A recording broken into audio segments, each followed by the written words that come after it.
Good morning and welcome to day number 2 of the 2023 Surf City El Salvador ISA World Longboard Championships here in beautiful El Sunsal. Perfect white right hand point break. 3 to 4 feet, the conditions this morning, clean, glassy, and should be a fun day of competition here in the booth. Mitchell Salazar with Shannon Hughes. Shannon, we got a great day coming up, and we have reigning ISA World Longboard Champion Elise Lemoyne about to hit the lineup. I am so excited for the day of action. Like you said, the surf is just crystal clear this morning. That wind has held off. Hopefully we don't see it kind of whip up the way that we did early yesterday. But the conditions have been great. The free surfs just been watching throughout this morning have been really, really incredible. So I think what we're in for is a morning of very traditional classic longboarding, followed by an afternoon where those conditions might get a little bit trickier with the wind, with the tides changing. But this morning is going to be all time. Absolutely. Mitch and Shannon here. And Shannon, a great first day of competition yesterday. What can we expect for day number 2 when we still have 8 heats to go in this opening women's round, and then we're most likely going to get into men's repechage afterwards? Yeah, I think, again, today, because it's still in that main round and those first heats for the back half of the women's draw, we're going to be running heats 9 through 16. We're going to see some of those surfers, all of these surfers hitting the water for the first time in the jersey this week, which means they're still going to be probably finding that positioning, trying to get a rhythm out there. But again, those conditions are looking really favorable for traditional longboarding, so that's going to be great. So here we have the current conditions, and obviously 3 to 4 feet, as we were saying. This swell direction is probably one of the best we can get here at El Sunsal from the south-southwest, but primarily today, Shannon, the thing that interests me the most in comparison to yesterday, the low winds. Oh, that's such a great sign, because yesterday morning it did kick up so early, and it really came into play up the face of those waves. It created a lot of bump and chop, and that's something that's really challenging when you're riding a longboard specifically. These boards have to be at least 9 feet long. Some of them are up to 10 feet long, depending on what the surfer's personal preference is on their equipment. A lot of these boards are heavy. They don't have a lot of rocker to them. It's challenging to ride through bumpy waves. And Sunzal, as a break itself, because of the backwash factor that comes into it, it already has bump on it most of the time. So if you add in that extra wind, it becomes a very challenging wave to surf, which is what we saw yesterday. So seeing those low winds are really favorable for the morning. And remember, you can join us online, International Surfing Association on Facebook, isasurf.org, at ISAsurfing on both Instagram, Twitter, and then also you can follow our YouTube page at ISAsurfing. Remember, use your hashtag ISAsurfing for this event and more to come. We do have the World Surfing Games at the end of the month right here in El Salvador as well. Shannon, Elise Lemoyne about to hit the lineup against Moana Bishop, and also our surfer from Chinese Taipei, Seng Su Chi. Yeah, this is going to be a really great heat. I'm looking forward to seeing our reigning World Longboard gold medalist in Alice Lemoyne up against 2 names that I'm not very familiar with. Ba from Chinese Taipei. She's a long-term surfer there. She's kind of part of that crew that's been around and in that scene for a number of years and really developed the sport of longboarding there. So it'll be great to see her in the jersey once again. And then our surfer, Moana from Mexico, I'm really excited to see, because that also just has such a thriving surf culture. Yep. And longboarding specifically is so much part of the Mexican culture now that I'm really excited to be able to see her get underway. Well, here's our first wave of the morning. It is Moana Bishop. She is from Los Cabos in Baja California Sur, Mexico. Father-daughter event for her and her sister Coral, who competed in the last heat of yesterday's afternoon. Her father, Pablo Bonilla, one of the greater longboarders in the country of Mexico. The 17-year-old looking to get a decent result here. She isn't primarily a longboarder, Shannon. Both sisters like to shortboard quite a bit more. They do tend to longboard quite a bit, though, when the waves do get a bit smaller. But she says that just being able to travel with her sister and her dad, they were at the Paso Surfing Games in Panama a few weeks ago, and now being here in El Salvador, dream come true. Absolute dream come true. I love seeing that we've got some of those faces that are maybe newer to longboarding or just kind of crossing over from that shortboard background for the sake of representing their countries. And being here, Moana might develop into a great longboarder, later in her career or over the next couple of years as she gets really passionate about it, maybe connects with some of that longboarding crew, decides to start taking a longboard out a little more often, even if it's not just on the small days. But what it could be setting is that example for the next generation to come within Mexican surf culture, and for that next crew to see, okay, now there's the potential of longboarding being in the Olympics. Yep. Let's start longboarding more. Let's start getting some good coaching, getting some good tips, and getting on the best boards in the world and develop into some of the most elite longboarders on the planet. An excellent point. Seems like we have a paddle here from the Surfer in Blue. sang, and she is up, as you were mentioning, her friend's color Ba, 34-year-old from Chinese Taipei. Has been surfing for quite a bit, but it's her first time representing Chinese Taipei at an ISA longboard event. Good 5 there to start things off. Bit sleepy here in the middle. The wave does flatten out, and we do have a tide that is dropping. It seems like somebody's up out the back. It seems like green now, Moana. Beautiful style right there. She gets it from her dad, no doubt. Nice fade back to the whitewater. Gets the 5. Nice touch right there for the Mexican surfer in green. And just loses control once again. She's done that twice in this heat so far, Shannon. Yeah, that control factor could just come from those jitters early on. I did notice on her first wave, that first quick fall, she went for a cross-step cutback, which is great to throw in that variety, but sometimes in the beginning of a heat, especially when you're just getting a feel for things, it's better to stick to those more traditional maneuvers, the real simple things. Just get that good bottom turn, set a good line, rather than pushing things a little bit too much, getting too creative and throwing that variety in for the sake of really just building that score line. That last wave from her I really liked. I love that she was able to get to that hang 5. It's really important, we noticed from the judging specifically yesterday, getting an early nose ride, an actual like 5 toes over or 10 toes over early out the back off that first section, gives that potential for a good score above a 5-point range. If you're not able to get that, it's going to be really hard to get any scores that are higher than that, let alone ever get into the excellent range. It's going to be absolutely impossible without getting those early nose rides. So that was a really well-structured wave from her, as we see Alice having a look now. If I'm not mistaken, we only saw one excellent ride yesterday, and that was from Carlos Bahia from Brazil. Here's Elise. Beautiful 5 to start things off. Love the read so far. Another one gets to the nose. Great wave selection. As you mentioned, utilize those critical sections at the beginning of the wave very well. Just cruising right now. Beautiful carve right back. Gets to another 5. That was lovely. And just kind of cruising right now. First heat of the morning, first heat of the event for her. And she is just a style master. There's a reason she's the defending gold medalist here at this event. And bringing her style, coming from Reunion Island originally, hails in Biarritz now for most of the time of the year, and it just seems like she knows how to surf a point break as well as anybody else, Shannon. Yeah, she is an incredibly good longboarder. Watching Alice just develop her skills more and more over the years and really adapt to that kind of traditional format from the boards that she's riding to just really implementing that style, flow, and grace in her surfing is something that's come quite naturally to her. Of course, that took her to the win in the 2019 World Longboard Championships. So that was already 4 years ago. And now to see her coming out strong looks really promising. Here goes Bonilla again. Kind of a frothier wave, nice footwork there to start things off, carves it back. And a trickier wave to ride, no doubt, Shannon. Surprised that she went for that one when she had already recovered one of the first 2 priority spots. 15 minutes to go, though, so plenty of time.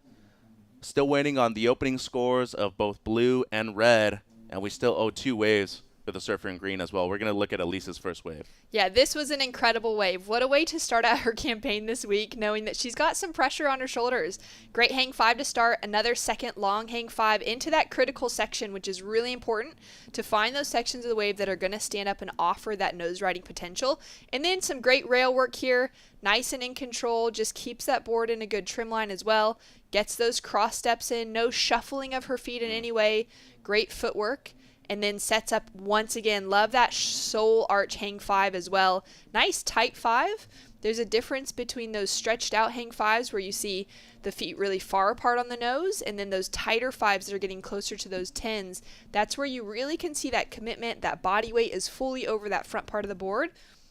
And for Alice, that's going to be a really strong way to start the heat. I'm curious to see where the judges are going to go with the scoreline, because that's going to kind of set the tone for what we're looking at in the women's division here. Well, no doubt in the get range at least, right? Better than a 6-point ride, I would think. But as you mentioned, the degree of difficulty of a lot of these maneuvers, really stellar for what we've seen so far in the event, and especially with conditions as clean as this.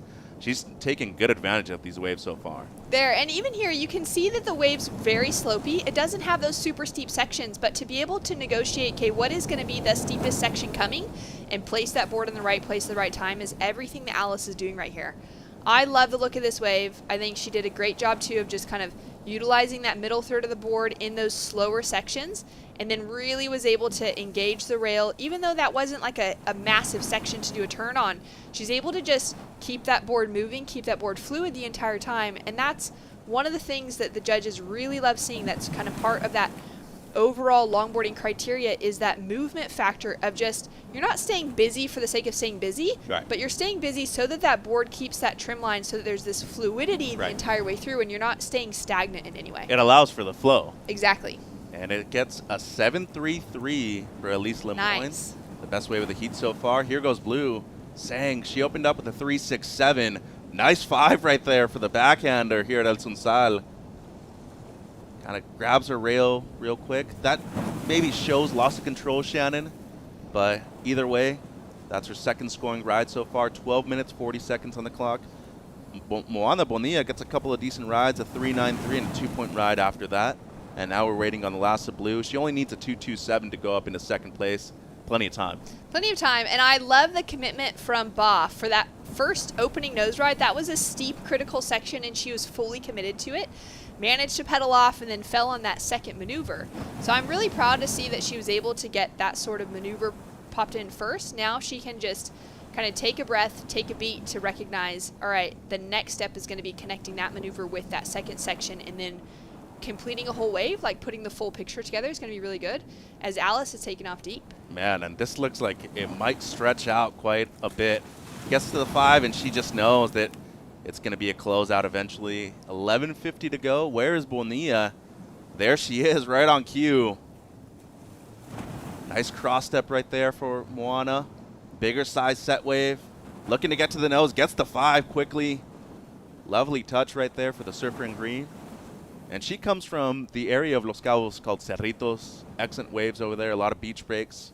But if you go to the East Cape, a lot of great point breaks similar to El Sunsal. Getting a bit more footwork in right here before the wave just fades out. Only looking to replace a 2-point ride. Not difficult. Yeah, not very difficult at all. That was a great looking wave. Again, throws in that variety into her surfing on the turns. Like you said, for her coming out of beach breaks, I just feel like, you know, in my years competing, I grew up at a beach break in Huntington Beach, California, and it's a challenging place to longboard. You know, you're getting those quick tap to the nose, and then you got those kind of like reform sections and then close out on the shore break. And a lot of beach breaks are sort of similar to that. Sometimes, you know, you luck into like great banks and you can get longer rides out of it. But to see a contest on the calendar where you were running at a wave that had length to it, whether it was a good point break, a good reef, it was always the most exciting thing. Even to think, all right, obviously I'd like to do good here, but just the fact to get to come to surf a wave like this would be so exciting. And I feel like there's got to be a few surfers in the draw, like Moana herself, coming out of those beach break scenarios at home to go, okay, I've got a wave that I could get maybe like, you know, a minute-long ride on, get 5 nose rides on, get multiple turns connected together. That's going to be wildly different than any beach break anywhere in the world. Absolutely, and you look at the case for Elise Lemoyne, former world champion. We obviously talked about her accomplishments, but she is originally from Reunion Island, St. Lou, a great left-hand point break. She spends most of her time now in Biarritz, though, and you mentioned the difference in going from a point break to a beach break and now to compete at a point break once again. Wouldn't the same difficulties apply to a surfer like this as well? Because your mindset has to change quite often. Oh, yeah. You got to be sharp. Sharp as a tack, especially when it comes to being in the Jersey. It's so different than going to a different spot on a free surfing trip, paddling out with your friends, as we see Moana now. Well, and she replaced her low score on her previous ride, a 3.43. That is now her second best. That means that Ba from Chinese Taipei in the blue jersey needs a 3.7. We have 9:30 on the clock. Priority with the surfer in blue. Second priority with the heat leader at the moment. Elise Lemoyne only has a 1.5 as her backup. And when we talk about Team France, boy, they are a bunch of killers out there in the lineup. Del Perro brothers in the men's division. We had Zoe Grupperon yesterday in the last few heats of the day. And now Elise, defending gold medalist in this event. They're here to win everything again and get that gold medal around their necks. Oh, they absolutely are. They have a very, very stacked team. You know, obviously on the men's side, the Del Perro brothers have been sort of unbeatable in a lot of different scenarios. The kind of the European titles of longboarding have always gone to the Del Perro brothers. Between that or Ben Skinner out of England. But they've been a really fierce kind of group of the two of them. But now on the women's side, there's this development of Zoe Grospignon coming into the picture as well, because Alice has always been the strong front of French female longboarding. And Zoe's just come out of the kind of grown in her abilities and her competitive surfing and her prowess on that side of things over the last couple of seasons. And both Alice and Zoe have been two that have been making it through some of the most difficult heats into the, the money rounds of competition on the WSL Longboard World Tour over the last couple of seasons. That have been two names that have taken down the world champions. Now, they haven't gotten those world titles themselves, but they're two of them that have been a real those dark horses that have come into that equation, which has been amazing to see. And now having the two of them together on a team here for the World Longboard Championships at the ISA, I think that's going to be a really dynamic duo on the women's side specifically that could bring that strength to the Del Perro brothers and make them an unbeatable team again for gold. Here goes Elise. Beautiful cross step to the 5 right there. Gets the 10 just slightly for a second. Oh, I love that arching style, Shannon. She just goes back, and you mentioned the degree of difficulty. That was beautiful. Couple of incredible cutbacks right there. Nice use of those rails. Once again, I love how she just leans into things. And she's not a very tall surfer. She's short, compact, but she has a lot of power. Oh, my. This is the reason why she is the defending gold medalist. And she is just going to finish another stellar ride-off all the way to the beach. Gets a 5 in the shorey, and she's going to go down, but she did a lot of work before that with 7 minutes to go. Seems like that 1.5 is a long ways gone, Shannon. Oh, that is so far gone. That is going to go well near the excellent range if it doesn't get there. Counting in that long held on sole arch hang 5 with the hang 10, just quickly planted in there like that. It wasn't a long held hang 10 as you said, but to be able to get that quick touch and trust that she had that board, everything in the right position, she was also able to come off the 10 and hold that 5 for so much distance afterward. That was incredible, threw in all that variety, different types of turns, got that cross-step cutback thrown in there, as well as just, her normal rail carves. So that was really, really solid. And those are the kind of waves that I feel like when you're a competitor getting ready to paddle out for your heat, right, and you see a wave like that, and you're like, all right, I'm in the next heat. In 10 minutes time, I'm going to be in the water catching my own waves. There is some huge scoring potential available, and I want to be on those. There's Cara Stubbs, one of our competitors coming up in the next heat from South Africa. And she is a great surfer. She's actually going to Costa Rica after this. She did graduate with a degree in landscape development, and she is going to get a job in Costa Rica right afterwards, head down there and do some work for them. And as we all know, Costa Rica, one of the real proponents of getting things very eco-climated, and good to see a lot of these surfers coming from different parts of the world and enjoying their time here in El Salvador and Central America. Seems like we're going to look at the replay of the surfer in blue from Chinese Taipei. Bah, she had a decent one on the outside too, Shannon. Beautiful 5 to tight 5, pedals off the nose. And then let's see what else she was able to get up to as we had seen Alice's wave. So this is great. She's finally able to connect multiple maneuvers together. We'll see if she's able to get another hang 5 here. She's lining up that section. She's eyeing it off really closely. Gets a quick tap close to the 5. Didn't quite get all the way there. Was probably a couple of inches off and fell on the pedal back. As we see Alice, another look at this one. So that long 5, quick 10, back to the 5, so large all the way through. That is just Alice to the T. The number of times I've seen her on a right point doing that exact same maneuver is uncountable. Lovely rail work as well. Gets that quick little pump in just to be able to drive through that turn. And that speed and that power is so much a part of longboard surfing. It's different than the kind of the way that you would see that develop on a shortboard. But that speed and power is going to allow those rail carves to be really dynamic, to throw a lot of spray, which is what we want to be seeing. And it's also going to allow for more risk and a more critical nature to any of those nose rides if they're able to come into the section with some speed. Here goes Moana Bonilla now, still in second place, waiting on one more score for the surfer in blue. Was needing a 3.7 to overtake the surfer in green on screen. 4 minutes to go. Quick 5 right there for Moana. She's looking down the line, hasn't really cut back too much of the whitewater, Shannon, but gets a quick 5 again. Lovely positioning of her arms and hands, too. Really distributing that weight well. And I think for her at the moment, it just seems like she's trying to secure a wave and better that 3.43 at any cost. Done well so far, and she's going to kick out with just under 4 minutes to go. So looking to better a mid-3 at the moment, but still waiting on a score for the surfer in blue. And remember, that was the wave on the outside where she had the one nice 5 too, so we'll see how things play out right here. Yeah, this is going to be a really close battle for that second place position. Top 2 advancing through the main round, bottom surfer to rep a charge, so they're going to have more opportunities, but it's going to come close. as Ba's having another look. Just as expected for red, 8 points. So she is way out in front. And now the surfer in blue from Chinese Taipei, Ba, looking to get a 4.61 now because Moana Bonilla gets her best, a 4.67. That is huge for her right now, comfortably in second. And, oh, the heat leader goes down. Look for the 5 right there. Either way, she is way out in the lead. 3 minutes to go. But right now, Zhang has a shot. A 4.61, a mid-4 is what she needs, Shannon. As we look at one of our surfers from Ireland coming up. Getting some stretches in, getting those shoulders loosened up. There's a lot of paddling out here at Sunzal. I believe that's B. Greenberg. She'll be coming up in heat number 12 in 3 heats after this one. Then one of our surfers from Australia that will also be coming up, Kira Molnar. And she is from Noosa Heads, one of the best longboarding waves in the world. Excited to see her compete out here, Shannon. Right hand point, she's going to be on her forehand. She always feels so comfortable on any right. Now, it's a very different wave, Noosa, all the point breaks there. They're really just that absolute perfect running wall, similar to what you would imagine of a snapper. It just goes and goes and goes. There's perfect sections to it the whole way through. Very different from what we're kind of looking at here on most days, but in this morning's conditions, it's really going to favor Kira, I think, in her upcoming heat. On Elise on a gem. Oh, lovely style with the 5, the elongated 5.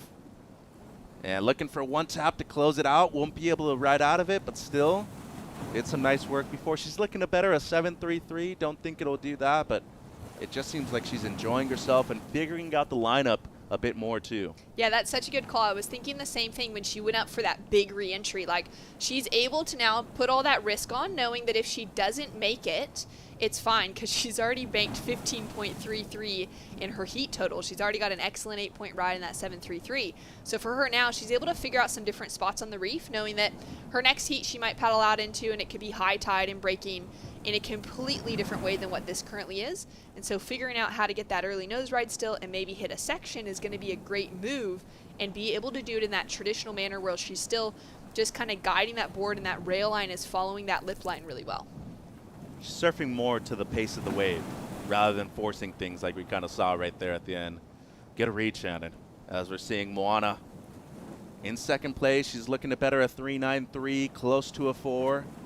So anything better than that will extend her second place position over the surfer in blue from Chinese Taipei, as we see Sang up and riding now too. Bonilla, excuse me, gets to the 5 right there quickly. Nice style. Can she ride out of it though? And no, she cannot. So close. 25 seconds, and this is an important wave for Zhang Zhu-Chi. Needs a 4.61. We saw her do some nice footwork outside. Looks to get to the 5. Slightly touches it, loses control, and she's going to go down. We're counting the heat down, Shannon, with 5 seconds. Is that the mid-4 that she is needing? As it seemed like this wave is going to be right after the buzzer. So it's going to come down to Blue's last wave, whether it is enough. Wow, that was such a good exchange between those two, as we just get to enjoy a moment here of Alice just perched on the nose once again. Oh, that was a really good hang 10. Bummer for her that it's not going to count in the heat. But either way, smaller wave, it's probably not going to factor, wouldn't have factored into her top 2. But the conversation now between Moana and between Ba for Zhang from Chinese Taipei. Let's take another look at this one. So she is chasing a 4.61 to get that position. Finds that nose ride, but it's a really quick tap. She kind of had that line for a moment. Had she been able to get up to that nose ride for a little bit longer, I would have been feeling really quite favorable for that score. Nice bit of rail work here. Is able to engage that as she sets herself up here through the inside. But this is where things go wrong for her. Had she been able to pull it off, maybe could have been looking for that score. The wave from Moana was really solid, and I felt like she was probably in a good position. And it wasn't enough for the surfer in blue, a 3.47, so she will be sent to the repechage rounds as Elise Lemoyne and Moana Bonilla moving through. Now, our second heat of the morning in the water, Agostina Pelissari from Argentina in the blue jersey. We have Cara Stubbs from South Africa in red, Mariam El Gardoum from Morocco in the green jersey, and Alejandra Zaid from Guatemala will be in the white jersey. There are all 4 surfers. And cool story for the surfer in white from Guatemala. So Ale, her favorite surf break, first of all, Shannon, El Sunsal. She was born in Guatemala. She's lived in 10 different countries so far, but she has stayed the longest in Indonesia and is currently living between Guatemala and El Salvador. Really started longboarding for real here at El Sunsal. Here's Cara, though, from Cape Town, South Africa. A bit too deep right there, and it seems like Ale is going to get caught inside too. Oh, make it over it. Seems She like just she got did. there. Go ahead. One of the sneaky things about this wave is that sometimes you get those wide sets, and we saw it yesterday time and time again of people just getting cleaned up. Reminds me of Sunset Beach in that sense. Yes, totally. As we look at Pelizari from Argentina, part of that incredible surfing clan of Argentina, related to Ornella, who's also been an ISA surfer in the shortboard side of things. Nice footwork just to finish things off right there. 18 minutes to go, and now Ale from Guatemala gets a little bit of a 5, loses control at the end. We'll see how they score that. But a difficult heat out there, as we saw a quick set straight off the bat. 18 minutes to go, Stubbs with just a throwaway score, and now the surfer in green from Morocco. It seems like she would have first priority if she is outside. It only seems like we have 3 surfers in the lineup at the moment, though, Shannon. Doesn't seem like green is out there, so it's going to be red, white, and blue. You're right. We haven't seen the surfer in green with her jersey yet. A couple of small scores on the board so far. Pretty much what I would have expected. Nothing really to set, the tone specifically in this heat. There does seem to be a little bit of that rush nature, I think, with Pelizari's surfing, our surfer in blue. The first couple waves just a little bit like what we saw from Moana in that last heat, our surfer from Mexico, really kind of going for a few things a bit too quick. As we take another look here at Alejandra out the back and our surfer in blue just in front here. Alejandra, a great section out in front of her now. And for Agostina, nice footwork that she was able to throw in there. Alejandra, also some great cross steps through the middle there. She was able to hang on to that nose ride nearly, had to kind of go down to that cheater 5 position. And then we'll take another look at this one here from Agostina. Nice cheater 5. That's where you get really crouched down low, that front foot stretched out. So that weight is fully on the back foot to keep that board in its trim line. Goes for that cross step cut back. So she's able to throw in that taste of variety, which is a great thing to see, but you also want to make sure that it's completely functional. So throwing in those kinds of maneuvers can be really good if you're able to do them with power, right, with speed, and with flow. If there's the chance, or if there's the possibility that you could have done a better carve by just doing a normal rail carve, then that's the better maneuver typically to stick with, because you're going to get a better turn out of that rail carve rather than throwing in that cross step or say a drop knee. If it's not something that comes really naturally to you, it's better to just stick to those normal forehand carves to be able to get that power and to really accentuate the turn, rather than throwing in a little bit too much variety with the possibility of diminishing the quality of the turn. You don't want to force anything, right? And it doesn't look good either. So not that they decrease your score line, but it doesn't add anything to it. So might as well surf the wave for what it's worth. And we saw that from Elise in the last heat. Definitely try to do as well as she could with what she had. 15:30 on the clock. Agostina Pelizari from Mar del Plata in Argentina. Favorite place to surf, Acantilados right there. The 38-year-old who's been an Argentinian longboard champion before. Has a scoreline of a 5.33, a 3.33, and a 2-point ride at the moment. Ale Zaid from Guatemala in the white. Opened up with a 2.5. Let's go down to Sam Bleakley with the defending gold medalist, Elise Lemoyne. Start to your campaign to go for back-to-back gold. Yes, I'm super happy to start like this. Like, the wave is so pumping, it's clean, it's perfect for longboarding. So yes, I'm pretty happy. And how are you feeling the pressure to know that you're the defending ISA World Longboard Champion? I'm sure you asked me that. I don't think about that. I just want to enjoy every hit and step by step, and let's see what's happened.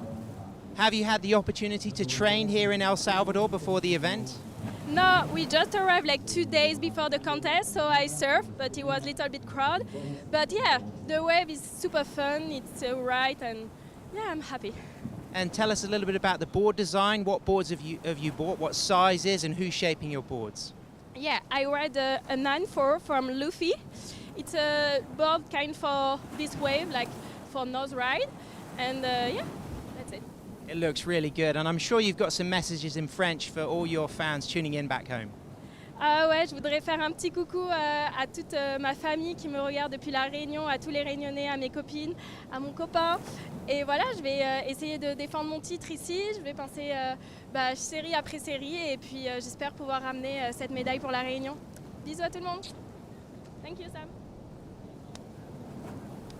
Merci, Sam, and merci, Alice. Want to say hi to everybody. La Isle de Réunion, Reunion Island. Loves to be from that beautiful island, and some incredible waves, first of all, but tough to grow up as a longboarder there. A lot of heavy reef breaks, Shannon. Oh, I couldn't imagine, wanting to longboard as a kid growing up there. I'm really impressed with Alice just plugging away with that. She is a great shortboarder as well, Yeah, has spent many she is. years competing on a shortboard, so she's a very well-rounded surfer. And it's always impressive to me when someone is that well-rounded that their style and their grace as a traditional longboarder can come through when they come from a shortboarding background. That's a pretty rare thing. A lot of those surfers that are the best longboarders in the world, they can surf both crafts, but they've been surfing longboards for so long that comes really naturally to Right. them. And that control over such a long piece of foam. It's their predominant style, isn't it? Exactly. As we can see, Pelizari here from Argentina. Great 5 right there, nice style. This wave seems like it's going to close out on her. She might make it around the whitewater, though. She's going to stick with it, and she does. And outside, Alisaid from Guatemala. Nice carve back right there for Pelizari. Gets to the 5 and loses it. That wave steepens up out of the blue. That was a solid section. It was maybe one of the best ones we've seen all morning long, as we do see Zaid still riding here. Opened up with the 2.5, so just looking to add to her scoreline so far. And she's going to kick out right in front of the surfer in blue, almost even cuts her off. She's like, get out of my way. Good I'm paddle going to battle recover now. priority. Yeah. And that priority is so important out here because the best waves that come through obviously are going to give the best scores, but you can tell a massive difference out here in getting on the wrong wave compared to getting on the right wave. Absolutely. And having that priority and using it correctly is really crucial. It's one of the things that we really saw a lot of yesterday, was those surfers that had that priority and used it. Even if they only caught 2 waves, a lot of the surfers making it through had 2 with maybe a 3rd wave, but their 2 waves were the best scores because they only took off on the best wave. Even with a smaller total, too. Exactly. I think case in point was Indy Hoffman.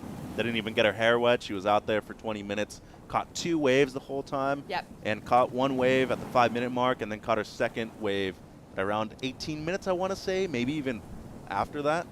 But yeah, definitely coming into play are the tactics, especially on a smaller day like today at El Sunsal. Here's Cara Stubbs, the surfer from Cape Town, South Africa, 25-year-old. First time here in El Salvador. She's loving it. Great style right there. And a taller surfer, you can definitely notice it, but moves that board around quite easily, Shannon. She's on the board now. That should easily be her best wave. Yeah, she is a super tall surfer. That's definitely a good call out. Nice couple of carves. So for Cara, she's going to, need to get those nose rides earlier on, but that was a good way for her to just get a feeling for things out there. She's got those small scores, so at least now she's got a completed couple of maneuvers. She'll be able to build on that. Probably will come through in that 3-point range just because there was no nose rides thrown in. But I think for her, that's going to help to kind of shake things off. Traveling far away from home, like you said, heading to Costa Rica next to be focusing on the career that she has in front of her is a really exciting space. So it's really cool to see Cara as part of the team. Traveling with Taryn King, who's the other female on the South African team who's massively experienced, as well as Sam Christensen and Alfonso Peters. Yep. So there's a good team behind her that have been competing at this level to be able to give her some of those tips and those guidance when it comes to heat surfing. But well-deserved for her to be here anyways. That first carve was really good, and then this next section just didn't really give her too much. So really just kind of that single maneuver. So she'll need to kind of work out that wave selection specifically to get herself on a wave that's going to allow that opportunity to run. I liked how she never moved her feet during that carve, though. I thought it was a beautiful work right there to just be able to throw that board around like it was nothing.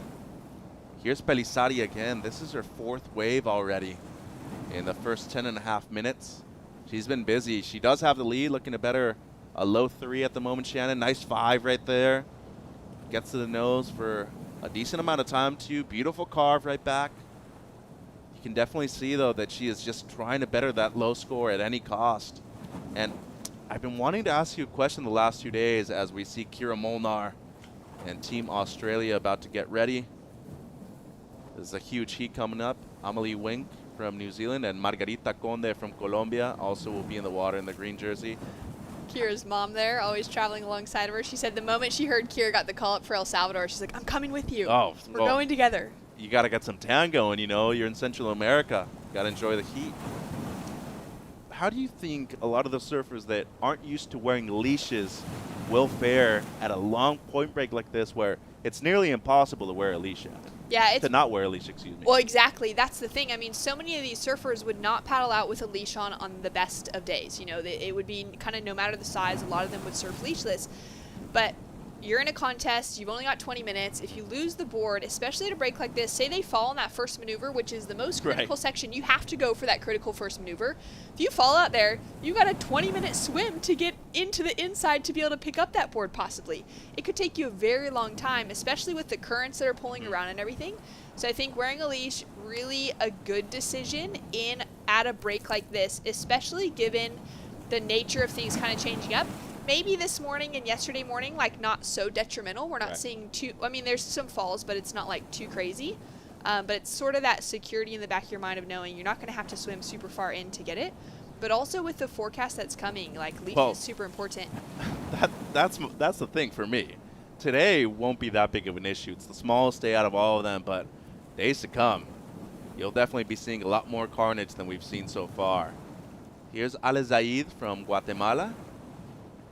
Cross-step footwork right there and loses the 5. Just maybe seemed like she went too far back for a little too long.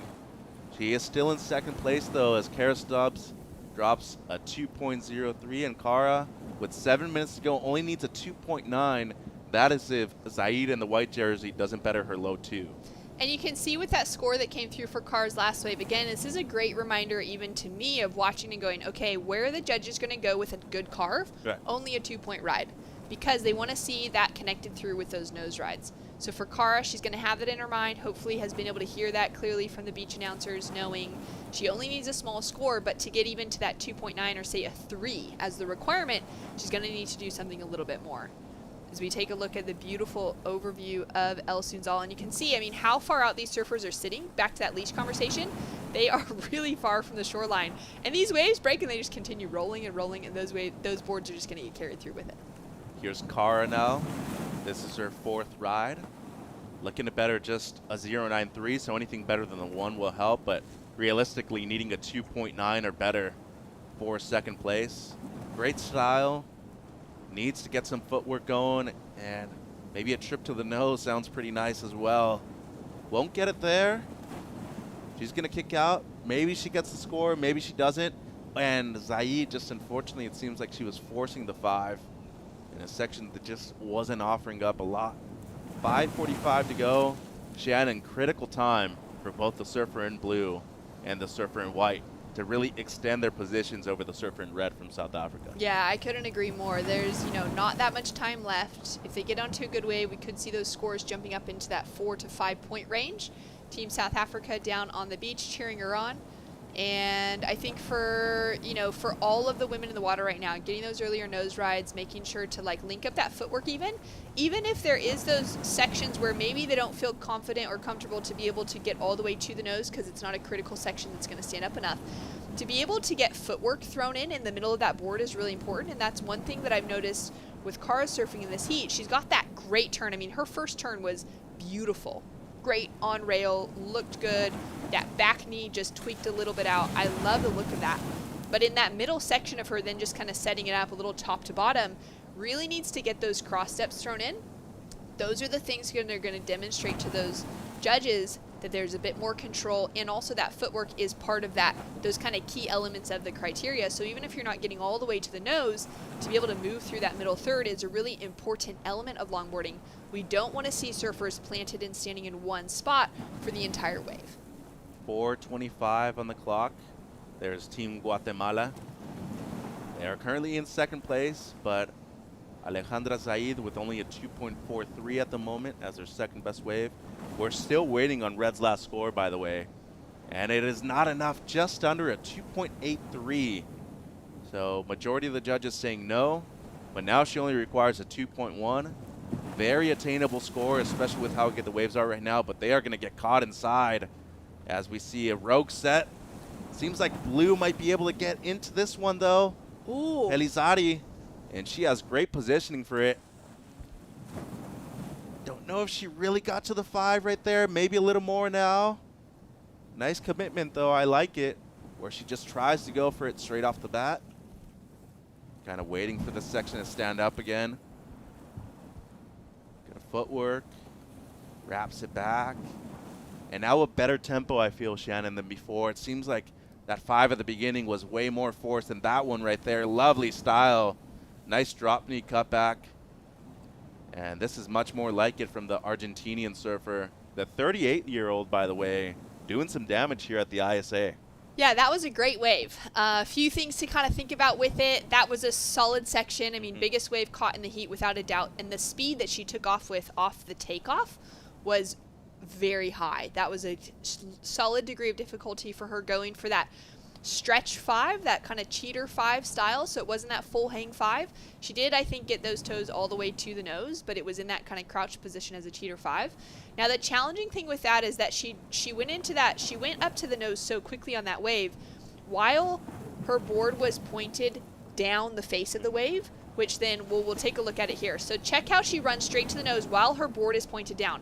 Now all that speed and momentum is carrying her down to the bottom of the wave, which adds to that degree of difficulty, but sort of, I think, had she maybe done a slight check turn, like a bottom turn out of the takeoff, she could have set a line that was heading more out towards the top of the wave, and then she would have been able to have all that balance to be in a kind of a standing upright position for that nose ride. Now this back section of the wave, really good. Love that nose ride. Love that cross step cut back there. It was a little bit more functional, able to kind of draw out that turn rather than just a quick tap for that cross step.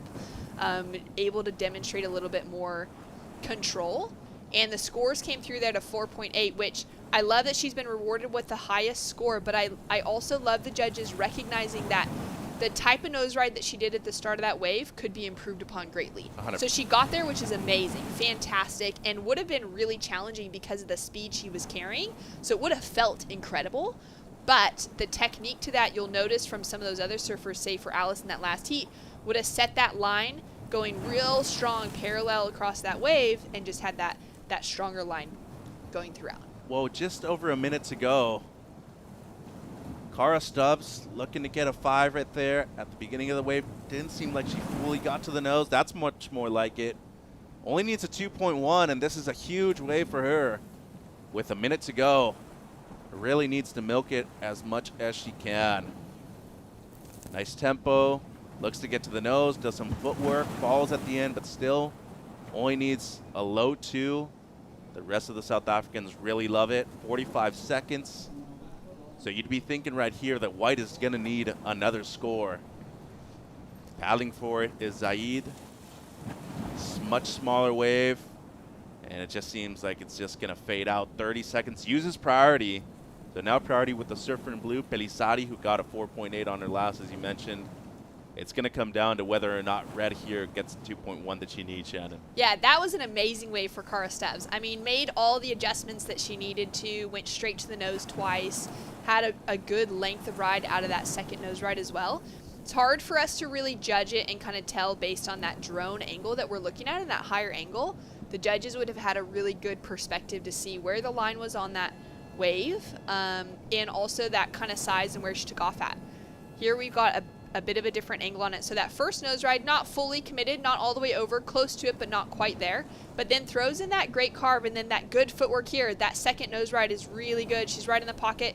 And she's able to get that sort of stance a little bit taller and start to look more relaxed and more comfortable. That's the sort of body language that the judges are going to be eating up. So I'm a huge fan of that wave. I say she absolutely gets the score and that it could be up there with that kind of best score of the heat conversation, being that it was that controlled nose ride to start although there wasn't that full toes wrapped over the nose, is the one thing I think that would kind of harm that opening nose ride. But the fact that she was able to go nose ride, carve, nose ride again, held in, and be able to showcase that control was really impressive and is going to get her that advancing position. Well, there's other factors in the criteria too, right? Footwork, one of them. The use of the rails, another one. And she gets a 4.43, very close to the best wave of the heat, and moves through, more importantly. So it's Argentina and South Africa moving through. Guatemala going to be sent to the repechage. South Africans very happy with Cara Stubbs' performance. We're going to take a quick break and be right back with heat number 3 here at beautiful El Sunsal.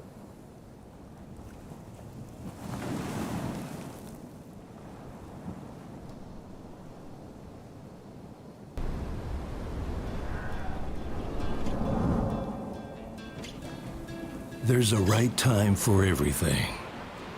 A right time to learn. A right time to try. A right time to fall. There's a right time to face yourself. A right time to enjoy pleasures, to make friends. There's a right time to listen. And a right time to make decisions. There's a right time for fear and for success. There's a right time to find your wave, and there's a right place to enjoy your passion like nowhere else.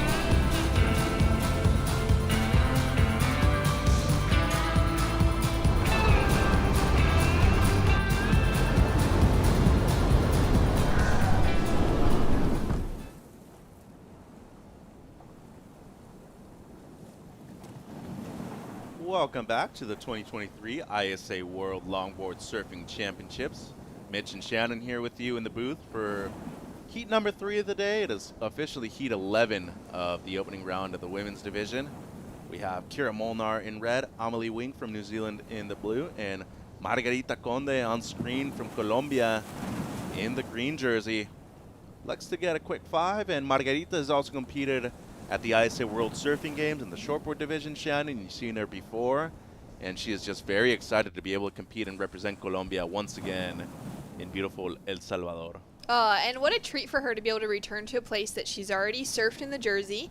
She would have, you know, for the World Surfing Games specifically, El Sunsal isn't the main break that we compete at. We compete at La Bocana, which is just up the beach. I mean, you can literally see it's just behind the big rock that shows up when we have that big panned out kind of angle or those drone shots.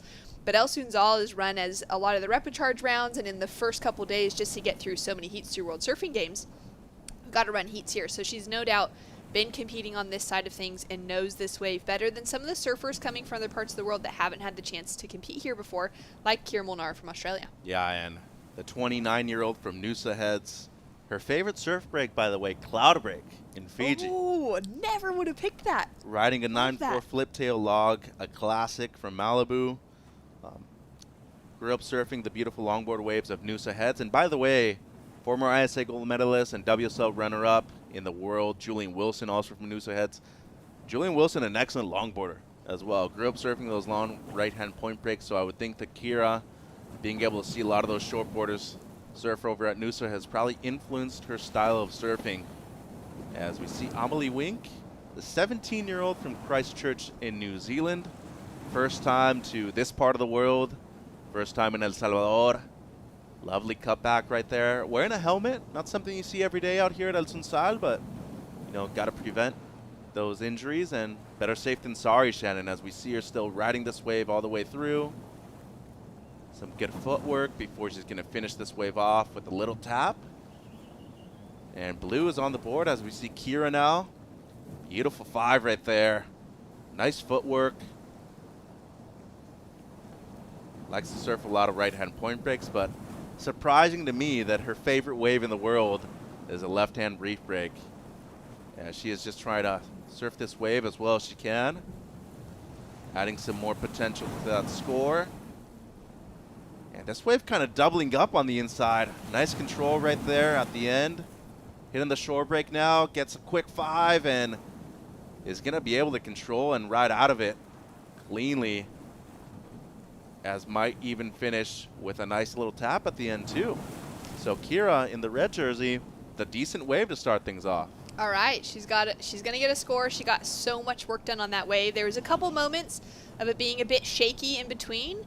That wave did look quite challenging to control in certain sections of it, but multiple nose rides, put that board right on rail, was looking, quite confident as she has a check back to the beach. And she's going to get that first wave out of the way, which is going to feel really, really good as she takes a paddle out at the beautiful El Sunzal. And another great wave rolling through as we got our water photographer out there. I could see a turtle on the screen just a moment ago. There are a few big ones too. Yeah, they're huge. And the same thing as in Hawaii, they are a protected species, so you're not supposed to touch them. Here's the opening wave of the Surfer in Blue, Wink from New Zealand, 17 years of age, Shannon. All right, love this. I think that she had a great start for this wave. Got a little bit of footwork thrown in there. Able to put that board on rail, gets a couple cross steps closer to that, middle third of the board once again. Love that back arm held high as well. You can see that style as she goes for a quick touch to the nose. And I appreciate her wearing the Gath helmet. Whatever makes you feel more comfortable out in the water, and whether there's a prior injury that's then kind of hinting to the reason she would be wearing that. We see that from the likes of Owen Wright, our bronze medalist from the Tokyo 2020 Olympics. There's reasons why those helmets are worn, for all different variety of reasons. As we take a look at this last wave, or this first wave of our surfer from Colombia, Margarita, that was a beautiful ride. Loved the footwork, and she just, kind of came unstuck at the end there. And then for Kira here, great opening nose ride, pedals back off the nose, so not super fluid. You can see that board is kind of bumping around a little bit. This next section was really good. That corner standing up gives that good critical moment for a risky nose ride. And then she just allows the board to kind of sit in the right place on this wave, throws in that quick little cross step cutty just to kind of throw in some variety. And then this inside section is where things really get the best. That's where that wave's nice and steep. She's got a great bit of flow and speed kind of pushing with her here. And then I love that little kind of rebound off the foam. Really easy, just places that board into the lip line and lets it just fall straight through. And now Conde with the answer back. Opened up with a 1.5. And she is looking to just capitalize on any opportunity that she gets. Lovely footwork right there. Gets a little bit of a 5. Nice style. Kind of arches back. And she's just going to surf this wave as long as she can. It's going to close out right here at the end in the short break. Got a 2.33 on her second ride. So at the moment, that is her best. Priority now with the surfer in red, Molnar. As it seems like Blue, Wink, up and riding again. And you mentioned the use of the gaff helmet. As we see a nice carve right there. Even grab the rail a little bit. Nice diversity. Alan Cleveland Jr., a big proponent of wearing the helmets too, especially at Pipeline. Yeah. Joey Johnston, a Pipeline local, loves to wear his helmet. Safety over everything, Shannon. And we really appreciate that here. We've seen a lot of injuries over the last few years. And if you can prevent them before they happen, go ahead and do that. And especially when it comes down to comfort, that is another big thing too. As Wink is going to finish off, some decent footwork right there. Has a couple of 2s in her scoreline so far. But it seems like the crucial score right now is going to be the opener of red, as Conde got a 4.33. A very decent score for right now with 12 minutes to go. Yeah, I really love Conde's surfing. She's got that smile on her face while she's at it as well, and she's got some great style. But this is the wave that Kira's been waiting for. Still waiting for that first score to roll through for her. So gets a quick one right there. Lovely carve back to the white water. And that's one thing that you were mentioning last heat. It's hard to really take that speed off on the initial section. She does that lovely fade, though, that I really liked in the beautiful 5. Studied exercise science and also has a degree in business management, too. So a very avid scholar is Kira Molnar. Great footwork, loses the 5 right there at the end, slips when she gets to the nose. And how about we go down to Ben Way for our last heat's winner? All right, here we are with that winner of our Heat 10 of the Round 1 of Women's for Team Argentina, Agostina Pelizari. Felicidades. Muchas gracias. So I'm going to ask her the questions in Spanish. First question is, she's traveling with a great group of competitors on her team. We've got Evelyn Gontier, Martin Perez, Sofía Gil, and I just want to kind of see how everyone gets along as a team. Bueno, vienes con todo tu equipo, unos surfers muy talentosos, Evelyn, Martín, Surfiel. ¿Cómo se llevan entre ustedes? Bueno, yo hace poquito que surfeo en Longboard, surfeaba en tabla corta y los chicos, Martín y Surfiel, son grandes referentes del Longboard de nuestro país. Evelyn también viene de la tabla corta y pudimos integrarnos y aprendemos todo el tiempo de ellos y es un grupo re lindo y disfrutamos cada metida en El Salvador y en los campeonatos nacionales. So she was saying that she has just recently transitioned from shortboard to longboard, as well as Evelyn, but having Surfiel and Martin being kind of seasoned competitors on longboard helps a lot, and they're really, really enjoying their time here in El Salvador. And, bueno, the second question is, at the end of the heat, everyone was still waiting for scores after the horn, so I'm going to kind of ask how her nerves were there waiting for that score for Kara Stubbs to see if she'd actually won or not. La segunda pregunta, después del final, había cogido una ola, Kara Stubbs, y estaban esperando ese final, el último puntuaje. ¿Cómo estuvieron los nervios ahí esperando los scores? No eran nervios del score, sino nervios del primer hit. El primer hit es como el de la muerte. Estaba un poco nerviosa por eso, de a poco tratar de ir soltando un poco el surf y poder no solo divertirnos en el agua, sino mostrar lindo, ¿no? Mostrar lindo surf, que es lo que venimos a hacer también. So she was saying she wasn't nervous so much about the scores. It was more being nervous about having the first heat of the day, and they really wanted to show their best surfing, but a great display of the talent. And fue el cumpleaños de tu niña el domingo. ¿Quieres hacer unas palabras a tu familia ahí? Sí, gracias. Un beso enorme a mi nena, es el primer cumpleaños que no estoy con ella. Un beso grande a mis papás, a mi hermana que nos están viendo y a toda la banda loca Latin Mafiosa que está haciendo el aguante. Gracias. So yeah, it was her daughter's birthday, first birthday that she wasn't there for her, and so birthday wishes and back to her team, Latin Mafia. Muchas gracias y mucha suerte en la próxima. Gracias, muchas gracias. Gracias, Ben, and felicidades to Agostina Pelizari. Comes from a surfing family. Her relative, Ornella, a great shortboarder. She's actually been on the Argentinian team for almost 2 decades now. Yeah, she's incredible. Yeah. She's such a whip. And she is a workhorse, too. But almost made me cry right there. She ended up missing her daughter's first birthday ever. And we wish her the best of luck in this event. As we look at Margarita Conde, the surfer from Colombia, from Prado Mar originally, but her favorite wave is Isla Fuerte, also in Colombia. She's looking to drop just a 2.33. Seems like she's going to do that. Yeah, this was a great looking wave. Nice opening nose ride. Gets that cross step. And that's one of the first cross step cutbacks that we've seen going in the kind of opposite direction, back up the face of the wave. Beautiful trim, hang 5 there. Lovely in the pocket. You can see the way that it's just kind of got that water pushing off the outside rails, and then really nice top to bottom to finish off with. Maintains that control as she's kicking out as well. So really sharp surfing, and she's able to really just put that board in the right positions, paying close attention to how that wave is being read. And that inside section, if you notice it as well, but the inside's really coming alive. So if they're able to capitalize on the outside, kind of get the work done, get, you know, maybe one of those, if they get that wider set, a nice nose ride like we saw from Agostina with that big cheater 5, or we saw from Kira's last wave.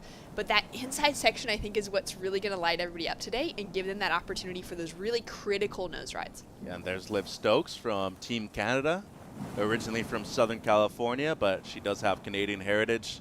Loves surfing for Team Canada. There you see Dom Domick, also from CSA Surf Canada. Want to say a big hello to Dave Suzuki and the whole clan there from CSA Surf Canada. Was able to work an event of theirs a few weeks ago in Tofino. Some beautiful surfing, some incredible waves, first of all, but it is cold. So a bit different here than El Salvador. They're enjoying the sunshine and the warm weather.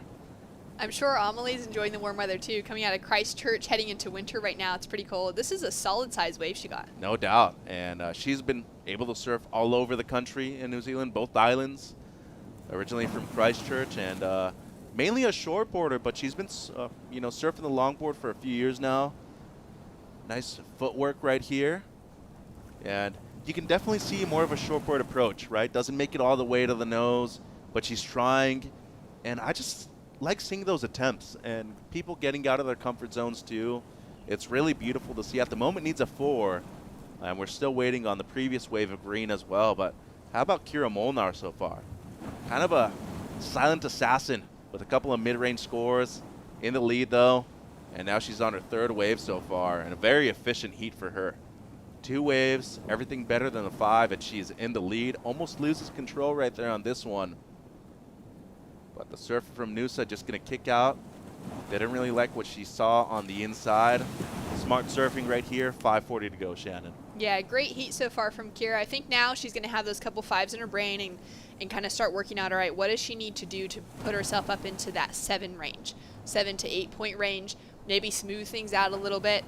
You can see that wind is starting to come into play. You can see there's a little bit more of that bump on the face of the waves, which is going to make it more challenging to keep that smoothness. Nice 5 right there from Conde from Colombia. Her goal eventually is to make it to the Olympic Games. That's really the one thing that she would like in life. The 27-year-old from Prado Mar.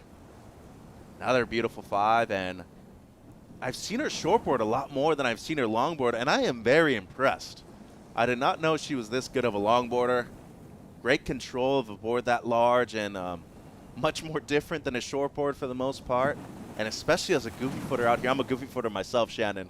This is not an easy wave to surf on your backhand. No, it looks so challenging. It's challenging to surf on your forehand when you can see everything that's happening right in front of you. So on your backhand, it'd be that much more difficult. But yeah, Margarita's got a beautiful style. She's really just coming together as such a good, well-rounded surfer. And for Amelie Wick, she said she kind of comes from more that paddleboarding background. So paddleboarding, stand-up paddling, and then has that crossover between shortboarding and longboarding.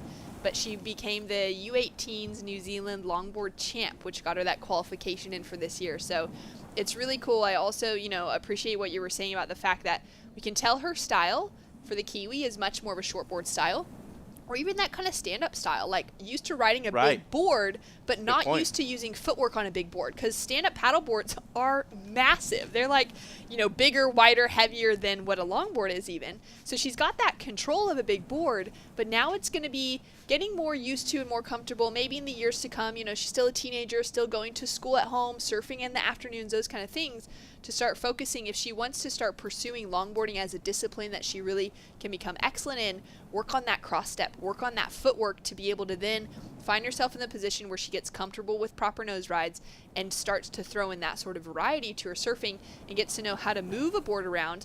But it's so crazy to me, like, to think of being well-rounded as a shortboarder, a longboarder, and as a stand-up paddler. 3 wildly different disciplines of surfing, even though you're on a board and you're trying to catch waves with it. The types of boards you're riding, your actual equipment, and then the way you ride them is so different that it's really impressive and a real challenge to be well-rounded in all 3 of those. Yeah, and speaking of SUP, especially the surfing part of it, the first event that I ever worked for the ISA in 2019 was actually here at El Sunsal. We had the SUP event, and I remember Benoit Carpentier beat Ayrton Cosolino in the final of the men's surfing. And Benoit Carpentier surfed that board like it was a shortboard. He was that good. And Ayrton Cosolino had a couple of shove-its in there. It wasn't enough. I thought they preferred the rail surfing more than the actual progressive surfing. Shakira Westorp also had a great performance on the women's side. But this is a wave that really shows your best surfing, but it could also present your greatest flaw, Shannon. It is that difficult to surf, and it is even more difficult to comprehend and understand where you're actually in the lineup. Last wave of Conde, 6.1. That moves her up in a first. 2 minutes to go. Here's Kira Molnar. Needs a 5.97. Let's call it a 6. Used her first priority right there. That wave didn't pan out the way she wanted to. Now Amelie needs close to an 8, a 7.97. 2 minutes to go. And the smart thing here from Molnar is exactly what she's trying to do. Better that 5.17 at any cost. And she is up and riding. Straight to the nose. Love to see that. Great commitment to that first section. Lovely footwork. Gets to the nose real quick again for that 5. And I just love the pace on this wave. A smaller one, maybe a bit more tapered off, Shannon, but when it comes to somebody that's been competing for such a long time, you can see the amount of experience that she has at the highest level and in pressure situations too. Yeah, she's a real threat when it comes to pressure situations. Qualified through the Australian national titles, made it into the finals there, and has just put together so many good heats throughout her lifetime. So I love that positioning too on a smaller size wave. Some of those smaller waves here have a really good shape to them as we take a look at Amelie's last opportunity.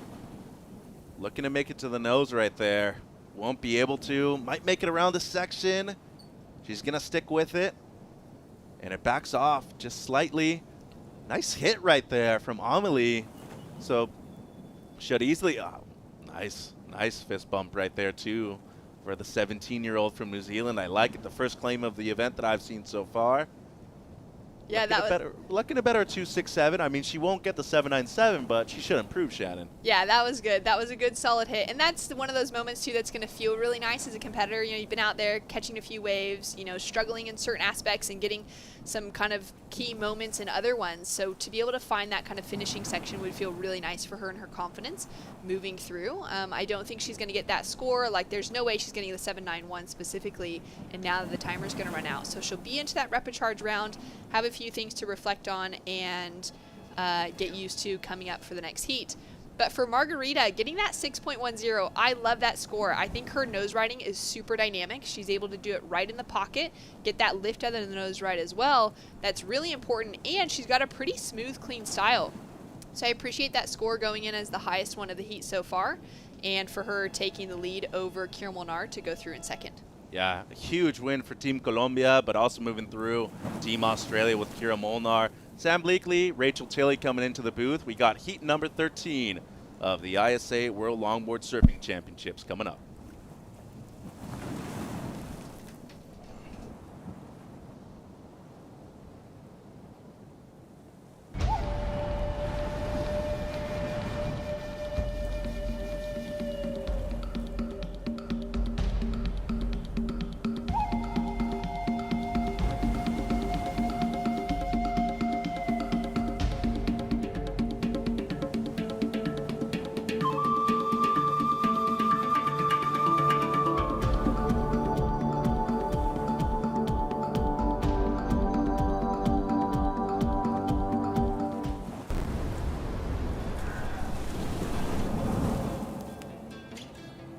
There's a right time for everything. A right time to learn. A right time to try. A right time to fall. There's a right time to face yourself. A right time to enjoy pleasures, to make friends. There's a right time to listen. And a right time to make decisions. There's a right time for fear and for success. There's a right time to find your wave, and there's a right place to enjoy your passion like nowhere else.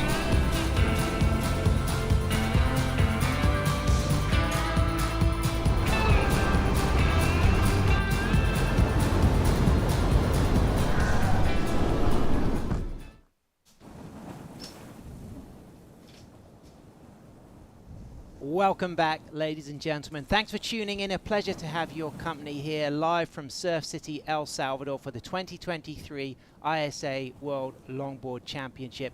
I'm Sam Bleakley, joined in the booth by 2013 ISA silver medalist in Peru, Rachel Tilley, and also a WSL Women's World Longboard Champion.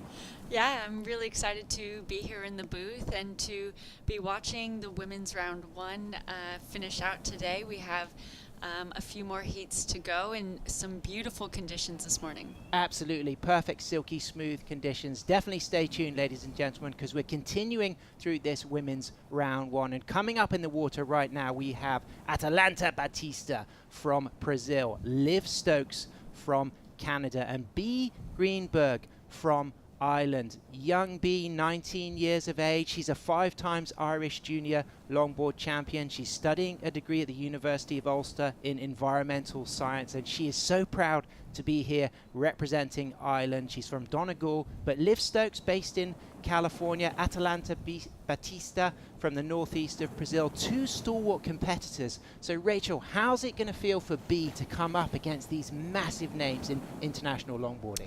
You know, I think when you see some names that you've always looked up to or respected or watched from home competing, there's always a bit of nerves that can strike. But this round is non-elimination, as we are in the main event of round 1, so it kind of can settle the nerves for all the competitors out there. There's some beautiful conditions, and here's Atalanta's first wave this morning. So this is the first wave Atalanta rode. She scored a 3.67 for this. What do you think of this opening ride? I think this is one that she's just trying to get her feet in the wax and get those morning jitters, those first heat jitters out. She's doing some nice footwork and kind of taking it slow, and she finishes off here. That'll be a good foundation for what's to build on the rest of her heat. And here's the replay of B's opening ride. So she dropped a 1 foot this ride, but at least she's got a wave under the belt. But then answering back also in that first exchange, this was a 5.83, Rachel, for Liv Stokes.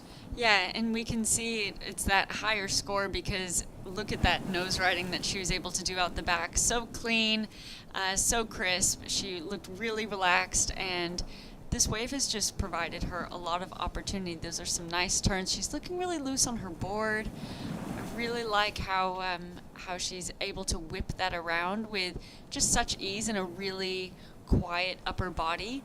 She was able to get a lot of work done on that, which is why obviously she has opened up with the highest score of the 5.83. So that is a great way to start your heat. Live action 19-year-old B. Greenberg, the goofy footer from Donegal Island. Lovely footwork there. Sets herself up back into the pocket. Stalls it. Again, 2 nice steps to the middle and then back to the tail to just readjust that rail line. Again, gets that trim speed. Back on the tail, just milking this wave beautifully to stay nicely in the pocket. 5 times Irish junior champion. Can she set herself up for the inside section? Good surfing from B. She's going to add to that 2.0 score, which she just drops to add to that 1.0 as we see Atalanta Batista, beautiful surfer from northeast Brazil. The 32-year-old goofy footer is absolutely incredible, particularly when it comes to the more powerful waves. But talking of incredible, we just had a fantastic last heat, and Ben Way is with the winner down there on the sand here at El Sunzal. All right, guys, we are here with the winner of round 1, heat number 11 for Team Colombia, Margarita Conde. Primeramente, felicidades.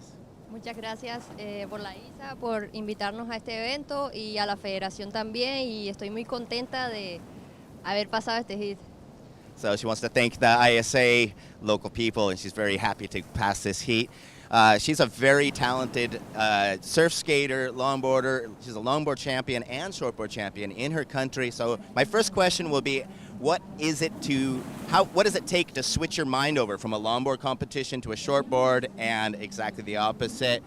Bueno, compites en tabla corta, compites también en tabla larga. ¿Cómo es el switch en el mente cuando estás entrando un mundial de longboard cuando vienes de shortboard? Bueno, yo creo que lo más importante es divertirse, no importante de la tabla que tú uses, simplemente divertirte. Ese es el secreto. She said the secret is not really worrying about what you're riding, just always having fun, whether you're on a shortboard or a longboard.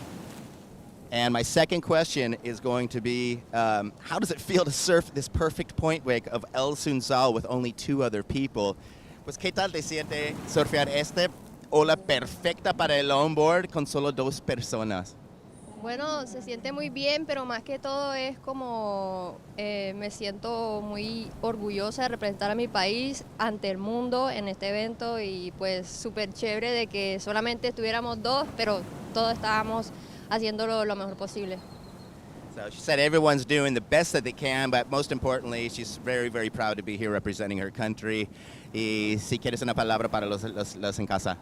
Sí, muchas gracias a todos los que nos están apoyando, que nos están viendo, y vamos con todo. ¡Arriba Colombia! Muchas gracias. Gracias.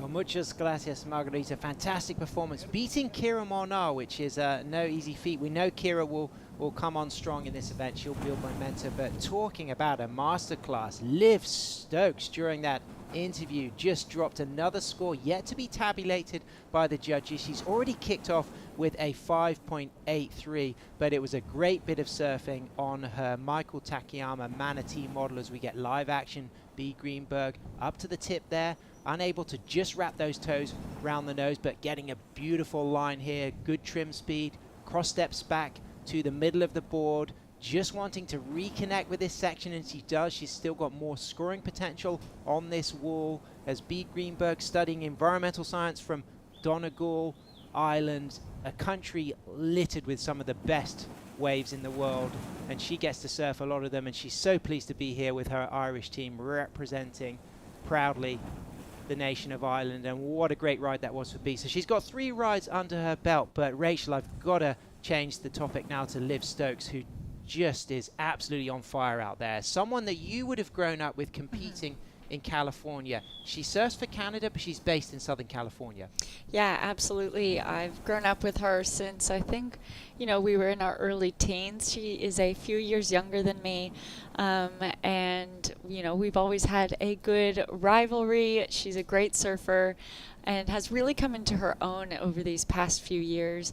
And that opportunity to represent Canada has led her to opportunities to surf in the Pan American Games, which she was just at last week. And she's looking just really comfortable and relaxed out there. I love how her board is looking under her feet.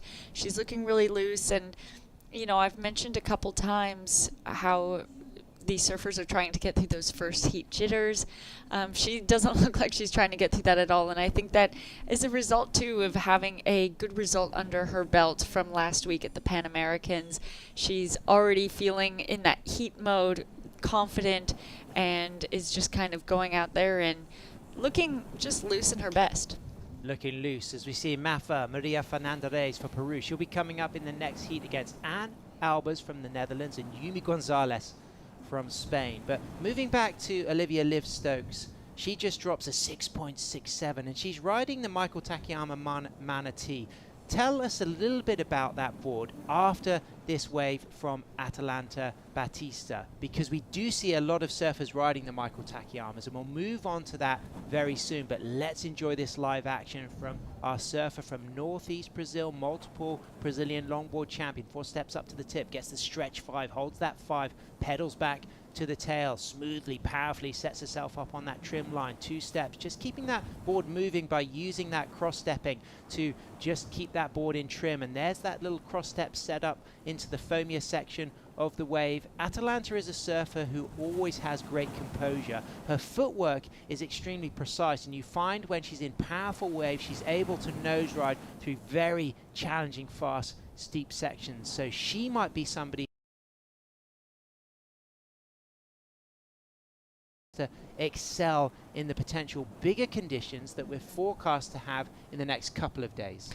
Yeah, unfortunately that wave didn't really provide her opportunity to really enunciate either maneuver in turns or nose rides, but again, she's just kind of seems like she's building this little house. And so let's move on to the Michael Takayamas. Why are they so popular with surfers from the USA? And, what is it that Liv can do on those beautiful Michael Takayama boards? Well, Michael Takayama is a shaper based out of Oceanside, California, and there is so much support for from the surfers for Michael's boards. They love him. Just looking at this wave from Atalanta, that's a really nice nose ride on her backside, out the back. The judges will like that. That was a swooping bottom turn, really nice and loose. But here the wave goes a little bit quiet as she kind of waits for the wave to stand back up and give her another opportunity to do something. We see her adding in a bit of that footwork, but you can see the wave just shouldered off a little bit, didn't stand up like she was hoping it would. So she cuts out of that, and she's going to paddle back out, hoping to get a stronger wave. Atalanta, a huge hero in Brazil, 5 times Brazilian national champion. She has a show on the channel Canal Off, all about her work in surfing, education, social work and politics. She's been an elected councillor in her area. She's from just south of Recife in northeast Brazil, and she rides Portuguese-built Luffy surfboards, as we see Liv Stokes lining herself out for a beautiful right-hander at El Sunzal here. Just weaves back and forth, keeps that high line, 4 steps, finds a nice 5, gets a crisp 10, again back up for a 5, beautiful toe curl there, gets a second 10, the tail just holding in beautifully on that high line, and staying true to a good trim speed and trim line there, and then delicately just readjusting and putting that board on rail for a third strong nose ride, throwing some spray, putting some power into that cut back, but then just standing tall and soul arching to get back into that section, kicking out in the channel, the Canadian flag flying high with pride, and Liv Stokes going to drop another strong score to add to that 5.83 and that 6.67. Do you think that could go higher than that low score of the 5.83, or you think not quite? I think it'll be around the same area. Oh, and it's just dropped. It's actually a 6.23, so she does drop that 5.83. And I think that looking at Atalanta out the back, in and out, B right behind her as these sets roll in. So B up and riding there. She's got those 2 steps, just keeping that board moving. The cross stepping is the functional way to keep the board flat, trimming fast. And of course you've got to adjust those cross steps so you don't allow the board to nose ride. So using that footwork is one of the key elements to facilitate that smooth transition of body weight up and down a longboard. But of course what the judges really want to see with the judging criteria is the surfing in the critical section of the wave, the pocket. So if those surfers are nose riding out on the shoulder or turning out on the shoulder, they're almost losing the scoring potential. But when the action is happening in that pocket, the degree of difficulty is higher, and therefore the judges will reward higher scores. Exactly, and that's what Liv is able to demonstrate. It's becomes sometimes this self-fulfilling prophecy. When you start the heat with a good wave, you then get into rhythm with the good waves that are coming through, and I think Liv is just kind of in this rhythm now with the ocean, it seems, for waves that are lining up nicely, allowing her opportunity to spend time on the nose out the back, which is really critical to building up a high score. And she's, like I've said before, surfing really loosely on her feet, or on her turns, and just looking really strong. I think she's going to be really happy with how this heat has panned out. Absolutely, and we're seeing critical surfing, but I must say that there's someone who's demonstrating critical thinking. She's just graduated, has Liv Stokes, from UCLA with a degree in political science, and she's just starting a master's degree in teaching. So it's really exciting to see how she's using all these opportunities in surfing to further her opportunities and passion to become a teacher. As we see Atalanta Batista, beautiful swooping turn there, so much power, control and grace and flow, and then gets back with 6 steps up to a nose ride. And I just like to see that snaking movement, the composure that Atalanta has. And you have competed with Atalanta around the world. What's she like to be in a heat with, Rachel? Oh, she's really fun to surf in a heat with, you know, but like you said, you can always expect that composure from her at any time of the heat. You know, she isn't someone who necessarily gets flustered, as we see B going on a left. Brilliant work from B there, opting to ride on her front side, and it's a really nice fast section. So B will add to those scores. She's got a 2.23 and a 2.17. She needs a 5.27 to move up into first position. Liv Stokes out there in the lead with a really strong heat total of 12.90. That's a couple of high 6s there. And Atalanta Batista, she'll drop a score. She's got a couple of high 3s. She's dropped to 4.23, so that improves her situation. But Liv Stokes really running away with this heat. Yeah, I think the difference on Atalanta's last wave is she didn't get that opening nose ride opportunity. She walked kind of to the upper 3/4 of the board and then walked back, did a turn, and reset up for the nose ride. If she had been able to get straight to the nose, turn, and then back to the nose, I think we would have seen it at least a point higher. Absolutely. I don't think we've seen the best of Atalanta Batista. She has got a lot to deliver, but I'm really pleased to see Liv just confidently engaging with this heat. We just saw another regular footer who has high caliber success at the international level, Kira Molnar, not win the heat, come in second. Psychologically, how does that have an impact on a surfer that is probably aiming for the final to get second in a first heat? Well, it sometimes actually can be a really good thing. It can be a little bit jarring, but it's just about how you use that mentally. I mean, you're still in the event, so it's not taking you out of contention whatsoever. Even the surfers who are getting 3rd and 4th in these heats are going to the repechage. There's still that opportunity to get to the final.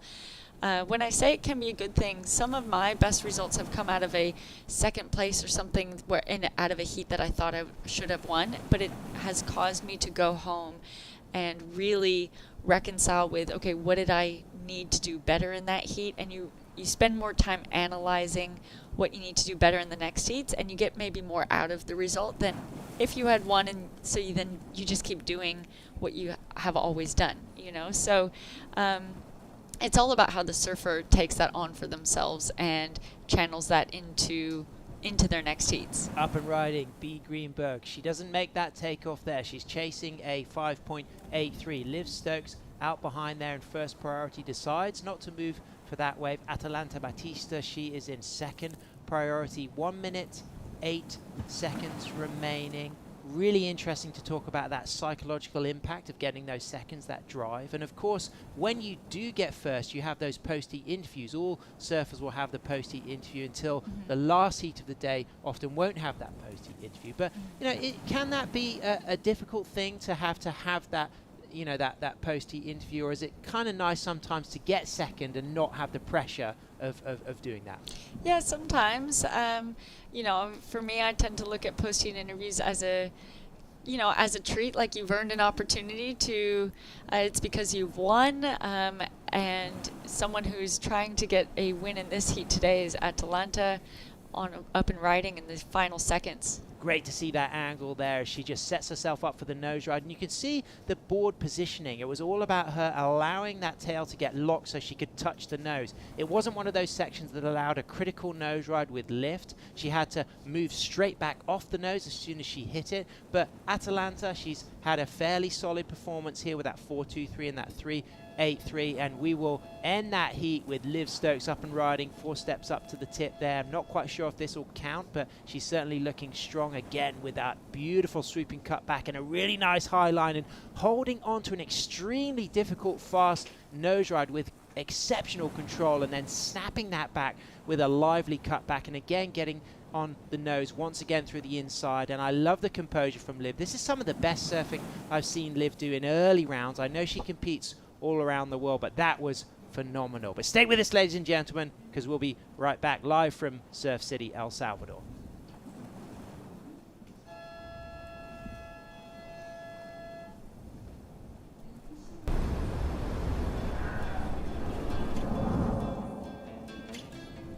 There's a right time for everything. A right time to learn. A right time to try. A right time to fall. There's a right time to face yourself. A right time to enjoy pleasures, to make friends. There's a right time to listen. And a right time to make decisions. There's a right time for fear and for success. There's a right time to find your wave. And there's a right place to enjoy your passion like nowhere else.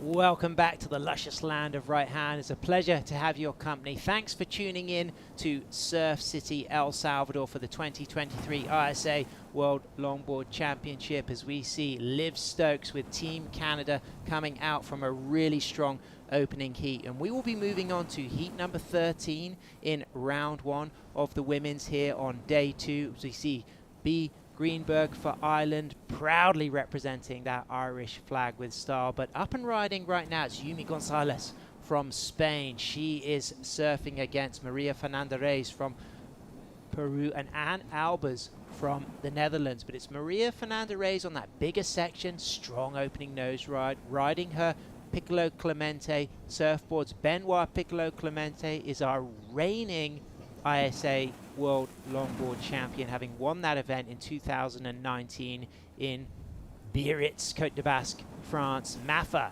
Maria Fernanda Reyes with that quick footwork, looking nice and lively. A lot of nose kick on that board there, but she's liking that hold of the quick 5. There's a sneaky little 10 on the inside. Pedals back, uses the cross step turn there. Lively start for Mafa, looking really strong. Slips on the inside. Rachel Tilley, Mafa again like many of these women, is someone you regularly compete with. I have to ask the question, what's she like to be in a heat with? I love competing with Mafa. She is such a positive energy out there. And of course, when you're in a heat, you're trying to you're there for a job, and things can be serious, and some competitors can be extremely competitive and it not be that fun energy, but she just always seems to bring fun energy out into the water. And she's a surfer that has just exponentially continued to improve over the past 7 years. She's a surfer that just never seems to fall. She always has that really upright, tall style, and is always, except for that slip at the inside, which is kind of discounted anyways because it was on the inside, but she's someone who just goes for these incredible turns that you think a surfer won't make, and then she just keeps surfing out of it. Yeah, brilliant surfer, Mafa. So we'll wait for that first score to drop for Maria Fernandez. We just saw Ann Albers there having to use the turtle roll. So tell us, for all the surf fans tuning in at home, what are the different ways that you will get through a broken wave on a longboard? Yeah, that's a question longboarders get often from people who are learning to longboard. You can either go over the wave by sitting back and pushing above it, or turtling under it like we just saw Ann do. Here's that replay of Yumi's wave. This one was the 2.5, and the score didn't go much higher than this because you can see that wave just kind of trickling off to the side. She didn't really have an opportunity. She keeps going back towards the energy of the wave, hoping that it will reform on the inside. Never, unfortunately, did. But you can see the difference of lines of waves where Maria's just pushes across the bay, and she's able to get those nose rides across and makes it around this whitewash with ease. No stumbles there, and then gets some turns. So I think this will be a decent opening score for her. A great way to open a heat, absolutely. And she adds some variety there, just kind of milks this one all the way through and gets one more turn here. And then I think this is where she ends up having that, oh no, she got a hang 10 and then brings it all the way to the inside, where then I think this is where she got that little stumble, but all the hard work was already done, and she had a variety of maneuvers that the judges will like. Late takeoff for Ann Albers, but beautiful control there. Styling, smooth surfing there. I love the composure. Very difficult to handle those late takeoffs, but looking really stylish. Nice upright stance, just keeping that board nicely in the pocket. She'll be thinking of the opportunity to cross step. There is those 2 steps. 4 to the nose with a beautiful crisp touch of the 5, and I really like the body language, just compressing a little bit to keep that speed and control. Great composure from Ann Albers, the 27-year-old from the Netherlands, a big environmental campaigner and a fantastic longboarder, getting her campaign off. And with that, let's go down to the sand to the winner of our last heat from Canada, Liv Stokes. Thank you, Sam. Rachel, we're here with the winner of the round 1 of women's heat number 12, representing Team Canada, Liv Stokes. First of all, congratulations. Thank you so much. It was super fun out there. I was glad I was able to take the win. So you make trips quite often to my hometown of Oceanside to surf the North Jetty. How would you compare the North Jetty wave to this perfect point wave here at El Sunzal Surf City? I would say they're alike in that it's a right, but other than that, it's kind of not similar at all. Oceanside's a lot quicker than that, but I feel like surfing beach breaks has really allowed me to be able to think quick on my feet. When you surf perfect waves all the time, it's hard to come to a bad wave. So I'd like to think it helped inform my my surfing. On that note, you also ride Michael Takayama surfboards made in Oceanside. Did you bring your normal 9.4 Manatee this time? I did bring my normal 9.4 Manatee. I have 2. One's a little bit lighter and one that's a little bit heavier. I thought I was going to ride the lighter one today because I thought it was going to be huge here. But with the chop and the wind, it's actually better to have the heavier board to be able to cut through it. So it's been working really well for me. Shout out to Michael Takayama, you're the best. So how cool is it to travel as a team and be competing not just for yourself, but as a team for Team Canada? I love competing as a team. I find it so much more fun to be competing with my team than just by myself. My whole family's from Canada. Shout out to the Stokeses back in Toronto and Muskoka. So it really means a lot to me that I'm able to, do something for my family's home country. Well, that's wicked. So I was informed by your mom, people want to look you up on social media. It's not Olivia Stokes, because they won't find you like I didn't. It's Liv Stokes, right? Yeah, I think they took my official name on my passport, but I have not gone by Olivia since I was 13. So Liv Stokes, L-I-V, that's my name. All right, well, enjoy your time here in El Salvador, and we look forward to you doing great in the next one. Thank you. I'd like to thank my sponsors and my friends and family back at home and my boyfriend. Thank you guys so much for supporting me. All right, thank you very much, Liv. Back to the booth, guys. Great stuff, Liv. She fitted so much information into those answers. That was brilliant. And you could see the adrenaline post-win, It's a big moment when the build-up to an event like this, to go out there and surf well, and she must be feeling great about that performance. Yeah, I think what you can feel in a lot of these post-heat interviews is the relief of the surfers to have that first heat done, to have a win under the belt. That's always the goal of these surfers when they're paddling out, is to win and advance into the next round. She made a interesting point there where she's grown up surfing beach breaks and not as good of waves or more difficult, challenging conditions, and that can make a really good surfer. There's a saying that I've grown up saying with my family, and it's common in the surf industry, but it's easy to surf good waves. It's not easy to surf bad waves. So when a good surfer comes out of more difficult conditions, when they come onto such a beautiful wave like here at El Sunzal, they end up just lighting up even more because they're used to thinking quick on their feet, making quick decisions. Here with such a long wave, they have so much opportunity to stack the maneuvers. As we see a replay of Yumi Gonzalez. So this was her 3.57, our surfer out of Asturias Salinas. What do you think of this, Rachel? I think this was a long length of ride. She's made it out of the outside section, unfortunately with no nose ride, which is why I don't think it progressed into that 4 and above range. She starts doing some footwork here and then makes her way up to the nose there, a little bit out of the pocket, but got her feet over the tip nonetheless. And you can see that chop is already starting to get onto the wave, and she's navigating that one really nicely. I liked that turn, and then it starts to just close out there, but she's on the sand anyways, so surfs that all the way through. But like I was saying, the reason it didn't really go above that 3 range was because of that lack of getting her feet over the nose on the outside section. The judges are really prioritizing that and showing that through their scores. She rides Vita surfboards, a heavier glass board, more of a classic log, and it looks like it just trims and cuts through that chop beautifully. We also heard Liv Stokes explaining she came with 2 Michael Takayama 9.4s, one heavier and one slightly lighter. She's opted to ride the heavier board. What will be the advantage of having that extra weight on your board in these bumpy conditions? Yeah, well, you want to have a good relationship with your board. The surfer, the board, and the ocean needs to all kind of work harmoniously, thank you. It has to all work together in order to be doing your best surfing. So when there is bump on the face of the wave, heavier boards kind of just cut through that with more speed and a little bit smoother, as we see Anne taking off on this one. Really nice opening cut back there from Anne.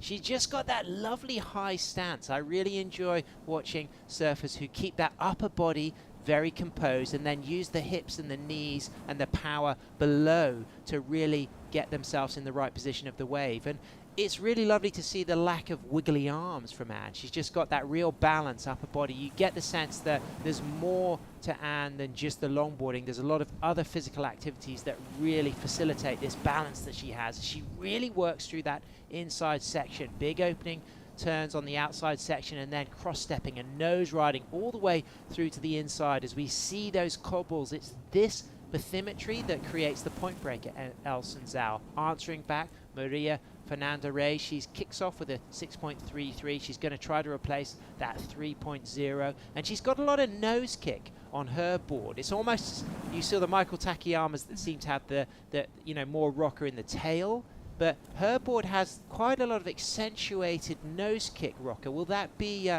affect the way that she rides that board relative to some of the flatter boards we might see from longboarders here? Yeah, I think boards with a little bit more rocker, it allows you to surf or nose ride kind kind of outside of that pocket. Of course, we want to see the best nose rides are happening in that pocket, but on some of these longer waves with a long face stretching in front, it'll allow her to stay on that nose, getting over that bump and going into that next section as it stands up. That rocker kind of allows her to glide through that easily as we see her taking off, and you can see she's able to hold this one across. She does a little bit of an adjustment to then I think she gets back up to the nose up here, but she's surfing really loosely. This is great wave selection by her. It's running through the bay. Absolutely, her wave selection has been phenomenal. She's been very patient. She's just sat, she looks to have sat slightly wide to go for those big sets. And I think those are the waves that are proving to run through the bay a little bit, where you can see some of the other waves that we've seen already surfed today have kind of shouldered off on that inside section, and the surfers have to keep staying with the energy in the whitewash, hoping that it will reform, where this one hits the sandbank that's here, and she takes that all the way through. Let's see how this one goes into the So bay. this is Anne, and she just had such a beautiful composure throughout this wave. A lot of the footwork and nose riding happened on the inside, but what about this opening section here of these S-turns, these cutbacks? Yeah, they're really nice. You were saying before while we were watching this live is a lot of this work happens, you can see just below her hips. She really keeps that upper body still and does all the work basically maybe even from her knees down. Really a lot of ankle strength there. The difference in that wave selection we were talking about, it looked like she took off on this wave a little bit deeper, so you can see it kind of hit a different sand bank as it came in, and it doesn't stand up as much as Maria's did when it kind of goes to the wider section. But she loved that. You could just see the body language at the end. She was proud of the way she surfed. I thought that was incredible. So Anne Alba's looking very good as we get live action. Yumi Gonzalez, physical education teacher from North Spain, also works as a surf coach. Beautiful cross-step turns there. Gets back to the tail, riding a longer, bigger, heavier board. But the bounce just got the better of her on that section. So Yumi Gonzalez looking to replace a 2.50. And talking about equipment before, I think it's actually important to note that Anne has actually shaped her own board. So that's something she's very connected to her equipment. That is an excellent skill. It's not easy to shape boards. That's why surfers normally have a close relationship to shapers that have perfected the art of shaping boards. There's so many intricacies that are really important to making a great board. And so the fact that she has that dynamic, there's not many women shapers out there. That's an awesome addition to her. Absolutely. I mean, in California, who would be some of the highest level women shapers who we could get boards from? You know what? There's Ashley. Okay. Yeah. Ashley Lloyd.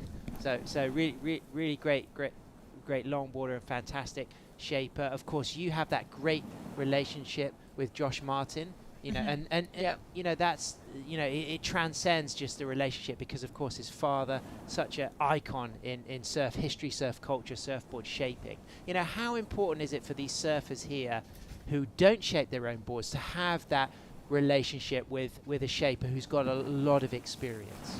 Well, I think it's extremely important because every surfer out there is riding a shape that is specifically built for them. You know, we're all trying to surf towards a particular criteria, and that is doing critical maneuvers in the critical parts of the waves using traditional surfing, all doing it encompassing style, grace, and flow. So every surfer has equipment that allows them to do their best surfing to reach that criteria. So it's important to have a shaper that understands you as a surfer and builds the best board for you in order to fulfill that. Maria Fernanda Reyes will lose her priority there. She hustled for that wave, didn't catch it, so she will shift down in that priority to third priority. So that means Anne Alba's sitting in first priority, 3 minutes 15 seconds remaining. Peru out there in the lead.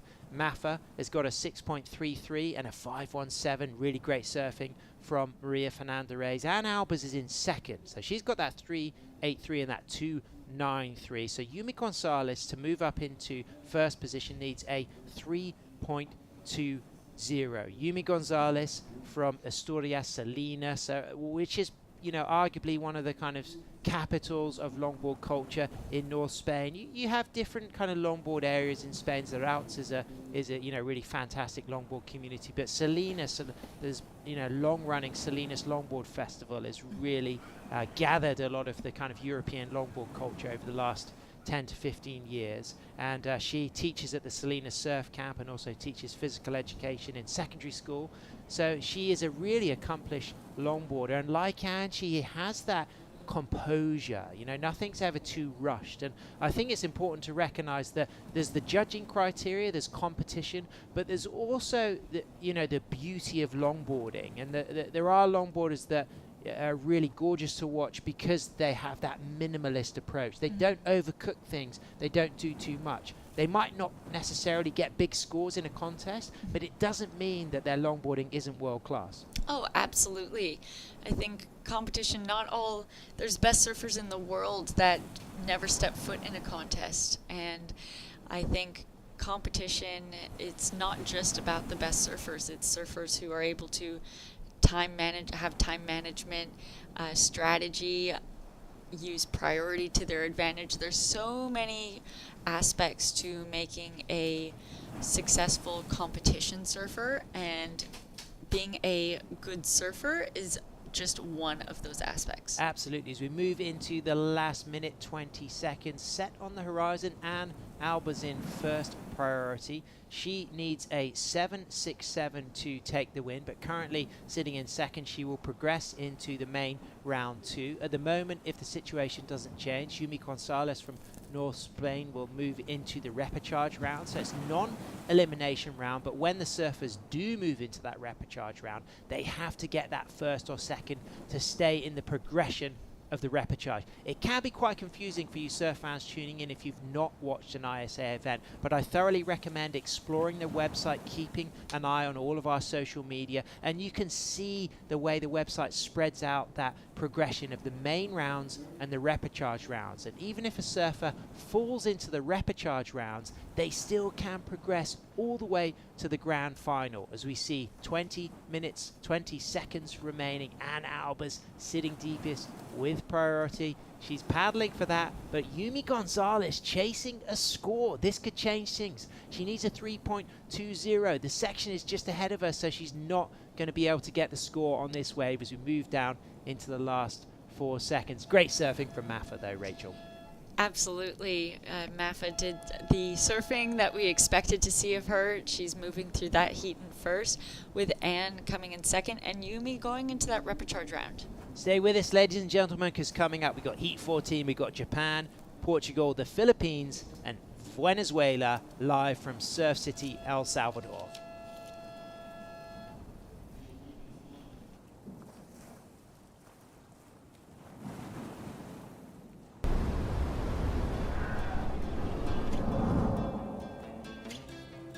There's a right time for everything. A right time to learn. A right time to try. A right time to fall. There's a right time to face yourself. A right time to enjoy pleasures, to make friends. There's a right time to listen. And a right time to make decisions. There's a right time for fear and for success. There's a right time to find your wave, and there's a right place to enjoy your passion like nowhere else.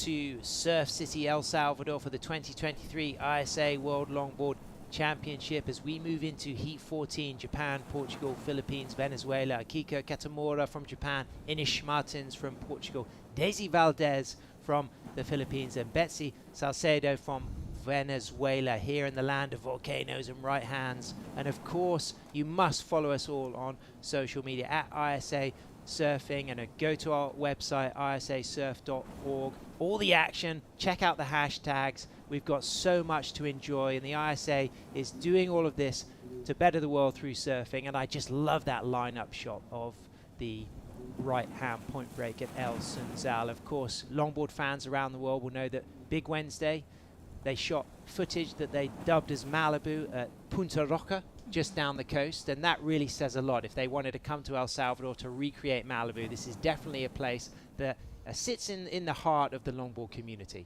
Absolutely, and that's a classic movie. If no one's seen Yeah, that movie go before, watch it. absolutely, that is a classic must-watch. And what's so fascinating, Rachel, about that movie is it was filmed in 1978 when a lot of those surfers who stunt doubled for the actors hadn't ridden longboard since they were kids. You know, they'd grown up in the 60s longboard culture, but then made the transition in the shortboard revolution to shortboards. But the surfing remains timeless, as this surfing is our little catch-up of what we've seen so far from Betsy Salcedo from Venezuela. Yeah, this happened during the break. This was given a 2.50, so she is just trying to get her feet wet. Unfortunately, not able to get up to the nose in that area, which is why it didn't go much higher of a score. Goes for it there, and unfortunately pearls, but we see blue up and riding. This was her 1.07, or it might have actually been, her 2.47. That was a nice opening nose ride on her backside. It's not easy surfing on your backside out here, especially as that bump starts coming on the face of the wave. There's a lot to navigate, but that wave kind of ended shorter. And then here we see Daisy's 1.23. And unfortunately coming unstuck pretty quick there. So she'll be back out in the lineup. Live action, Ikoko Kitamura from Japan, the regular footer there, 4 steps all the way to the 5, stretches out to get that 5, shuffles back to the tail, and then a beautiful readjustment there, just nice in the bowl section, but a little bit too deep on that turn. So some low scores coming through. Inish Martins gets a 2.47 and a 1.07. Betsy gets a 2.50, waiting for that second score. There's the Dantas brothers and Raquel Bento for Team Portugal. Inish, the 28-year-old from Faro, which is in the south of Brazil. She's actually an incredible trampoline gymnast, and she works as a medical doctor, and she's been a multiple Portuguese champ in the university national event they have there. And she's been competing for Portugal internationally for a number of years. She's someone I've commentated on regularly. She's very capable in big waves as well. So I know that's something that she'll enjoy and revel in if she gets the opportunity to go into the bigger surf. But talking of a big performance, let's go down to the beach with Mafa Maria Fernanda Reyes from Peru. Thank you, Sam. Rachel, we're here with the winner of the women's round 1, heat number 13, representing Team Peru, Maria Fernanda Reyes. Primeramente, felicidades. Muchas gracias. Bueno, feliz de venir una vez más y representar al Perú. Es un honor ponerse la camiseta y estar en un evento increíble con miras a las Olimpiadas, aproximadamente. So she's really happy to be back here with the jersey on here in beautiful Surf City for another World Championship. And she's also knows that longboarding may eventually make it into the Olympics, so that's even more exciting. Bueno, my first question is going to be, how important is it to have this connection with your shaper? She's traveling with 3-time world champion Piccolo Clemente. He's made her a beautiful new board. I'm just checking out. And I just want to kind of know how important it is to have that connection and communication with your shaper. Bueno, vienes con Piccolo Clemente. Él lo que hace las tablas para varios años. Tienen una conexión súper fuerte. Sabe cómo surfean juntos.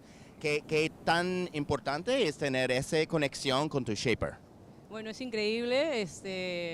Piccolo me hace las tablas y hemos probado un montón de longboards. A veces las que a él no le funcionan, me funcionan muy bien a mí, y así hemos llegado a un modelo que él me ha hecho para el surfing, y creo que hemos encontrado la longboard indicada y ha sido año tras año probando pero es increíble. ¿Y esa nueva tabla es una receta secreta o podemos hablar sobre él?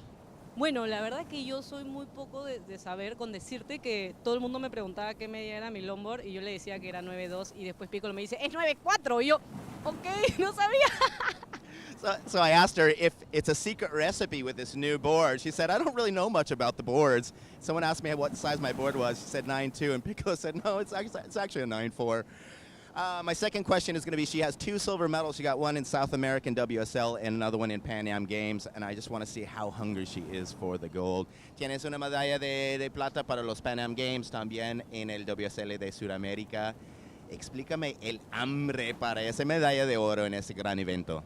Bueno, yo quiero ir paso a paso, es un evento muy increíble, tenemos grandes competidoras, Alice, Chloe, Zoe y muchas chicas más que están corriendo súper bien, varias del Tour de WSL, entonces para mí medirme con las mejores del mundo es lo mejor y qué mejor que jugar en el agua y divertirse y que sea un juego limpio.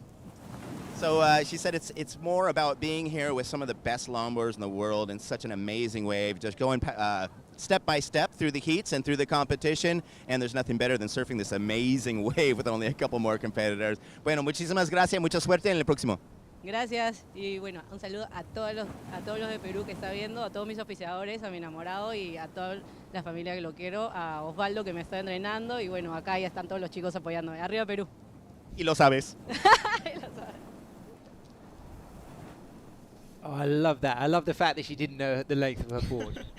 Yeah, that you can see Mafa is just such a positive, radiant person. She's so fun to be around. But her shaper, Piccolo Clemente, obviously the reigning gold medalist from the 2019 ISA France World Longboard Championships, he's a great person to trust in your equipment as we see the live action of Betsy up and riding. Betsy, nice wave there. So she's going to add to that 2.50. She's currently sitting there in second position. And of course, there are surfers who excel without a massive interest in really understanding the sizes of their boards, trusting the shapers. But there are others who really know what's happening. You're an example of someone you know a lot about dimensions, widths, weights. You would be you would be horrified if you didn't know the length of the board that you were competing on. Well, it's something that I have just a keen interest in my equipment, but you were asking before, why is it so important for a surfer to have a good relationship with their shaper? And that's exactly why, because Maria obviously has full trust in Piccolo that he's going to make her exactly what she needs. He knows her surfing well. He knows what the surfing she's trying to do in order to win. So they obviously have that trust in each other. She trusts him. So it's something that some surfers, myself included, love getting in the shaping room and understanding, well, why is this? Why do you do that? But ultimately, it just does come down to that surfer-shaper relationship being most crucial. Live action, Daisy Valdez, a legend of Philippines surfing.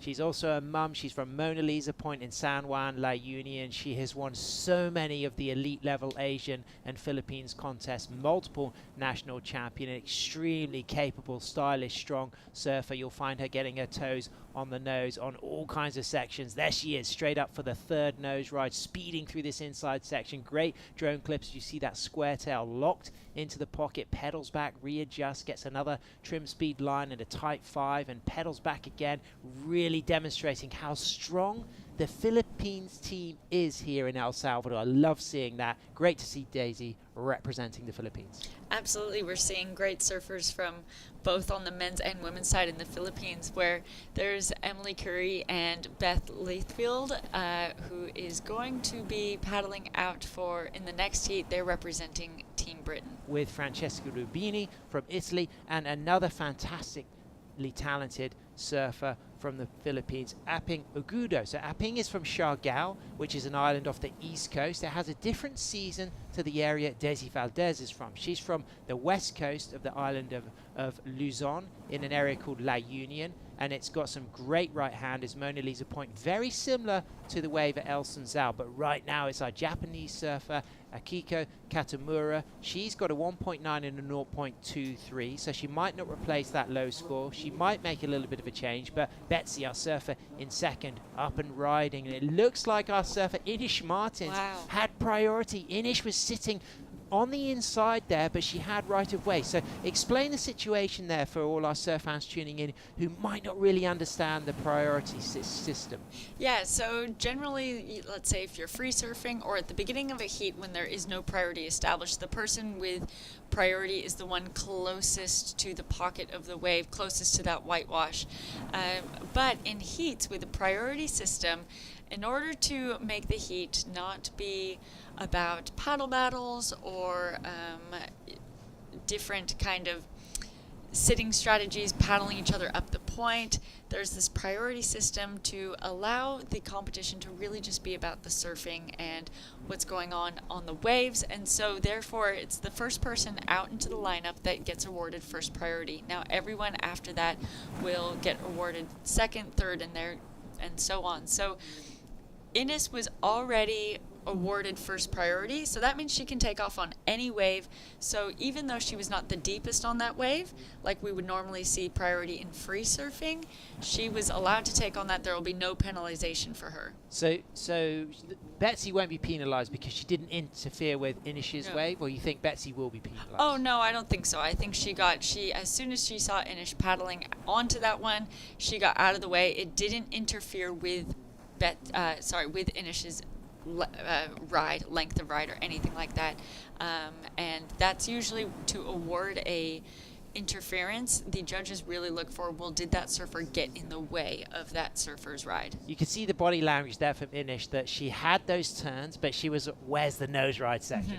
And then it didn't come. And then that a little bit of frustration in the body language. She knew she needed to demonstrate that variety, but she's sitting in third position. She just needs a 1.71. She might get it on that exchange. It's Daisy Valdez out there in the lead with a 3.90, and she's backed out with a low score of a 1.23, and Daisy Valdez is in third priority. So Coca Kitamara, she's in first priority, but Inish Martins just moves from third to first. She's got a 3.03 and a 2.47. How about this replay here from Inish? So she's on a foamy wave. Obviously this was after some of those sets came through, which can add a little bit of bump onto the face of the wave, but she navigated it well. Obviously it did not deter her whatsoever. Unfortunately not getting the nose ride opportunity, but some powerful turns, and the judges awarding that the 3.03 that pushed her into first. So she sits there in first at the 2023 ISA World Longboard Championship at Surf City, El Salvador in La Libertad. The right-hand point break of El Sunzal, as we see Francesca Martini coming down, multiple, well, she's actually a European champion, but a multiple Italian champion, Beth Layfield, in the middle of the group there. And Aping as well from Siargao on the east coast of the Philippines is currently seeing her teammate Daisy Valdez sitting in second. Daisy needs a 1.60. She's up and riding. There's that nice mid-line. She just cuts back beautifully. She's got a lot of speed here. She's got bump to deal with, but look at the composure that she shows, and I love that cutback right there in the pocket. Can she just set herself up for this wall? She has to stay nice and low as that white water just crumbles and foams, and then there's the stall for the 6 steps up for a beautiful touch of the 5. Great composure. The judges are really going to recognize that she's really demonstrated control, composure, critical nose riding. Their second hang 5 was the strongest nose ride we've seen on this wave, and then gets a little tap of the 5 all the way to the shore break with a little standing island kick out, wipes the salt water off her eyes. She's gonna love that one. Absolutely, that will be beyond what she needed in that 1.60. That was a really well surfed wave. You can see this bump on the outside. Ideally she would have loved to get to the nose ride there in this section. However, you know, with that bump there, she decided to err on a bit of caution, knowing that she needs that 1.6 to put her into the lead. So she wants to get that length of ride and knows that on this inside section, it cleans up a little bit. And look at that nose ride locked into the pocket. Really beautiful. And this is where the hard work really starts coming in, and she racks up the points here that will be awarded well. And it looks like it was just awarded a 4.33, the best wave of the heat, and it's because of these nose rides that she was doing on the inside and taking it all the way to the beach there onto the shore break. And she just never overcooked the chicken on that one. She just kept it really cool the whole way. She wasn't doing too much, and I think it demonstrates that some of these surfers on a bigger board, it almost forces you to keep it clean and focus on the opportunity for a critical nose ride, and then just engage that rail to stay dynamically in the pocket.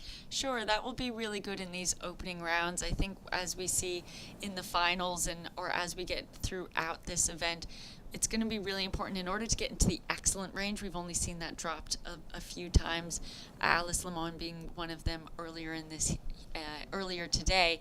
That's because she was putting that power into the turns and getting those nose rides. That's what pushes scores up into the excellent range. Absolutely. If you just stay on that same trim line the whole wave, it's not demonstrating variety, using all of the board and all of the wave.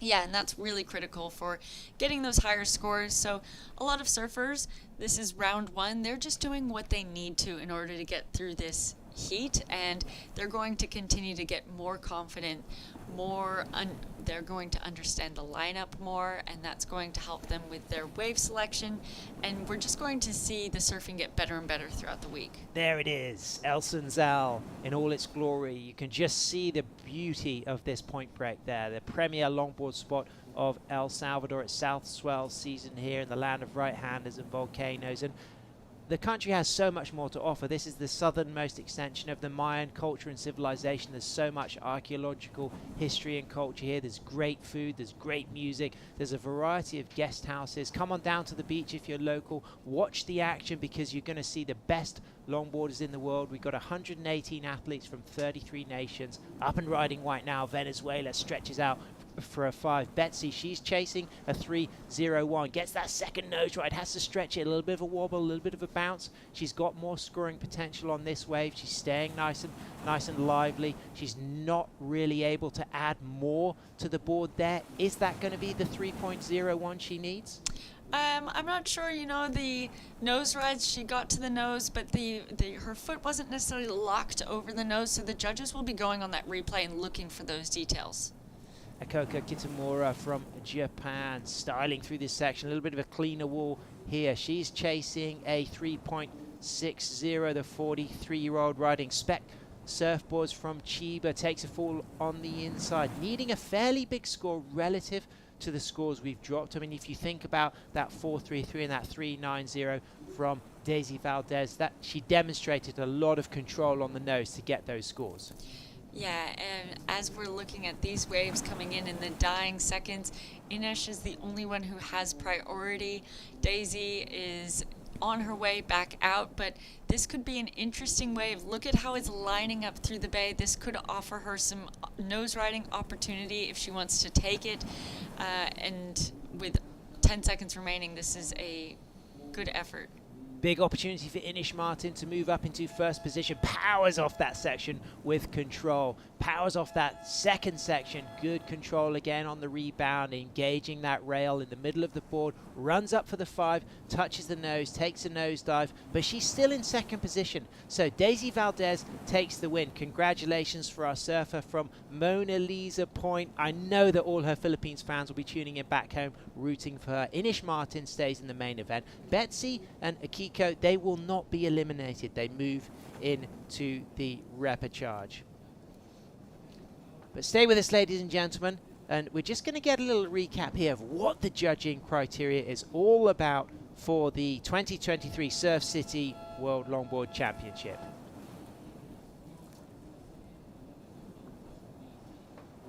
The ISA World Longboard Surfing Championship is taking place at El Sunzal, a premier point break in the heart of Surf City, El Salvador. Using traditional longboard surfing, surfers must perform with control in the critical section of the wave, utilizing the entire board. Degree of difficulty with style, flow, and grace are considered along with the following important elements.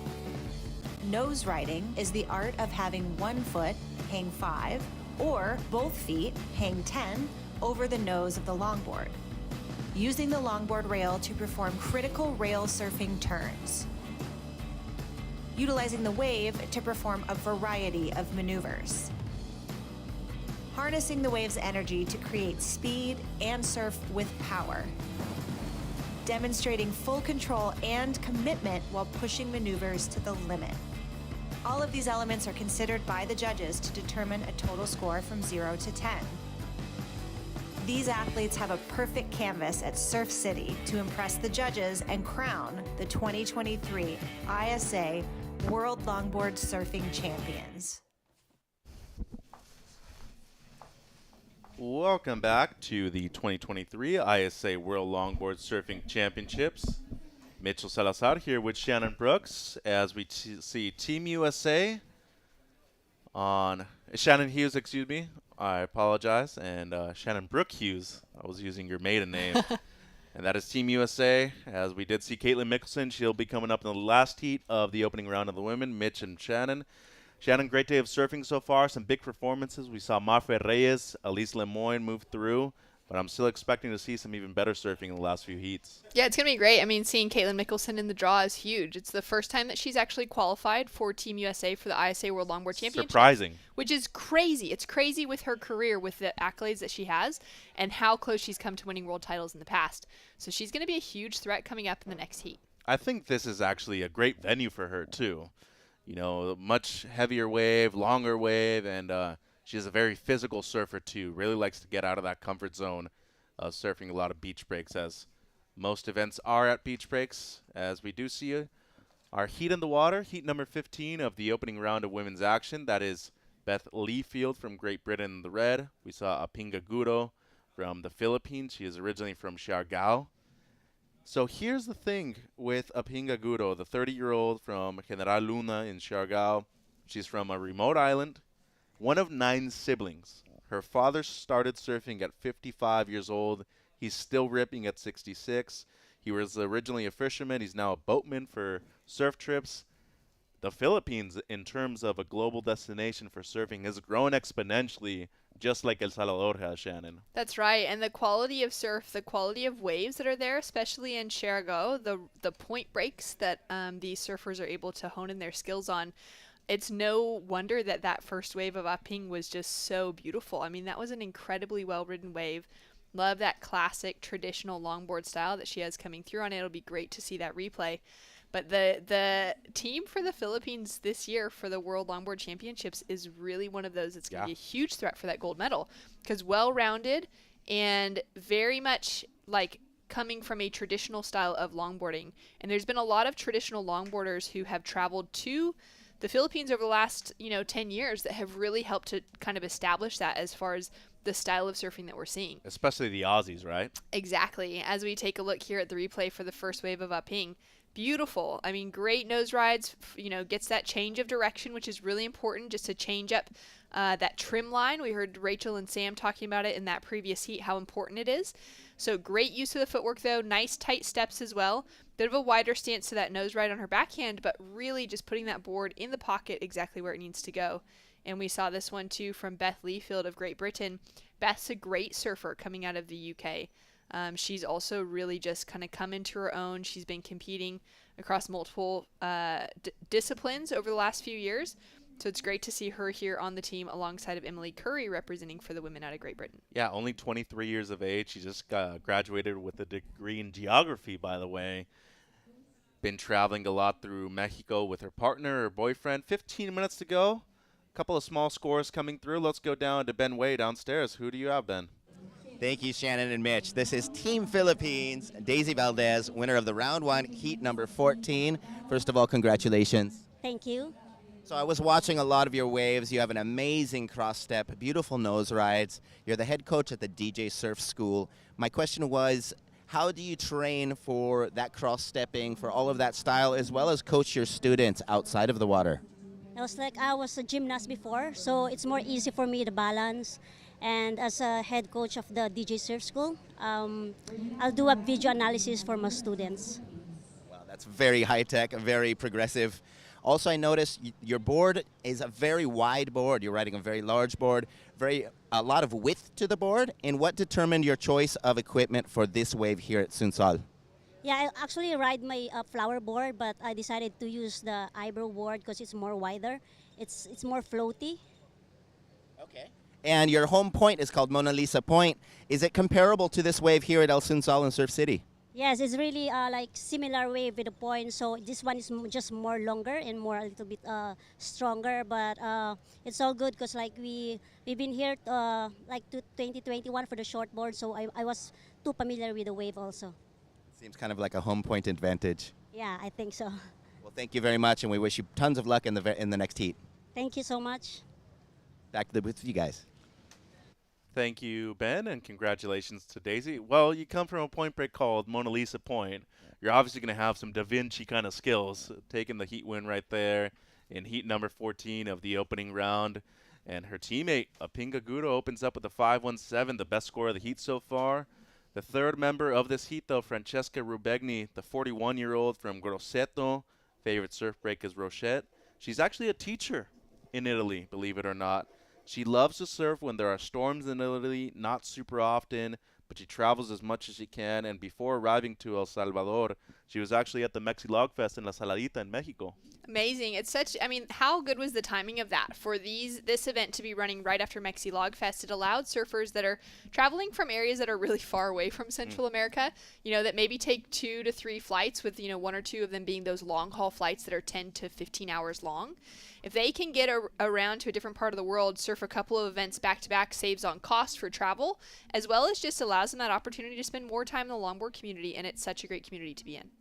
Here's Beth Leafield, the surfer from Great Britain.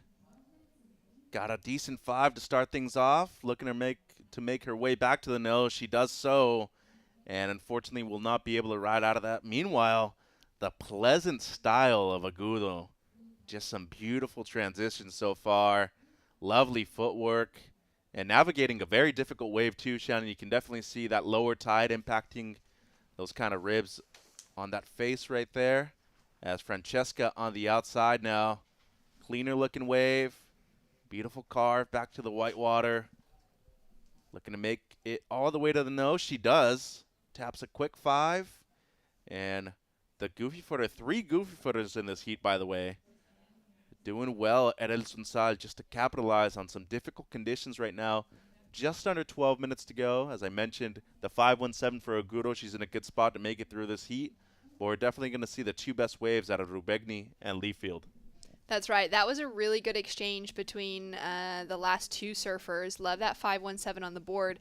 And that comment that you made a moment ago about the fact that so many contests are run in beach breaks. Just seems to be, it doesn't matter what the discipline is, shortboarding, longboarding, stand-up paddle, anything in between, juniors, adults, anything. Beach breaks are like the predominant type of surf contest that most surfers end up surfing in.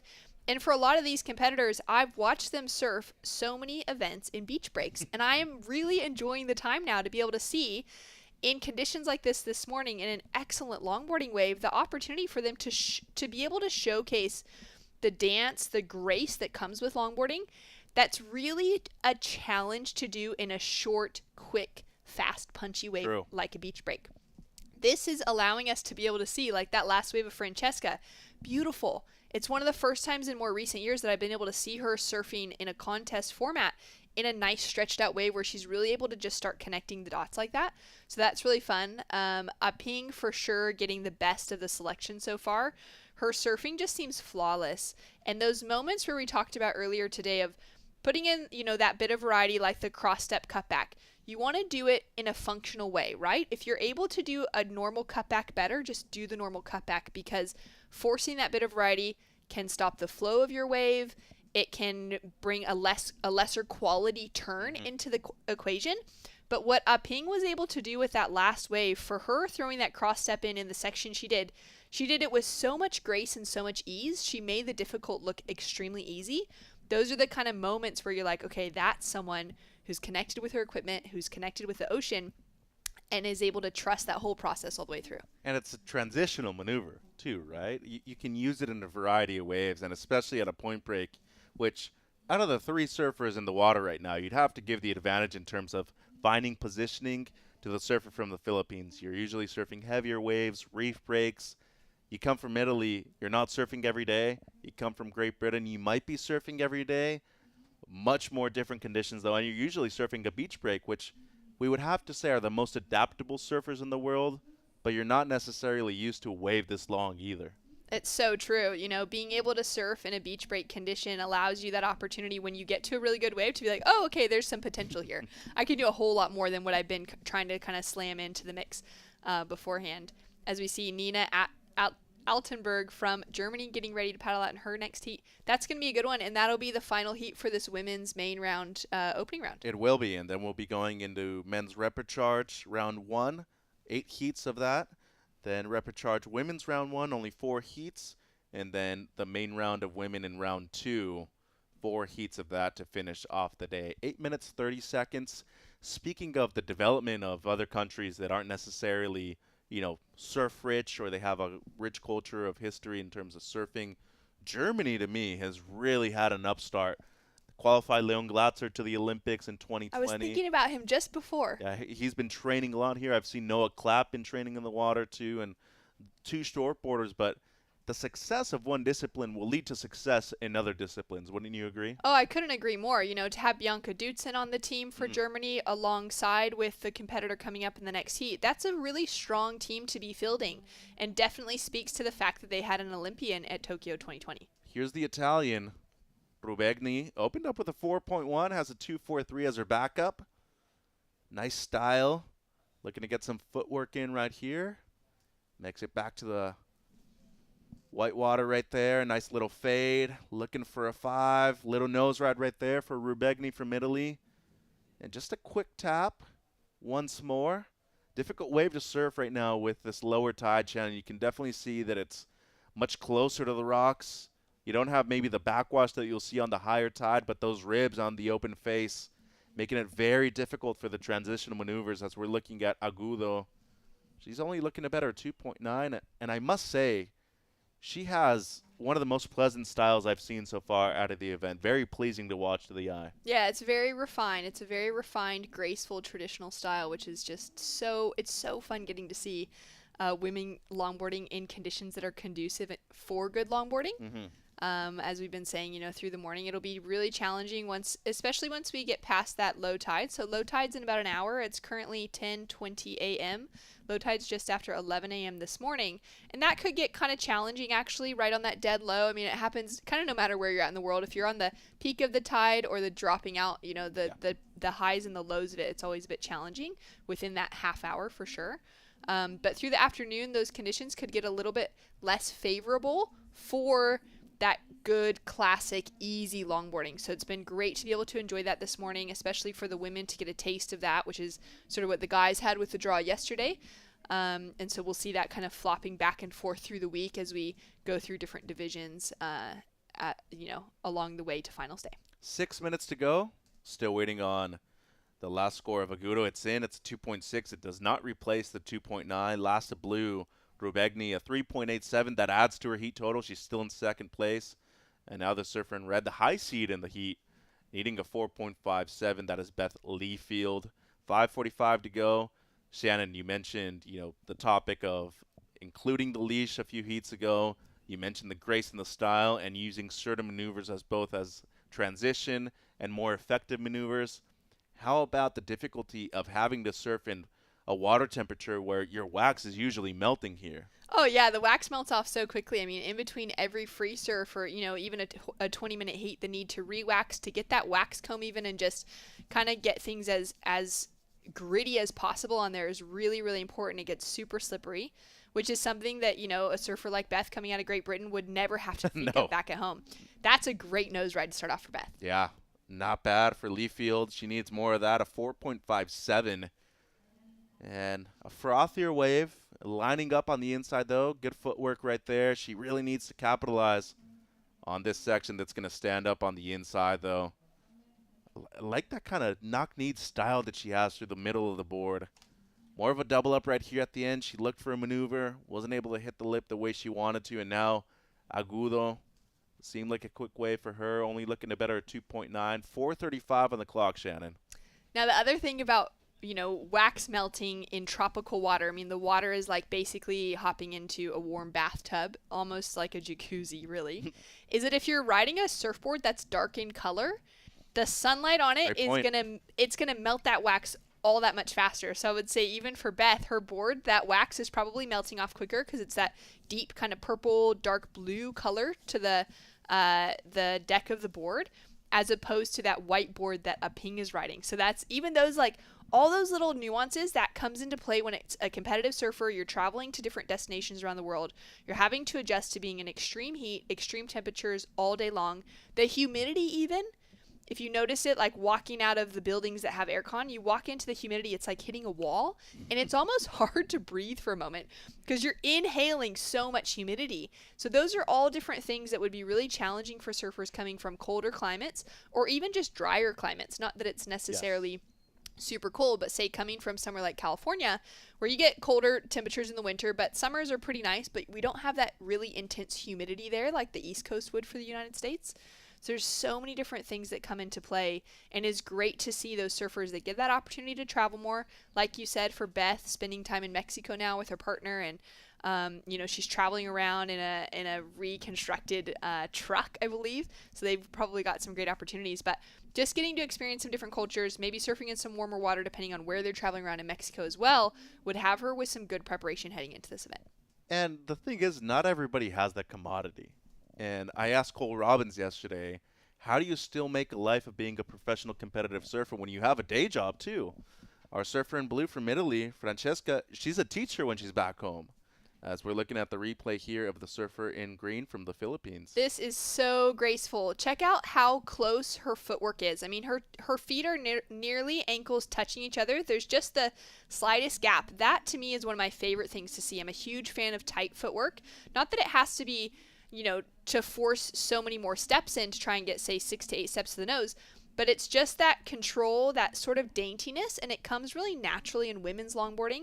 It's more challenging on the men's side where you tend to have bigger steps, which then can add a little bit more weight or pressure onto the board and kind of falter that trim line.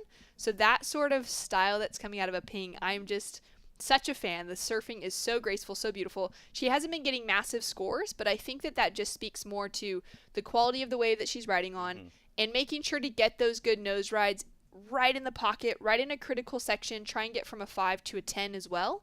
That's even if it's just that 10 for, a half second or a second long. Those are the things that are going to start getting those scores even higher, and then being able to really engage some good rail work is going to be really crucial. But I'm loving the kind of score line that she's building. It's going to set herself up really well for what she needs to work on when she's maybe thinking through, looking back at the heats that ran today, looking at who was able to get into the excellent range like Alice Lemoyne, and seeing some of the differences in their surfing. And I think most of that will just come from the actual wave quality itself, but she's been doing a fantastic job on those smaller inside runners. And especially once you look down the line and the people you're going to have to face. Exactly. In the later rounds especially making it through in the main rounds. She's going to be coming up against the Alices, the Chloe Calmons, those kind of surfers with that kind of quality that are really the names that we would expect to be walking away as event champions at the end of the week. Well, that was a beautiful 5 to start things off, as difficult as it gets to right at the beginning of the wave, but a misstep right there and a huge fall for Beth Leafield. And now the heat leader, Agudo, who dropped to 4.8 on her previous ride. That is now her second best. She is in the lead by a decent amount. This wave just going to taper off. Doesn't seem like she's going to improve on her 4.8. Way smaller. Not a lot of wall on that one. But she's riding this wave as casually as she can. Great style. And one thing I noticed with her, too, she tends to surf on the inner part of the board, too. Very heel side dependent surfer. As we look at Rubegni, she's looking to better at 3.87. This heat's coming to a close. It didn't seem like she did too much on the outside, but the real big question right here, is Beth Leafield going to get the 4.57 on her previous ride? Got the 5 right at the beginning. Is it close to the 2 best waves of this heat, though, Shannon? I don't think it's going to be there just because she wasn't able to get that full completion on the next section. And you could see there was just that little bit of a wobble to everything. Like her steps were just a little bit wider. It wasn't quite that clean trim line that we're seeing out of the surfing from Ping, which got her into that 4.8 or that 5.17 mark. Beth Leafield was chasing that 4, that high 4, which is going to be a challenging one given the quality of wave that she had. Well, it wasn't enough. And either way, Rubegni was probably going to better the 3.87, but Beth Leafield moving into the repechage. She still has a shot through there, but a huge performance by Team Philippines. Back-to-back wins for them. Ping Agudo and Francesca Rubegni moving through. We're going to take a quick break. Let's check out what happened at the opening ceremony on Saturday.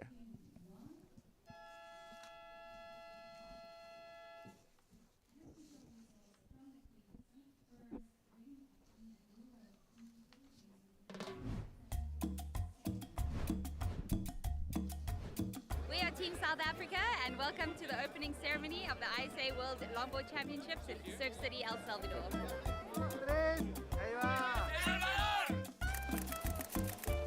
Thank you to all the delegations, to your federations, to the athletes, to the families and friends that supported all of them at home. Enjoy everything. Good luck in the competition. Go home as ambassadors of beautiful El Salvador.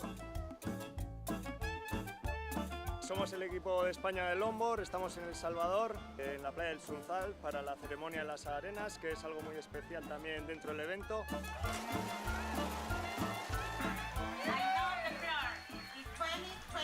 Surf City, El Salvador, ISA World Longboard Surfing Championship.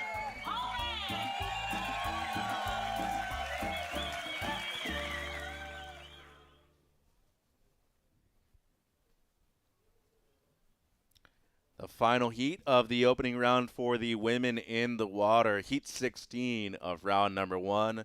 Mitch and Shannon here in the booth, and we see Team Italy celebrating their advancement into the main round 2. As we see Heat 16 in the water, Caitlin Mickelson in red, Laura D'Amico from Uruguay in the blue, and Nina Altenberg from Germany in the green. This lady, no stranger to competition. That's Caitlin Mickelson, originally known as Caitlin McGuire. And Caitlin, with her husband Niles, a great surfer himself, by the way, loves to ride longboards, shortboards, whatever in between. They have a child now, and Caitlin, the first time she hasn't traveled with her family since their kid was born a few years ago. So big moment for her, as you mentioned before, Shannon. First time she's qualified for Team USA. It is very, very tragic that she hasn't surfed for Team USA before, but she gets a shot here and a good chance of winning the gold medal at a break that favors her. Yeah, and I think for her, I'm just going to go out on the limb and say she's the hungriest competitor at this event for gold medal. No doubt. 100%. She has worked her whole life to be able to get to a position where she could represent the USA on this stage for the ISAs. She's been at that level as an individual competitor for the Longboard World Tour with the WSL for the last 10 to 15 years of her career, and she's been a front runner in that world title conversation over the years as well. So she's really someone to keep our eyes on. And here's the German surfer Nina Altenberg in the green jersey, smaller wave, and she's going to start her campaign in this heat number 16 like that. Let's go down to Ben Way with our surfer from the Philippines winning back-to-back heats. Thank you, Mitch. So I'm here with the winner of the round 1 heat number 15 for Team Philippines, Ping Agudo. Congratulations. Thank you. Thank you.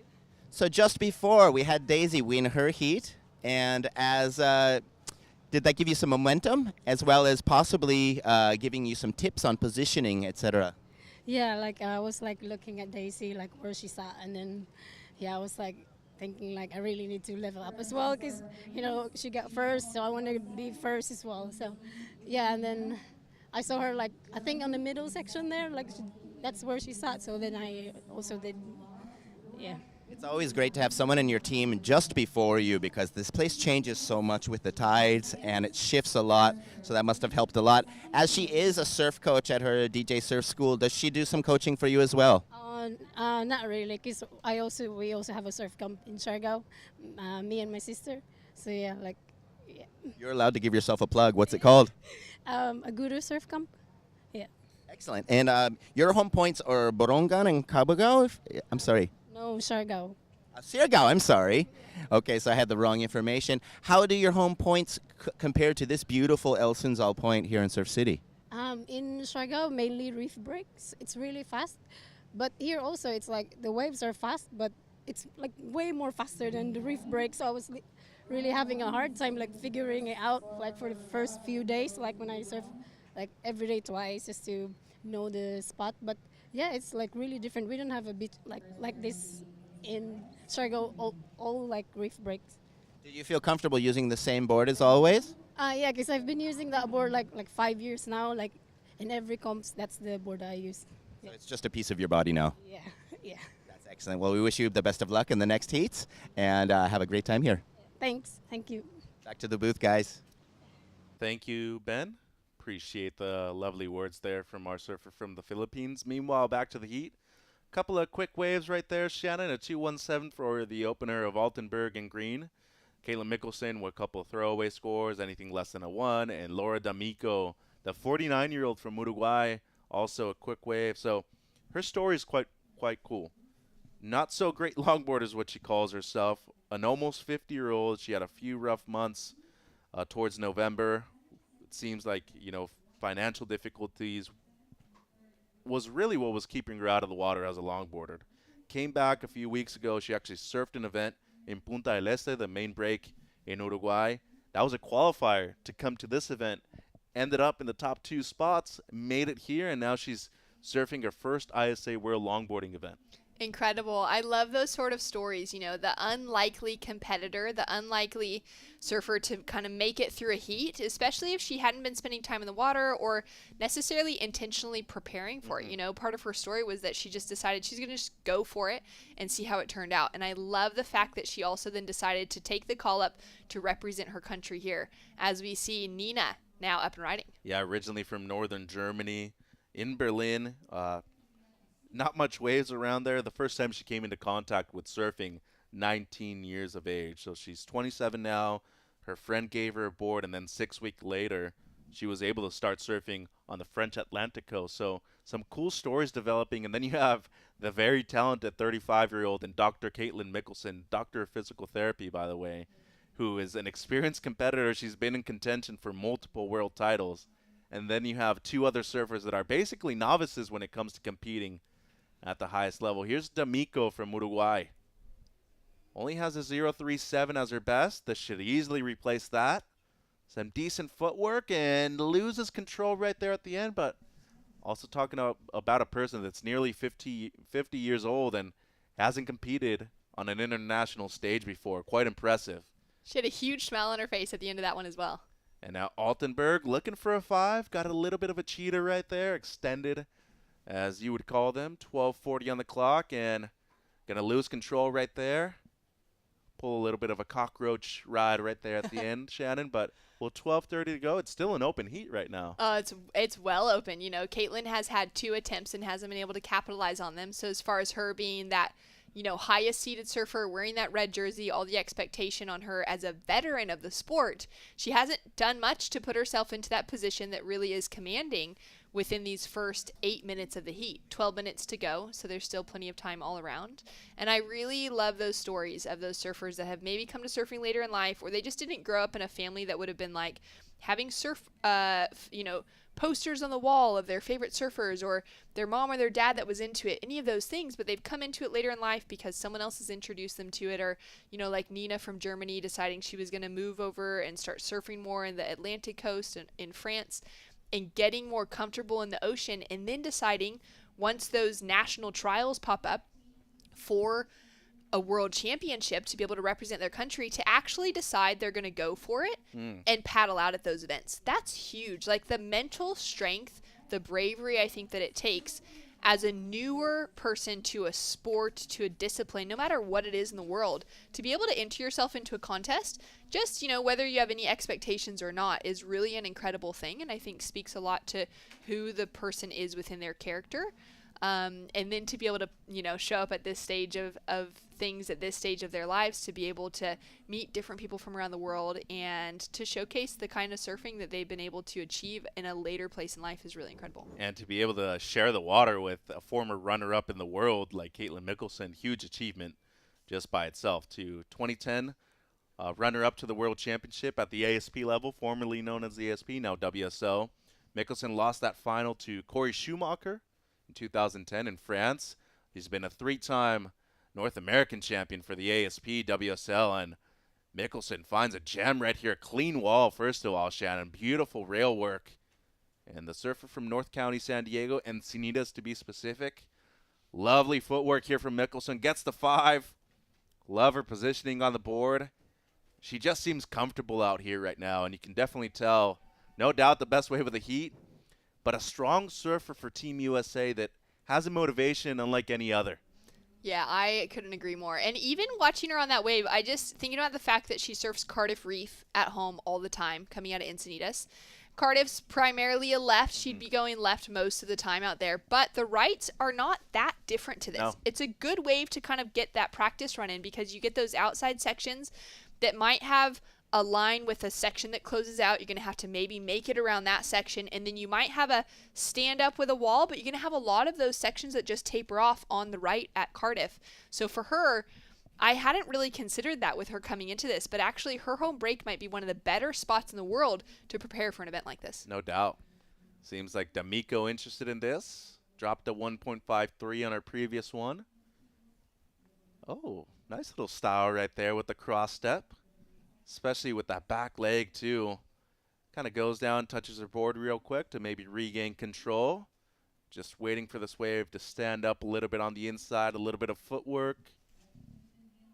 Nice pace, we could say, from D'Amico as the surfer in the blue jersey from Uruguay kicking out. And when we speak about South American countries in terms of surfing, we usually think about Brazil. The dominance that they've had in the shortboarding era lately, especially since the early 2010s. But both Uruguay and Argentina have had incredible surfers over the years. Marco Giorgi from the shortboarding perspective from Uruguay, but both Nacho Pinataro and Julian Schweizer have been great surfers on the longboarding scene, Shannon. It's so true. That is a very strong team on the men's side from Uruguay. And to think of that, you know, the advice that they'd be able to give her. We heard Lucy Small in her post-heat interview yesterday saying that she's never surfed a teams event like this, where she had dedicated people on the ground that weren't just, you know, her family or her partner, that were cheering for her and that also had that knowledge behind them to help her out in some way. And so I feel like for, you know, Team Uruguay, having Nacho and having Julian behind the scenes is a really powerful thing for a longboard event. And here's Altenberg, the 27-year-old. Ooh, switches stances. Nice. Kind of a throwback move right there, but she's going to kick out. It seems like the 3 waves that she's caught so far have been tapered off more than anything, Shannon. Yeah, they haven't really been anything that's going to give her any substantial scores, but I love that that shows she's out there having fun, she's enjoying herself in the water, and feeling relaxed enough to just try something different. The switch stance is something that, again, it's similar to like that cross-step cutback and a few of those other maneuvers, or say a hang heels as opposed to just a straight hang 10, where it needs to be functional. If you could maybe just do a normal hang 10, or you could do a normal cutback instead, you could probably get a higher score. Stick to that because you're trying to build a score in a heat. But with a switch stance, we've really seen that kind of come back into flavor. We see Kevin Scavarna on the men's side. He's not competing here this week, but he's been pulling that out a lot. And the 3-time world champion in Honolulu Bloomfield has been doing some insane switch stance maneuvers. So that's definitely something that's worth practicing and putting some time into if a surfer enjoys it, because there's that big scoring potential and the opportunity to make it look as flawless as their natural stance would be. This is a kind of controversial question, but if I were to ask you what is more difficult, a hang heels or a hang 10 in the most critical section of the wave, which would you say? Oh man, I mean, I think doing a critical hang 10 in the best section of the wave is as difficult as doing an amazing air, whatever it is as difficult as getting an extremely deep technical barrel. So I still think that has that level of difficulty. It's going to be really hard to do a hang heels in that same pocket. Yeah. And that's usually where we see it just sort of diminish the potential of what someone could do with a wave rather than add to it. Wise words there from Shannon Hughes as we see Caitlin Mickelson dropped a 6.83 on her previous ride, so this wave more of a backup for her. Smart surfing right there.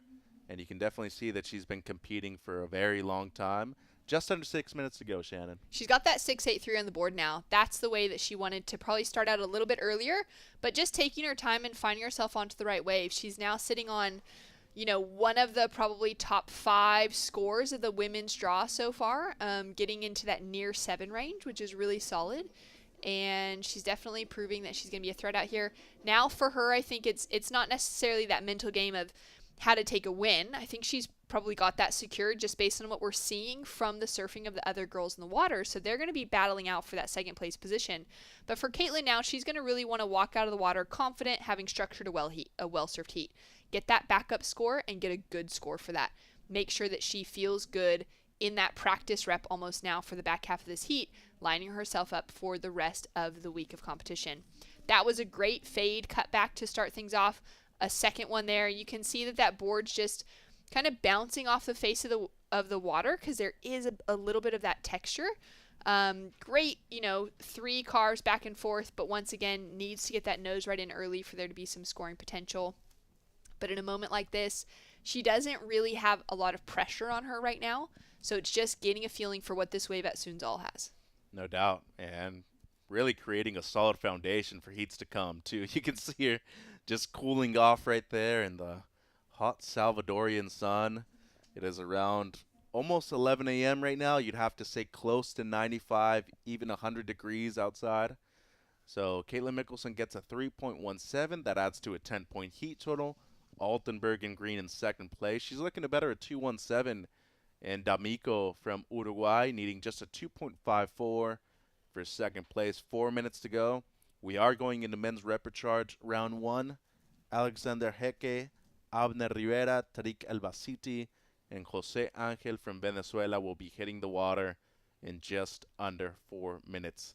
We look at the low tide right now, Shan. We still have around 40 minutes of the tide to even drop a little bit more. It doesn't go negative, 0.2 feet the low tide, but a huge difference this afternoon at around 6:30 p.m., 6.8 high tide. So massive difference when it comes to the changes in the conditions out there. It's so true. And all those rocks that we can see exposed right now, that water is going to feel all the way up to the break walls that block out the hotels here. That water is going to come up so high, it's going to create a ton of backwash as well as a really hectic shore break for these surfers to be getting in and out of. Adaptability is a word to use this week here at El Sunsal.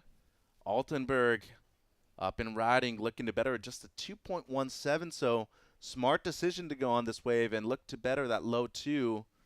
Some decent carves so far. Nice footwork here. Does she get to the nose? Yes, she does. Can she ride out of it? No, unfortunately. And the surfer that has a couple of degrees in her name, as we see Team USA, Altenberg graduated from college at the University of Wuppertal in a sports science and sociology degree. So huge accomplishment for her while she was balancing her surfing act. As we mentioned before, she's only been surfing since she was 19, so done a lot in 8 years, Shannon. As we see blue now, D'Amico using priority. Can she get into it? Yes, she can. Oh, this is a good-looking wave. It could stand up, but unfortunately, the jinx right there, 2:30 to go. She still has a shot, though. She's going to have to listen to what Altenberg gets on her last score. And you know what? That first section is really challenging. In between our break on the last heats that we had off, Mitch, I went down and I stood on the beach for a while and I just watched from that perspective because you get a better feel for what's actually happening with the water as opposed to, some of the angles that we're looking at the moment. That first section closes down really quickly and it's really fast. So taking off, even on that angle, you have to pretty much take off an angle. You can't really take off straight to the beach and try and do much of a fade because that next section is coming over so quickly on these low tides. And with that wind factoring in, it's kind of just making that lip line feather down really quickly. It's crumbling rather than kind of holding up as a nice steady lip line. So those sections, the surfers that we're able to see actually capitalize on them, it's very, very impressive and should be well rewarded from the judges. And that's why sometimes you see a lot of people rush to the nose real quick, but it's also to gain speed down the line too, wouldn't it be? Yeah, you can gain a lot of speed on the nose for sure. And as soon as you get into that front third, your board can, depending on the shape of the board, it just picks up that traction really well. And it gives you that little speed section to be able to trim through, which is why when you get your nose into those really critical pockets, it's a really fast pocket that you're in. But if you're on the nose, your board's going to be in the perfect position to ride with it. And here's D'Amico. This is the most crucial wave of her competitive career so far. Needs a 2.87. Nice footwork right there. Goes back just slightly, and unfortunately for her, she's going to lose control. Doesn't seem like she's going to get the score.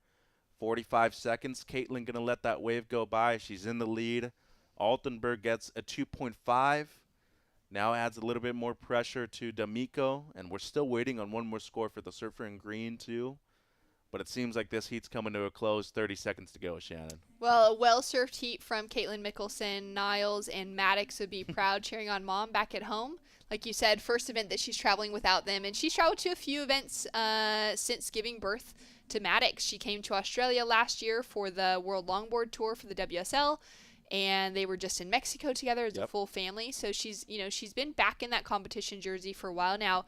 Even though Maddox, I don't even think he's 2 years old yet. His birthday would probably be coming up this October. So, new mom and doing a great job out in the water as well, and just setting a great example for, what women are capable of, I think, in sport and in professional sport, to be able to have families and stay with their careers and not need to go into retirement because of it. Well, Dr. Caitlin Mickelson, the workhorse, moves through into the main round number 2.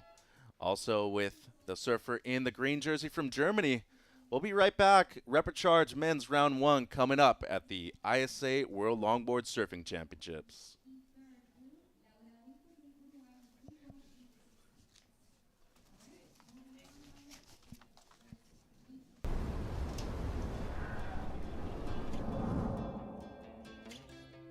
There's a right time for everything. A right time to learn. A right time to try. A right time to fall. There's a right time to face yourself. A right time to enjoy pleasures, to make friends. There's a right time to listen. And a right time to make decisions. There's a right time for fear and for success. There's a right time to find your wave, and there's a right place to enjoy your passion like nowhere else.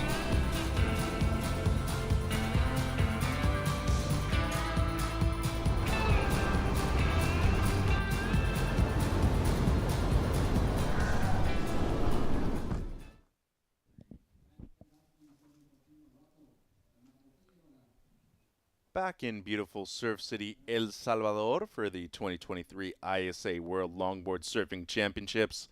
Repecharge of the men out there. Round 1, Heat 1, Alexander Heck from Germany in the red. Abner Rivera in the blue from Guatemala. Tariq El Basiti from Morocco in green. And Jose Angel from Venezuela is in the white. Seems like we have our first ride of the heat here. The surfer from Guatemala, just a few countries away towards the north, and Guatemala primarily known for beach breaks. A bit difficult for the surfers from the beach breaks to compete out here at these long right-hand point breaks. Exhaustion factors come into play, but Rivera's been here a few times to compete over the last few years. No stranger to these long right-hand point breaks of El Sunsal, but a good variety of nations out there in the water right now with 17:35 to go, Shannon. Yeah, this is going to be great. And this is really where the pressure begins to mount now for the ISA World Longboard Championships. We're into the very first repecharge heat, which means our bottom 2 surfers will be getting sent home.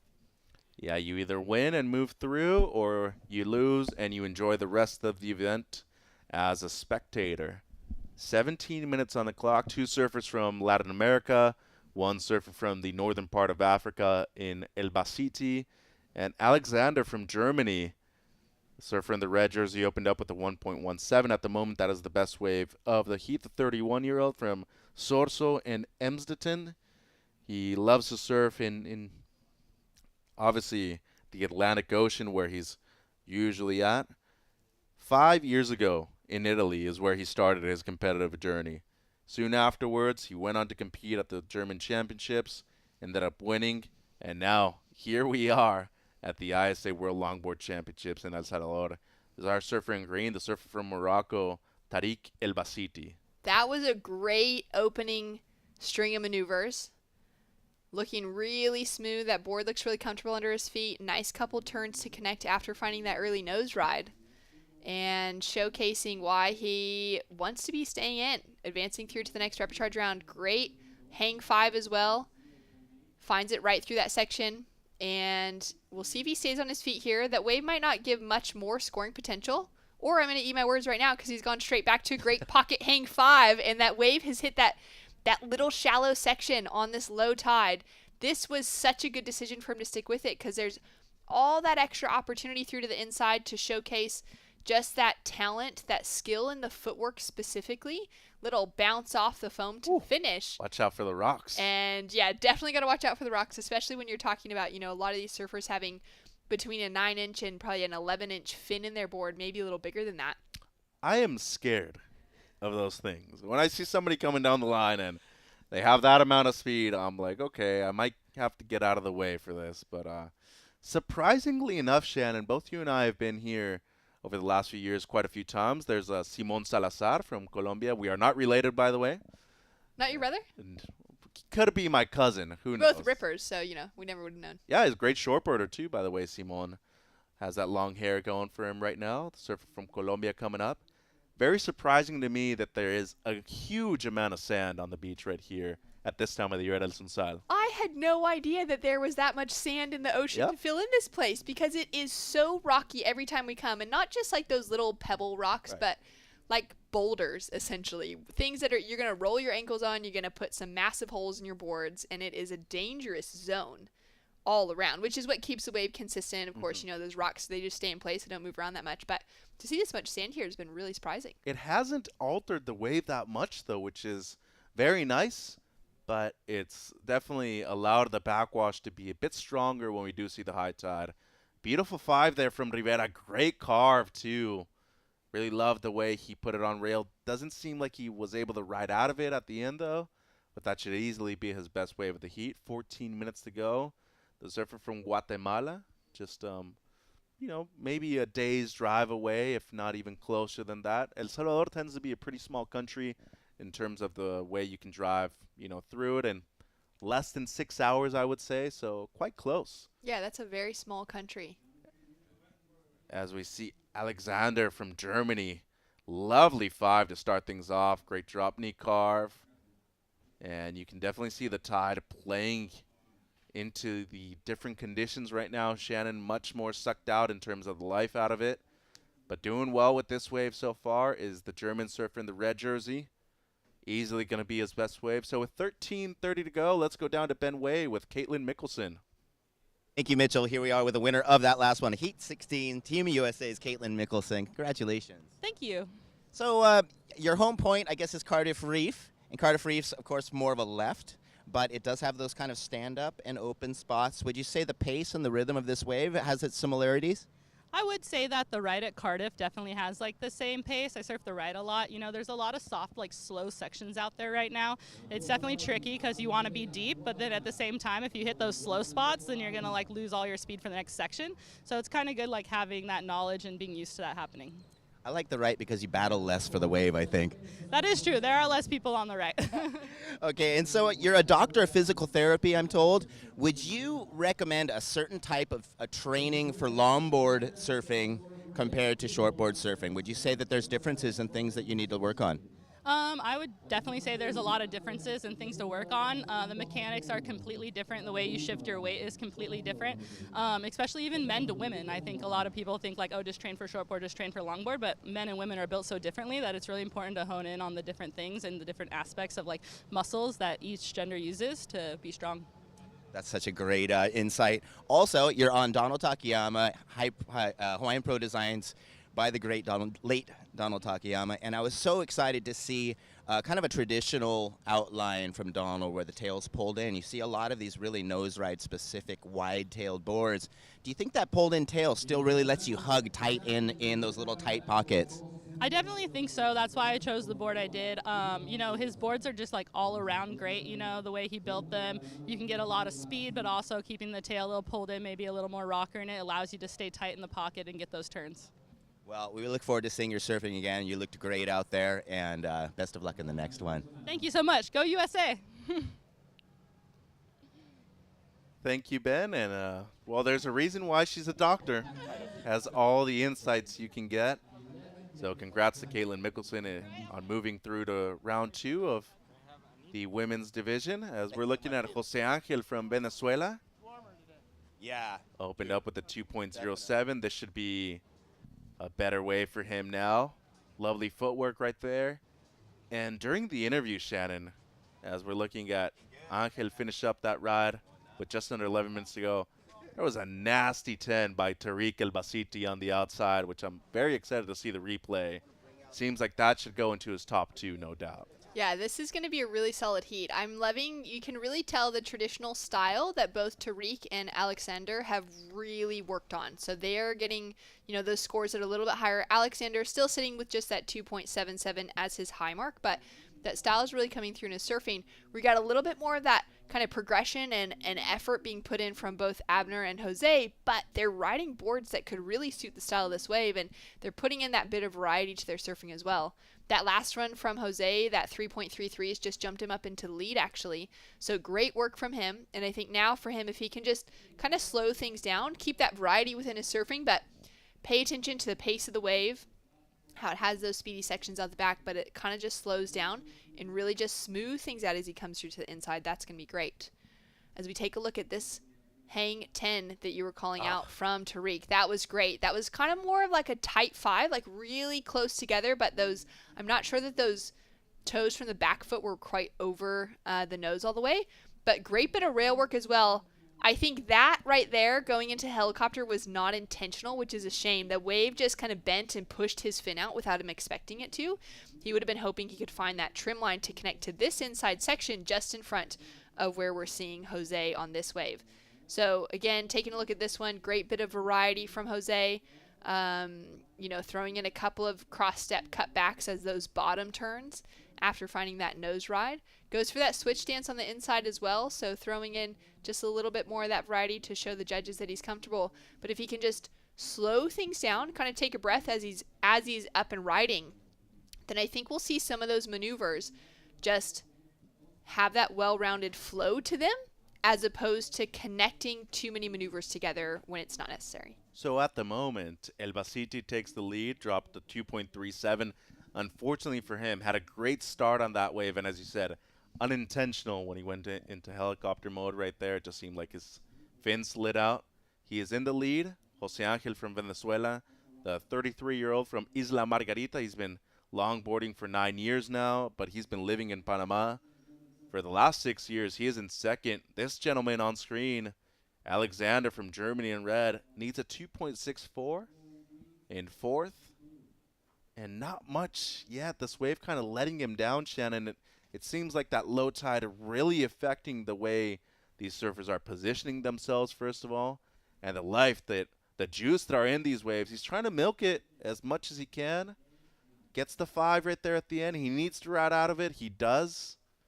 Still continuing with it, though. But to me, it just seems like a lot of these waves, if you're not really in the right location, you're missing 1 or 2 critical sections that the wave is offering. Yeah, I think that's such a good call, because for this one, Alexander did a great job of staying with that. There was a few sections that I thought there's no way he's going to be able to connect through into the next one, and that board just sat in the pocket really well and continued going. As we take a look here at Abner. Yeah, Rivera got the cheater 5. Nice turn right there, but wasn't able to ride out of it.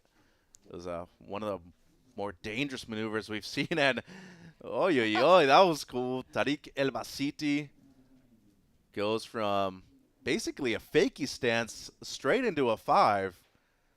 Grabs the rail there just to control his landing. He's going to have to kick out and push the eject button. 7 minutes to go. Still the same situation. Green in first, white in second, but we do have a score to come through for the last of red, and doesn't seem like Rivera's going to get the 2.44 that he was needing. Yeah, I think he's going to fall shy on his score. That was a pretty radical maneuver on the finishing section. We'll take a look at some replays now as we look at this one from Tariq. So he's taken off backwards. There you can see where that leash would have been at the front of the board to start the fins first. That's very impressive. The fact that he was able to pull that helicopter off on takeoff, get straight up to the nose, and then here he'll go down and miss the connection for that next section, or decide to just hit eject. So that was a really impressive combination. Again, talking functionality, I'm curious to see where the judges will go with it, because it was honestly pretty flawless. That was a very impressive transition from taking off backwards into a helicopter straight into a nice critical nose ride. But I wonder, again, had he just taken off going straight forward. Maybe he could have been in a more critical section for that nose ride to make it through that next section that closed out, had he just gone into it as a straight nose ride. On a bigger wave outside, too. Yeah. So it was good. Great level of commitment. Fun to watch, that's for sure. no doubt. But does it enter into the criteria is the real question. We shall see. Here is Angel from Venezuela, 33 years of age, only been longboarding for the last 9 years, lives in Panama, and he does compete in their basically surf circuit. A couple of great stops over there. I mean, they just had the ISAsurfing games over in Santa Catalina. Great reef break. I had the pleasure of competing in Playa Venao in 2012 as a junior myself at the ISA level. Great waves over there, but out of all these countries that I've been to in Latin America, and even coming from Mexico, I would have to say that Panama is the warmest country I've ever been to in my life. It is too warm? hot. You get used to it once you're there. I had to take like 5 or 6 showers a day. Yeah. Just to cool off. It is that hot. Because all the beaches are black sand, too. They're all volcanic sand. So it gets warm. And you need to be ready for that, even here in El Salvador, too. Seems like Rivera, having a look here. He's up and riding. Good-looking wave. More of a cheater 5 right there. Never fully got his toes wrapped around the nose, but still. Nice footwork. And unfortunately for him, well, he's not going to get docked points, but he won't get full commitment to those valuable points that were at the beginning of the wave. Doesn't need a huge number, though, just a 2.44. So if he can get to work right here at the end, that's more like it. Cool little style as well for Rivera. And, I mean, let's be honest. Guatemala is not a country that's known for professional surfing either. So the fact that he's here, he's competing, he's doing his best, that itself alone is a huge moral victory, Shannon, as we're looking at both Green Albacete and Alexander from Germany in the red jersey. With just under 4 minutes to go, Albacete had a couple of nice nose rides. Seems like Alexander kicking out. Tariq rides out of that last maneuver well, and a beautiful 5 there for Angel from Venezuela. Has more work to do on the inside, though. Clean wall right here for him. Lovely positioning of his hands, too. Another great 5. Short one, but in a nice and tight section. Hanging on for dear life, basically, with his rail right there at the end of this wave. He's just looking to capitalize on a decent score. One more 5. And for good measure again, he likes it, finishing literally right on the sand. So a couple of scores to come through with 3 minutes to go. Clutch moments here, Shannon. Yeah, these are really important moments. Like you said, 3 minutes on the clock. That was a great exchange for, 3 of those surfers getting some pretty solid maneuvers connected together. The last nose rides there from Jose were great. Those were right in the pocket. You could see that little lift and that distance from the tip of the nose to the face of the water. Sometimes you can see that shadow even, like that space underneath the nose, and those are really important things. So taking a look at this one from Abner.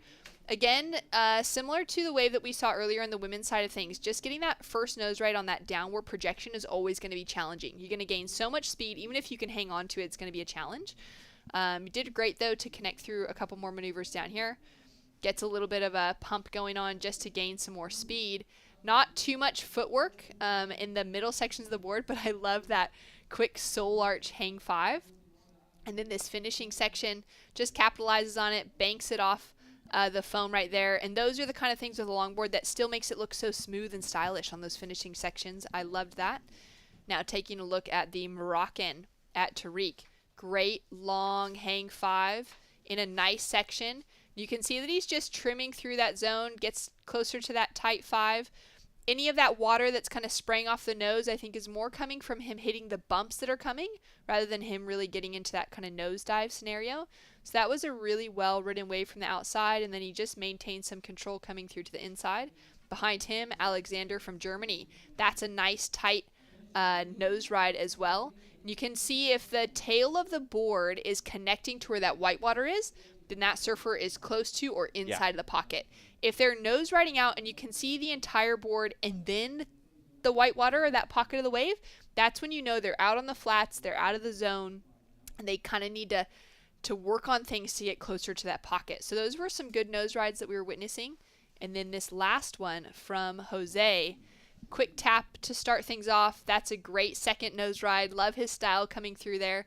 And oftentimes in men's longboarding, you'll see the men leading with their shoulders, where in women's longboarding, they lead with their hips. That's a huge difference in the styles, and one of the things that kind of makes women's longboarding sometimes just seem a little bit more beautiful, easier. more elegant. Yeah, it just that grace comes across really elegantly because that dance of leading with the hips, and that really allows them to position themselves in nose rides sometimes easier, where it takes a little bit more effort sometimes for men to be able to get into that positioning. A lot of like what Caitlin Mickelson was saying, as far as the fact that we're just built differently, our muscles function differently, and what we're using to kind of capitalize on these maneuvers is so different.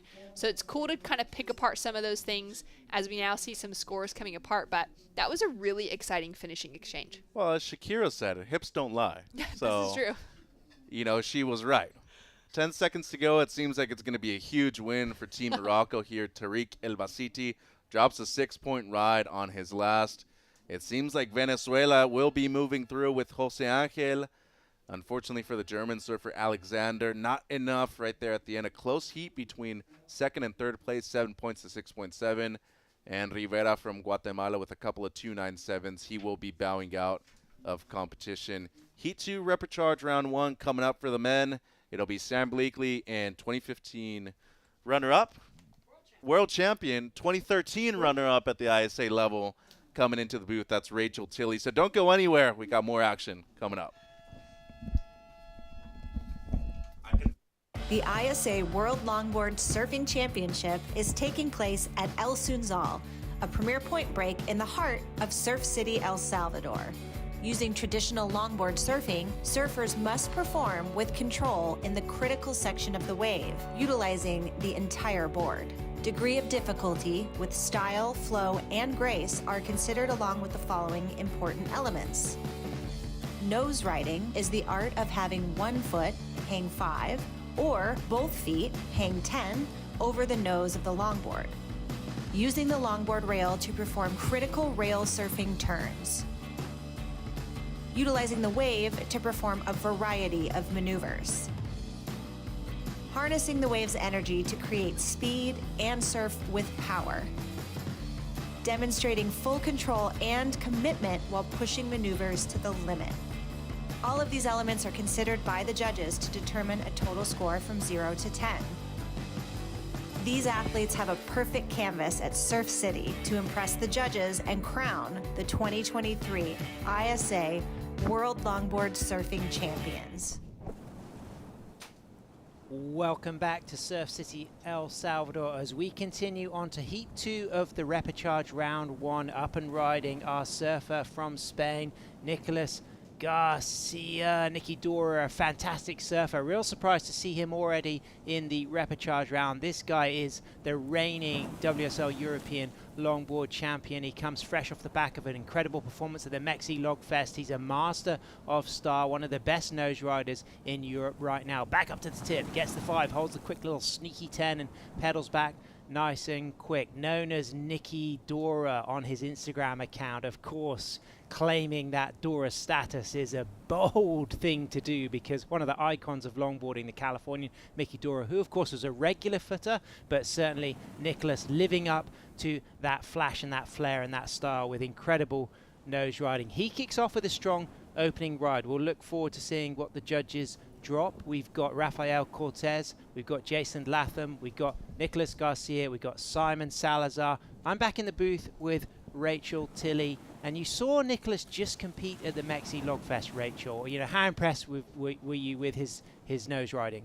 Yeah, he's such a good surfer. He is so delicate on his feet, which is pays homage to that traditional style of surfing, more of a traditional surfer, which comes through in just really lots of flow and style and grace. Rafael Cortez from Chile on a nice long 5. A little bit out on the shoulder there, so one of the things that the judges take into consideration is the degree of difficulty on those nose rides. So when the surfer is nose riding in the pocket, which is that small cool area just close to the curl of the wave.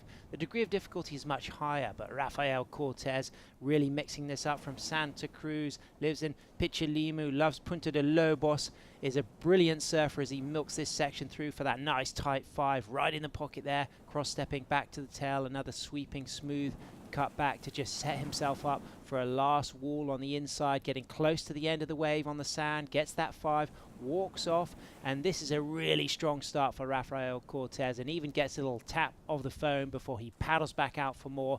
And we see Jason Latham representing American Samoa, the 34-year-old, born in Brantley, Georgia, but to American Samoan parents, and he is absolutely loving being here representing his country. I know he wants to give a big shout out to his wife Jess and his daughter Nia, and of course his mum from Upolu, Samoa, but his dad is from Florida, so that is why he kind of is based now in South Georgia, but he's been surfing since 12, so he's got a long history behind him, loves to longboard. Scores coming through for Jason, kicks off with a 2.10. We're still waiting for Rafael Cortez to drop the score, and Nicholas Garcia. Those 5 judges will drop a score out of 10. The highest and lowest are eliminated to create an average, but it's important to recognize that when the judges do drop a score, they have the opportunity to also look at a video replay and adjust their score. So they might have a provisional score, but then when they reference that video replay, they might adapt that. So it's important to have that opportunity because, you know, yes, you know, most of these longboarders grow up in those grassroots events where scoring is pen and paper, but now we've got this new generation of live scoring. And you know, what's it like when you're out there as a competitor and you hear the scores you've had and the score you need on your next wave? Well, I think the judges really show you what they're looking for, and they communicate that through their scores. So let's say you feel like you just surfed a really great wave, but you're only kind of falling in that 3-4-ish range, and you're going, okay, so what I just did on that wave, they're actually asking for more. They're asked if you only got turns on that wave. They're clearly showing to you, if you want to get into those 6, 7, 8 ranges, you're going to have to be incorporating nose rides as well. So it's a way for the judges to communicate to the surfers exactly how they're surfing to the criteria and what more they could be looking for. And someone who surfed to the criteria just then, the winner of our first heat in the repechage round 1 is on the sand with Ben Way. Thank you, Sam. Rachel, we're here with the winner of that Rep 1 Heat 1 for the men's, Team Morocco's Tariq Elbasiti. Congratulations. Thank you so much. So you showed some amazing surfing out there. Your home point is Tamri Beach? No, Tamracht. Tamra Beach. Yeah. So are there anything similar to the wave here in El Sunzal, or is it a very, very different setup? No, we have a similar wave on IMS1. It's an open ride, big ride, and I'm so happy to find this wave because on my country I train a lot on kind of these waves, and I'm so happy to win this first heat, and I'm really happy. So is that the big right point that we sometimes see Ramzi Bukiam also surfing? Yes, it's SFE. It's a really nice place also there, and we love to see Ramzi surfing, but he has a little injury, and now he's getting better, and I hope he will do a best heats on. So how does it feel to compete for your country, and do you also feel pressure?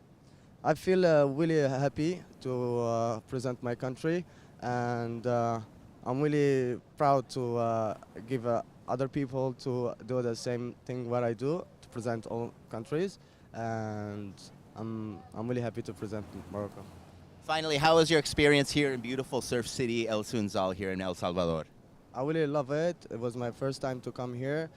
Nice people, nice organization, and I'm really happy to be here, and I really love this contest.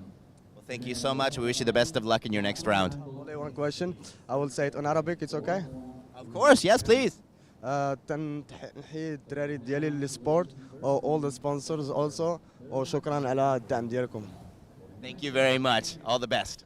Back to the booth with you guys. Well, salam alaikum, shukran, as they say in Arabic. Tariq representing Tamrat, which is that spot just south of Tarazout, north of Agadir in Morocco. And he's so proud to be surfing for the great surf culture of Morocco, which is producing some incredible shortboarders at the moment, but also has an emerging longboard culture. As we get back to live action, Nicolas Niquidora Garcia from northern Spain drops a 4.67, puts him in the lead. Rafael Cortez, he's got a 4.33, waiting for a second ride. Simon Salazar, he's got a couple of low scores, a 1.77 and a 1, and he's getting his third wave there. Up on the nose, really deep in the section. Those are those sections where the fin will often slide out and you might go into the helicopter.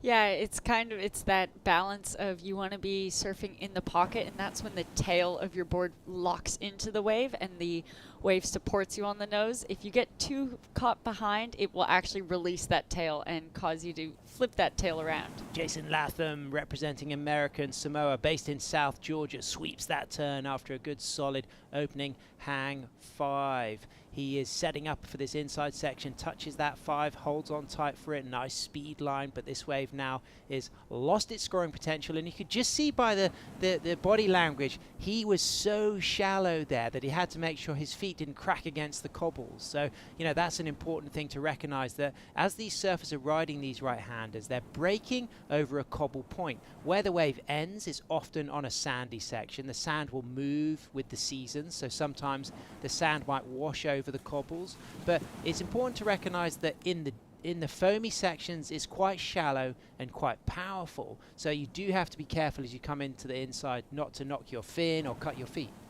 Yeah, absolutely. As we see Adam Torrey from Canada getting prepared for his next heat with his teammates all around him. Liv Stokes, of course, getting a heat win from their team earlier today. So there would be a lot of good energy coming from the Canadian team. Yeah, absolutely. Great surfer. Born in the UK to Canadian parents, moved to Tofino, now lives in Seaforth, Nova Scotia. Adam Torrey, he'll be coming up next. But check this style master. This is Niquidora, Nicolas Garcia, styling on the cross-stepping there, staying nice and high, pedals back to the tail. As I said, he's just been surfing at the Mexi Log Fest in Saladita. Rachel Tilley, my co-commentator, finished in second position in that event, so she got to surf with Nicolas Garcia a lot there. But look at the beautiful footwork and the composure and the control. This is somebody who could go really far in this event, Rachel. Yeah, absolutely. So it's surprising, like you said before, to already see him in this repechage round. But in that initial round 1 of the main event, there were some stacked heats that we saw, and the conditions were a bit tricky. So everyone kind of, was finding their footing out there. And this is now an opportunity for him to surf back to the final of the main event through the repechage. Yeah, absolutely. Rafael Cortez gets a little kind of fade in there. That wave didn't quite deliver, but he got that nice deep fade. Why did the longboarders, Rachel, use that fade setup where they kind of almost go in the opposite direction? Well, basically, that means they would be paddling out, or they'd be trying to catch the wave from a wider section. So they're trying to start their bottom turn more in the power section of the wave.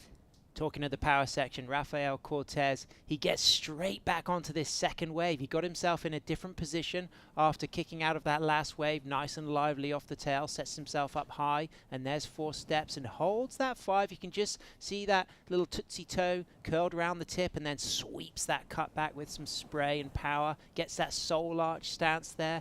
Nice and high again for a little tight 5. Pulls up for those heels together, not a full 10, but certainly a tight 5, and then goes high pro off the tail. Doesn't quite ride out of it, but really strong surfing from Rafael Cortez from Santa Cruz.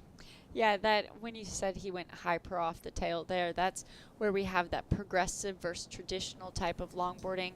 And that progressive, using that as an example, is kind of when you really lift the tail up, or lift the nose out of the water by hitting the tail.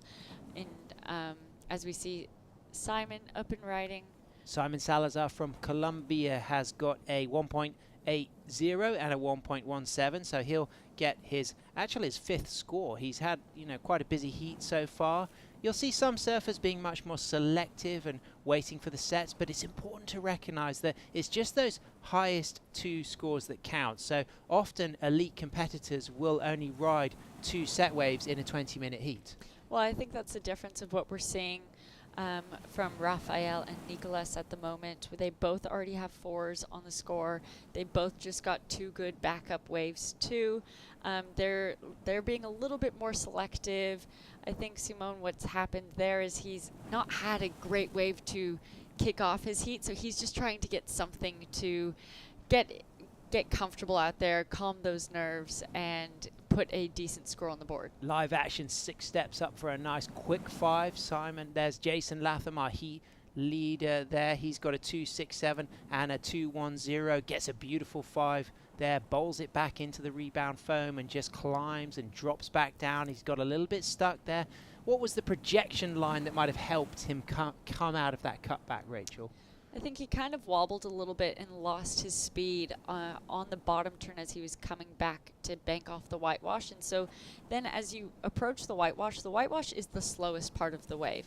And so when he kind of lost his speed on the face of the wave there and got to the whitewash, that didn't help him with that, and that's why he went out the back of the wave. Nicolas Garcia, he is looking hungry for this set, as we can just see that wave creeping to the right of your screen. Nicolas Garcia is in 2nd priority, so it's Simon Salazar in 1st priority. That's why that 1 number is next to Simon, the 2's next to Nicolas. So as this wave comes through, if Nicolas wants it, he has to check that Simon isn't going to take it, because Simon has right of way. But it's not going to break, so both of those surfers will remain in a cool situation, sitting out back, but it's certainly not cool in the water, Rachel.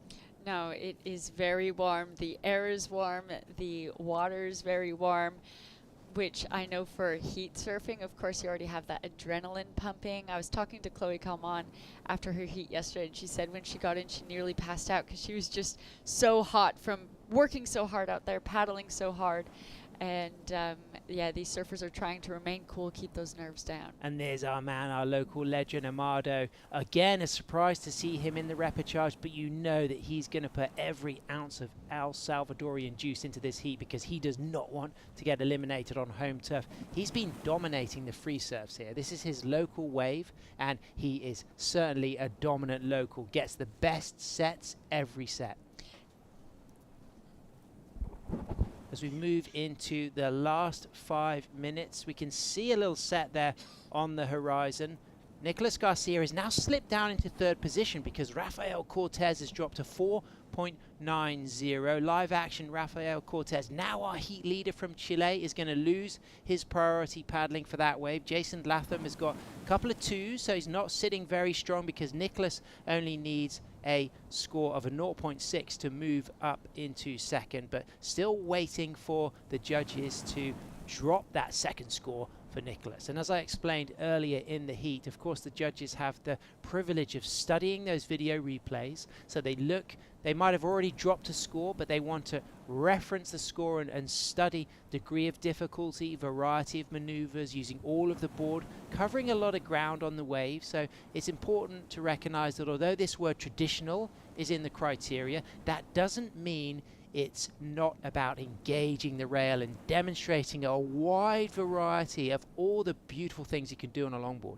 Yeah, sometimes surfers get that traditional kind of, I guess, onlookers or watchers think that they're only just looking for nose rides, and they're not. It's not a nose riding competition, as we see Simone trying to demonstrate this for us. Really nice high line, stretches that 5, gets a little bit stuck in the cross stepping coming back, not so clean off the nose ride. And again, already, when you lose rhythm sometimes on a wave, it's very hard to rectify that. But out back, check this guy, one of my favorites, setting up nice and tall, the goofy footer from Asturias, and he takes 4, uncharacteristic of Nicolas Garcia. But at this level, this is the first time he's done a big ISA event, and all of his big successes thus far have come when he can ride left-handed, so he's got to surf on the backside in this occasion.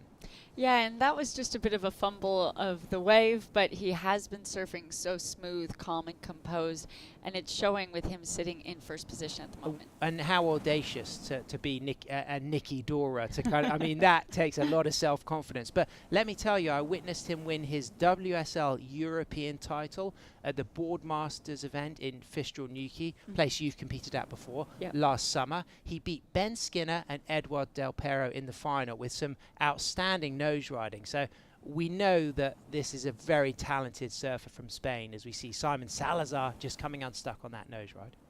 Yeah, it's not easy to beat Ben Skinner, Eduard Del Perro. Eduard is one of those surfers that we watched surf a great heat yesterday, won his heat. So obviously he has competed with the best and has excelled. So the fact that he's sitting in the lead in this heat right now is no surprise. But one of the proving grounds for Nicholas has been the Salinas Longboard Festival. He's grown up watching the best longboarders in the world come to that event, and from a very young age everybody talked about his talent. And you know, that opportunity to see international surfers come to your local break annually is really inspiring. Absolutely. You get to look up to your heroes and then mold your surfing off of the surfers that you look up to. So to be able to experience that firsthand, have that event come to your home break, and then grow up in and amongst that is a really special thing, and clearly was very formative to his surfing.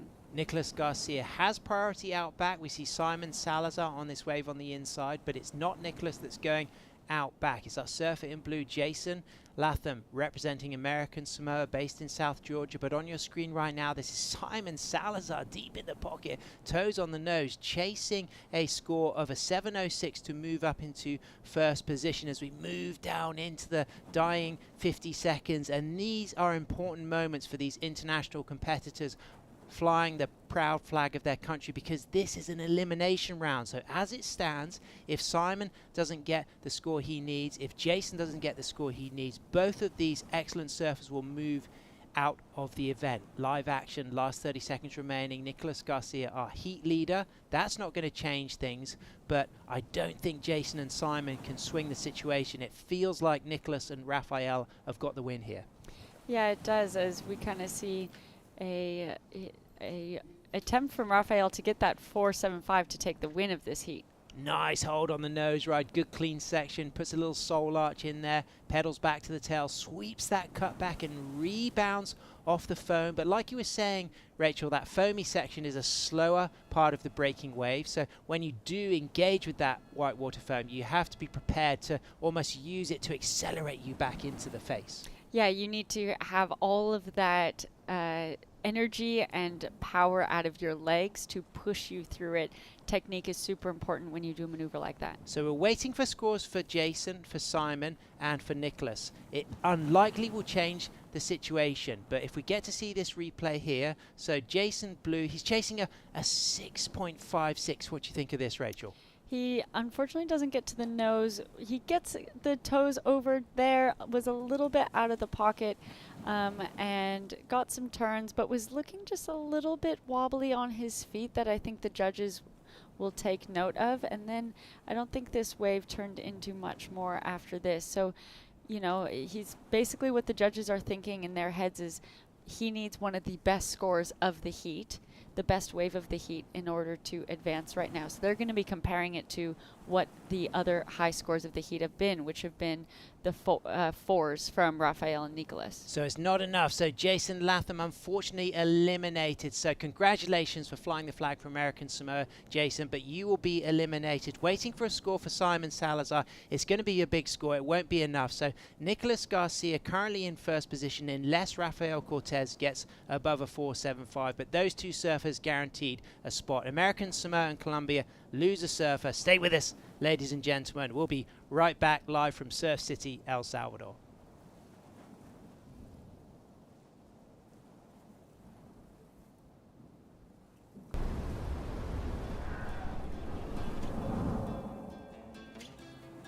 There's a right time for everything. A right time to learn. A right time to try. A right time to fall. There's a right time to face yourself. A right time to enjoy pleasures, to make friends. There's a right time to listen. And a right time to make decisions. There's a right time for fear and for success. There's a right time to find your wave. And there's a right place to enjoy your passion like nowhere else.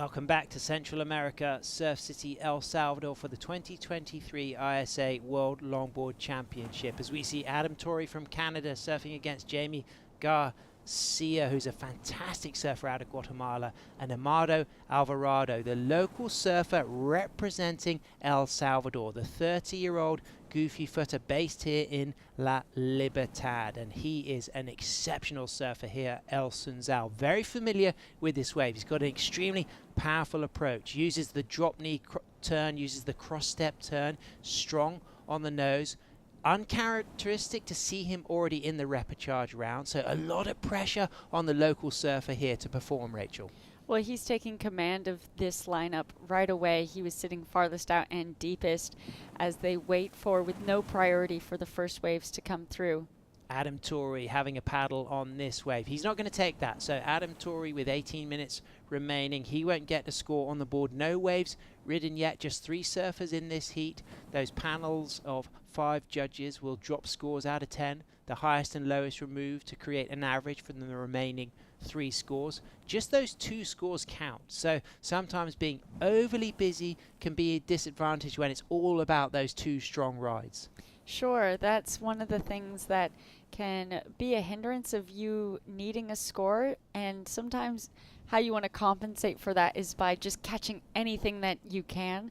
But really what you need to do is just sit and wait for the wave that will allow that scoring potential. So it can be kind of counterintuitive sometimes of what you want to do as a surfer out there, but you only need 2 waves to advance. So that's really great to see those surfers there. Of course, right now, all of you tuning in around the world, we have the honor of this drone clip. But at sea level, the surfers have got to react to what they're seeing at sea level. There's no communication in their ears from other people. But what you can see from our local surfer, Amado, is he knows to go wide for this big set because he's got the local knowledge. He knows that those bigger ones have a wider takeoff spot. And you can see how that one's bowling off to the left of your screen, and he's got himself exactly in the perfect position. But sitting deeper is our surfer in red, Adam Torrey. Takes the wave from the local surfer, and he's up and riding with 2 steps and 4 up to the tip there. Tries to touch that 5, but just not quite on that clean trim line to allow that critical nose rod on that opening section. But he's gained his composure here through the middle with beautiful footwork. Can he get those 4 steps back up to the tip? That takes a lot of character to take that set off the local surfer. Really strong approach from Adam Torrey. Sure. Well, like we were saying at the start of the heat, no priority is established, so it's all about positioning. And Amado saw that wave first, but this is where you have to be a little bit strategic in how you paddle. He knew that taking off wide was going to be the best go for him in positioning, but he paddled past Adam, and then Adam was able to just sit there and turn around quickly and take that. It was fascinating, wasn't it? Because Amado, he must have paddled a good 30 yards to get in that position, and he paddled with intent, with aggression, but chilled as ever. Adam Torrey just sat there and just turned and took it because he was deepest. Yeah, which was completely within his right at the start of a heat with no priority set. And unfortunately for Amado, that means he hasn't opened up the heat with a wave yet. Obviously plenty of time with 15 minutes remaining, but with his positioning at the very start of the heat, he was sitting deepest, farthest out. You know that he wanted to be the person to have first selection on the wave that he wanted at the start of the heat. So for him to get out of position like that with the other surfers being deeper than him, I know would have been frustrating, but look at this wave coming in now. Now he is first priority. This is his wave no one can take. Live action, local legend from El Salvador, Amado, with a cross-step fade takeoff there. Sets himself up with 4 steps to the nose for a hang 5 and uses that soul arch cross-step turn that's become a big feature of his repertoire, and then just pumps himself up to get another hold on a nose ride opportunity with a stool and a stretch out to the 5 and rolls those toes over the nose. You can see he's on a wide tail board with a lot of nose kick, stalling there. The goofy footer just snaps that back into the pocket with a strong start for our El Salvadorian. So he'll look forward to getting his scoring campaign on the board as he milks this last section through the inside with 4 steps and might well get an opportunity for one little bit of open face to maybe crack that lip, which he does, and just rides out onto the sand steps onto the beach. And with that, let's go down to the winner of our last heat, who's with Benway. Thank you very much, Sam. We're here with the winner of the Rep 1 Heat number 2, representing Team Chile, Rafael Cortez. Primeramente, felicidades. Muchas gracias, agradecido, súper contento de haber pasado mi hit en primera posición y nada, seguir dándole ahora hit por hit, que el camino es más largo por el repechaje, pero no imposible, así que vamos. He's very happy to have won the heat. He said it's a long road with the repecharge, but he's going to keep it going. So the first question I'm going to ask him, he lives in surfs Punta de Lobos, and I'm going to ask him what the comparison, because I'm not sure about that wave actually, see how it compares to Sunsal. En Punta de Lobos, ¿cómo es la ola? ¿Es parecido aquí de la ola de Sunsal?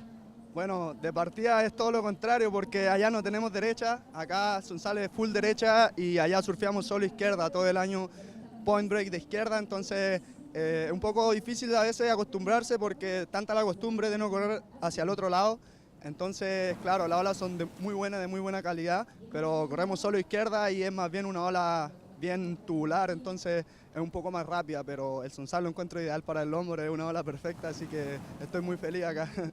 So exactly the opposite. It's all lefts where he's at, and he said it's a lot more barrely, a little more stand-up of a wave, so he said Sunsal is a lot more friendly to the longboard. The second question is, I've also seen that he's a lifeguard, he does a lot of fishing in his hobbies, so I'm going to see if that, being around the ocean, that connection with the ocean helps him find waves and know about the tides.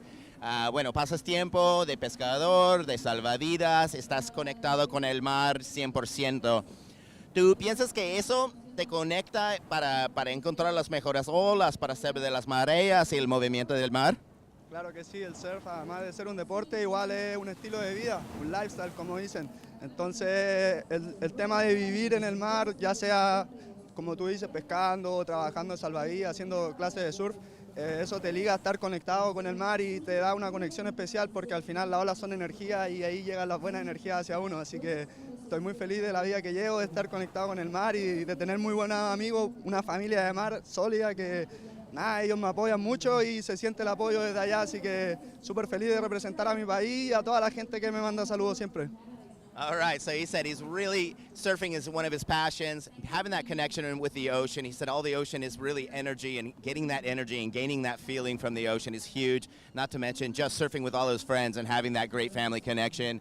Bueno, y últimamente, si quieres una palabra a tus paisanos ahí en Chile. Claro que sí, le mando un saludo a todos mis amigos, a toda mi gente de Pichilemu que manda la buena vibra y están ahí día a día apañando para surfear. Y nada, en especial mensaje para todas las mamás del mundo, se viene el Día de la Mamá, así que en especial a la mía, a mi abuela, a mi novia y a toda la gente de allá. ¡Vamos, Chile! Muchas gracias, mucha suerte en el próximo. Muchas gracias. Back to the booth.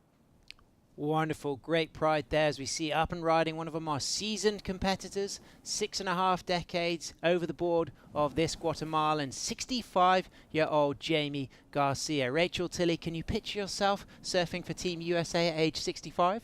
I don't think so. That is an impressive feat to stay with it for that long. He actually also competed in the 2008 ISA Masters. So back then he was already competing in the Masters. It shows how long he's been in competition this world, and sticking with it is very impressive. Urakanji's team there, Sam Dunton coming up next to his brother Taz there, who had a great performance yesterday. Kira Molnar was looking good earlier this morning. They're travelling with Jan, who's 1999 Australian title winner, which she won on home turf at Bells. So these Victoria legends, it's great to have these brothers here representing the Urakanji's Team Australia. He'll be coming up next against Ione Girard and Pablo Bonilla and Sufiel Gil. That's going to be a big heat. Sufiel Gil, again a name you wouldn't expect to see in the repechage. He finished 9th in the 2018 ISA World Longboard Championship in Hainan, but up and riding right now, backing up that 4.33 Amado. There's that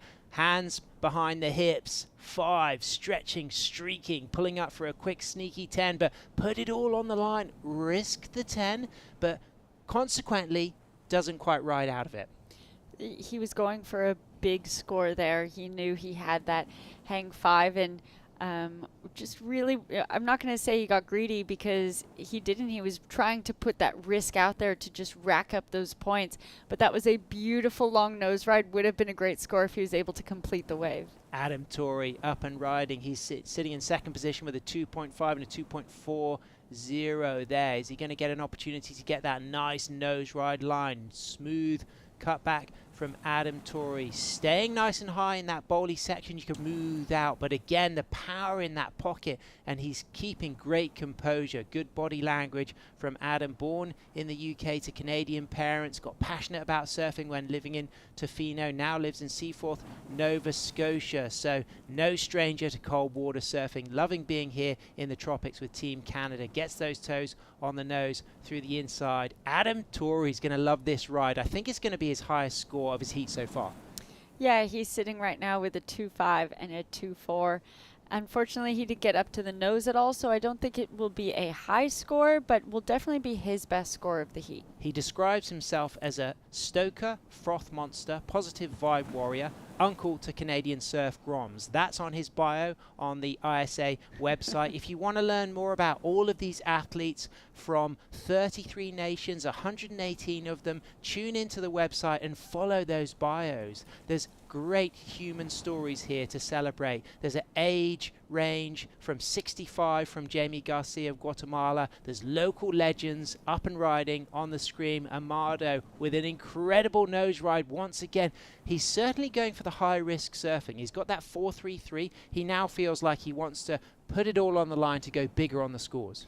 For sure, with 7 minutes remaining, he has a few opportunities, but you do want to have a solid backup score. So obviously he's trying to get that solid backup score, but in the meantime, it's nice to start going for those high-risk things once you're happy with the 2 scores you have on the board, and then you want to build from there. And great to see all the El Salvadorian support there on the beach, the land of volcanoes and brilliant right-handers. This is the smallest country in Central America, but packed with world-class waves and rainforest. It's south-facing, it's south swell season, so these Pacific ground swells are coming at us with full force. Today's one of the smaller days of the waiting period, but expect some really big surf in the next couple of days. It's going to be really exciting to see how these longboarders are going to cope with those higher speed right-handers.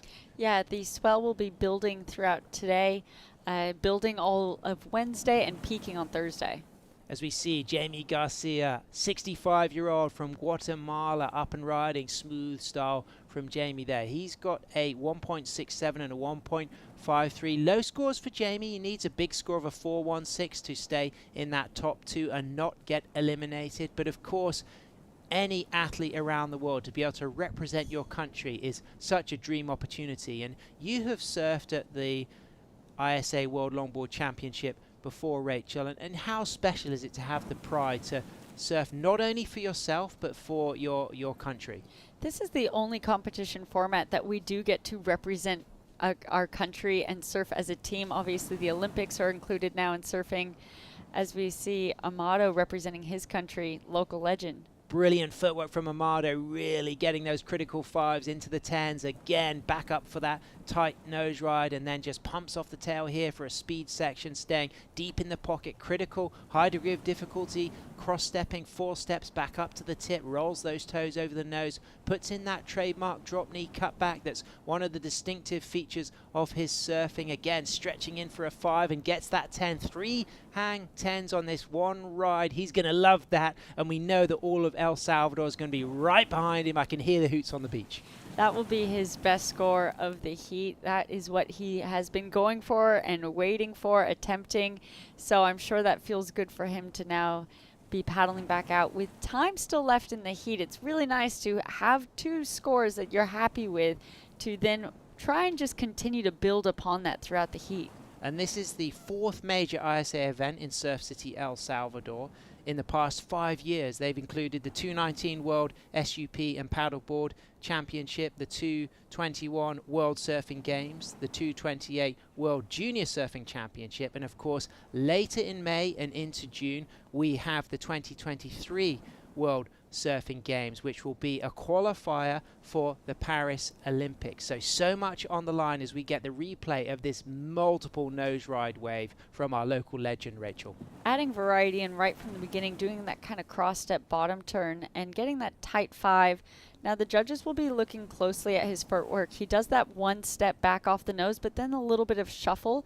They won't take off too many points because he's doing the hard work of the nose ride. Gets a little bit progressive here, making sure he's making it around that section, and then goes back to that fine footwork on his way up to the nose.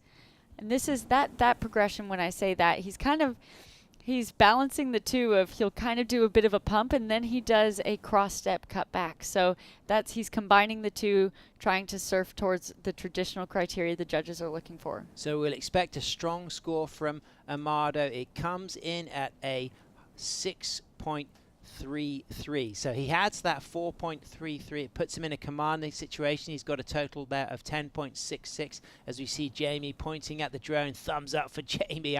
I've mentioned this at least 4 times in the heat, but to be surfing here at this level at 65 is so exciting. And I just really think that is one of the great things about the longboard culture. You know, we saw the great Nat Young win WSL World Longboard titles later in his life after being a world champion for the ISA in 1966 at Ocean Beach, San Diego. And longboard culture does celebrate a broad age range. Sure. Well, we've just had the oldest WSL world champion in Joel Tudor get his world title just a couple of years ago at Malibu. So longboarding does seem to be the discipline that these surfers tend to stick with longer and excel in longer as well. And this is the 4th time that ISA have had this standalone World Longboard Championship. It started in 2013 in Huanchaco, Peru. Rachel was in that final. She got silver to Simone Robb from South Africa. Then it went in 2018 to Hainan, China, won by Kai Salas and Tori Gilkison. And then 2019, Cote de Basse Biarritz, won by Benoit Piccolo Clemente and Alice Lemon. Of course, the pandemic has caused a break, but now we're back. And live action Amado, our heat leader, is stretching out that 5 toes onto the nose, pumping, climbing, and banging that re-entry hard off the tail, looking to replace that 4.33 with 2 minutes, 15 seconds remaining. He's really put on a good show in this heat, Rachel. Sure, the beach is going to be loving that. All the fans supporting him, representing his country here. And as a person attending the event, it's always fun to go and represent or go and watch the people who are surfing for your country. And the ISA format of surfers surfing for a country, 2 women, 2 men on a team for a country is such a fun and interesting format we don't see anywhere else in surfing. And it has a great history. This goes back to 1964 when we first crowned Phyllis O'Donnell and Midget Farrelly in Manly, Australia as our first world surfing champions. And of course, people were riding longboards for a number of years to win world titles. But then when it was introduced as a category within the World Surfing Games from 1988, there's a whole list of world-class longboarders who took golds. And then, as I said, it's become that standalone event since 2013. So it's exciting to see all of that history, that heritage of gold medal winners from all over the world. But right now, live action, our surfer Jamie Garcia is chasing a 4.06. It's a foamy wave, but Adam Torrey has priority. So Adam takes that wave. He's in 2nd position. So we're down into the last 50 seconds. He's got his toes on the nose on a speedy section. Good call for Adam Torrey. Sweeps into that turn, but takes a roll. But it's okay because Amado and Adam looked pretty secure to book their spot in repechage round 2. Well, that was interesting because Jamie was taking off on that, and Adam has been pretty bold this heat with his strategy. He used his first priority and took that wave off Jamie.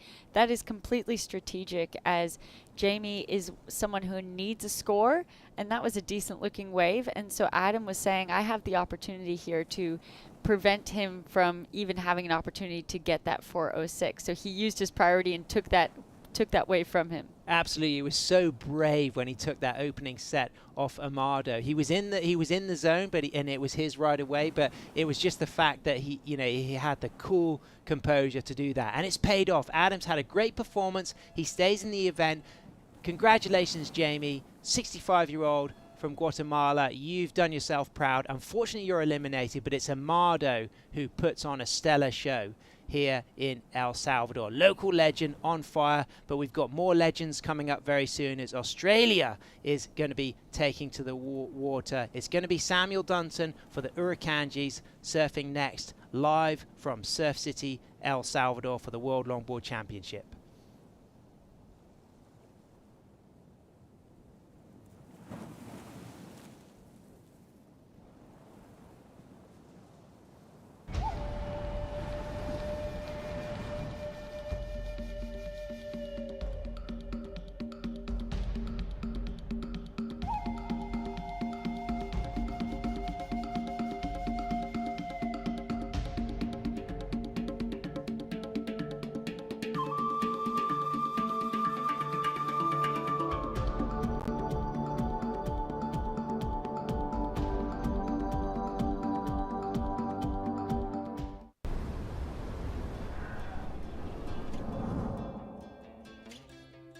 There's a right time for everything.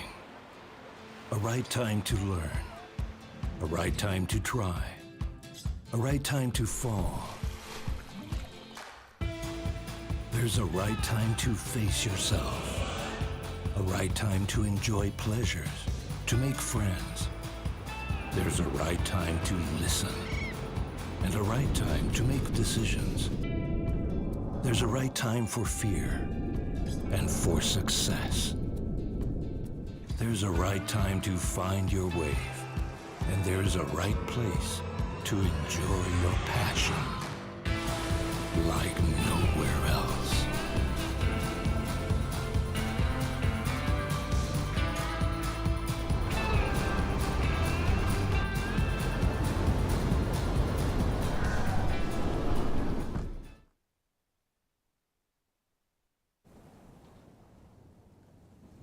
Welcome back to the action. Thanks for tuning in. A pleasure to have your company as we just see our local legend Amado Alvarado from La Libertad, Surf City, El Salvador, taking a sensational win. As we can see that national pride there, the flags flying high, that blue double stripe representing the skies and the seas of this gorgeous Central American country, and the white stripe in the middle representing peace. As we move on to heat number 4 in repechage round 1, and this is a packed heat. We've got Samuel Dunton from Victoria, Australia. We've got Ione Gerard from American Samoa. We've got Pablo Bonilla from Mexico, and we've got a personal favorite of mine, Sufiel Gil from Argentina. I saw him take a 9th place at the ISA World Longboard Championship in 2018 in Hainan. And Rachel Tilley, Sufiel is a very expressive surfer. He's got a lot of flair and flavor.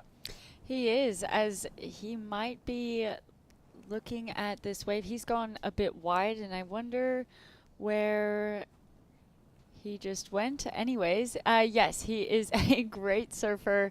Like you said, a bit of a surprise to already see him here in the repechage round. This is the elimination round with Pablo opening his account. Straight on for a quick nose ride from our Mexican surfer. But it's Sam Dunton up and riding out of Victoria. So proud to be here. I can't emphasize how much stoke him and his brother and his mum have. His mum, a 1999 Australian title winner at Bells.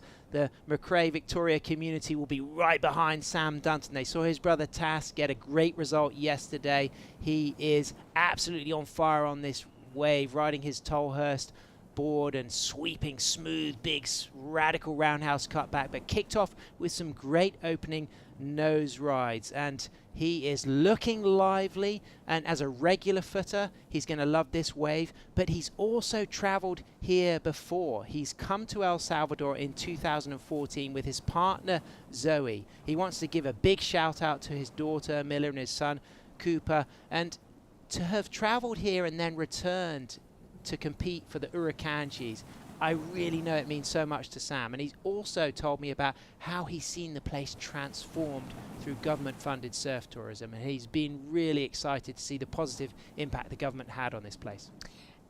This was a great opening ride for him. I loved the smoothness of that opening turn, and he did the work done on getting both nose rides and turns on this wave. This nose ride that he got here, he just seemed to hold forever. He's pointing towards the beach, so a little bit not sitting in the pocket like the judges will like, but nonetheless he's on the nose, and man, he turns this Tolhurst board so loose and well. That is a 2+1 fin setup, more of a progressive type of longboard, looks a bit narrower and lighter than some of the other boards we're seeing surfers ride, but obviously it works well under his feet, and he'll be happy with the opening ride of that one. Absolutely. It was a great opening ride from Sam Dunton. And talking of someone who had some fantastic rides, local legend Amado Alvarado from Surf City. He's on the beach with Ben Way. Thank you, Sam, Shannon. So here we are with the last winner of that, Heat 3, representing our host country of El Salvador, Amado Alvarado. Primeramente, felicidades. Muchas gracias. Bueno, ese es tu ola. So I'm gonna. The first question is, he lives here. This is basically his living room. I'm gonna ask him how comfortable he felt having to look for high-scoring waves out there. Bueno, es como estar en la sala de tu casa aquí en el Sunsal. ¿Qué tan cómodo sentiste ahí buscando los mejores olas para darse los mejores puntuajes? Sí, la verdad que pues ahora yo sí tomé decisión con buenas olas, esperé un poco de tiempo, hice caso al entrenador y a un amigo mío que se llama Mario Amaya, que me dijeron, enfócate en lo que sabes hacer y ya. Y me concentré, agarré la primera ola y me acordé de terminar hasta afuera. So he was saying that his coach, he was listening to his coach and also his good buddy that said, you know what, just focus on what you got to do out there, relax, try and pick out the best ways that'll give you the best scores, and and that's the way he did it.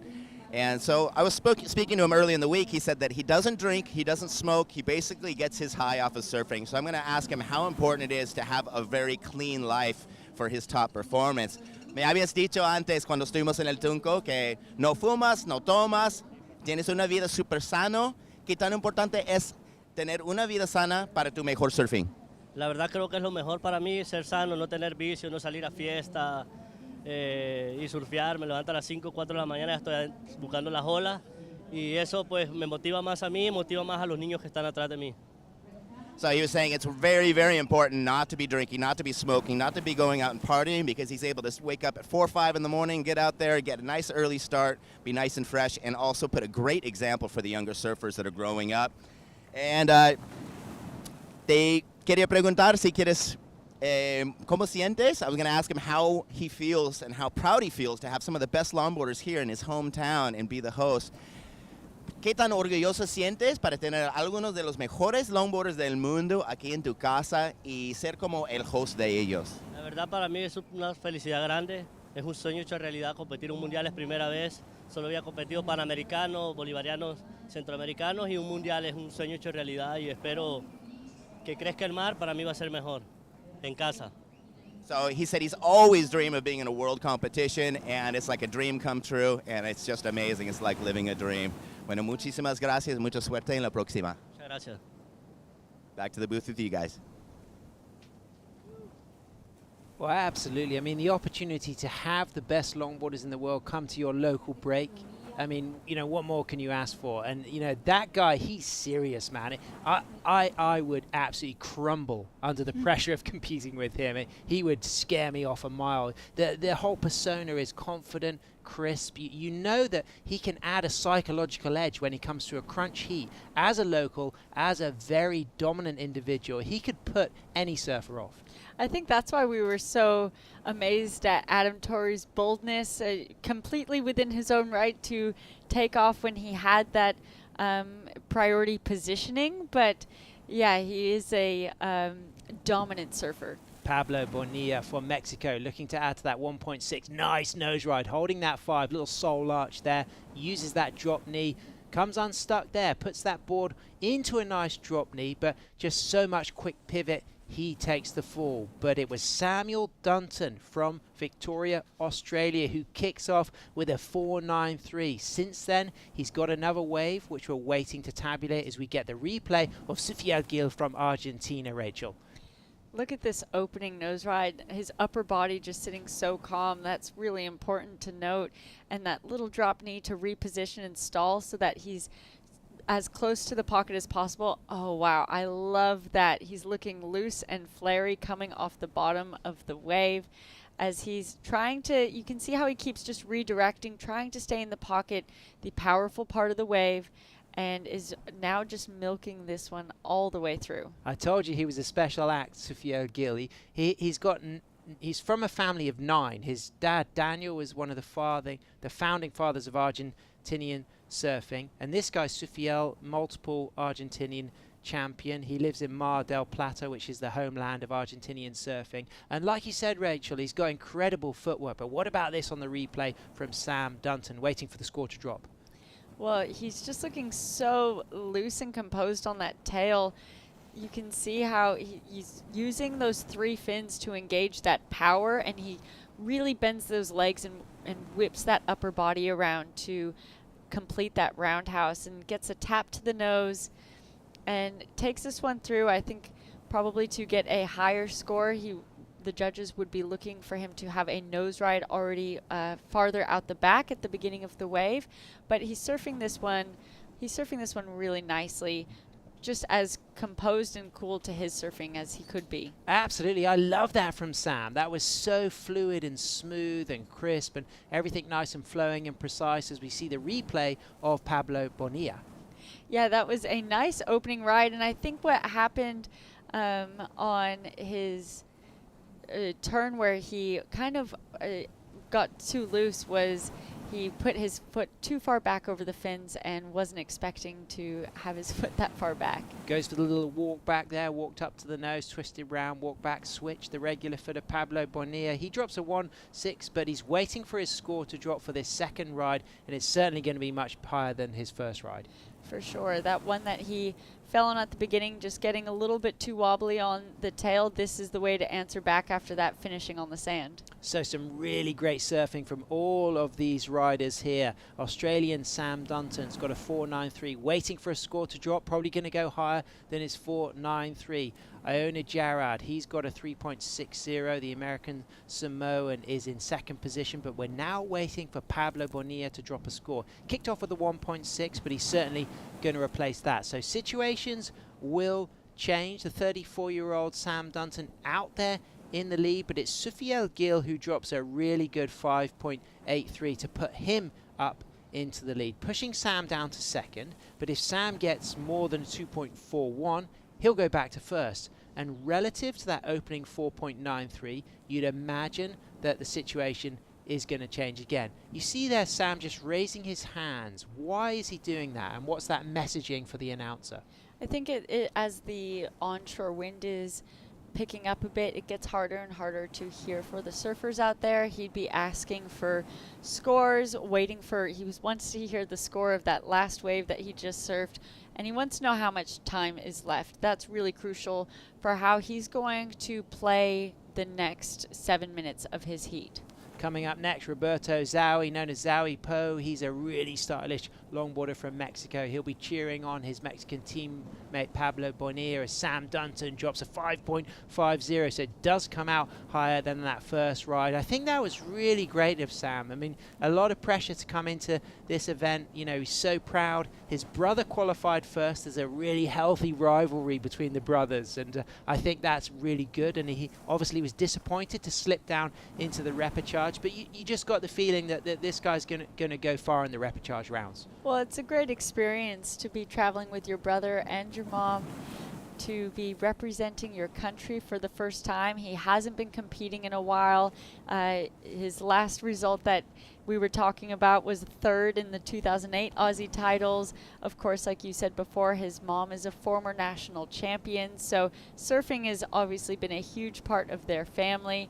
So what an opportunity to come here with your family and be representing your country and dropping great scores, leading a heat. And representing Australia, the team, the Urakanjis, which is the name of the First Nations peoples in that northeastern area of Australia, and it's also the name of one of the most poisonous jellyfish in the world. So it's a lovely symbol, this kind of combination of a celebration of First Nations people, but also a poignant symbol of the zest, the zap, the power of the Australians in surf culture.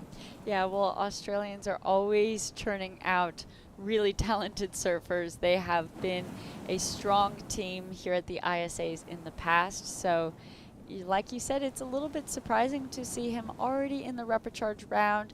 We're at the beginning of the event, but there is a pathway back to the main event final. Jarrard, the 17-year-old, representing American Samoa. I mean, what a special occasion to mix all these nations: Australia, Argentina, Mexico, American Samoa. This is the spirit of the ISA event, and it's these bridges that you build with fellow competitors that then facilitate that opportunity to stay with friends around the world. And when we talk of WSL longboard competitions, we find that the Australians and the Americans and the Hawaiians might be more dominant nations, but when it comes to the ISA, it's that incredible platform to showcase all of the other nations. Of course, Brazil is such a powerhouse of surfing, but we're seeing now El Salvador as one of the rising nations in surfing, and Argentina, long history in surfing, and Sufiel demonstrating, you know, the son of one of the founding fathers of Argentinian surfing, but Sufiel riding that longboard with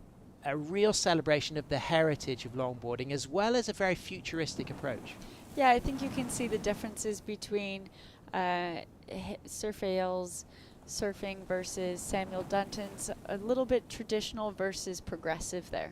As we see nose riding Pablo Bonilla from Mexico, he's in third position, chasing a 3.84, stylish. He's got his drop knee turn figured now. He took a fall on an early wave, missed some scoring potential on that, but answered back with a 3.5 and a 2.4. And you were explaining, Rachel, that when you put that drop knee in, you need to have your front foot quite far forward to facilitate that wider stance. Sure, you're standing farther forward and you're pushing that back foot even farther back, and so it's one of those situations where you have to have real awareness of where you're standing on the board in order to use it in a functional and powerful way. So some of the surfers will see using the knee paddle, others, you know, just lying prone. Some of the surfers on a 9-footer, the board might not have enough buoyancy to knee paddle easily, but the knee paddle, I have seen quite a lot of surfers using it, as we get to see the opportunity for our Mexican chasing a 3.84 on the replay. And what do you think of that nose ride, Rachel? Well, that was a really nice nose ride. He's trying to take everything he can from it, getting that type 5 close to 10, and it's a smaller wave, so I think it will be around that score. It could be just above, just below. So all to play for our surfer from Mexico and our surfer from American Samoa, because we are in repechage heat 4 round 1. So surfers in 3rd and 4th position will be eliminated. They'll earn some points for their team, for the team standings, but it's early to go down. Right now, Sam Dunton out there in the lead with a 5.50 and a 4.93. Sufiel Gil from Argentina has got a 5.83 and a 1.50 as we see Sufiel on the replay. Toes on the nose, Rachel. I love that high line that he took, getting that nose ride right out the back and straight into a turn. That's what judges like. Judges like, I'm not going to say busyness, but like surfers taking advantage of everything the wave has to offer and making the most of this. And that's exactly what he's doing. And he's not looking like he's doing too much because he's quiet with his footwork. He's delicate with his footwork. Everything is for a purpose, and he's adding in that variety with that drop knee. This is a really nice looking wave. Unfortunately, purling on the inside, but the hard work was already done throughout that entire wave. Some of his big results: he's had a 2nd in the Pan American Games. He's got a 9th in the ISA World Longboard Championship in Hainan Island in 2018. He's got 3 Argentinian titles, and one of his sisters, Teresa Tete Gil, is also a very good surfer who represented Argentina at the World event in 2008 in Hainan, as we see Iona Gerard there chasing a big score with a really cool stretch 5 high in the lip. I love the way he got that hand up behind the head, powering through that section, setting himself up again for a nose ride, getting nice and low on that kind of cheetah 5, looking pretty cool. Yeah, making everything look really critical, holding that through that section. I don't think it will go into this 6.83 region, just because it was more of a stretch 5. Judges like It's more critical when you're standing nice and tall, but for him to take that all the way to the sand, that's a nice way to finish the heat. And talking about people with family, his 2 sisters are also competing in this contest. Great wave there, based in Hawaii, owner Jared there, so he's got a 3.6 and he's chasing a 6.83 as we see Sufiel Gill, our heat leader, looking to replace a 5.83. 4 steps up to the tip for Sam Dunton, looking stylish, great, quick, precise footwork from Sam, but he's already got a 5.50 and that 4.93, so he's in a pretty good situation. Do you feel like Iona could get the score he needs to change the situation as we move into the last 25 seconds? I don't think just because it's a 6.83, that's such a high requirement. That's actually would be the best wave of the heat, and that's something that the judges would be considering. They're going to look at Sufiel Gill's 6.57 and say, do you think it was better than that wave, in order to have the scale that they are staying true to. Well, there it goes. Sufiel Gill stays out there in first position with a score to drop. Sam Dunton, he stays in second position. Pablo Bonilla, he's not got anything coming through. He will stay in third, and unfortunately, he will be eliminated. And we're just waiting for that score to drop for Ione Jared. So it needs a 6.83. It would have to be a pretty tall order. It would end up being the highest score of the heat so far if he does get what he needs.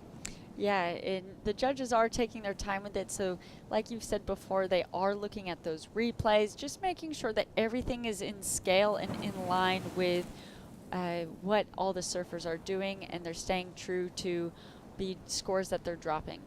So we're waiting for that score to drop. Judges just studying that video replay there. He doesn't get what he needs. It's a 3.80. So Ione and Pablo are unfortunately eliminated. And congratulations to our Argentinian and Australian. But stay with us, ladies and gentlemen. Coming into the booth, we have Mitchell Salazar and Shannon Hughes to continue to call the action live from Surf City, El Salvador.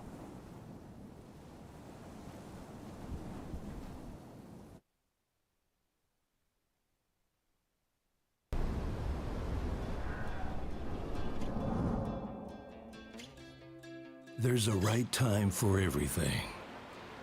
A right time to learn. A right time to try. A right time to fall. There's a right time to face yourself. A right time to enjoy pleasures, to make friends. There's a right time to listen. And a right time to make decisions. There's a right time for fear.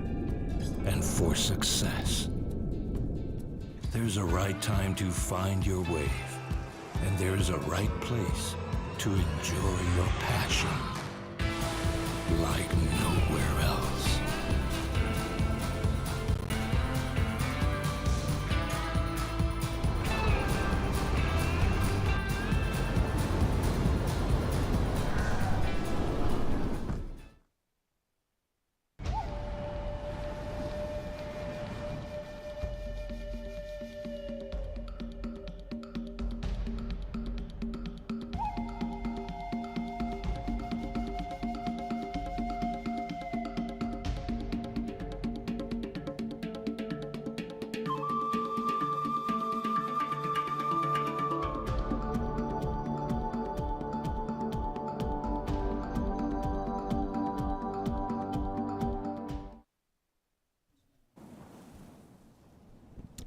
Welcome back to the 2023 ISA World Longboard Surfing Championships. Mitchell Salazar here with Shannon Hughes. And we do have Heat 5 of the men's repechage round 1 in the water. Roberto Sawipo in the red jersey. Gerardo Castro, local boy from El Salvador, in the blue. Tom Breen from Ireland in green. And Saori Perez from the Dominican Republic is in the white jersey. Here's Perez, who comes from a beautiful island in the Caribbean. Some great waves over there in the DR, Shannon, and a lot of reef breaks. He is quite used to surfing heavier waves like this. And as of late, the DR has, produced quite a few talented surfers. We see a lot of them in the shortboard rankings, especially the WSL and the WSL juniors. But now a few more in the longboard rankings as well, Perez being one of them. Here's the Irish surfer in green, Tom Breen.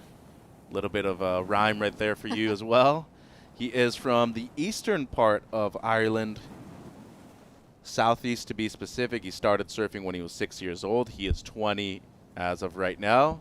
And here is the local surfer, Gerardo Castro. Great 5 right there for the surfer from just a bit further up the road from here in El Zonte. That is his local break. Quite young, too, just 26 years of age, has been competing for quite a few years within the local circuit and also the Latin American circuit, the Tour Alas. It's great to see that Alas Tour really come to life. There's so much opportunity for those surfers through Central America now with that tour, as we take a look at some replays here. So first of Roberto, great control, great footwork, just, you know, throwing in that variety with that cross-step cutback. I really like the start of this wave for him. Love that soul arch bottom turn as well.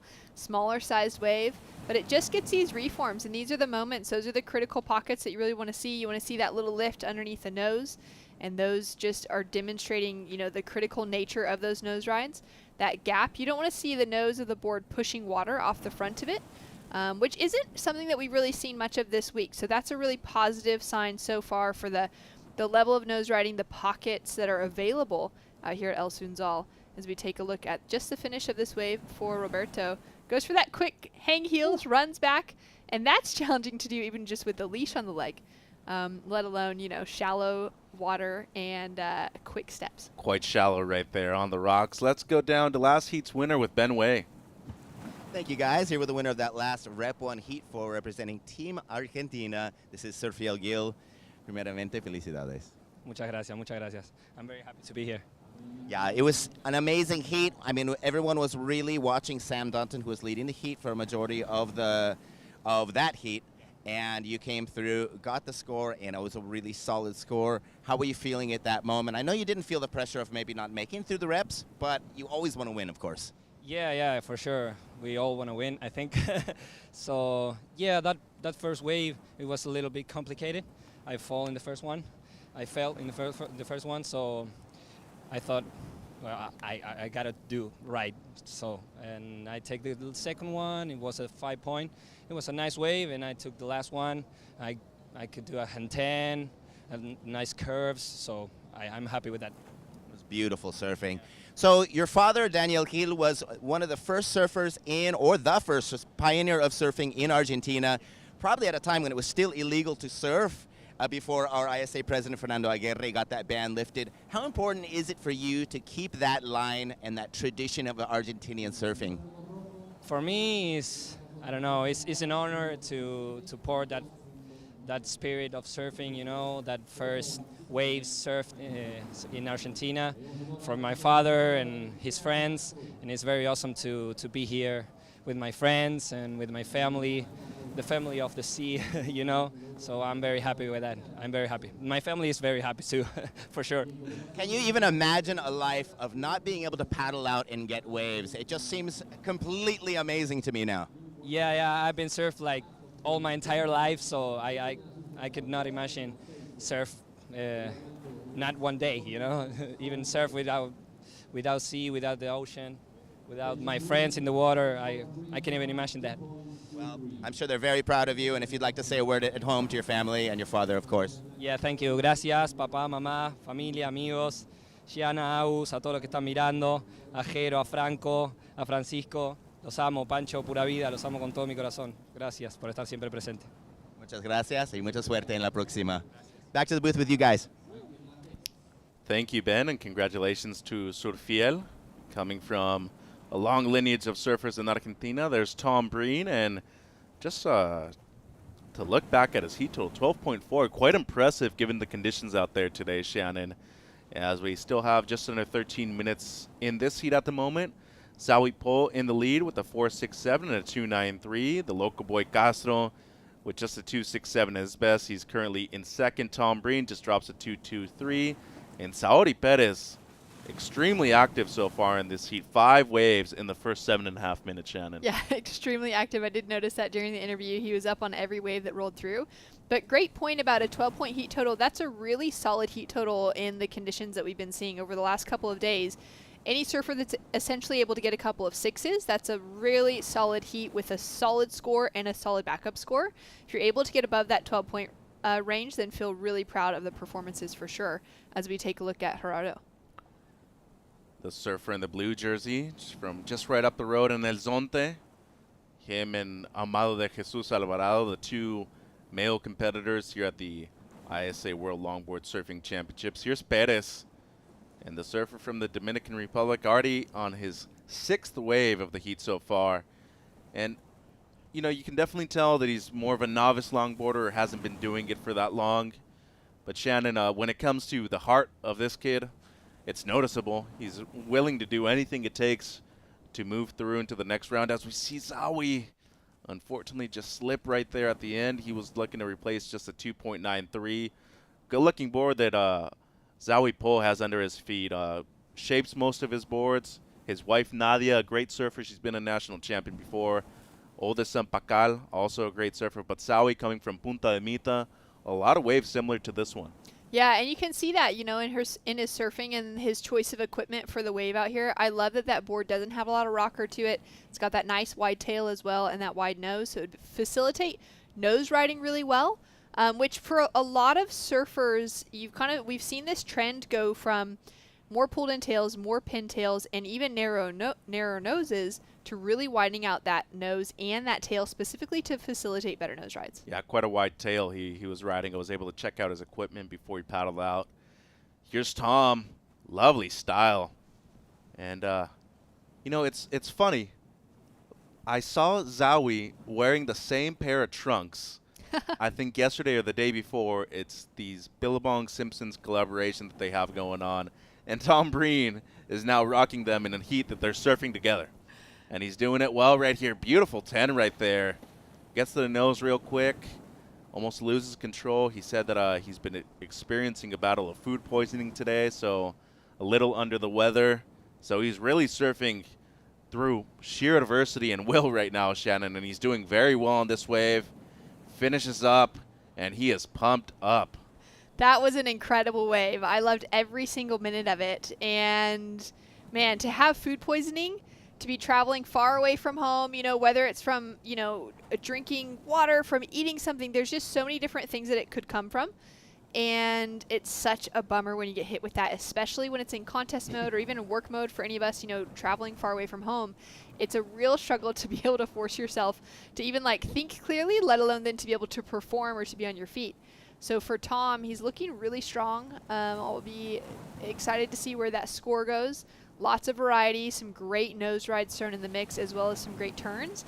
There was a few little moments of shakiness within it, that tiny bits of lack of control, and that could be even just because he's not feeling well. Like that strength in his body, he doesn't have that with food poisoning. It just takes all that energy out of you. So putting on a good performance so far. Now, Alfonso Peters, who's in the red jersey, getting ready to paddle out for the next heat. I just felt like he should have made it through his heat yesterday. Like personal preference on scores that were given out throughout. So I really hope that going out today, he's got that confidence to know that his surfing was right there. It was right on the bubble. I mean, it was so close between him getting a second and a third place position. And I felt like his surfing was so good that I'm hoping he's able to get out there, enjoy the waves today, and really show why he's here representing South Africa. Well, got third place, 7.53 heat total. Second place in that heat, 8.1. That was Martin Perez from Argentina. And as you mentioned, you know, a 0.5, 0.6 difference in a heat, it ain't much. And it just comes down to a decision whether or not they, you know, think that one person deserves to advance over another. So could see both ends as we see Zawi. Beautiful 5 right there for the 42-year-old from Punta de Mita in Nayarit, Mexico. So just a bit further south in Sayulita, a more known spot. But Punta de Mita has amazing waves too. Shapes most of his boards. Also has a surf school called Mictlan Surf School. And he is just cruising through this one so far. Lovely footwork. Gets to the nose right there quickly. And also an excellent shortboarder.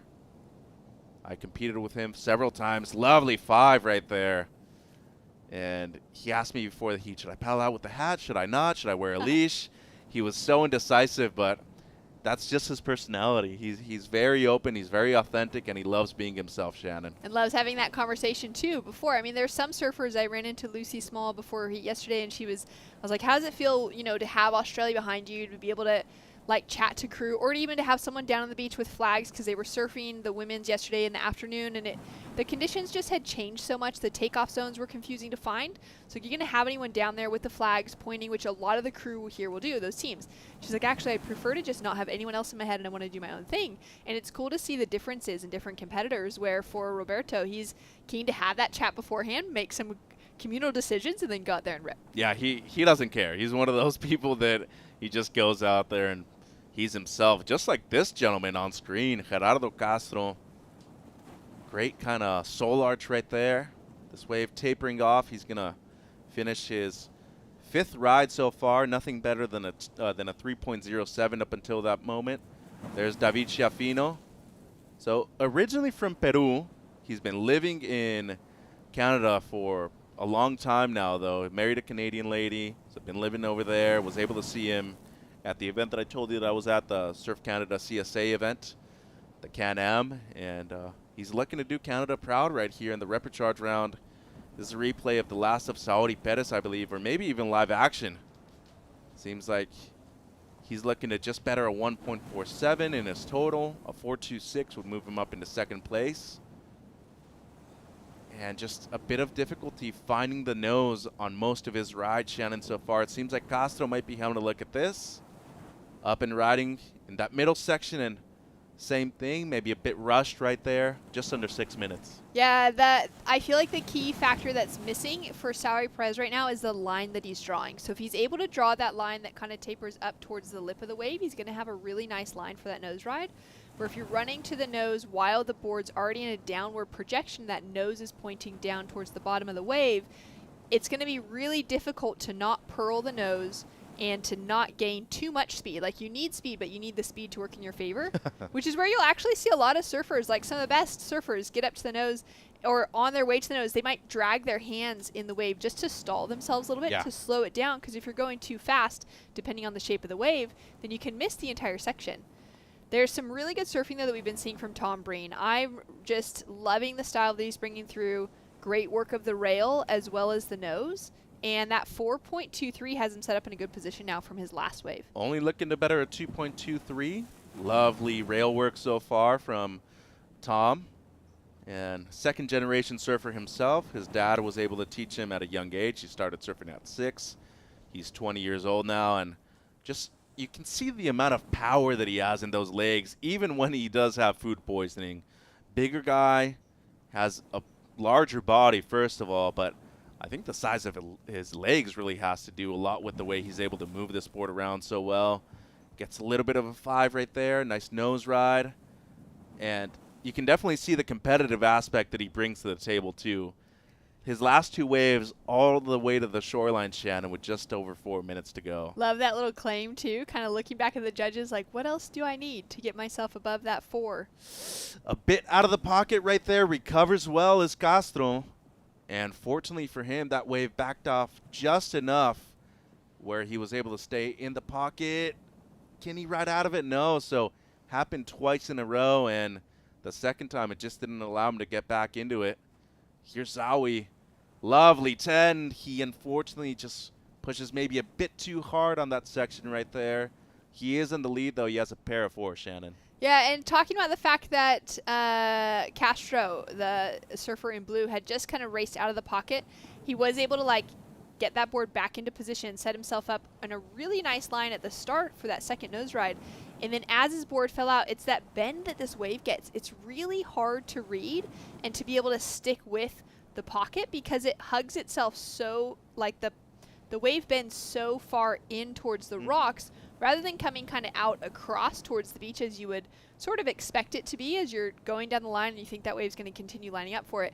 It's really challenging here to be able to stay in that pocket zone because of the way it wraps almost back behind you. True. Well, the issue here is that the beach curves right here at the point. So we usually don't see that with the camera angles that we're presenting, but that's why it's hard to have markers here too. As we're seeing Castro, who just took second place on his previous ride. And some beautiful footwork. Nice nose riding right there. Gets the 5, and unfortunately, just as I said that, loses control and balance. He was only looking to replace a 3.07 We are still waiting on one score for green, though, Tom Breen. As here's an important wave with just over 2 minutes to go for Saori Perez. Once again, it just seems like too much activity in this heat has cost him. Yeah, he's just getting so excited. A little bit too much energy. He's trying to over-surf, it seems. As huge contrast right here. Zawi, on the other hand. Beautiful 5. Gets to the nose well, and he's just going to kick out of that one. Once again, Saori just isn't able to hang on to a wave that he needs at this moment. 1:40. We're still waiting on the last of green, and it's a deciding moment whether or not he gets the 2-2-4. He'll get the 2-2-4 for sure. And there goes. Actually, scores just dropped in. It's a 4-8-3, and he takes the lead, which is hugely significant for him because now with only 1:30, he's not necessarily safe, but he's pretty safe, and the question mark goes to Zawi. Well, Castro, the local boy, has a lot of experience out here. He only needs a mid-range score of 5.54 to be precise. Seems like we saw Perez have a look at one wave, but we're going to focus on both the surfer in red, the surfer in green on the outside. But where is the surfer in blue? We saw him catch one wave, the one where he kind of went to his back right there. He was needing a mid-range score, and it would have to be the best wave of the heat, too. There he is. And unfortunately, that wave just won't break. 45 seconds. Decision-making time right now, Shannon. Tense. Oh, totally. And I also, knowing that he needs a 5.54, I don't think he's actually at the top of the lineup. I think he's sitting farther down the point, like maybe in that middle range. There we go. With the drone shot, we can see. So we've got our 2 surfers, green and red, right at the top. Those other 2 surfers farther out, they're in the next heat, so they're just already in the water. We don't even see our surfer in blue, Castro, yet in the proper lineup zone where he could take off on waves farther down. But to be able to get a score, it would have to be the highest score of the heat in order to take himself into the lead. So this is a great moment for Zawi to be just closing the door. And a beautiful nose ride right there for Zawi. Gets a 10, now a 5. Love the stretched out kind of body language right there from the surfer from Mexico in red. And as I mentioned before, he has a couple of waves around that Punta de Mita area. El Ancla, Burros, Veneros, and obviously those waves in Sailita that really offer up some great longboarding sections. A couple of nose rides here to end. Little switch stance right there too with his back foot. But all in all, you'd have to be saying a very complete performance by both the surfers in green and red, Shannon. Yeah, that was a really fun heat to watch. Definitely waves to be proud of as we take a look at this last effort from Castro just on the inside. So great surfing, great hang 10 as we see Zawi out the back as well. But again, he wasn't on a wave that had that length of ride from the outside section, so I think it's going to be very questionable to be able to get a score that would be the highest score of the heat without being on the wave that breaks from out the back. Yeah, the sections aren't as critical, way further inside, so the degree of difficulty isn't as high as a lot of those waves that we've seen all the way on the outside. So it does seem like Zawi will be moving through, whether in first or second place, but it does seem like him and Tom Breen will be moving into Repechage round 2. Look at him, though. He's saying, hey, I'm on the nose. I'm getting my 10. Give me my score. Should be a decent one to close out the heat. Only needs a 4.4 to retake first. So heat 6 coming up. Alfonso Peters, David Chiafino, and Christopher Abreu from the DR will be coming up. Don't go anywhere. You got more action coming from Surf City, El Salvador.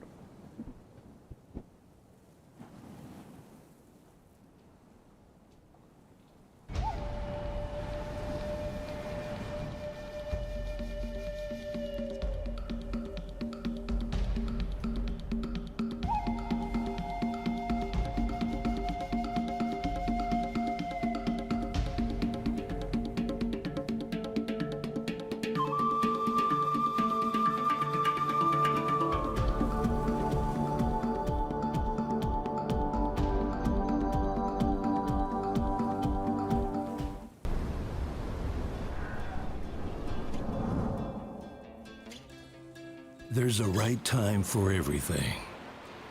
A right time to learn. A right time to try. A right time to fall. There's a right time to face yourself. A right time to enjoy pleasures, to make friends. There's a right time to listen. And a right time to make decisions. There's a right time for fear and for success. There's a right time to find your wave. And there's a right place to enjoy your passion like nowhere else.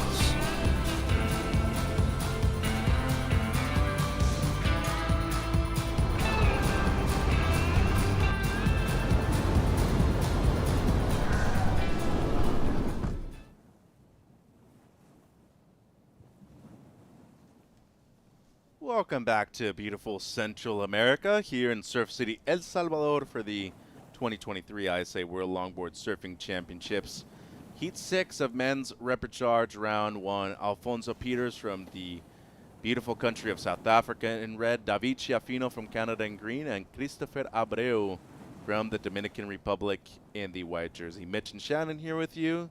Shannon, first things first, got to get to the story of Alfonso Peters. It is a beautiful story. We talk about somebody that's overcome adversity throughout his life, just as this gentleman on screen, coming from the DR, our first wave of the heat, Christopher Ramirez, and longboarder from the DR, very proud of where he's coming from, and you know, he's got some decent footwork, but he was holding his leash the whole time on his opening ride. Yeah, he's had to take the leash off and has gotten a couple good nose rides. Looking like this is a great wave to start things off with for sure. It's going to get those jitters out as well, surfing in the repechage round, knowing there's all the pressure, you know, bottom 2 surfers losing out, or bottom single surfer in this case being eliminated. But curious to see what happened with that leash. If it just, you know, sometimes, especially surfing without a wetsuit on, as longboarders, we wear a leash at our knee, or a couple surfers you'll see it even above the knee. That Velcro can be really scratchy, and sometimes you got to readjust to make sure that you're not going to like actually shred your skin while having that leash on. Blow your hip out that way too with the nice pull from that wave. True. It could hurt. Here's Peters, the surfer from Cape Town, South Africa. You know, we talk about overcoming adversity. This man has done just that. Beautiful hang 5 right there.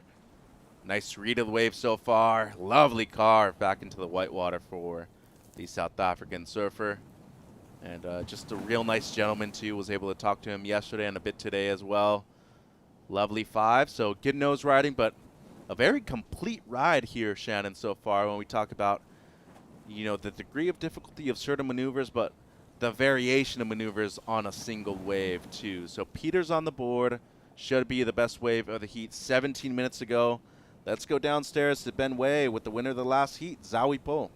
Thank you, guys. So I'm down here with Zowie Po, representing Mexico. Congratulations. Thank you, ma'am. So earlier we saw Pablo Bonilla, unfortunately, lose out of the round of repechage. How much pressure did you feel? Did it feel like a make it or break it thing to make it through this round? I feel a lot of pressure because he didn't make it. He made a couple mistakes. I had to talk to him, actually. Like, you know, you saw it. And then I wanted to go on first, like really, really bad, because I know the next round will be harder if I pass in second. Then I made it on the last little tiny wave, risking a hang 10.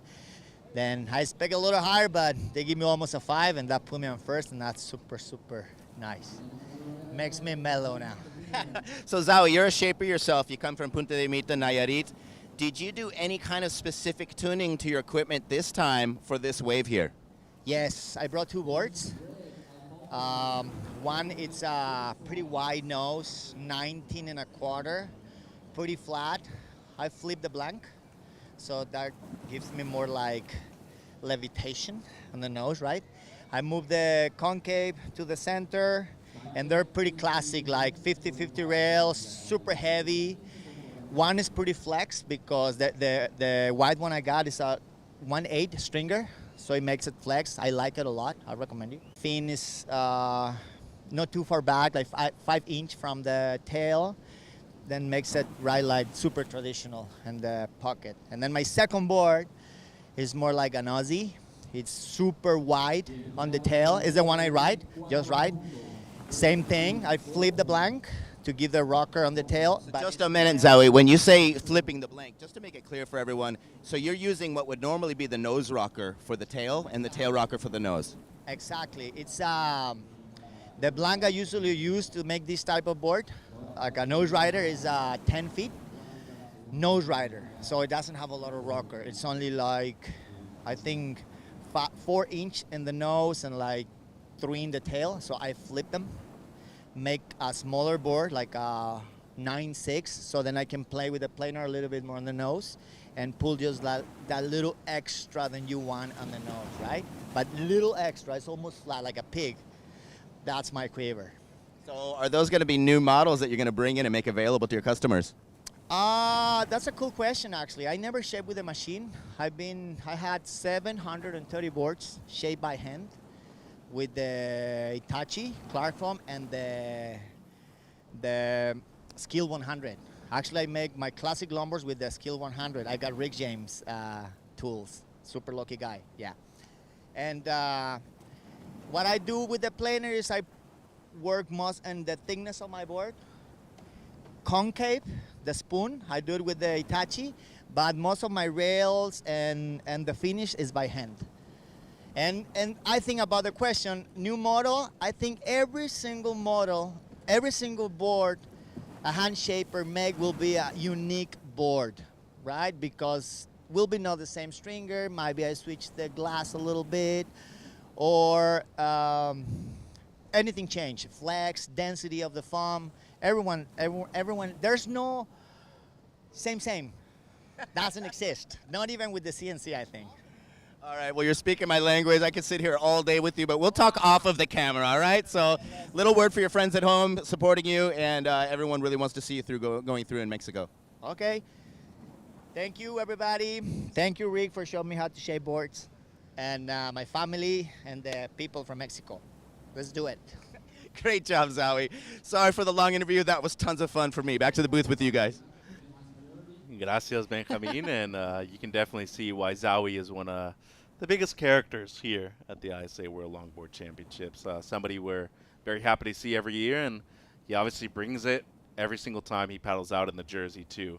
Back to the heat, Shannon. David Chiafino currently takes the lead, a 4 and a 3.37. Peters opens up with a 6-point ride.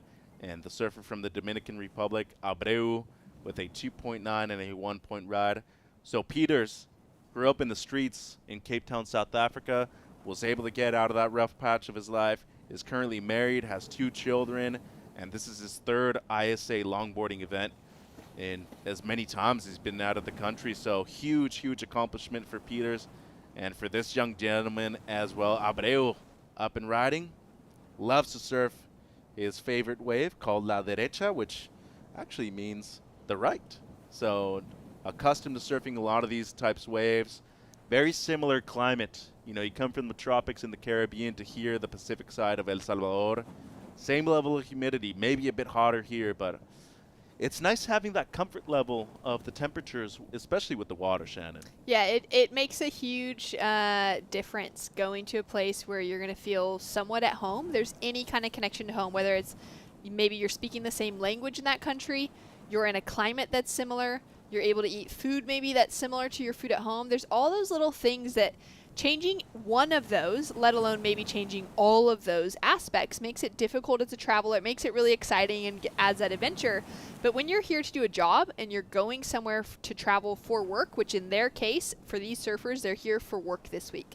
They're having a good time and everything, but this is their job. This is their profession. They are, you know, having to battle with all those things. So every little bit that makes you have that opportunity to feel like you're at home, more comfortable in your environment, likely going to help you to be able to perform better, like we're seeing from Alfonso Peters so far. There's an end goal. That is for sure. You want to be a world champion at the end of the week. Peters on his 2nd scoring ride. Had the 1.5 so far in this wave.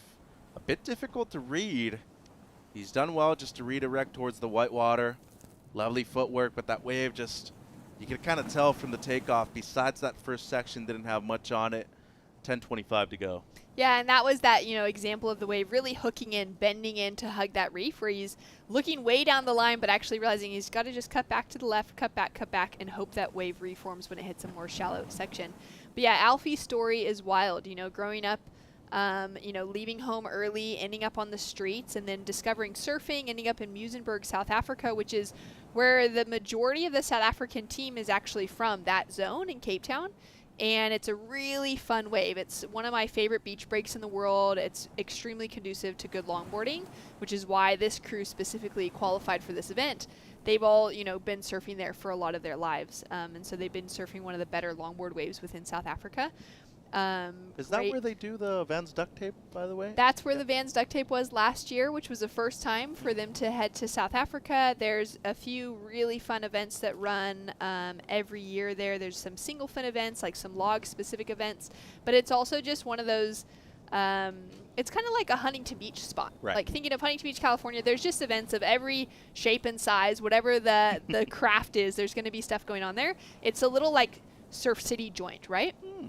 The boardwalk is covered with surf shops. There's little huts like on the sand, bathers huts where you could stash your stuff at. And it is packed. The lineup is packed constantly. And that's where Alfie learned how to surf. So he's good at navigating a crowd. He's good at using his priority, whatever that means, whether it's in free surfing or in a contest. And then also his introduction to surfing would have had a lot of influence from longboarders and watching some of South Africa's best longboarders specifically because he was surfing in that Muizenberg area. And I've heard him say many times that surfing saved his life, and that's a huge part of his story. So it's great to see him being able to represent the South African flag, to compete on an international level, and then also to see the time that he spent back at home pouring into kids that are growing up in similar situations to his own. He's got his own family now. He's got his wife Emma, his kids Noah and Maya. Noah's got to be old enough to be surfing for sure now. Maya's still a little bit younger. But starting to share that love of surfing with them at a young age, which would be so different from what his upbringing was like. No doubt, and it's good to see a lot of those people that have gone through tough times become role models for others so they don't have to go through the same kind of adversity. 8 minutes on the clock. David Chiafino, the 42-year-old from Ucluelet in Canada, originally from Peru. He did marry a Canadian woman and ended up moving to Canada, so kind of a difference in temperature, you could say, in the wintertime. Summertime, outside, it gets quite beautiful. Water's still always cold out there, though. But those waves in Tofino, that whole area of Vancouver Island, even in Victoria City, you can get some incredible waves. So he is very used to surfing waves year-round, whether in beach breaks or point breaks. Abreu, though, the Dominican Republic surfer, using priority here, gets a quick 5. A little out of control, but recovers well, gets a 10. So he'll grab his rail and go down to his knees, and I don't know if that's going to be deemed complete or not, but only needed a 4.47. There's still plenty of time, 7 minutes, and in a 3-person heat, it's an eternity, Shannon. It is a long time, and it's one of those things too when you're in a contest that's this big and then you see the draw and realize you're one of those that lucked into only having 3 people to surf with. That's great because there's better odds to be making it through. Now though, I can see that with Christopher, he's just starting to get that anxiety is building. He's probably got his own watch on and or actually doesn't need a watch because just above us in the tower there is the biggest Megatron clock. They got spoiled for this event. They got very spoiled. It's an amazing setup here. So they get to see their priority color coordinated up on the screen as well as the time. So they can just check back at any stage without needing to necessarily pay attention to everything coming out of the beach announcer's mouth, which is a nice, relaxing space to be in. But he would have checked that, seen that it's, coming down to that 6-minute mark, and you can feel that little bit of anxiety that's building. Like I can almost feel that his heart's probably pounding a little bit more, that he's starting to feel that stress creep into things, knowing that he doesn't have huge scores. There's not a lot dividing him and David, but he does need to get the job done. And those are some of the moments where it's almost harder to make your legs work and harder to make your body do what you want to. And that's some of what we've been experiencing, but we'll see here if he's able to redeem himself. Yeah, nothing's synchronized when you're thinking that way or your body's reacting that way. And recovered well here on this one. Does need a decent score in base of what we've seen so far in this heat. And Chiafino, very efficient so far, Shannon. I mean, we're talking about somebody 42 years of age, maybe doesn't compete as much, but with only 2 waves, he's currently in second place. 5 minutes 30 to go. Peter's still in the lead, his low score at 2.97. And we have seen back-to-back heats where the surfers from the Dominican Republic have had, difficulties just maintaining composure at the end of the heat, especially. But the main thing here that we need to look at is that at least they're getting out of their comfort zone. They're not at home anymore. They're competing at an international stage with the very best surfers in the world. And now you can even say yourself, that you're one of the best in the world too. Yeah, it's incredible to have the honor to represent your country, to be able to, fly to a different place and to compete against some names maybe that you've been following on Instagram, that you've been watching their stories develop, and even watching them so that you can develop your own surfing based off of what you're seeing. Maybe some of your favorite surfers that you've seen in clips and films and things. To be able to go and then paddle out in heats and compete against them is always one of those things that's a little bit daunting. I remember being in Chinese Taipei years ago. It must have been in 2014, end of 2014, and I flew over. It was my first event on the longboard qualifying series. And of course, as one of the lower seeds coming into the event, for that level of competition, I got seeded against the highest, and I paddled out. And my first heat was against the reigning world champion, Chelsea Williams. And I just remember being so terrified. And I had a heat where all the nerves got to me, and I could hardly stand up to my feet. I couldn't find any connection with the wave. It was a wave that I hadn't surfed very much because I'd just flown in, the 2 days before the contest. So all of those feelings can be so overwhelming when you're in a contest space. And I wish back then that I would have been a little bit more aware to just enjoy the moment and the process and recognize that I had a lot to learn and that I could also kind of enjoy the space of surfing with one of the best female longboarders in the world. But instead I was in that space of being like, okay, I've got to perform. I've got to be able to capitalize on this. And it took me a few years then to realize that there's just some of that time where you get to really enjoy that process. And that's where the surfing gets to relax. That's where my surfing started to develop even more and just become sharper and more fluid and natural rather than forcing things. Idols become rivals. And eventually, you're just going to meet up if you're that good, right? And it tends to happen quicker to certain people, too. Especially when you have one big event a year like this one here. You get the best surfers representing the countries from different parts of the world, and eventually you're going to have to face off with them. So might as well get it done at the beginning of the event rather than later. Here's David, though, and boy, for a 42-year-old, he surfs that longboard as good as anybody I've seen. Great rail work so far, especially for a goofy footer. And he is just on point on this wave, only looking to better a 3.37. Nice pace. No nose riding yet so far, so maybe not the variation that he would have liked, but surfing the wave for what it's been offering so far, and even switches stances right there ever so slightly. Small touch for the nose riding at the end, but with 2 minutes and 20 to go, good chance he even betters his low score of a 3.37. Yeah, he's got that opportunity too. And anything that he can better on, he's going to put more pressure onto our surfer from the Dominican Republic sitting down in third. Alfonso Peters currently sitting with first priority. Smart heat from him. He's had 4 waves, 2 of them counting. I think for him, he probably would like to ditch that 2.97 just for the sake of knowing for sure that he's secured, taking away the win, not even just a second place, but also to then know that he's going to be coming against some tougher surfers in the coming draws. The farther you make it through, even in these rapid charge rounds, he's now going to be meeting up with the surfers that are losing out in the next main round. So this, every one that you go through, you're going to get a harder and harder draw. So you want to start building on those score lines early in the event to try and work out exactly what it takes at this specific break to get into that level. You yourself want to be a high seed moving through. Exactly. So with 80 seconds to go, it seems like at the moment, still waiting for the last green. It's just in. It's a 4.4, so not enough to move him up into first, but still quite comfortably in second when you look at the scoreline of Abreu, who needs a 5.5.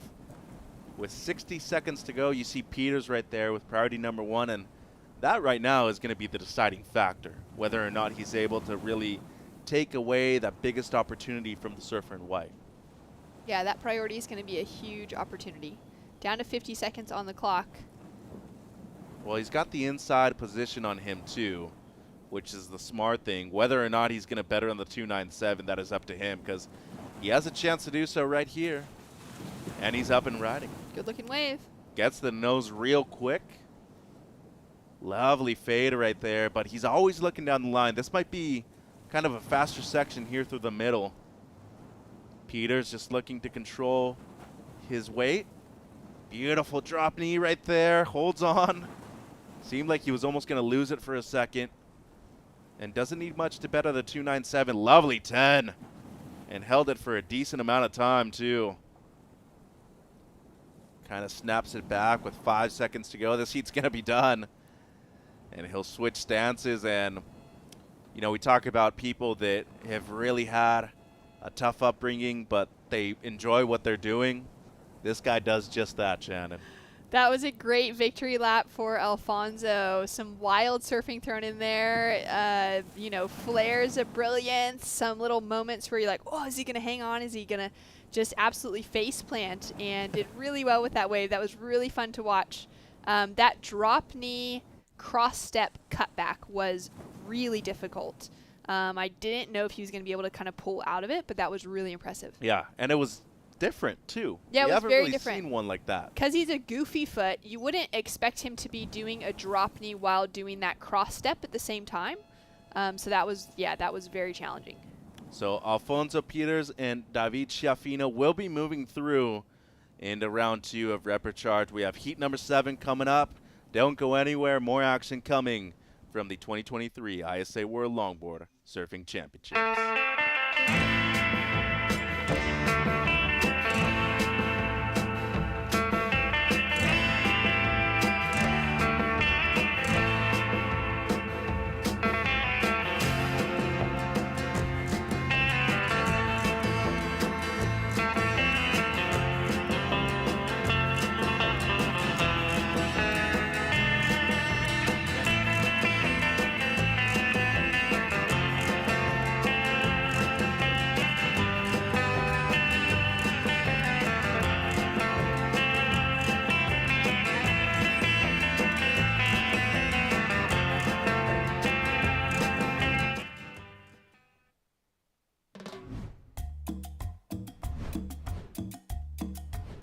We are Team South Africa, and welcome to the opening ceremony of the ISA World Longboard Championships in Surf City, El Salvador.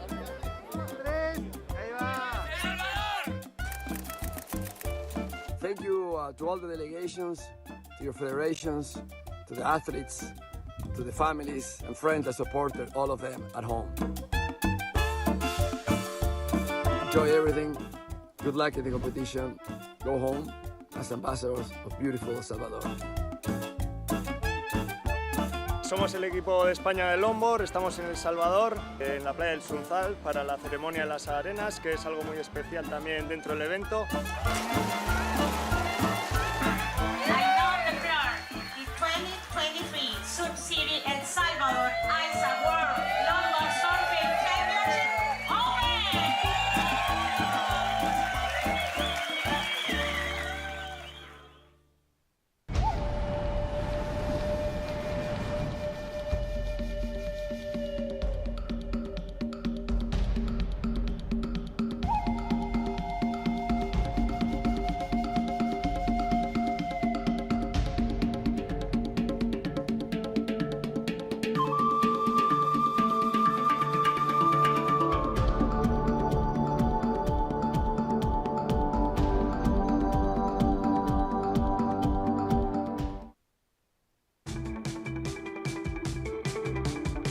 Welcome back to beautiful El Salvador for the 2023 ISA World Longboard Surfing Championships. My name is Mitchell Salazar. To my left is the great Shannon Hughes. And Shannon, what a lovely setup we have here at El Sunsal, and some amazing waves. We have the tide coming back up. We're going to see some of the best longboarders in the world take to one of the most premier spots for longboarding, also worldwide. Yeah, it's been an absolute joy and pleasure to be able to call the action through yesterday and through this morning. The conditions have been all time. This is, you know, over the many years that you and I have been traveling to El Salvador for different events, Mitch, this is the best that I've seen El Sunsal. This is absolutely the most rippable, I think, for any surfer, no matter their craft, if they were able to get out there and get a few waves in the last, you know, these morning conditions specifically, they'd be absolutely frothing because you've got those stand-up sections, you've got those walls, those pockets, which for today, for this week, are excellent for good nose riding sections, but on a short board or even a mid-length as well, you'd be getting some really nice turns off the top. It's rippable out there. Let's go down to Ben Way with Alfonso Peters. Well, talking of cool, the Fonz, Alfonso Peters, that was a cool way to end a really brilliant heat. Thank you so much. Yeah, especially after yesterday. I just felt so crushed. I felt like I couldn't bounce back, but yeah, that felt great. And that last wave, you threw everything, even the walk back on the end, a lot of good nose riding. How does it feel to really be now starting to do the surfing you want to be surfing? It Feels really good. I just knew, okay, I didn't need a big score, so I thought, like, let me try do something different and also see what the score does. It was a little bit out of control, but I'm going to bounce back and I'm going to fix that up a bit.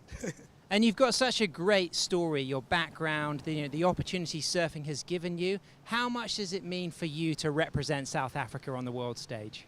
Oh, my word. It means so much. I mean, I never thought I'd be, like, overseas, just to start with that. Never mind, representing South Africa. So, yeah, it feels great. I feel like, like an ambassador of the sport back home. And that's been my goal for longboarding. I just want to, grow it in South Africa and be the front runner of it. And that's why I compete, yeah. Well, you're a brilliant ambassador, Alfonso, the Fons Peters, and I'm sure you've got some messages for all of the people who are supporting you back home. Yes, thank you so much to everyone supporting me back home, everyone checking in. I know the time zone's also different. I'm sure it's nighttime there now. To my wife and my kids, I miss them so much. Yeah. Brilliant stuff, Alfonso. Sorry, a last message, while I was surfing, I was grabbing plastic. I just want to say this to everyone, while you're surfing, if you have a pocket, just grab as much plastic as you can. And yeah, I just wanted to point that out. Great messages, and we look forward to seeing more of you in the competition. Let's get back to some live action. Thank you, Sam. And the Fonz from Happy Days. He's just moving through with a smile as always and spreading the word as well. Let's reduce, reuse, and recycle as much as we can. Back to the heat, though. Heat 7 in the water. This is Evan Rogers from Great Britain. In the green jersey, already has a score of a 3.67. Wow, a very fluid style has this gentleman. And lovely surfing so far. Let's see if he can get to the nose. He can. Touches the 5 right there. And Shannon, when we talk about people that have a certain body type that is very pronounced for longboarding, I kind of feel like Evan Rogers has one of those bodies. Yeah, you can even see in his footwork, he's able to keep his feet really tight together, which is, I mean, anybody can do it. It's, some of it's a matter of just training and deciding this is the way I'm going to surf. I'm going to, you grow up watching your favorite surfers. I know you love Andy Irons. Yeah. You go watching those people, and you want to mimic what they're doing because you have that connection to what they're doing, and it could be any variety of styles. So I feel like he probably grew up watching some of those surfers that maybe had that tendency to have that closer footwork, but he definitely has that build to be a really excellent longboarder, and it's coming across within his surfing so far as we take a look at some replays. Yeah, so this is Colombia's Nicolás Ayala, his opening score at 3.33. Nice opening nose ride, gets that footwork done. Love that check off the top. I mean, that's a really nice little jam and jive in the corner. That's one of the fun things about this wave is that because those little corners, those critical sections just kind of pop up out of nowhere, you're able to be a little bit reactive to it, which can be really fun. So nice wave for him, maybe needing something with a little bit more size in that critical pocket for nose rides to be able to get himself, a better score, but that was a great way to start. And then Michel 6 from the Netherlands. Nice trim and in the pocket here. Love that little roller coaster bounce off the foam. Not doing anything super aggressive, not like attacking the lip, but just really allowing that board to find the lip line, which is a really beautiful part of traditional longboarding. So I really like that turn thrown in from before.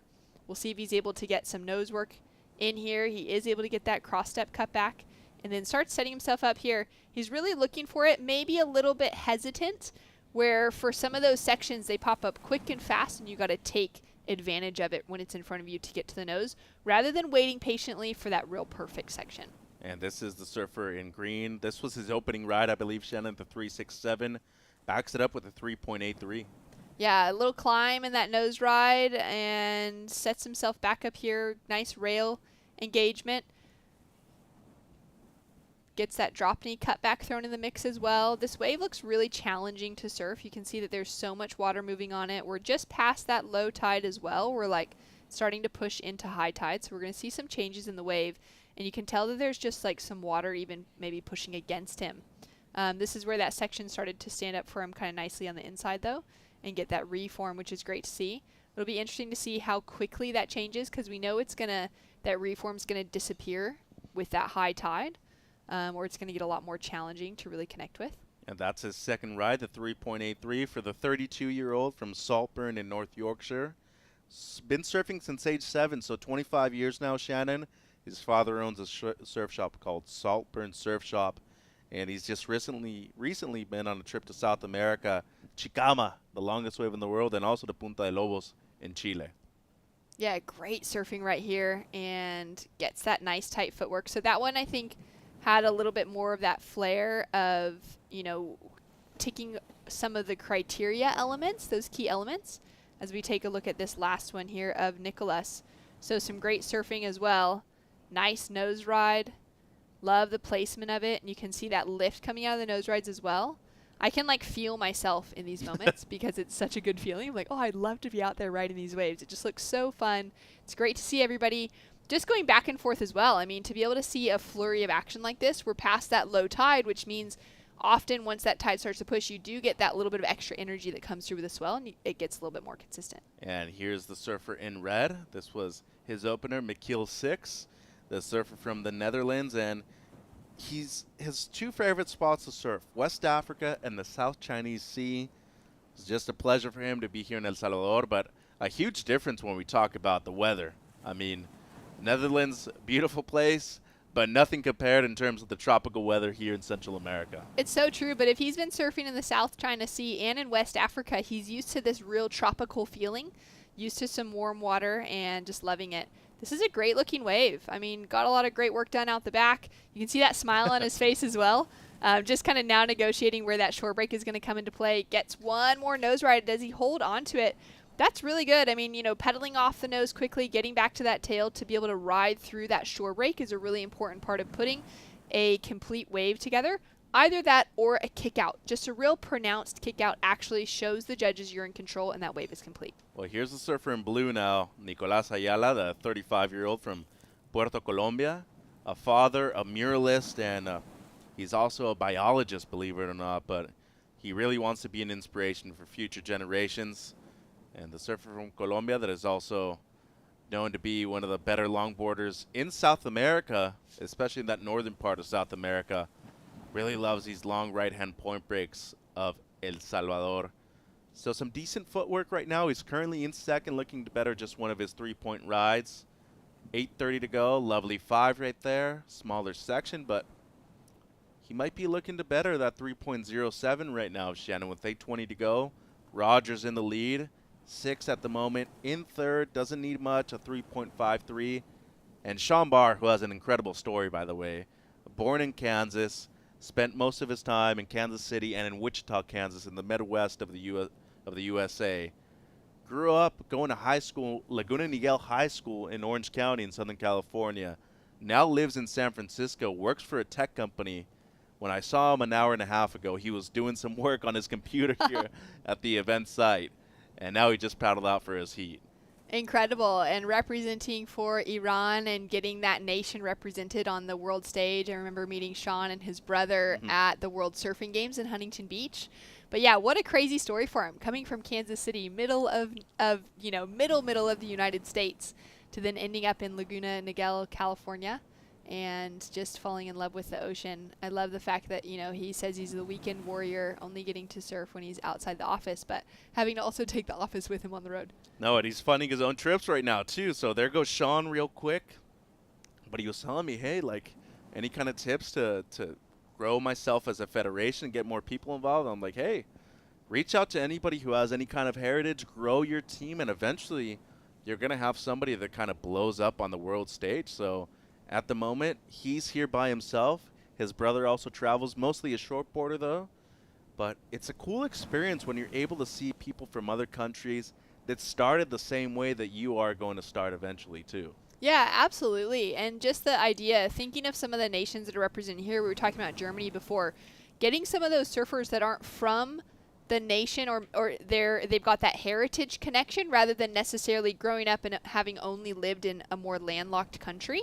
To be able to connect with surfers that have that heritage connection, that passport connection through their family, but are living and maybe growing up close to the ocean could be a really great way, and is what a lot of different nations that are now ISA, ISA nations represented within the ISA with their national federations. That's how they've been able to grow those teams. Speaking of Germany, we saw Christoph Goebel right there on screen in the green jersey. He'll be coming up in the final heat of the opening round of Rapid Charge for the men. Then afterwards, busy day for the ladies. It'll be repechage round 1 for them, and then main event round 2 will be the last 4 heats of day number 2. So exciting action coming up, exciting heat in the water, and it's a close one. Look at how tight it is between first all the way to third. 7-5, 7-4-6, 7-0-7. At the moment, the surfer in red, 6 needing a 3.26. Sean Barr from Iran needing a 6.36.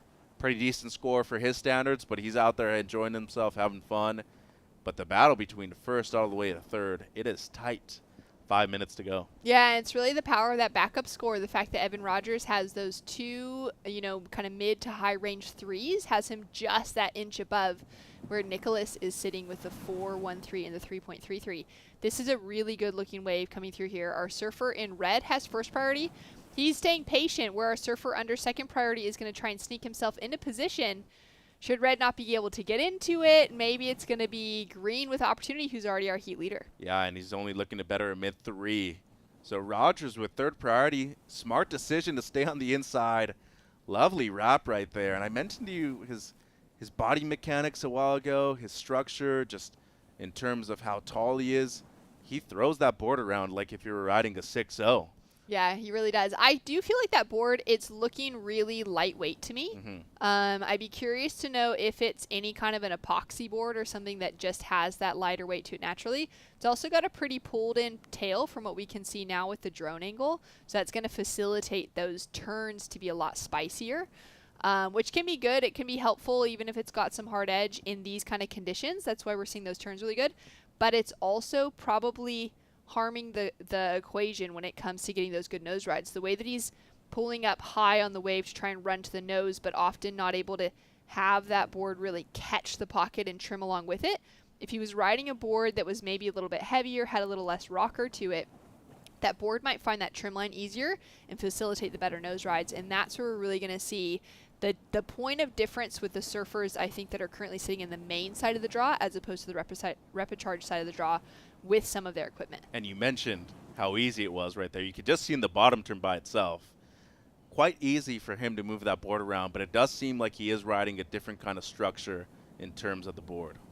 And that structure and that style, when we talk about traditional surfing, you can surf very traditionally on a more high performance board, on a board that's a bit lighter, that's got 3 fins, a 2+1, or that's got that hard edge, and you can surf progressively on a single fin. It just depends on your style and your approach.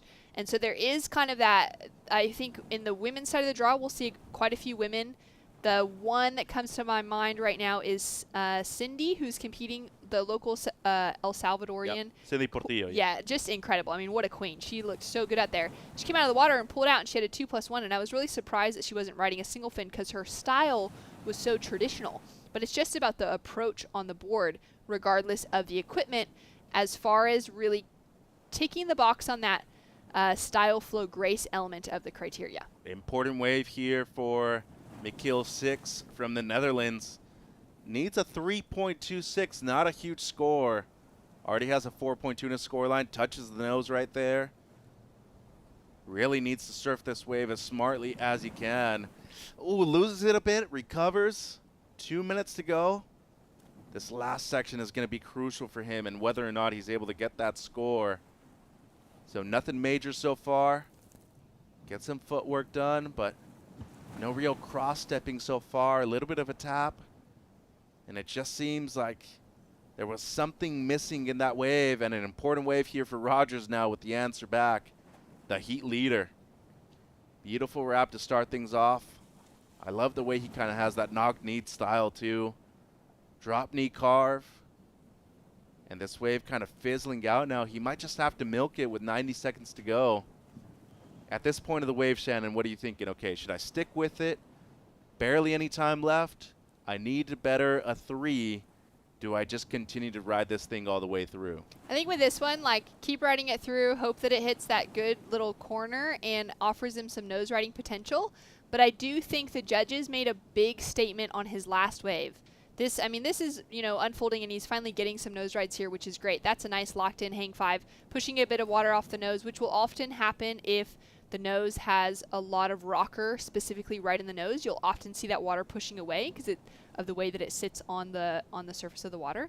But with his last wave, the judges made a statement by giving him only a 3-point ride. That was a very radical turn, and they're showing that that performance element is not going to be very well rewarded if it's lacking the traditional aspect to connect everything else together. And less commitment too, right? So this is the replay of Ayala's last ride. A long 5 right there, had one quick tap at the end too. He was only looking to better a 3.33, and here he is again. Lovely start.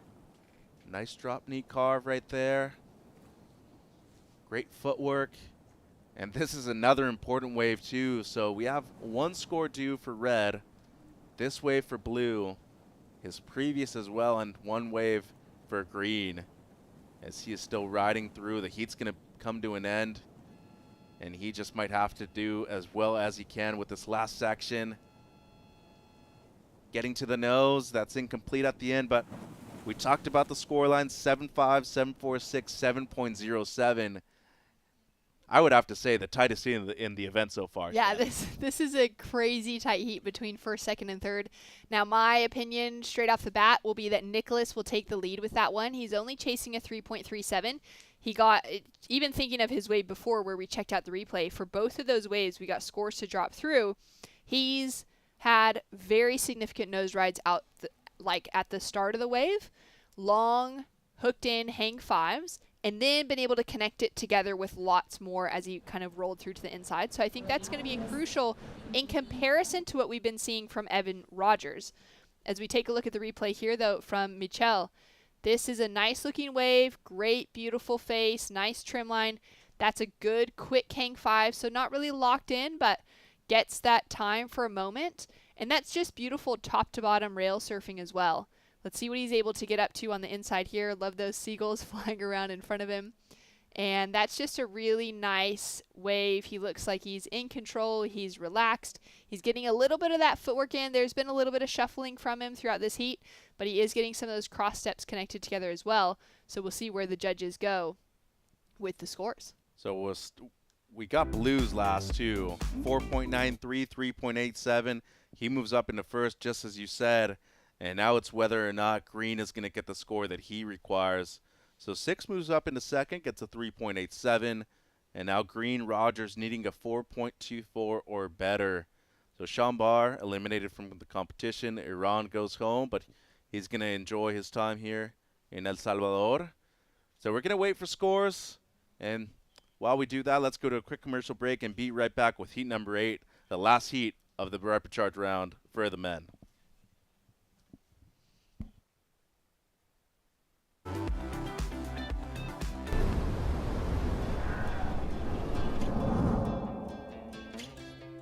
There's a right time for everything. A right time to learn. A right time to try. A right time to fall. There's a right time to face yourself. A right time to enjoy pleasures, to make friends. There's a right time to listen. And a right time to make decisions. There's a right time for fear and for success. There's a right time to find your wave. And there's a right place to enjoy your passion like nowhere else.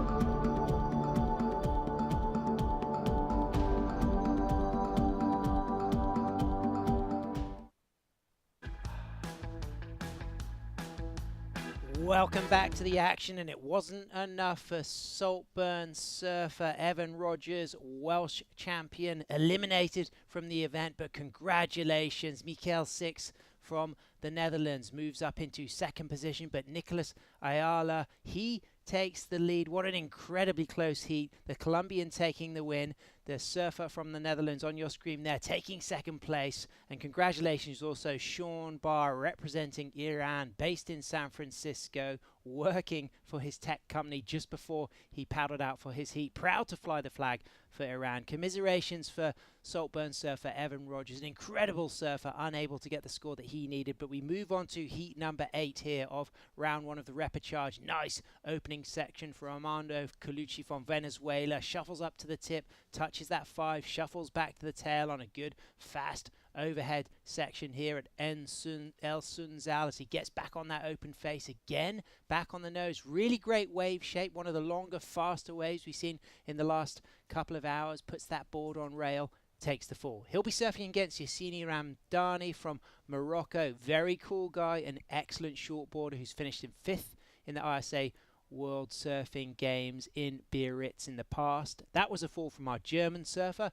Christoph Gobel, and Maximilian Torres representing Puerto Rico. I'm back in the booth, myself, Sam Bleakley, joined by Rachel Tilley. It's hot out there, Rachel, but it's elimination time. So it's a very painful moment for those surfers having to draw the line in their competition progress today. Yeah, we're in day 2 of our event at the ISA World Longboard Championships. Yesterday was an easy day to talk through the round 1 because it was non-elimination. All of the surfers, no matter what results they got, they were either continuing on the main event or falling into the repechage round. We're now in this elimination repechage round. So Christoph Gobel up and riding for Germany, grabs that rail in the bowl section. A little bit deep on this section here, but he's setting himself up for some open face, foamy, bumps, bounces to deal with, but smooth and strong off the tail for our German surfer, our 36-year-old goofy footer who just started surfing, age 20. His favorite surf break is Lakey Peak in Indonesia, and he throws in the switch dance with style there through the inside and takes a fall. So let's move on to the winner of our last seat. Nicolas Ayala from Colombia is on the sand. Thank you, Sam. Here we are with the winner of that last heat, Nicolas Ayala, representing Colombia. And amazing classic nose riding style. Hiciste un surfing muy clásico, muy tradicional, un cross step y nose riding muy bonito. So I'm gonna ask his first question. And the first question is that it was a very, very close heat. And it was him and Evan back and forth, basically right to the last end, that little buzzer beater. And I'm just gonna ask him what he did to kind of keep it cool and collected through that heat. Bueno, fue un hit super cercano. I can answer. No problem. You're going to answer in English? Thank you so much. I've spoken a lot of Spanish, and I'm getting unlimited vocabulary here, guys. So, yeah, I mean, I was basically watching Evan, watching you, deciding who was really going to take it. It was kind of a battle for first. And I just wonder what it took to kind of keep so cool, keep collected. And I know Margarita won her heat. Yeah. Did you get any advice from her as far as positioning and as well as your coach, Jesus Capote? She told me all her secrets, but I'm gonna keep them for the next heat. I kind of keep to myself. I don't hear very well, and I try just to keep it cool and hear the advice of my friends and have fun. I saw it was a kind of back and forth, but I just concentrated on myself, actually. And you look so connected to that board. Beautiful. I can tell it's not a new board. It looks like something that's been ridden. It might be old faithful to you. Have you done well previously on that board itself? Yeah, it's the Old and Faithful. I brought it last year to Anales, and I broke it in half in Las Flores here in El Salvador. But I repaired it, and yeah, it just feels so good under my feet. And how are your waves at home compared to here in El Sunsal and Surf City? Let's say that this day, today, how it is now, it will be epic in my hometown. Like, I have chest high or waist high waves, but they're right as well. Windy, a lot of current, and a lot of fun too. Yeah. So for everyone at home who hasn't been here, this is actually an average to kind of low quality day here. That's how good it gets here in Surf City. Well, I'm sure everyone is over the moon, and everyone from your country's got to be really stoked after seeing Margarita's win. So if you'd like to say anything to people at home. Sí, claro, por supuesto. Un saludo muy especial a mi esposa, a mi hija. Las amo, las quiero. Quisiera que estuvieran acá conmigo. A mi familia, mi papá, mi mamá, a todos los amigos allá que nos están viendo en casa, a mis patrocinadores también, a la federación, que sigamos creciendo, que nos sigamos divirtiendo y que haya más gente haciendo surf en Colombia. Beautiful, beautiful surfing. I'm really looking forward to watching it in the next heat. Thank you very much. Thank you. Thank you. Pleasure. What a proud moment for Colombian surfing there. An incredible result. That was a really tight heat, but he took the way. Nicolas Ayala takes that spot in the second repechage round 2 as we see a big set on the horizon. That's our surfer from Venezuela, Armando, paddling over that wave as we see Christoph Gobel in second priority, up and riding. Big overhead wall, comes hard, goes vert, 12 o'clock on the clock, doesn't quite pull out of that, but not quite in the criteria to go for those vertical re-entries. It is. Those are kind of those high risk, but not as high of reward. Sam, you and I were talking to one of the judges in our break just now, and he was just talking about how they're really keeping a keen eye on that traditional versus progressive surfing out there. Happy to see rail engagement and a lot of covering of the wave on the face, but wanting to see footwork in and out of the turns and that rail engagement, that carving, flowing surfing. They like power, they like control, but it's about the separation of those set-up turns that lead into critical nose ride sections, and when the surfers do go on rail, keeping that more traditional approach to the rail surfing. Sure, it's kind of a different style of turn that we would see. Not as much wrapping all the way around and banking off the whitewash with speed. You're going to see more down carves, S-turns, and that's a relationship of how you're using that rail engagement, as you keep saying, and that fin with using that rail engagement and often a single fin. That causes you to rely more on that rail than when you have a 2+1. You're driving more through those 3 fins that you have underneath you. Absolutely. So, keywords in the criteria are nose riding and rail surfing. So, like you say, it's that differentiation between rail surfing and tail surfing. So, of course, the turn's extremely exciting. That's the dynamic way of longboarding. It feels great. But tail surfing, not so popular in the criteria. Critical section of the wave, very important. Variety, speed and power. Commitment, control and footwork. Let's talk about control. How an important emphasis are the judges putting on that word control? It's something that's extremely difficult out there, as we're going to see Christoph give us an example of this. Big overhead section again. We've really got the good tide now, mid-pushing tide. Nice, clean, smooth face. We haven't had the wind kick in like it did yesterday, so the conditions have stayed a lot less bumpy on the face. Of course, when the tide comes high, you get more of a bouncy backwash wave, but if you choose your waves wisely, that opening section really has a nice, smooth, fast wall ahead of you. Yeah, and you can see Christoph here. He really went far into the whitewash, staying with the power of that wave, hoping then that he can come out onto the shoulder here as it stands back up for a nose ride section. And there he goes for the nose. One big step up to the nose, not really getting his front foot all the way over. So the judges will be looking at little details like that. So staying on the judging criteria, you've got words like critical section of the wave, commitment, control. And, of course, commitment and control in the critical section of the wave, that's where it really gets difficult.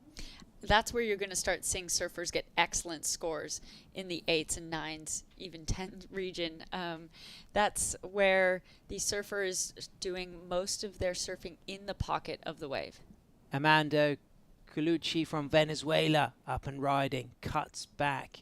Bowly section, gets a high line. 2 steps, shuffles up for a nose ride, stretches that 5, shuffles back to the tail, readjusts, rebounds gently off the white water, puts that board on rails, stays high again, might get an opportunity to nose ride this section here, stalls it 2 steps, and there's 4 steps up to the tip of a 5 there, just gets that toe on the nose as he shuffles back to the tail, stands nice and tall, just stalling it. And you can see how now this is the section where that channel starts to kick in and ruffle the face of the wave. But if you stay deep in the pocket, you can get a last nose ride in the shore break as he does? Well, out back we see our Moroccan surfer on a bowling overhead wave, powering into that rail grab turn. And let me tell you, ladies and gentlemen, Yassini, wonderful surfer from Morocco and a really great shortboarder who's had big success internationally for a number of years, just recovering from an injury on his front ankle. As you can see, the strapping there just supporting that injury as he hopes to continue to connect through this section, getting a little bit foamy on the inside, but seemed to enjoy that low carving, very shortboard style rail grab cutback. Sure, you can see the shortboard influence in his surfing, of course, with his previous success. He's gotten a 5th at an ISA World Championships in 2007, the World Games in 2017. So you can see that he is a lot more comfortable on the tail than he is moving up and down that board. So many great surfers from Morocco. He's from Rabat. There's 3 big areas. You've got Agadir, Casablanca and Rabat are the kind of heartlands of Moroccan surfing. Of course, Tarazout, the famous surf village just north of Agadir. That's home to the famous wave of Anchor Point. But the cities of Rabat and Casablanca have much bigger populations, and they don't have as many world-class waves, but it's not far to go to the iconic point break of Safi, which on its day, described by Gary Elkerton as one of the the best waves in the world. When Safi is on fire, people compare it to a better version of Jeffreys Bay. It's hollow, it's extreme, and it's a dangerous spot. Of course, Billy Kemper famously had a life-threatening injury there, and also Edward Del Pero. He suffered from breaking his neck in a wipeout when surfing at Safi, and he's made a recovery from that injury, and he's back here going for gold for France. Yeah, that is a wave I've never traveled to. I've talked to Edward about his experiences there. I've seen Billy Kemper's documentary that he had from there, and it looks like an amazing wave. It's an amazing wave, but for longboarders, my recommendation would be to go to Imswan. It's a much more friendly longboard style wave. It big wraps into a big bay, and Safi is a world class wave, but it's serious. It's intimidating, and it really takes a very technical tube rider to be able to kind of work through the big shifting barrel sections. But there's much more on that coast. There's plenty of point breaks to the south down into the Western Sahara. So Yassini, he's no stranger to point breaks with 7 minutes, just under 7 minutes remaining, and he's sitting in second position. He's got a 2.77 and a 2.70. It's Armando from Venezuela, who's got a 3.73 and a 3.0 out there in the lead. So Christoph Gobel, he needs a low score of a 2.97 to move into first position. Now, my question for you, Rachel, talking of all these scores, have you had the joy of a perfect 10 in a heat? I have. It's one that is, I didn't realize, I thought they were saying when I was paddling back out and they said, you got a 10. And I thought they were saying I had a heat total of a 10 because I couldn't believe that that was even possible. And that was really exciting. And there's the Portuguese team there, the Dantas brothers supporting the women that are about to be paddling out on their team. Yeah, that's Raquel Bento on the left. She'll be in the next heat. We've got Inish Martins from Faro, the 28-year-old, who's also progressed through the competition. Brother João and Antonio Dantas from São Pedro, which is a great right-hander in the heartland of Lisbon. Really classy area. And I draw a few parallels with Portugal and El Salvador because they're both countries where the government is invested heavily in surf events and surf tourism. And, it really makes a big difference to have that level of support.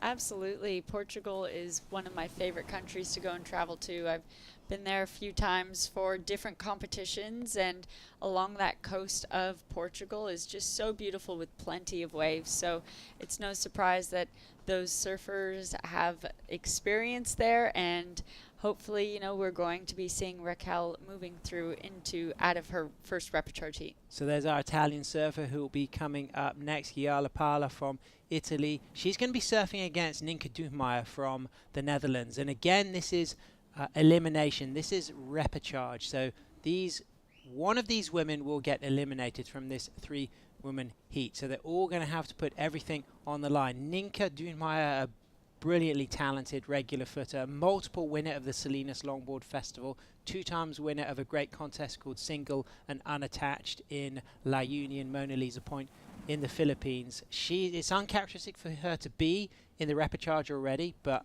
I have a lot of faith in her getting some good scores on the board when we move on to the women's repechage round next. But right now, it's our Venezuelan backing up, hoping to replace that 3.0. What do you think of this, Rachel? Yeah, he's getting the work done. The thing that the judges will be looking at is his footwork isn't as concise, but he is ticking the boxes. He's had that nose ride. He's having turns. Unfortunately, that one just fizzles out a little bit, but he did get, like I said, those nose rides and turns. So it could be looking at replacing his 3. Should be close, though, because the judges will penalize a little bit on not as concise a footwork. It was very interesting earlier. I went to congratulate Liv Stokes from Canada about her great performance. And she just asked me, she said, well, what do you think I need to do to go into the excellent range? And I said, well, you're surfing fantastic. But, of course, high degree of difficulty, critical nose rides on that first section might well make the difference. Sure, you have to have your tail locked into the pocket, have that nose really levitating, and on such a fatter wave like we're seeing on some of these wider sets that have that line drawn in front, it's easy to surf out of the pocket. So it's something the surfers are going to have to be conscious about and do consciously through techniques of stalling and positioning when they're on the tail that keeps them levitated in the pocket. Well, she talked about how confident she felt, and I said, you just hit the ground running. And she said the fact that she'd just come off the back of competing in the Pan American Games qualifiers in Santa Catalina in Panama meant she's got a lot of heats under her belt, similar to some of the surfers who have just been competing at the Mexi Log Fest in Saladita, who have the joy of a really exciting format where if I understand correctly, you can explain to the viewers back home as well, Rachel, all surfers get to surf 3 heats, and then the top 16 surfers move through to the knockout quarterfinals. That's exactly right. It's a round robin at the beginning with 3 heats surfed across 4 days, and at the end of those 4 days they have an announcement of who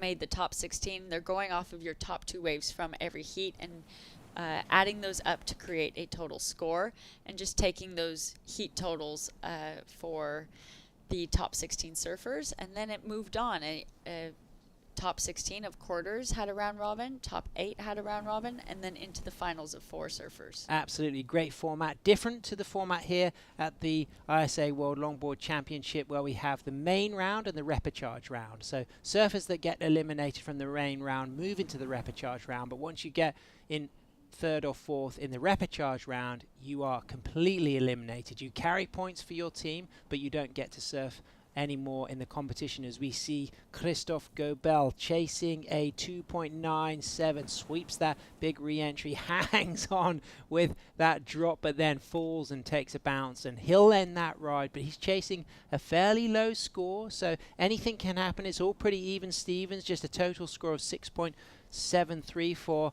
our heat leader from Venezuela, our Moroccan in second with a total heat score of 5.47. So certainly Christophe has a big opportunity to get the score he needs.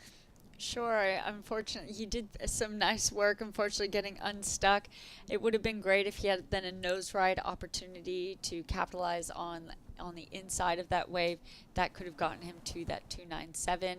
But with 48 seconds, he's going to have to stay away from red and blue, who both have priority right now.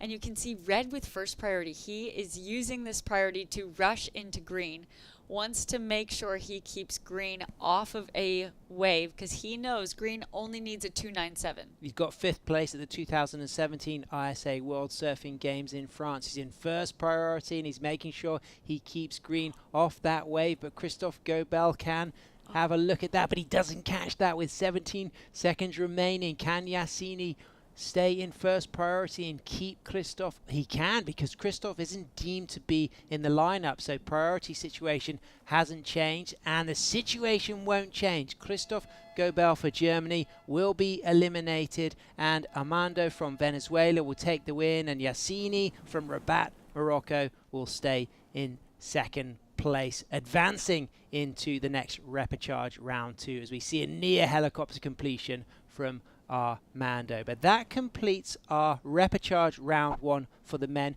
We'll be moving into the repechage round for the women very soon. Stay tuned, ladies and gentlemen, for more exceptional live action from Surf City, El Salvador.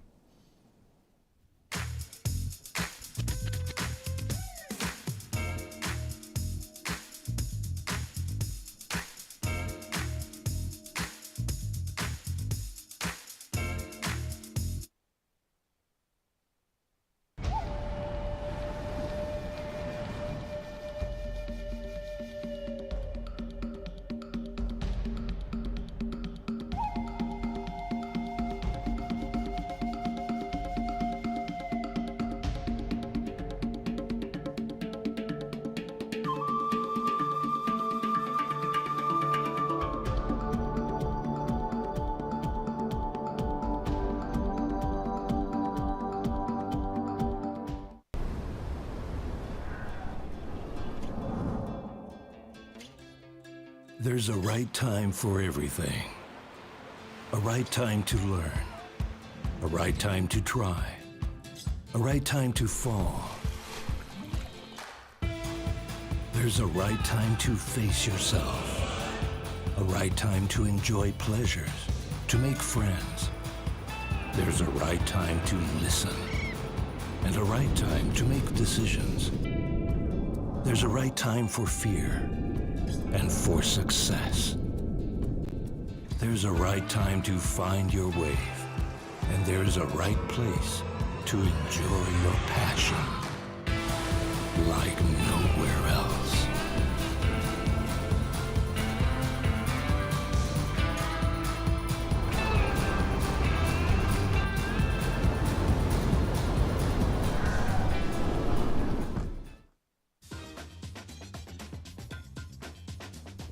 Welcome back to the action, live from Surf City, El Salvador for the 2023 ISA World Longboard Championship as we move on to the women's repechage round 1, heat number 2. Giulia Pala from Italy will be surfing against Ninka Dunemeyer from the Netherlands and Raquel Bento from Portugal. This is a really stacked heat. We've got some great surfers, but there's only room for 2 women to advance. Rachel, Tilly, who do you think the favorite in this one is? Oh, that's a good question. I think Raquel is a really good strategy heat surfer. Ninke is a beautiful surfer, more that traditional style of surfing. But the surfer from Italy, you know, she has a good team behind her. So it's going to be, they all have the support on the beach from them to try and make a good heat come together with Green opening up her account. So this is Ninka Dunemeyer, based in North Spain, runs single fin surf travel there. She gets off to a nice smooth start. What do you think of this, Rachel? Yeah, this is looking really beautiful. She is trying to stay quiet and really wait for that opportunity where she can get on the nose. Adding that variety with that cross step turn is nice. Very beautiful style, little soul arch there, and it doesn't look like this wave will stand back up, and she'll cut out of that one. So just a little one to open up as we see more live action happening. So this is the replay of Julia's wave behind. How do you think these 2 waves compare, Rachel? Well, it looks like Julia's surfing a little bit more high performance. I could see as Ninke and Giulia were walking out on the beach together. She's on a 2+1 while Ninke is on that single fin, which I think will be reflected a little bit more in their styles of surfing. And a beautiful drop knee takeoff from Raquel Bento, the daughter of the great surfboard shaper and Portuguese legend of longboarding, Luffy, and that looks really nice on the replay. This is the strongest wave that has opened up in this heat so far, absolutely. And it looks like she's going back to the pocket there, hoping that this one will stand back up. getting some nice power through that turn. So she did what the judges were looking for in nose rides and turns, and this one is still going for her. Will she get another nose ride opportunity? She does, and holds it, gets that quick 10, and cuts out on the sand. So that's the way she would want to have started her heat. Brilliant surfing from the Portuguese woman Raquel Bento. And with that, let's go down to Ben Way, who has the Venezuelan Armando, who just took that last heat win. Thank you, Sam and Rachel. So here we are with Armando Colucci representing Team Venezuela. Primeramente, felicidades. Muchas gracias. De verdad que estoy muy contento de poder estar aquí compartiendo con todos los amigos del mundo y en estos eventos de la ISA y bueno. So he's very happy to compete with all of the people, all these competitors from all over the world with ISA. Vienes de Caracas y bueno, Venezuela no es un país que es muy famoso para las olas grandes. ¿Y cómo fue tu preparación para las olas que pues casi siempre tiene tamaño aquí en El Salvador? So I was asking him, Venezuela's not famous for having really, really big waves, and what did he do to prepare for this place that the waves pretty much don't stop? Claro, en Venezuela las olas no son muy grandes, pero sí caen olas cuando vienen tormentas o mar de leva. Todas las playas se ponen buenas. De hecho, yo soy local de una playa que se llama Los Caracas, que es una remada muy larga y ahí entrenamos por lo menos las condiciones físicas, remada, y tampoco sufrimos de marea, siempre tenemos la misma marea constante, cosa que nos favorece. So he said from his point where he surfs, it's always a very, very long paddle, so it's kind of similar. Y bueno, entonces es parecida el largo de la remada. Exactamente, es parecido al largo de la remada. Y tienes una tabla Martin, es el Josh Martin. Sí, Martin es nuestro che allá de Longboard. Estamos primero, bueno, con los Longboard antes eran Performance, Trifin, y bueno, ahora estamos evolucionando a Single Fin. De verdad que yo estoy en la otra era pasada y estoy cambiando y evolucionando un poco. So he rides Josh Martin boards. He did bring a Trifin. He decided to switch it up for all of the new traditional criteria, and he's going for the single fin, kind of testing it out. He also does compete in SUP with Chelu surfboards as well. ¿Qué es tu opinión aquí de Surf City El Salvador? ¿Cómo te gusta aquí? De verdad que estoy súper encantado con El Salvador, con su gente, son muy cálidas, se parecen también a nuestra gente, somos latinoamericanos todos. Tuve el placer de estar aquí ya hace más de 10 años, vine varias veces y de verdad que ha cambiado muchísimo. Me recuerdo que en aquella oportunidad, ya a partir de las 6 de la tarde, teníamos que prácticamente encerrarnos en el hotel hasta que volviera a salir el sol. Ya veo que hay fiestas, hay gente, turismo, progreso. Lo único bueno que le diría a los salvadoreños que bueno, que el progreso que lo tomen con cuidado también, poco a poco, porque también trae consecuencias tener tanto progreso y muy rápido. That's great. So I was asking him what his thoughts were of Surf City El Salvador. He said he came here 10 years in a row, and he's seen so much change. He said when he first came here, he wasn't able to really even go out at night. Everyone had to stay inside, and now he sees a lot of movement, a lot of safety. And he said they're a very progressive country, but they take the progression very step by step. And if you progress too rapidly, that can be dangerous. Bueno, si quieres decir algo a tus panas ahí en tu país. Bueno, nada, seguimos adelante. Estamos luchando por estos cupos para el Panamericano y para los Juegos de Playa en Indonesia. Y sí se puede. ¡Arriba Venezuela! Muchas gracias. Brilliant stuff there. And you, for a moment, we thought you had a Venezuelan team rider on Josh Martin surfboards. But this, as you have just researched, is a different Josh Martin shapes. Yeah, it looks like it's called Martin Surfboards from Venezuela. So it's great coming to these events and seeing all the different boards that athletes are bringing. Most athletes ride boards from their local shapers nearby. So many different styles of boards and ideas, and this is a great place to collaborate and have those conversations of, oh, what are you trying on, your tail? What are you doing with these dimensions? And of course, someone who we have out there right now, daughter of Luffy, Raquel Bento, she is in the lead at the moment, that opening ride being her 417. That's Hazel Wilson. She'll be coming up in the next heat. And Raquel Bento flying the flag for Portuguese longboard culture. I know my good friend Palex will be tuning in, and I know Luffy will be tuning in, the father of Raquel. They'll be so proud to see Raquel getting a good 417 to kick things off. She backs that up with a 2 2.70. She's in a really strong situation. Giulia Palla from Italy, the 27-year-old from Pisa, Tuscany, who also rides Luffy boards and is the 2022 Italian champion, studying economics and commerce. She's in second position with a 2.83 and a 2. Ninka Dunmeyer, she's got that 3.33. She backed it up with a very, very low score of a 0.5, but she'll be looking to replace that, and she's sitting there with first priority. Ninka, based in Cantabria in North Spain, but Dutch and representing the Netherlands with pride. Yeah, you can see Raquel looking to take advantage by third priority to throw away that 2.7 and see what she can get on this. Love those drop knee setups from Raquel. Great footwork.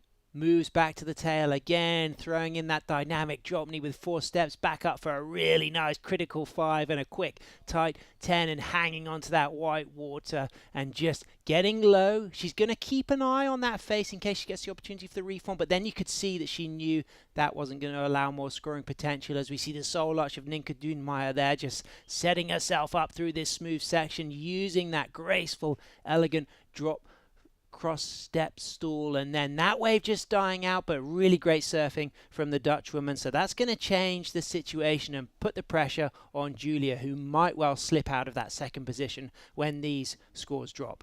Yeah, I think we expect to see Raquel replace that 2.7.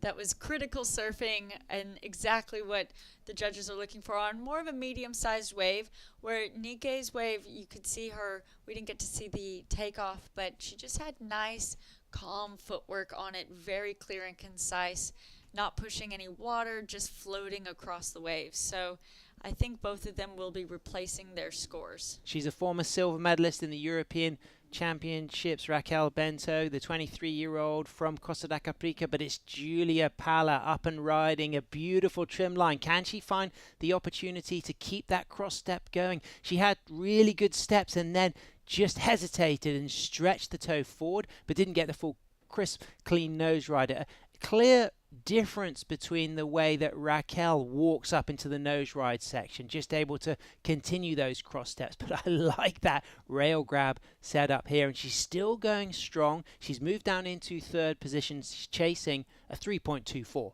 Yeah, she's stronger tail surfer than she is nose rider. She could probably use an extra step in her cross step line up to the nose so that she's not stretching her front foot out as far. That way she's just standing over the nose a little bit more confidently. But she was able to get some turns on that wave that were really nice looking and was her longest wave. So I think that will replace her 2.0. What a beautiful takeoff from Ninka there. What do you think of this, Rachel? Well, you can just see her classic traditional surfing. That is a traditional cutback and what the judges are looking for.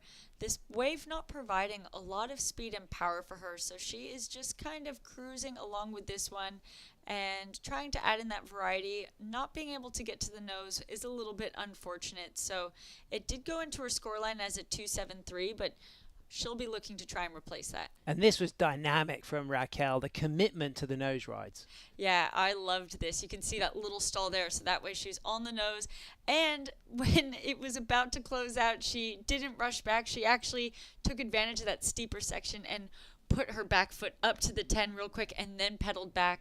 To pedal back in that concise of a way, you have to be really confident in your footwork. And that has to be the best late takeoff of the day so far. For sure. That was really exciting. I was like holding my breath. Is she going to make it? And that was a nice bottom turn. I really liked that. As we talked about, she probably could use another cross step as she goes up to the nose, but the tail work on this wave was really confident, nice and loose. I like how she did a giant S there, grabbing that rail to make sure she doesn't go over and finishing that wave off. So waiting for scores to drop for Giulia from Italy, and also from our surfer from Portugal, From Costa de Caprica, Raquel Racabento, she is waiting to drop a score, looking to replace a 2.7. It comes in at a 4.50, so she advances her situation. She's got that total now of 8.67. Really great surfing from Raquel. I recognize a lot of talent in this young woman. I've seen her growing up as a surfer. I used to compete with her father, Luffy, and I remember really recognizing that this was one of the best young Europeans when she had a great performance in the final at the WSL European Longboard Tour at the Boardmasters in Fistral last summer. She got into that final and she was able to surf left-handers, and on her front side when she uses that drop knee, it's absolutely sensational. You know, I really think there's a lot of potential in Raquel. She just needs more and more experience competing internationally. Well, she's better every time I see her and every time we compete.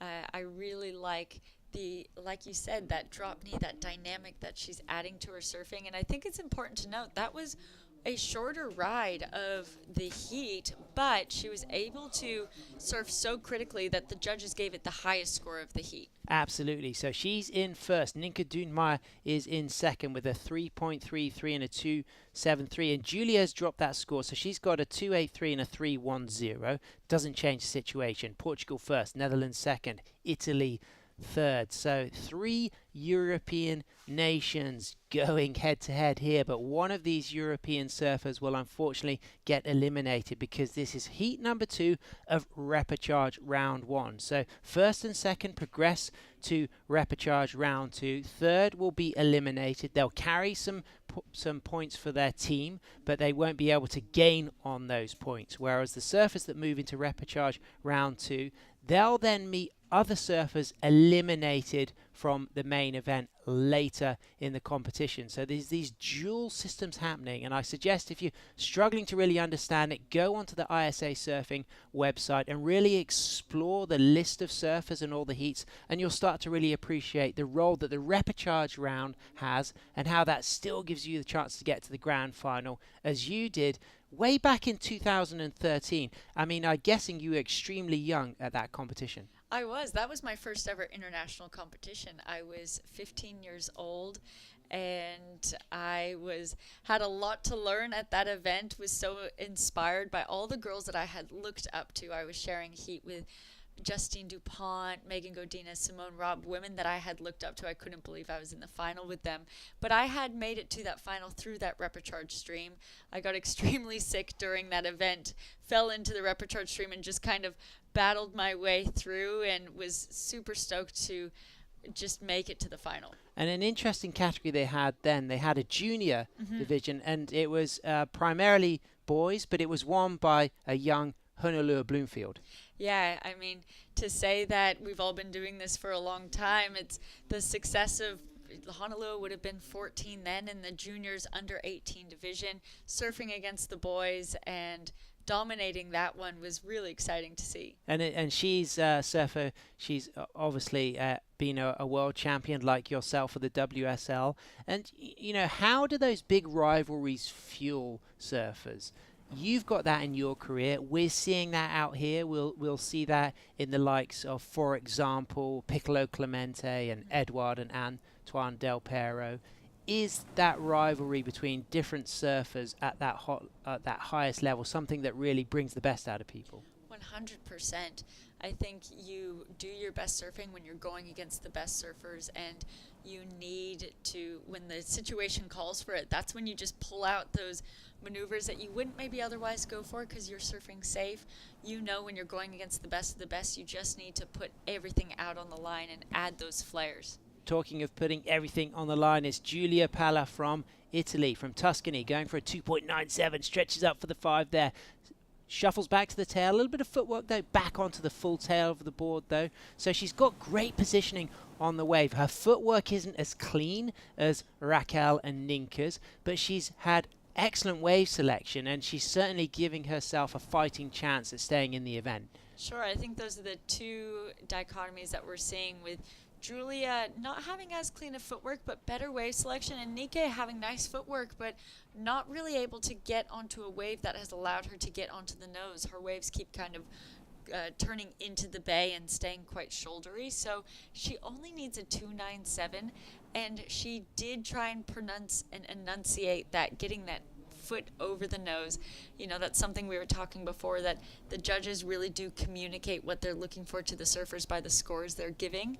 As we see the Gerard siblings having fun. Shooting some hoops there for American Samoa, but it comes in at a 2.83. So for Julia, it falls short by, very small margin. She needed a 2.97. The frustration of hearing that you get a 2.83 as we see the skate ramp there, little mini ramp action.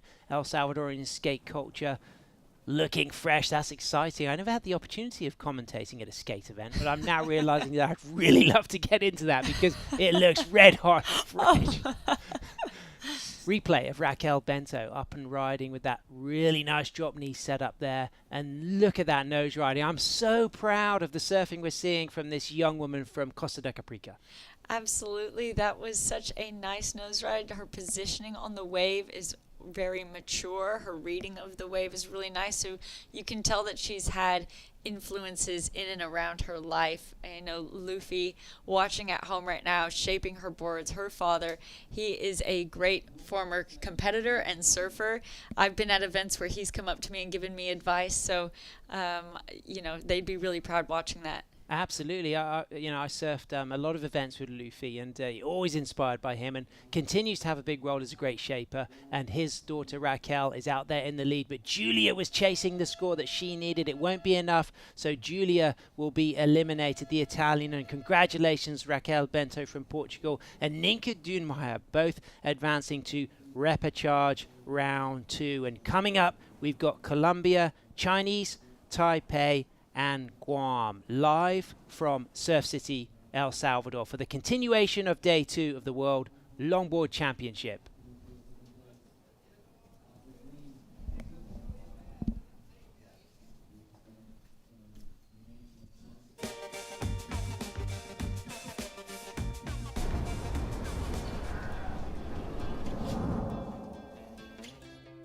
There's a right time for everything. A right time to learn. A right time to try. A right time to fall. There's a right time to face yourself.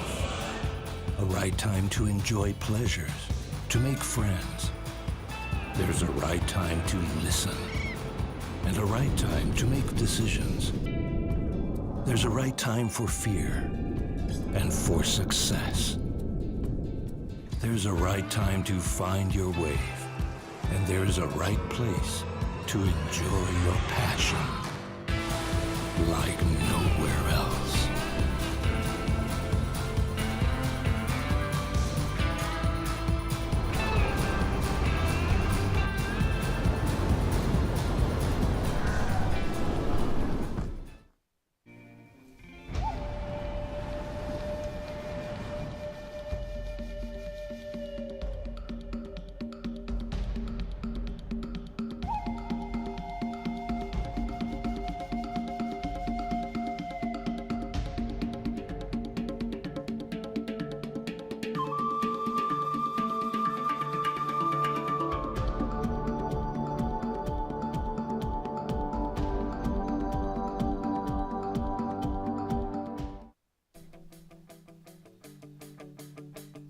Welcome back, surf fans. Pleasure to have your company. Thanks for tuning in to heat number 4, repechage round 1 here at the ISA World Longboard Championship, as Marcelo Gonzalez from Colombia is up against Leanne McDonald, known by her Chinese Taipei name as Pan Mei Sing, surfing against Hazel Wilson from Guam. So I know a big shout out to Leanne's father Neil. He'll be tuning in back home in Chinese Taipei. They're based in Kenting in the south, and Pan Mei Sing, whose name means star heart, she'll be giving it everything she's got in the white vest here, but watch out for, in the green vest rather, but watch out for Hazel Wilson, excellent surfer from Guam, and Marcelo Gonzalez. Once again, just 2 women will advance, moving into repechage round 2. 1 woman will be eliminated.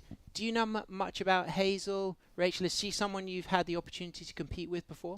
No, I haven't yet. She's only 15 years old at this event, and we were talking in the last heat that my first ever world event was at 15 at the ISA Championships in Peru back in 2013.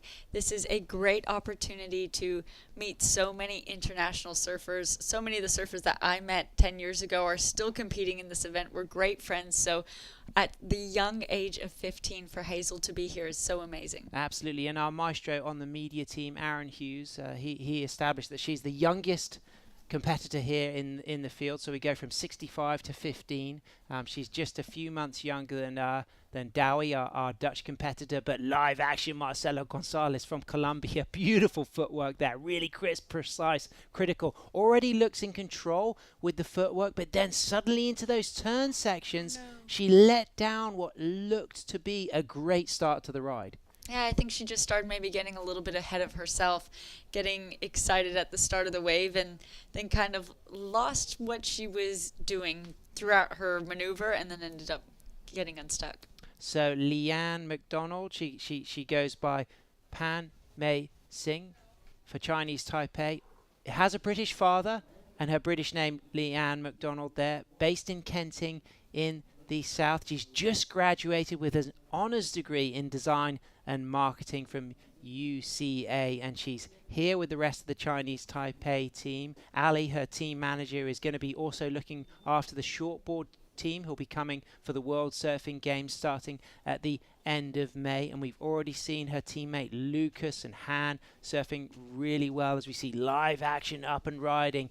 It's Leanne McDonald looking strong and stylish, cross-stepping on her Chris Christensen board. Really cool surfboard. She's got two new Chris Christensens that she collected from Bali very recently, and she's been looking fantastic in the free surf. They've already spent over a week here, the Chinese Taipei team, surfing in the broad range of conditions from big to small. She's been looking good, and talking of someone who's looking good, let's go to the brilliant young Portuguese surfer Raquel Bento.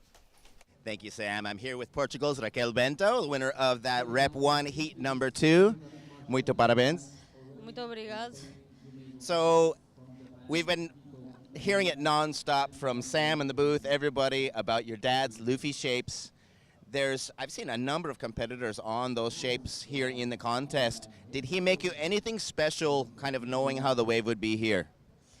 Oh, I don't think so, because that's my special board, so I just bring that one because I didn't know the wave, I never been here, but it's been great. The wave is good and the board is being proper to that wave. One thing is the temperature is very, very different. I'm sure the water temperature is about 15 degrees different than Portugal. Coming out of a full suit, getting into the trunks and being loose, sometimes you feel too loose when you're out of a full suit. How did you feel getting out of the full suit? It's always good, of course. Yeah, for sure. I feel more relaxed. It's more easy. Even the paddle, the stand-up, stay in the water is really easy. It's more relaxing. The water is warm, so... Different wax. Yeah, for sure. The other one doesn't stick on the board. Okay, and finally, how do you manage your energy, hydration, everything? Because this heat is really, I mean, you looked a little bit winded out here when you came up the stairs just now. How are you doing to kind of keep cool, keep your energy up in this hot weather? I don't know. The team really supports me, and they really help me to stay focused and relax and don't think in the bad things, just in the good things. And yeah, I don't know, just made it. Having the Dantas brothers in your team has got to be really add to your confidence. And are they giving you a lot of pointers and a lot of tips before you surf? Yeah, I really love him. They are really my friends. They are like family. So I'm really used to travel with them, so it's really good. They really support me. That's excellent. Muito obrigado. So very good luck in your next one, and we look forward to watching your beautiful surfing in the next. Thank you so much. E beijinhos lá para Portugal, para o pai, para a mãe, para a família toda e para toda a gente que me apoia. All right, guys, back to the booth with you. Very cool. Okay, the second score for red. 3.83. Color rojo, Marcela, tu segunda ola, 3.83. La vamos a ver de una vez más. Standing seal. Mina providing once again.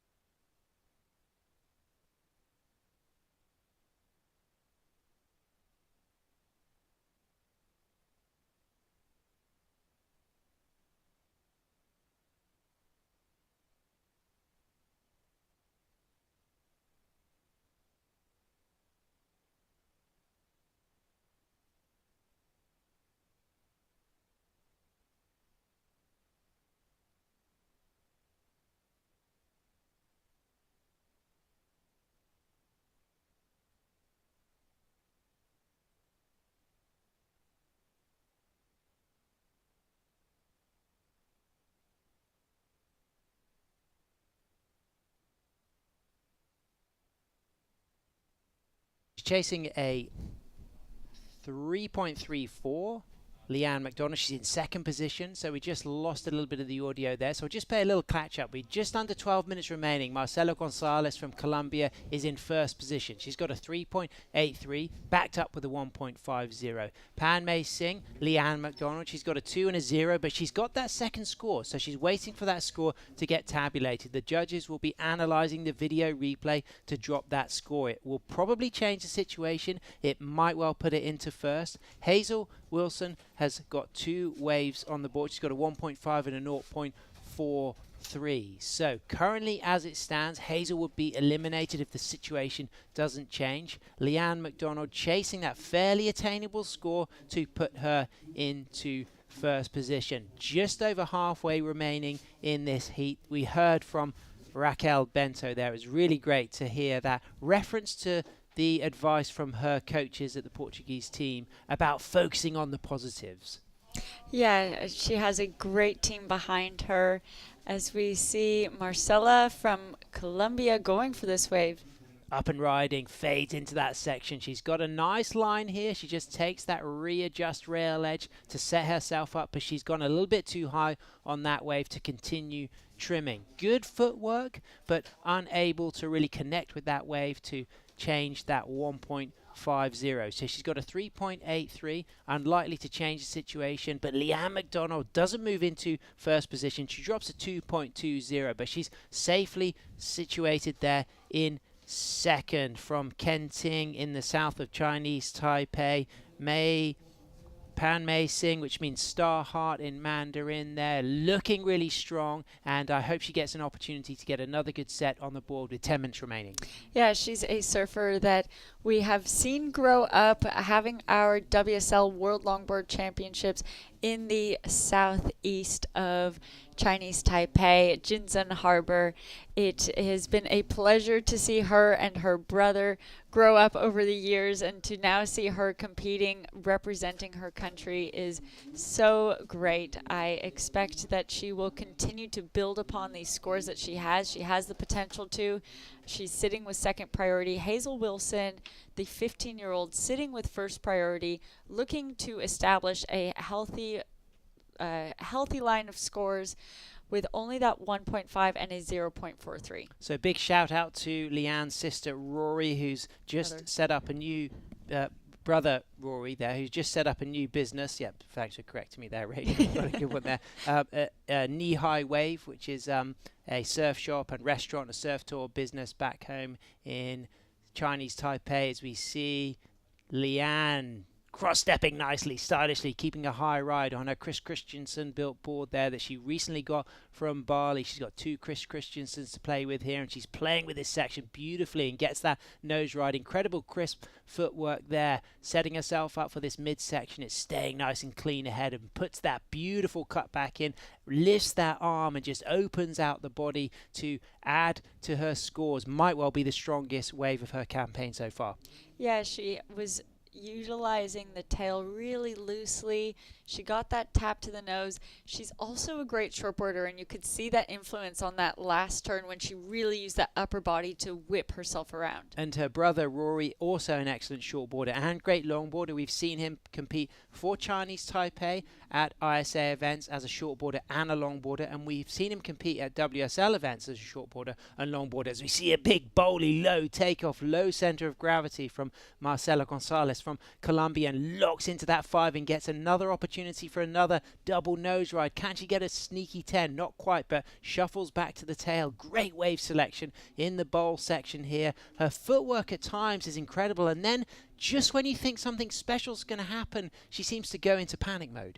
Yeah, I think that's kind of when you want to rely back onto the safety of what you know, and obviously she has been working on her footwork, but when things get stressful and your brain is just like reacting, that's where in your practice surfs you try and learn how to have that cross-stepping be your go-to safety maneuver. Big shout out to Bebe Nui, who'll be tuning in from Chinese Taipei following her teammate Pang Mei Sing, known as Leanne McDonald, who's just dropped a 3.0. Keeps her in that comfortable second place. Now Hazel Wilson needs a 3.70. What does Hazel need to do to get a score like that, Rachel?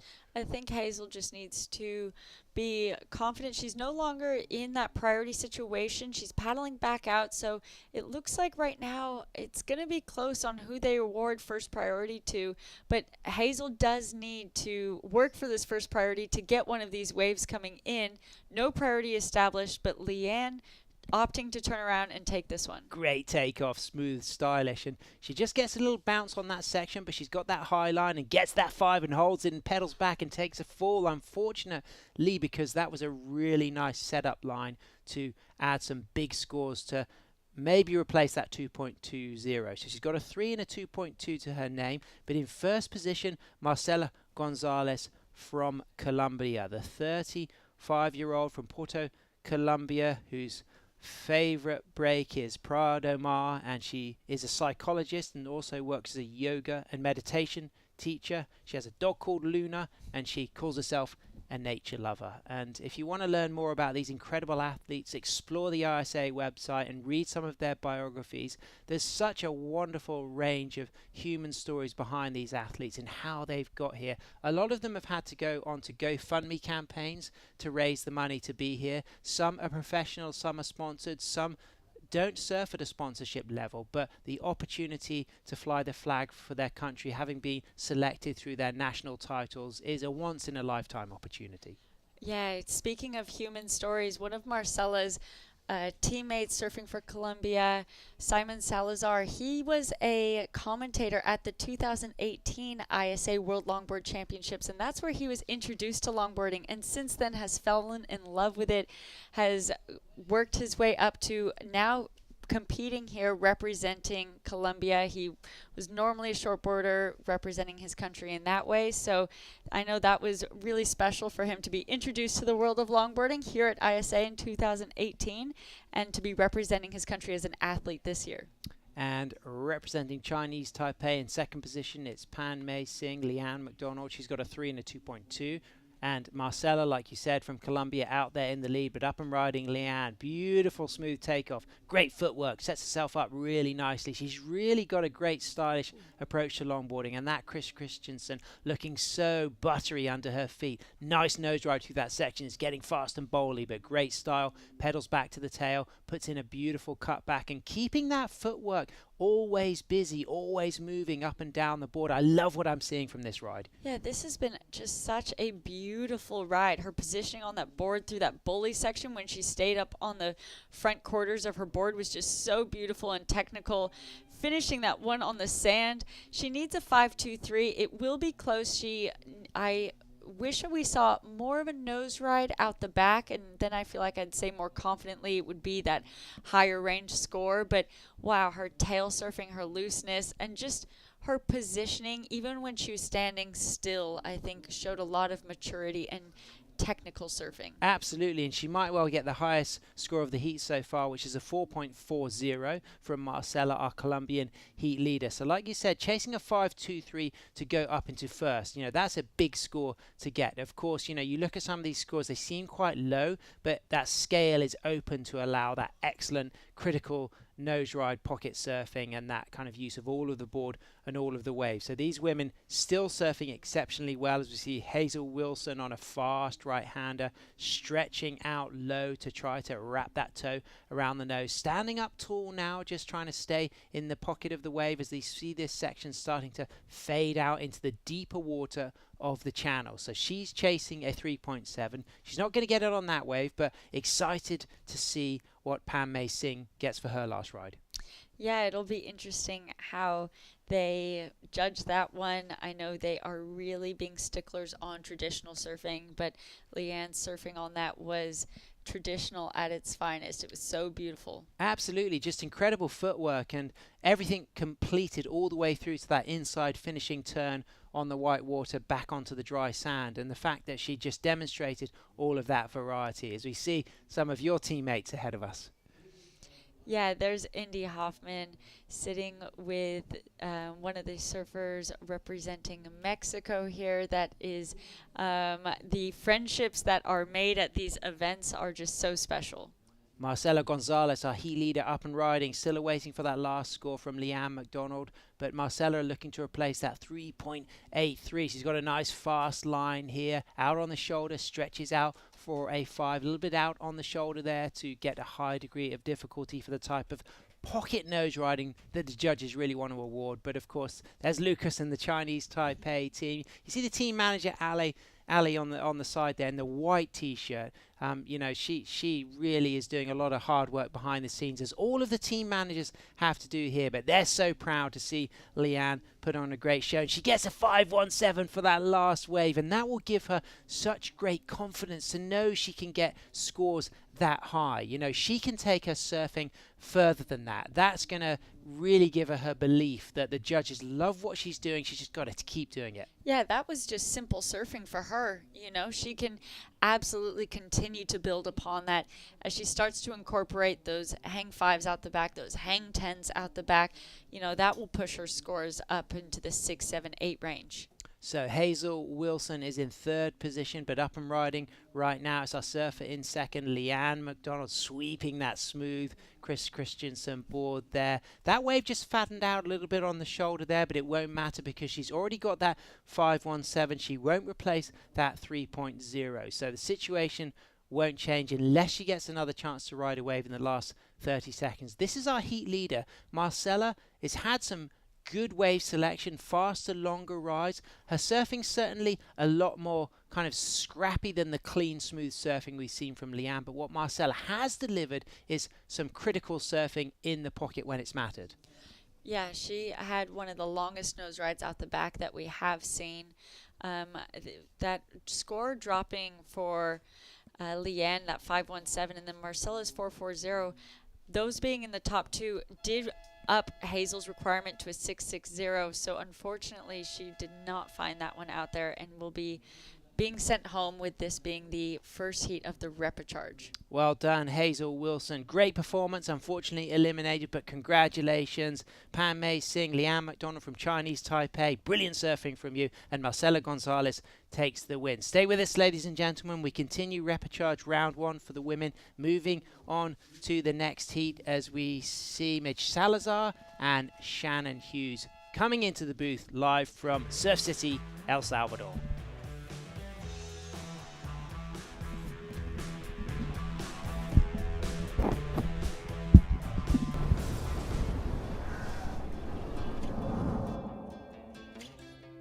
There's a right time for everything. A right time to learn. A right time to try.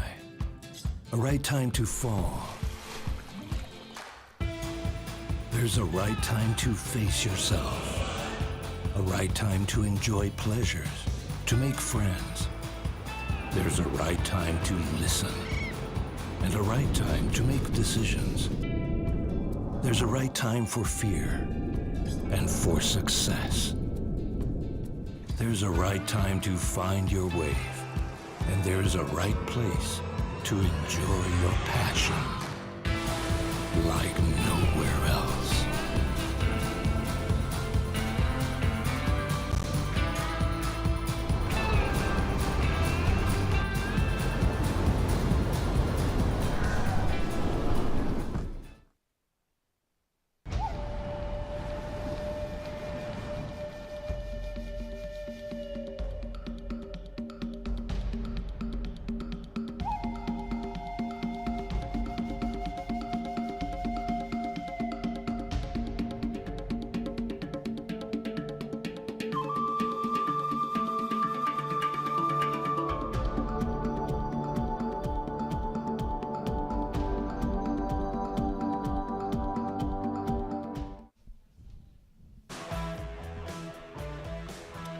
Middle of the afternoon here in beautiful Surf City, El Salvador, 2023 ISA World Longboard Surfing Championships.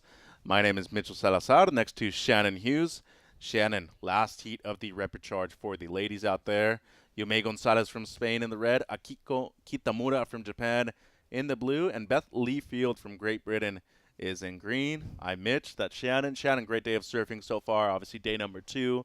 And we've seen not only great performances from the women, but also from a couple of men earlier in the rep number 1 for them. Yeah, it's been a great day of performances. The conditions have been absolutely all-time for it, and I was just having a check, but it's Beth Leafield's birthday today. Oh. She's in the heat right now. She made it through that first heat this morning, her repechage round, and she's battling through once again. So 25, correct? I think for her birthday, I believe she said on her site it's 24 years of age. So 25, happy birthday, Beth. Huge congratulations to her moving through, and what a better way to celebrate than with another heat win this afternoon. And speaking of the surfer in the green jersey, she's up and riding now. Fades back. Beautiful cross step right there for Leafield. And Great Britain always, drawing a pretty good team in terms of bringing the competition here at the ISA. And that goes for longboard, shortboard, and junior. And even for the SUP, they've had some incredible competitors in the past. So some nice footwork, just kind of waiting for this wave to stand up on the inside. Nice 5 right there, makes it all the way to the nose. And this wave just going to close out on the shore right now. 16:30 to go. Tide is definitely way higher than it was earlier this afternoon, Shannon. Much more pronounced, and we do see a little bit of backwash kind of come into play now. As an incredible 5 right there from Akiko Kitamura from Japan. One of the oldest competitors in the event, 43 years of age, from Ioka Asahishi in Chiba. Definitely going to have to get Ben Way to talk to her after this heat to see what she was feeling out there in terms of not only the conditions, but Japan can tend to be very climate friendly for a lot of these surfers in terms of the tropics. As now we're looking at red, Yume Gonzalez, she won't be able to get into that one. But, Japan tends to be either very cold or quite warm, Shannon. It's so true. It gets really humid, nice and humid and hot there with some nice warm water as well. Look at these waves rolling through. That first exchange, Beth Leafield will definitely get the better of the exchange between her and Akiko. Great couple waves. And then Yumi just unfortunately out of position on both of those last 2 waves in the set, which is a shame being that when you're out there in a heat and you see multiple waves rolling through and you're like, all right, there's more than 2 waves. So the first 2 surfers are going, I'm going to capitalize on the next wave or 2 that comes through. And to just be caught out of position a little bit would be probably in her mind now. So she's going to reposition as she's putting herself a little bit deeper and hope that the next wave that rolls through will be a good one. But for Beth, that was a really solid start. It definitely was. Let's go down to Ben Way with the winner of the last heat. Well, Shannon, I'm down here with Marcela Gonzalez for Team Colombia, the winner of that heat number 3. Primeramente, felicidades. Gracias. Bueno, tu home break se llama Prado Mar. So I'm asking her about her home break because I have no idea what kind of wave it is. It's called Prado Mar. Y la ola en Prado Mar, ¿cómo es? ¿Y es parecido aquí a el Sunsal?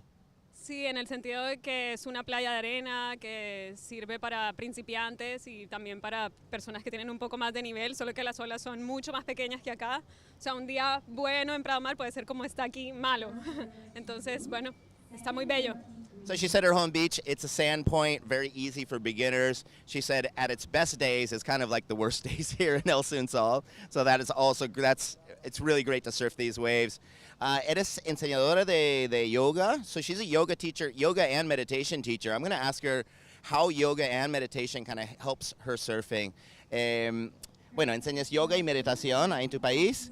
¿Cómo te ayuda yoga y meditación para competencia y más para su surf? Bueno, poder respirar conscientemente y usar los pulmones a la máxima capacidad es algo, el plus del yoga en todos los deportes, en todas las disciplinas y pues en la vida cotidiana.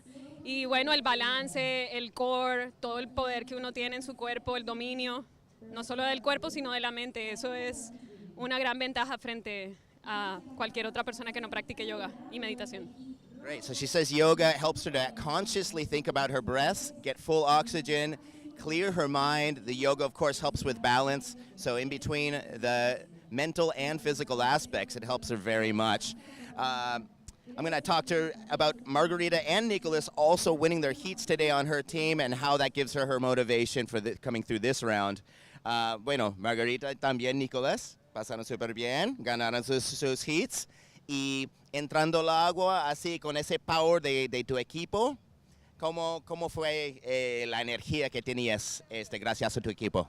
Bueno, gracias a ellos tengo un muy buen ejemplo allá en casa, pero aquí también en competencia. Ellos dan lo mejor de sí y me inspiran para seguir dando también lo mejor de mí misma.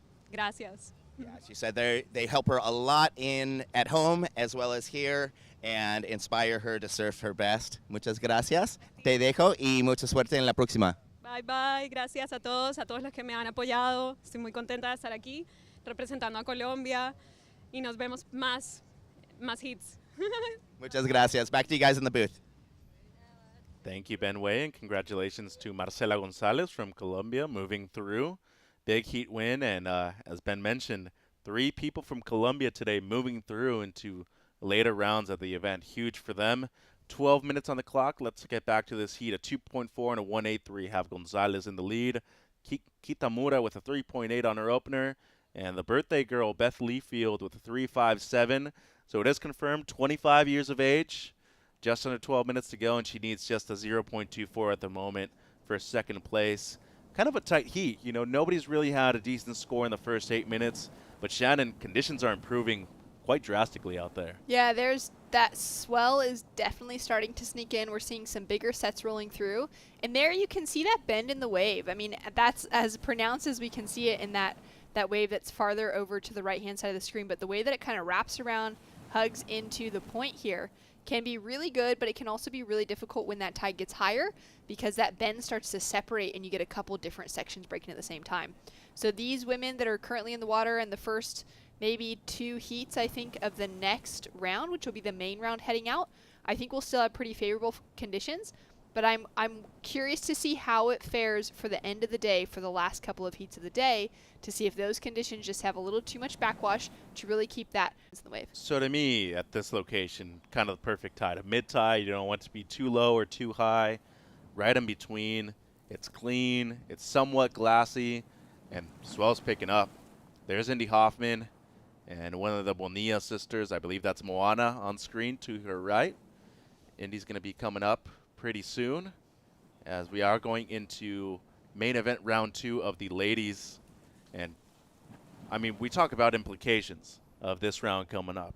This is really the round where as a team you need to be making out of it in the first 2 spots in order to really gain those valuable points for those medals at the end of the event, Shannon. That's right. Really need to stay in that top round, especially for that team medals conversation. But again, great for those surfers that are sticking through in the repechage with that hope to build those points towards the end. But there's just so much pressure once you end up in the repechage round. Emily Curry getting ready to paddle out as well, representing the team Great Britain. So she's up in the main round. Probably that kind of dual space in her mind right now of hoping Beth does really well, her teammate who's currently in the repechage, wanting her to advance through, but also knowing that she's got her own game to focus on once she hits the water. So correct me if I'm wrong, but she was also at the ISA World Surfing Games in Huntington, correct? Yeah, she's a very well-rounded competitor, shortboarder and longboarder. In Huntington Beach this past year for the World Surfing Games, Emily Curry was a reserve surfer for Team England, so she wasn't actually on the team. I can't remember who made up the team, but Emily was going to be there just in case somebody pulled out or had an injury. She was kind of there in a little bit of that managing role as well, as we see Beth. But Emily has competed here in El Salvador for the World Surfing Games in the past. And here's her fellow competitor from Great Britain, Beth Leafield. Only looking for a 0.24. She's going to get that in a bit more. And the birthday girl wraps it back just slightly. Looking for some footwork. Gets it there. All the way to the nose for a nice 5. And unfortunately will not be able to ride out of that last maneuver. But nice attempt. And now the surfer in red, Yomei Gonzalez from Spain. I spoke to her before the heat. They flew from Madrid to Guatemala City and straight to El Salvador afterwards. Ooh, bit of a odd fall right there for Yomei. But the funny thing about Team Spain right now, 2 surfers from the Asturias region on the team, 2 surfers from Euskadi, the Basque Country, on the team. So nice, friendly, competitive vibes between the 4. Amazing to see. Love, all those nations that have surfers from different parts of the country and their own internal history that's been happening. As we see these sets really starting to pick up, it's going to get challenging to get these longboards through that whitewater, especially if they're in that kind of peak of the wave, that critical section right as it's breaking. It can be really challenging to get a longboard through. Sometimes they'll be able to kind of punch through if they have enough speed paddling. Otherwise, it's jumping off the board, bailing, especially right now with leashes on their legs. That makes that an option. And being that there's just a few people in the water, it's different than a free surf where there might be lots of people surrounding you. You want to hold on to that equipment the whole time. Or a good turtle roll and hope that wave just rolls past you. But with some of the bigger water that's going to be moving through here over the next couple days, I would say it's going to be the paddle is going to be really important to be out around in that channel, be in the deeper water. And then also we're probably going to start seeing some broken boards in the next few days. Well, Rachel Chile was telling me that too. I'm a bit surprised because it's not a wave that necessarily breaks with a barrel kind of lip to it. It's more of a huge whitewater.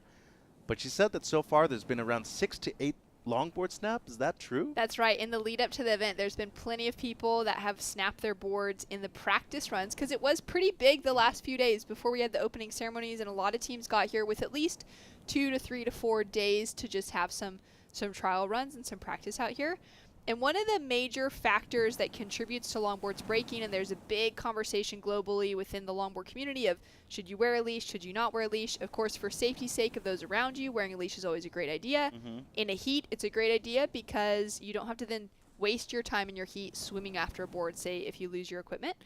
And let's take a look at this and we'll get back to that conversation. Yeah, Akiko Kitamura, the 43-year-old from Chiba, Japan, already has a 3.8 in her scoreline. And the funny thing about, I feel like a lot of Japanese competitors at the ISA level, they barely fill out their bio. And it kind of adds to the element of surprise once you see them paddle out. Very impressed by this young lady out there. Beautiful 5 right there from Kitamura. And she is going to kick out. That's right. They often keep the cards close to their chest and then surprise us with, some really incredible surfing. It's fun. It's entertaining. That's right. That was really good surfing from her. I love that opening nose ride. I love her style, and I think that she is well deserved to be representing Japan. Japan has a plethora of great female longboarders. Natsume Teoka, who's a surfer that I would have probably expected. She's really the one that's leading the charge globally, kind of with the highest rankings on different tours around the world, taking away those wins, as well as Hiroka, who is currently competing on the team, the other woman on the team for Japan. So those are the 2 names. So it's great to see that that Akiko was able to get her name into that mix and represent with those 2, with Hiroka and Natsumi being such stalwarts of excellent longboarding coming out of Japan. So she gets a 4.67. It's her best at the moment. 5 minutes to go.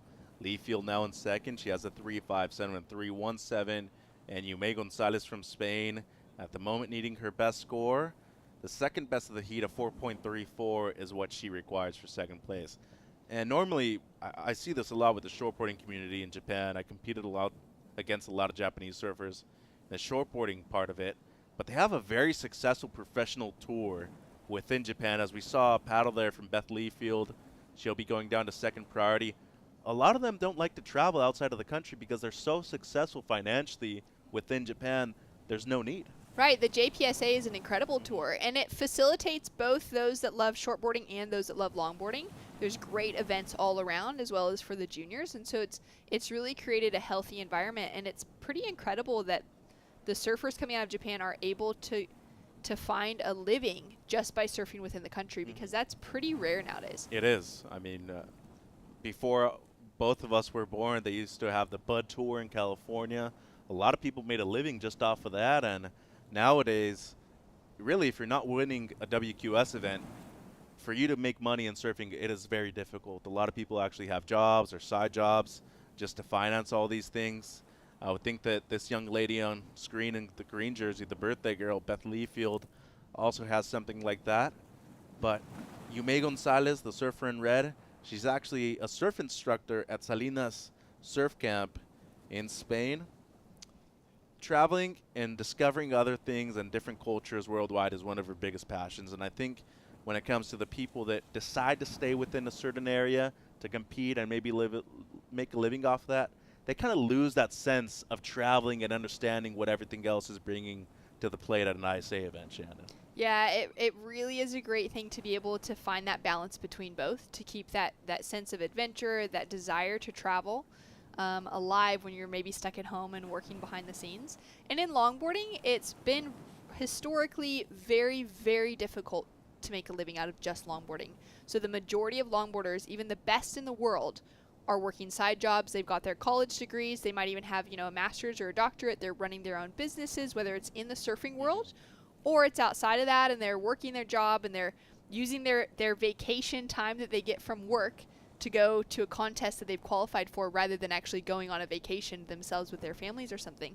And so it's something that in the longboard community has just been, I think, what everybody's used to. So seeing even in the bios of so many of these surfers that they've got that degree or they're about to graduate and this is what their home business is, and they're giving a shout out in their post-heat interviews to the teams, the people that have supported them maybe financially, that's all very real because they need that in order to survive. And this passion for longboarding, I think, it's a different thing than a passion for just surfing or just being a shortboarder, because there's so few dollars within it. Even to win an event, winning a major event, whether it's an LQS or a world title event, sometimes only covers the cost of you getting to that contest. It's not even going to give you any money to take home with you at the end of the day. So these surfers are doing it so much more out of passion and love for the sport than they are out of the also awesome opportunity to earn a living out of it. Soul surfers, as they're called. Exactly right. We see Gonzalez here. This is an important wave with 90 seconds to go.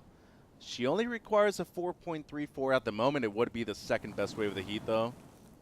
She has some nice footwork going here through the middle part of this wave. Needs to get to the nose, though. That's more like it. Beautiful 5 right there. It almost seems like she's about to catch her leash the entire time on this wave.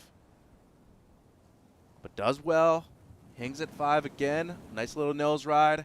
Needs to complete this wave, though. Won't be able to ride out cleanly at the end, but still, a 4.34, very attainable. 55 seconds to go.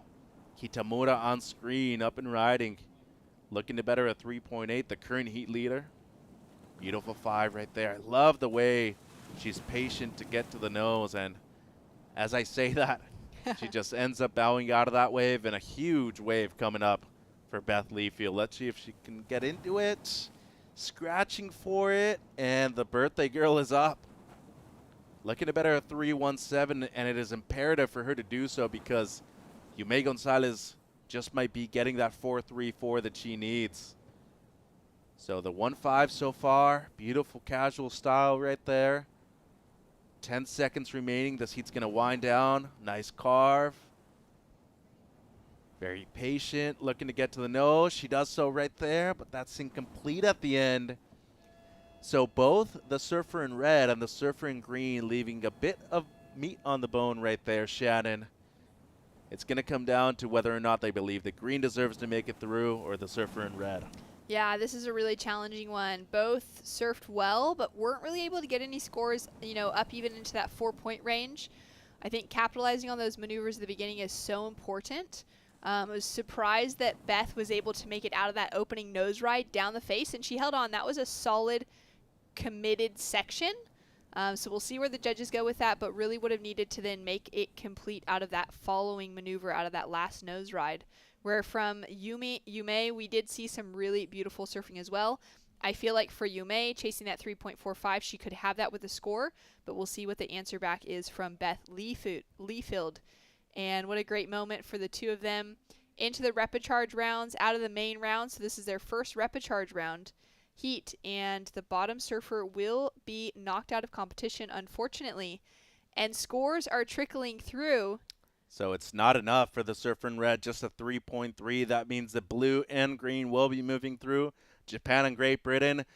Women's round 2, the main round coming up. Don't go anywhere. A lot of action this afternoon here at beautiful El Sunsal.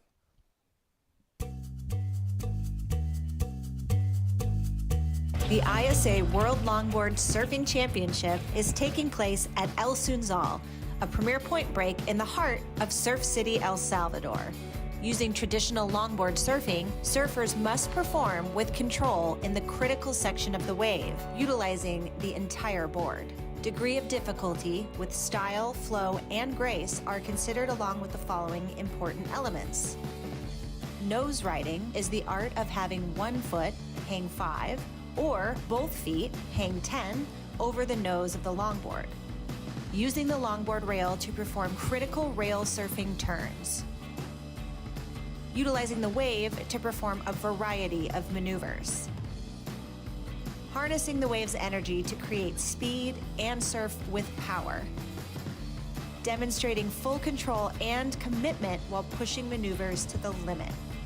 All of these elements are considered by the judges to determine a total score from 0 to 10.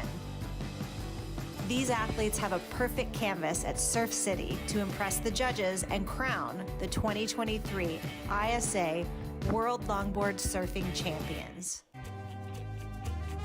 Welcome back to El Salvador for the 2023 ISA World Longboard Surfing Championships. Mitch and Shannon, and as you can tell, with this music in the background, it means business.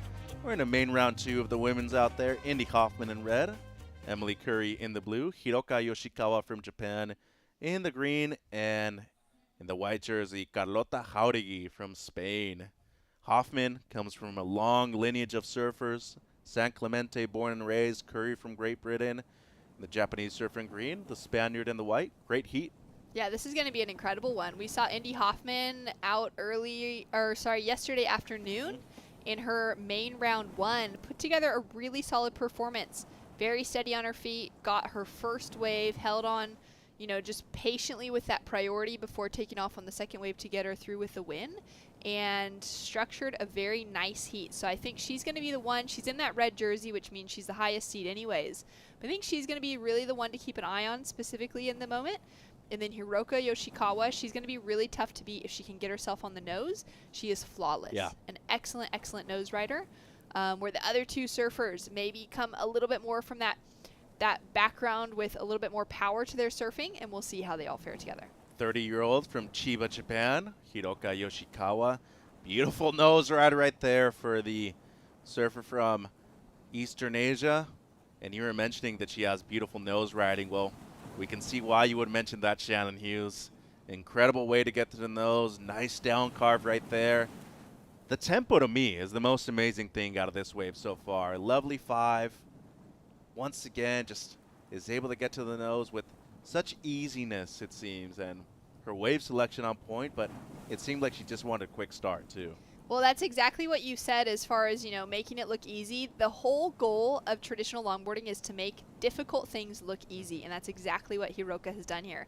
Beautiful, perched in the pocket nose rides. You can see that lift out of it. You can see the distance and the space between the nose and the surface of the water. That spray flying off of that outside rail just demonstrates the power with which she's, and the speed specifically, that she's actually flying through those sections with.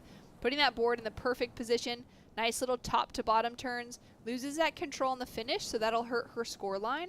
But overall, that was a very strong way to start out the heat. And I think for Hiroka, she's going to need to pay attention to utilizing those sections that offer her great nose rides, but also making sure that when she pulls off the nose, she's engaging the rail of that board, because traditional surfing encompasses the use of the entire board.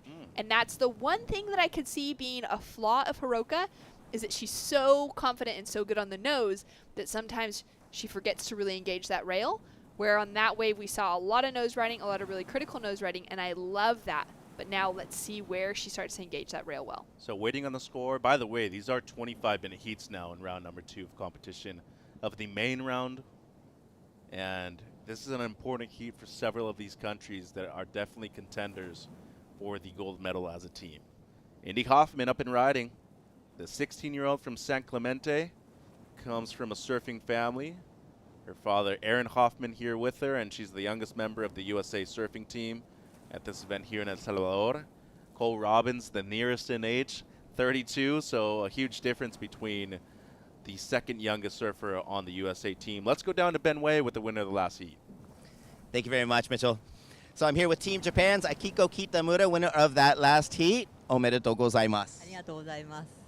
So first question I'm going to ask is she's here also competing with her husband, Kenichi-san. And so I'm just going to ask her, how important is that kind of family support when you're completely on the other side of the world? 旦那さんのケニチさんと一緒に聞いて、一緒に頑張ってる、その家族のサポート、どのぐらい大切ですか？いやもう言葉にできないくらいすごく大切です。She said it's beyond words and very, very important. And the next question is that she's on a very strong team. Both Hiroka, who's out in the water right now, and Kai have both won their heats. Really, really strong competitors. And I want to see how that helps her, being on that same team, if that really helps her own confidence in her surfing. カイさんと今入ってるピロタンと一緒にすごく強いチームに入って、それは自分の自信は上がりますか？もちろん上がります。たくさんカイ君とピロタンにヒート前にアドバイスしていただいて、それを意識しながらやりました。So she said yes, it helps a lot, and before every heat, they've been giving her a lot of advice. She takes it very seriously, and she uses everything that they tell them. まあそれでは日本の方、応援している方に応援メッセージお願いします。次もまたチームジャパン頑張ります。応援よろしくお願いします。じゃあ次もよろしくお願いします。ありがとうございます。All right, back to the booth with you guys. ありがとうございます, Ben Way. Appreciate your help down there with our competitors from Japan. So big heat win for Akiko Kitamura, and as Ben mentioned, competing with her husband here at the event. Pretty cool. Great to be able to travel together. It does make a big difference being around the world and traveling far away from home when you've got your partner with you. Yeah, sounds awesome. I think we got to get you and your husband, Aaron Hughes, out there together in a heat or something. Yeah, we got to do like some matchmaking going on. I saw Aaron's post, by the way, the other day. He was ripping, even though he claims not to be. 18:50 on the clock. Opening score for Yoshikawa, 6.83. Great start for her, already in the good range. Curry with a 3-point ride. Hauregi in the white, 2.33 for her. And Hoffman having a look at her second ride. No, she's going to let it go and hold on to priority. So we are talking about the development of a lot of these surfers outside of the competitive aspect. Carlota Hauregi, 27 years of age. She's currently doing a PhD in psychology. She does not consider herself a professional surfer, but she is a 4-time consecutive Spanish national champion and is currently 4th WSL European rankings. That is a really solid run of accolades, considering that she's been focusing on her studies, focusing on things outside of competitive surfing, and not necessarily pursuing life as a professional surfer. When you've got that much natural talent, I think it's great that she's also got other things going on behind the scenes that she's working towards, and it probably adds to the impact that surfing has within her life. 100%. Here's Indy Hoffman. Her second ride, only has a throwaway score at the moment. Didn't get her hair wet last time she paddled out for a heat. Lovely 5 right there for the surfer from San Clemente. And has a very enjoyable style to watch too. 16-year-old, carves it back. Doesn't normally wear a leash, only does so to compete, like most loggers do. Great footwork, gets the 5. Here comes the shore break, and she's going to kick out before she gets there. Very close to the section where you see most of the rocks, not as much sand anymore, Shannon. She still has plenty of time. This should be her best ride, 17 minutes to go. Yeah, that was a really, really well-surfed wave. She just had that 0.83 on the board before that, so this is going to put her right up in that conversation with Hiroka's opening ride of a 6.83. Great footwork, great engagement of the rail, beautiful nose rides, just the whole picture of what we want to be seeing from that criteria, and capitalizing on great wave selection as well. So that was really nice. Like you said, you know, not getting her hair wet in her heat yesterday, that's a full Rachel Tilley move. So both of them coming out of the same area of California, working with Josh Martin as their shaper. Indy's walked up with a lot of the same sponsors Rachel had in her early years, so it's really like the next Rachel Tilley in the lineup right now. Well, here's Jauregui now, the surfer from Spain. She is from Bilbao in the Basque Country. Some amazing waves, great surf scene too. A lot of amazing surfers that have been coming out of that region of Euskadi. We'll be seeing a few of them coming up for the ISA World Surfing Games here later this month. So nice footwork so far, nothing major. And it's really the wave that hasn't allowed her for those critical maneuvers and those steeper sections, Shannon. But beautiful footwork. Needs to get to work right here. That's more like it with the 5. Just slightly touching the nose. She's going to kick out right there at the end. But with 16 minutes to go, she was only looking to better a 2.33. Right, and even just demonstrating that control through the entire wave, I wish that there was an aspect in the key elements of the judging. I mean, all these little things are covered, that footwork, that control, that style, flow, and grace. She's shown all of that. Even though she didn't get a lot of work done, she was really getting a lot of work done in between with all of that in-between movement, which you'll notice a lot of surfers just standing still the whole time. So to be able to kind of keep that movement fluid but also really quiet and calm at the same time is really, really good. Just demonstrating the skills that she has. As we take a look at this one from Indy Hoffman, beautiful wave. Again, we're waiting for that score to drop through now to see where the judges will go, but that wave just stood up for her so well, and she's able to just use those S turns to put herself back in position to line up for those nose rides. I love that little engagement, that back foot getting down, like not a full drop knee at all, but just that kind of tweaked back leg, that back knee, allows her to engage a little bit more power into that turn, but still keeping it really smooth and really traditional. And here's Curry now from Great Britain. Nice steep drop right there from Emily. Almost gets a little barrel. I guess we could call it somewhat of a barrel here at El Sunsal. That's probably the best one you're going to get out here at this lineup. But wraps it back a few times. Looking for this wave to really stand up here through the midsection. She's going to kick out, though. Already has a 3 in her scoreline. If you're Yoshikawa, though, that start couldn't have come any better. I mean, a 6.83 in the mid-good range. You're looking quite good to advance right now. So if you're both Hoffman and Jauregui right now, that you're probably thinking, okay, I'm going to get something mid-range. I'm in contention. Last 14 minutes of the heat. How do you approach it, Shannon? Man, well, I think that Indy's gotten the work done with her last wave, which we're still waiting for that score to drop. It means that the judges are paying close attention to the replays. They've got a camera. They've got 4 camera operators upstairs, which means that every surfer has a camera operator dedicated to them and no waves get missed, which is awesome, especially when there's 4 surfers in the lineup. There's bound to be 2 surfers up and riding at the same time, sometimes all 4 up and riding at the same time on a point break like this. And so it's great that they have that opportunity, which is literally what they're doing. I'm staring at the score screen and there's a little red circle going around and around and around, and we're just waiting for them to drop that score down. So I feel like Indy Hoffman, she's gotten that work done, and there it is, a 5.77, so that's perfect. She's now going to need the backup score. Similar conversation to Hiroka, needing to get that backup to solidify themselves as those top 2 positions. Now, the other 2 surfers with that 13 minutes on the clock, they've had some opportunities, maybe missed opportunities with the waves that they've taken off on, with not being able to capitalize on them.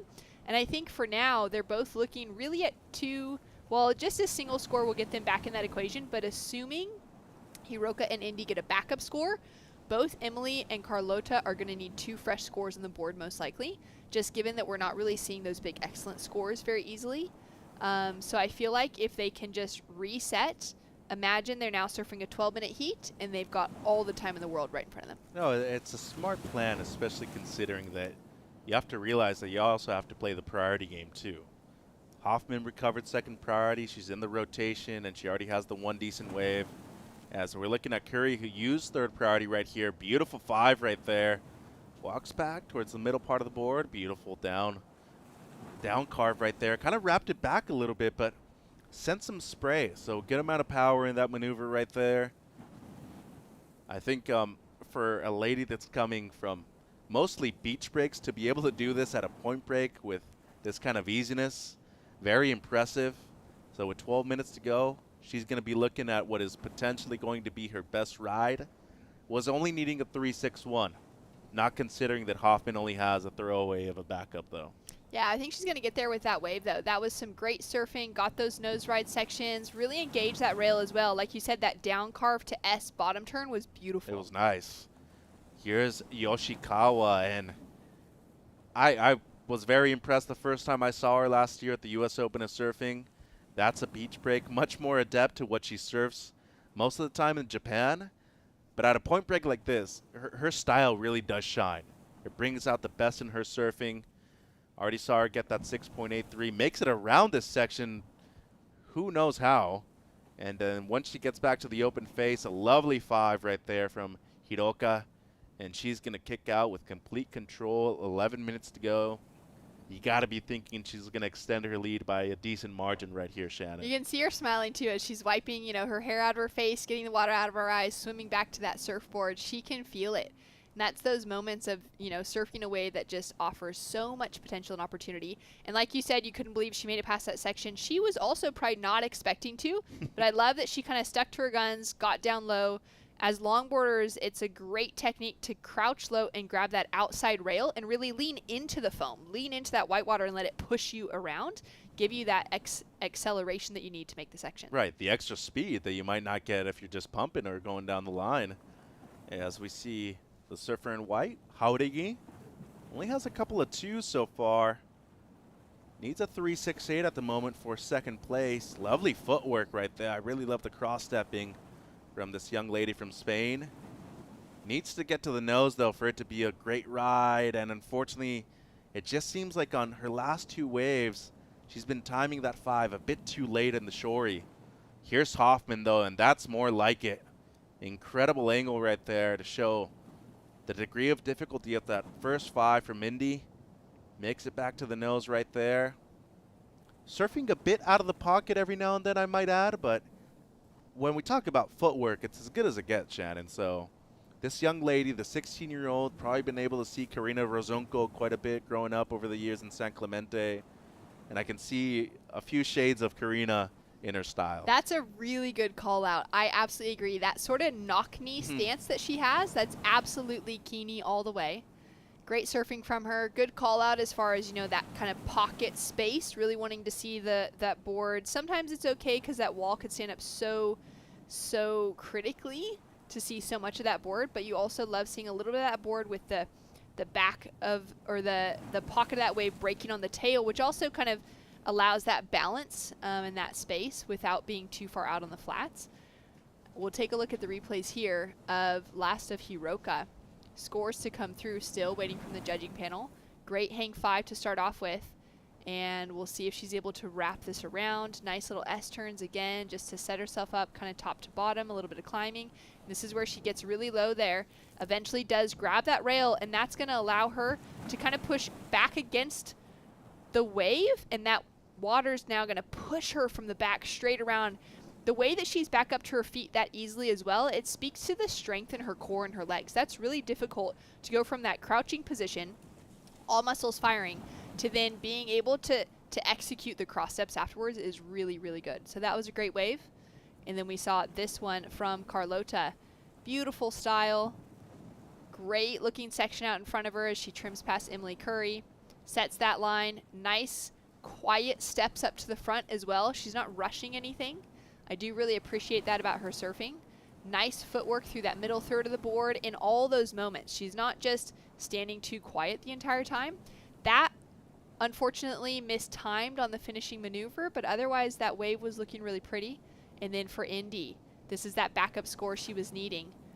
Great nose ride to start. Like you said, she's kind of racing away from that pocket, but it is really hard and challenging with this wave to figure out where that bend is going to come into play, because if you're caught too far, you might get caught in that lip in the back. Your fin can get pushed out by the bend. That's where we're seeing quite a few of those surfers actually go into a helicopter without intentionally doing that.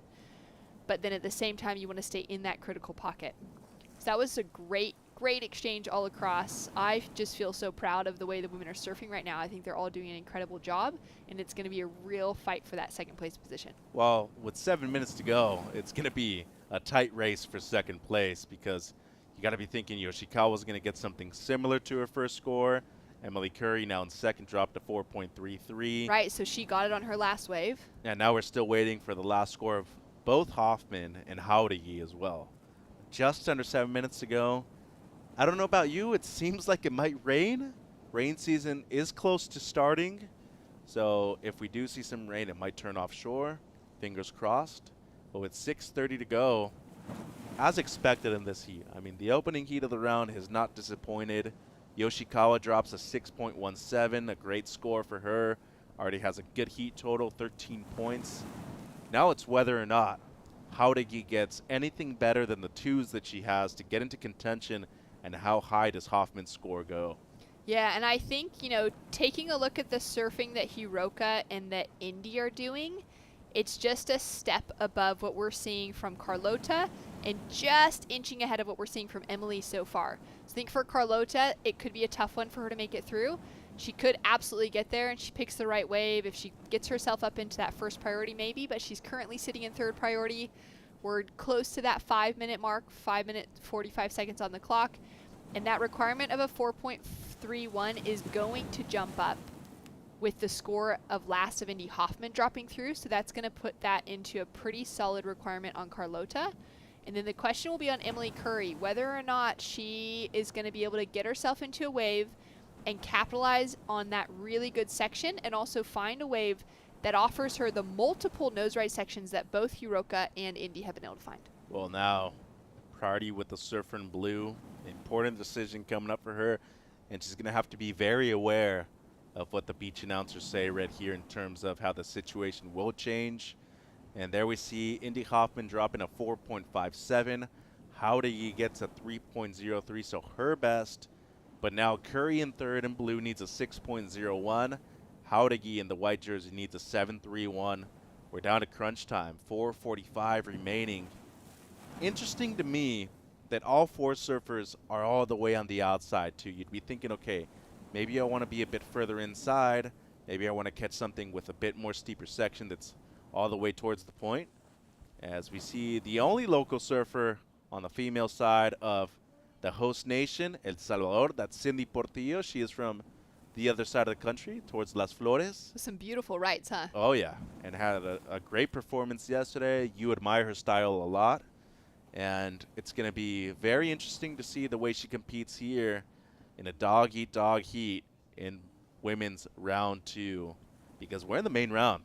You make it far here, you're more than likely going to get a medal at the end of the week. It's so true. It's so close. That's something that Emily Curry, our surfer currently sitting in third, but with that priority, she's tasted the closeness of getting there. Her best result, one of her career outstanding moments, was walking away 9th, the ISA World Longboard Championships a few years back. So she's been able to get herself into that top 10 equation, which is an incredible result. When you consider you're coming into a field of roughly 50 competitors, that's a lot of surfers from around the world that you're working your way through. And the best surfers in the world.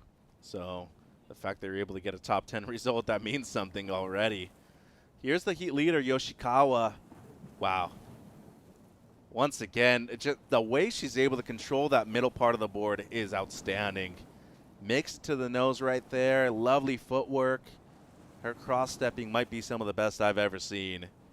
And this point break really allowing her to be as graceful and as stylish as she can be. You mentioned on the wave previous to this one, she was smiling the whole time. She's doing the same thing on this one. Why wouldn't you be? You're at a perfect right-hand point break. Tropical weather. It just got overcast. It seems like it's going to rain.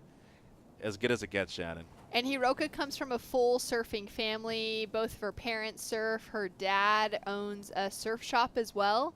And so she's just grown up embedded in that community. As we see Emily now with the opportunity, she's used that priority. Well, she needs a 6.01. So at the moment, it would have to be the third best wave of the heat. Beautiful carve right there for Curry.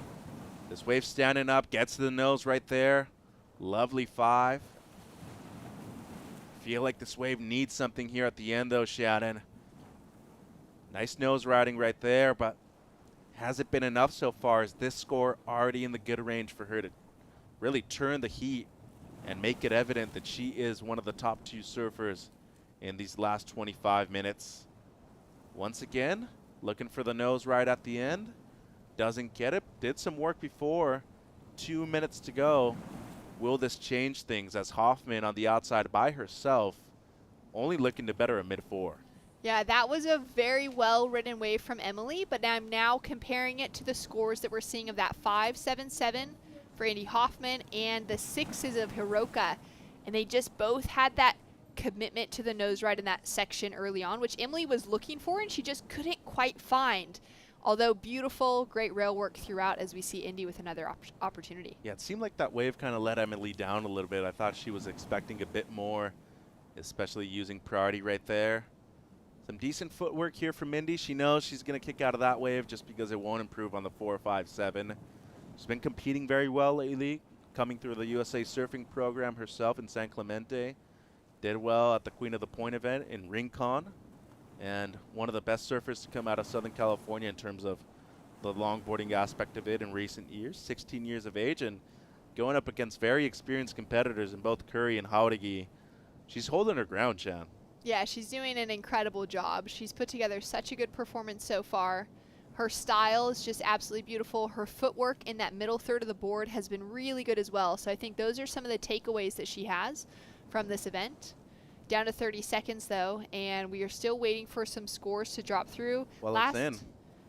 Go ahead, Shan. Yeah, I was just saying, last of Emily Hoffman Indy didn't increase her total, but Emily Curry wasn't able to get there. 3.93, so not enough. Was needing a 6.01, still requiring that. And time winding down for the surfer with first priority to Jauregui. Needs a 7.31, and that wave won't come in time, so it's going to be Japan and the U.S. moving through. Big for them. They knew that coming into this event, they're contenders for the gold medal as a team, and this is an important advancement for both of them. Huge. And then for the bottom two surfers, they now have that opportunity to battle back through the repecharge rounds. So they're not quite finished with their competition run yet, and they'll both be, looking back through things, having a chat with their coaches, and readjusting when it comes to the next heat. Well, heat 2 of women's main round 2 coming up. It's going to be another banger. Cindy Portillo, the local surfer, about to paddle out with the nation behind her. Don't go anywhere. More action coming from El Salvador.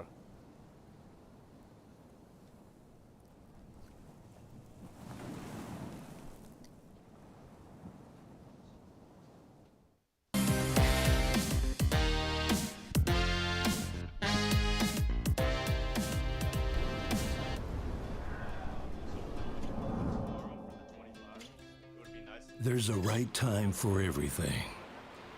A right time to learn. A right time to try. A right time to fall. There's a right time to face yourself. A right time to enjoy pleasures, to make friends. There's a right time to listen. And a right time to make decisions. There's a right time for fear and for success. There's a right time to find your wave, and there's a right place to enjoy your passion like nowhere else.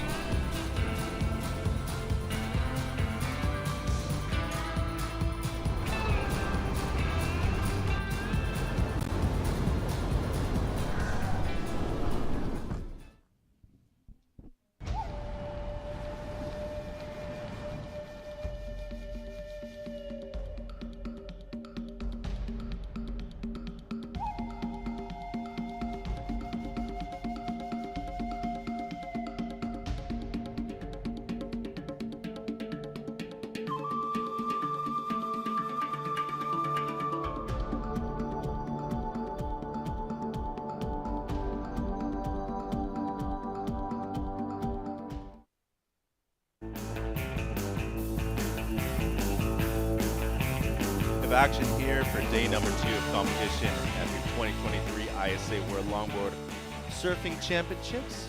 Mitch and Shannon here in the booth for heat number 2 of women's main round 2. Cindy Portillo, the local surfer from El Salvador, in the red. Ines Beizo from Uruguay in the blue. Ana Caspar from Peru in the green. And Siva Gerard from American Samoa is in the white jersey. 4 people from different parts of the planet, but we do have a local surfer, the only lady representing El Salvador in the event, in the red jersey, Shannon. Yeah, I'm so excited to see her back in the water again. Great conditions, cleaner conditions than what she would have competed in yesterday afternoon even. So I think that we're going to really see an exceptional performance from her as she's having a paddle for her first wave. Here goes Cindy. Very deep on this one. Makes it around the first section. And looking to just gain some speed. Almost loses control when she was fading back. Somehow just is able to recover and do well. Lovely cross step. Nice style when she makes it to the nose.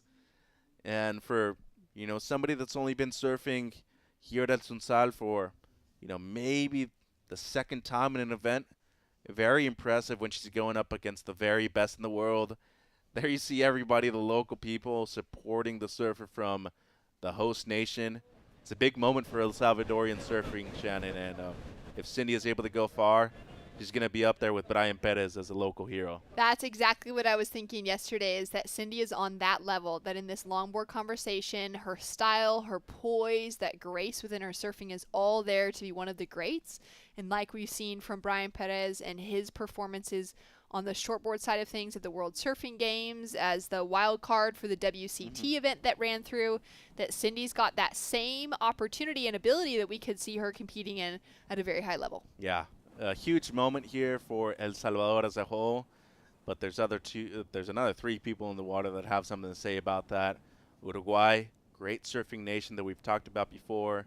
Small in numbers, but a lot of great surfers coming from there. There's one of the Bonilla sisters with Indy Hoffman, giving her a high five and a hug as soon as she came out of the water. That's Coral Bonilla. And there's Aaron Hoffman, Indy's father. Cole Robbins giving her a high five. Huge moment for surfing in the United States, especially on the longboarding side, Shannon. Yeah, this is great. Great that she's been able to make it through, continue in that top ranking space. It's been for the ISA World Longboard Championships gold medals for the teams. It's gone back and forth between U.S. and France. So they're going to be those powerhouse threats to take down. It's going to be fun. I'm looking forward to the last few days when everybody's ultra competitive. Ines Bellizo up and riding in the blue jersey from Uruguay. Ooh, lovely five right there. She's got an impeccable style. As soon as I say that, she digs her rail just slightly, but always surfing in the pocket. This is what I really like to see. Somebody that's riding a traditional log as best as she can within the pocket in the most critical section of the wave. Extremely high degree of difficulty, Shannon. Yeah, that was really beautiful surfing. You can see that she's got a super wide tail on that board as well, which is going to facilitate some better nose riding if she gets that opportunity. 25 minutes, that extra 5 minutes just gives so much breathing room for these surfers.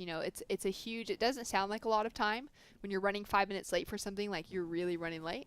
But it actually, in a heat moment like this, adding that extra 5 minutes can really change the game completely. Let's go down to Benway with Hiroka Yoshikawa. Thank you very much, guys. I'm here with the winner of that main round women's, Hiroka Yoshikawa, Pirotan, representing Team Japan. まずおめでとうございます。ありがとうございます。もう2回優勝して、ヒーロー勝って、勝ち上がって、最初のインタビュー、板の話全くしなかった。So I told her this is the second time to have her up here. The first time I completely forgot to ask her about what her board and her equipment is. 板のシェイパーとサイズは教えませんか？ボードはリュウジシェイプスで私のお父さんが作ってます。サイズは94です。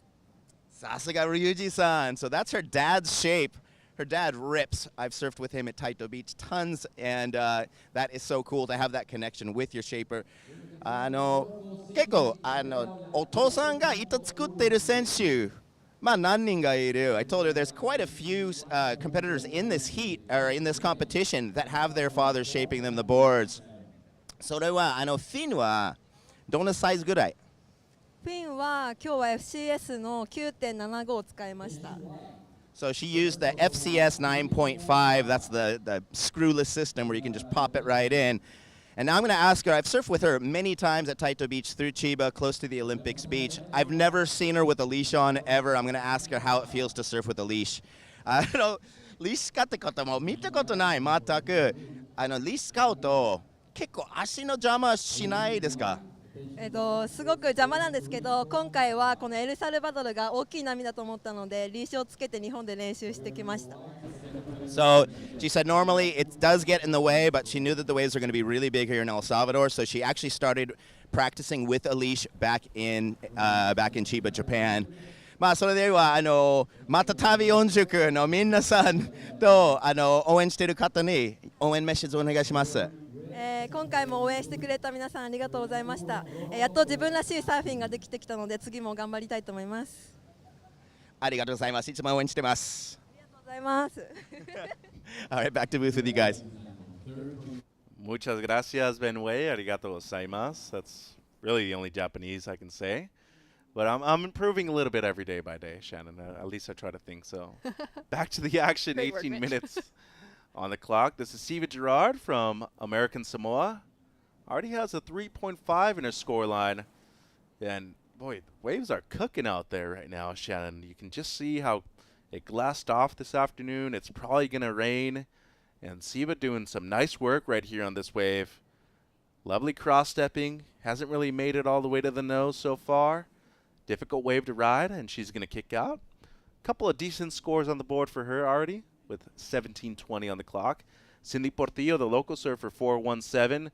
And during the interview, we saw one incredible wave from Ana Caspar from Peru. And I'm a fan already. She's a great surfer. Not very tall either. Yeah, there's been that was a very good exchange for Anna. Can't wait to see the replays of that and to see those scores starting to roll through. As we see our surfers getting ready to paddle out in the next heat. Evelyn from Argentina. Yep, from the same town as our co-broadcaster, Mateo Rojas, Quequén in Argentina.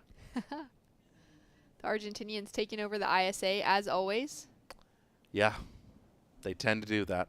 Some of the most passionate and ultra-competitive surfers out there, if you don't know. Leandro Osuna, Olympian himself. He's looking to go back to the Olympics next year if he can. Santiago Moniz, his brother Alejo decided to compete for Brazil instead of for Argentina, even though they were both born in Argentina. But yeah, they've come a long way. I think for how small they are as a surfing nation, they've definitely impressed quite a bit. 5.5 for Caspar in green from Peru. Portillo gets the 4.17, and Bellizo in the blue from Uruguay gets a 3.37 on her opener, Shannon. Yeah, that's a great way for Ana to start things out for Peru. That 5.5 is going to set her up now with something to build from, as we see Atalanta Batista getting ready to paddle out for her next heat. And it's been great to see her back in the jersey. It's been a couple years since I've been able to see her at a contest. She's been one of those threats, though, coming out of Brazil for a very long time. No doubt. And I think if we were to give an award for best hair out of the event, I'd have to give it to her. Oh, yeah, she definitely wins that award. So Evelyn Gontier about to paddle out for her heat from Argentina. Originally a shortboarder herself, but has transitioned between both quite well. Obviously making it into the main round 2. No easy feat. She's going to paddle out. And a beautiful looking board right there. Most people opting for the single fin. Obviously a traditional scale in terms of the judging, but we have seen a few people still ride the thrusters, the 2+1s. Yeah, I feel like if you're riding a 2+1 and you still have that big single fin in it, or that at least something in the 7 to 8 inch range, then that's kind of okay. Going any smaller than that with those side bites, bigger side bites, and that smaller center fin, that's where you're kind of in dangerous territory, because the board then wants to be pushed. You want to push a lot off the tail. You want to be surfing it more like you're on a shortboard with that extra length.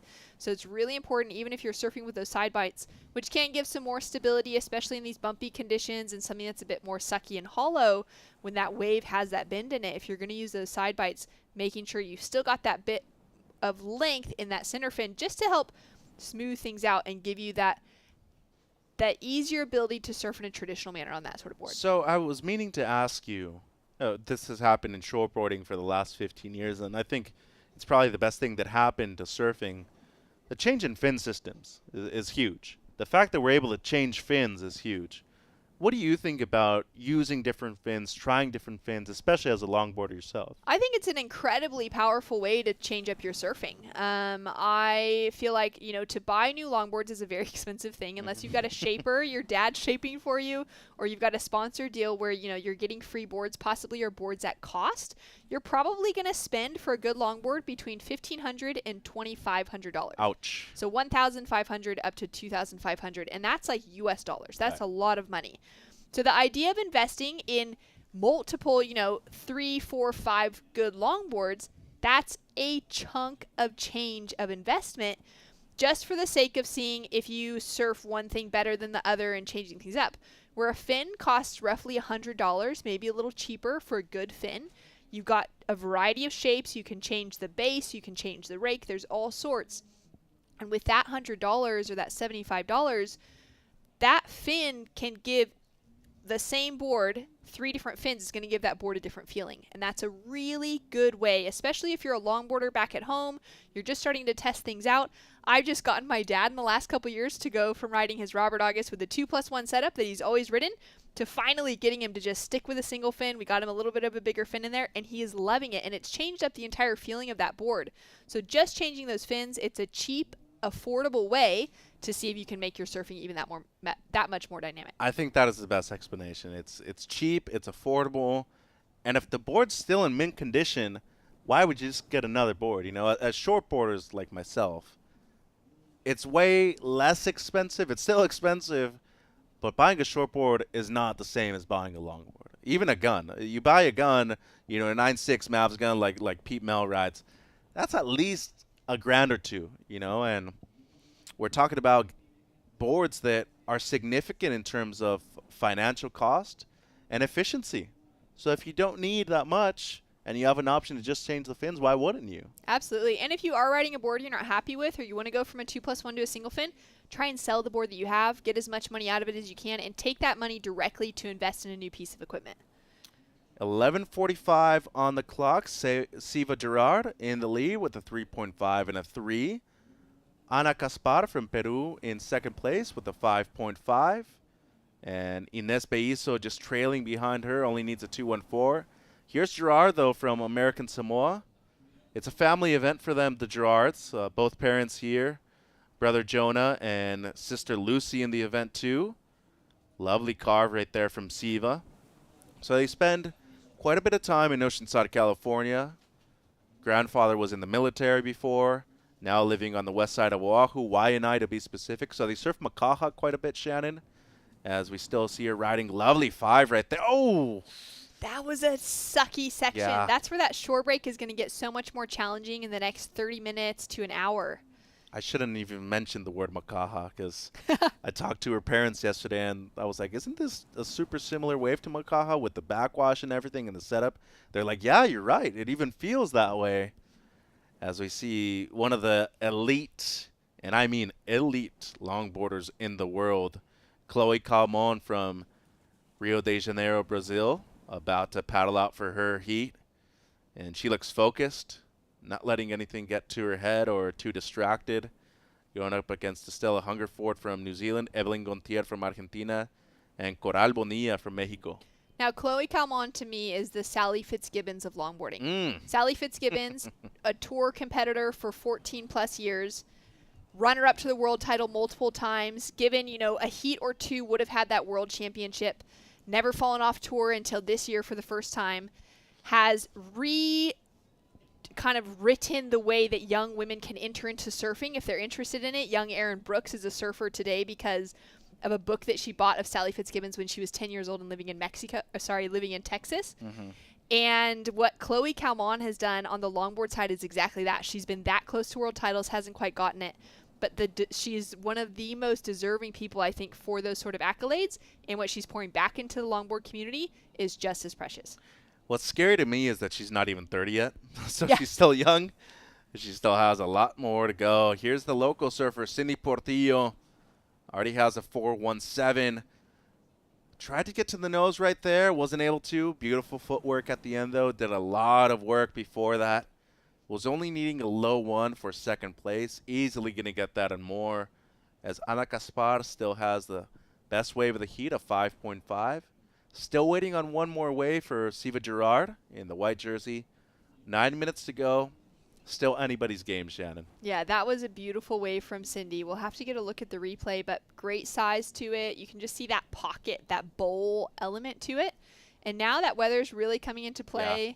We're definitely going to end up seeing some rain later on today, maybe soon, but that wind has kicked in, and it's from a different direction than what we've seen through the mornings as well. Yeah, it's more of a straight west, as we see Coral Bonilla right there, the youngest out of the two sisters, 15 years of age, from Los Cabos, Baja California Sur, Mexico. That's her dad to the left, Paulo. He's like, let's go do this. Let's go get some work done. There's Liv Stokes from Team Canada, just bearing the flag right there. Probably going to go support somebody else in just a bit. To me, it's always been very interesting to see the different flags, be able to recognize certain flags now after doing this for so long, but there's still a few that I haven't seen that often, and that's good. It means that I'm seeing it a lot more. And to me, to be able to see a diversity of flags, diversity of nations from different parts of the world is truly amazing as surfers. And here's green, Ana Caspar, the Peruvian. I mentioned to you earlier, she's not a very tall surfer, so she makes things look even harder than they are. And she has a lovely style. Great 5. Holds it for a long period of time, too. Great extension right there on that nose ride. Lovely cross step. And getting to the shore break with a lot of control. She's just going to finish the wave off on her feet. 7 minutes to go. Only needed 2.4 for the lead. Going to get that and a lot more. That was a really solid backup score. She's been so patient as well. Got that first one early on when we were still listening to that post-heat interview from the last heat. And for her now, just chasing a small score, well worth the wait, as we see Chloe Calmon just taking a quiet moment before paddling out. One of those competitors that you don't really like drawing in a heat because you know that the likelihood of coming out on top is a little bit more slim. 0 to none, but as you mentioned before, she's been the bridesmaid many times and never the bride, and it hurts when you get that close and you still can't achieve your goals, whether short-term or long-term. And not to say that she doesn't have multiple accolades worldwide. She does. But there's one thing that's been eluding her, and that's being called the world champion. And I know this would be an incredible event for her to do so in Latin America, closer to home, a lot closer than most events she's competing in. So would it be nice, especially to do it at a right and prove everybody wrong? She can do it here. Here's Ines Bellizo from Uruguay. Her best wave so far, a 3.37. Great footwork, lovely nose ride right there from Ines. And a trickier wave, as you mentioned, it does seem like it will rain quite soon. But that wind is also picked up from that westerly direction, straight on shore, causing a bit more bumps. Can she ride out of this one? It's debatable whether or not she had control right there at the end, but either way, only looking to better at 3.37, 5:35 to go, Shannon. Still waiting for that score for Ana Caspar, and that's really going to set the tone for what the rest of the field is going to need to do for that second place position, I feel. Not a lot of time left on the clock either. And like you said, I mean, that wind looks gnarly now. It's definitely changed the game, at least from what we're seeing on screen. Having a look at this one here from Ines. Beautiful opening nose ride. That wave is kind of flat. It almost like started breaking and then backed off a little bit, but that board just kept such a great trim line. Love the size of that, and that you can really see that swells filling in. I mean, that's, you know, well overhead. She's not even really properly at the bottom of the wave, and it's already looking that big. But it's still that soft slopiness to it. It's not that it's a really heavy water wave right there until you hit this inside section, and that's when it's like you're surfing a big wave, but you're right on the shore and you're about to hit the shallow sand. Well, there's a reason why they shot Big Wednesday here back in the 70s. They do call it the Malibu of Central America for a reason. So Siva Gerard still in the lead. We are waiting on two scores, though, from Cindy Portillo in the red jersey and Ana Caspar from Peru in the green. You got to be thinking at least a 2.3, but even compared to her 5.5, there's a case for her to get her best wave. 5.17 for Portillo. That's great news for her with 4 minutes to go. But where does this go from Caspar go? Only a 2.4 required Does she jump up into first? Does she go to second? As that might have been a paddle from Siva Gerard. She's got to lose her priority on that one, surely. We'll see, and it does change. So could have been a crucial mistake in a critical part of the heat with 4 minutes to go, and they're still debating where this score will go for the surfer in green. I mean, you got to be thinking it's a good one, right? Oh, totally. Thinking of Anna, I think that's a great call. Now, Mitch, you've surfed way more heats than I have in your time. What would you do in this situation now being Siva? She's just lost that first priority.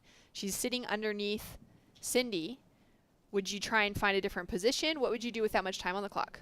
I'd be waiting to see, well, this is what's going to happen. A 6.5 for Gaspar, so catapults are way up in the first place. I'd be listening to see what I need now.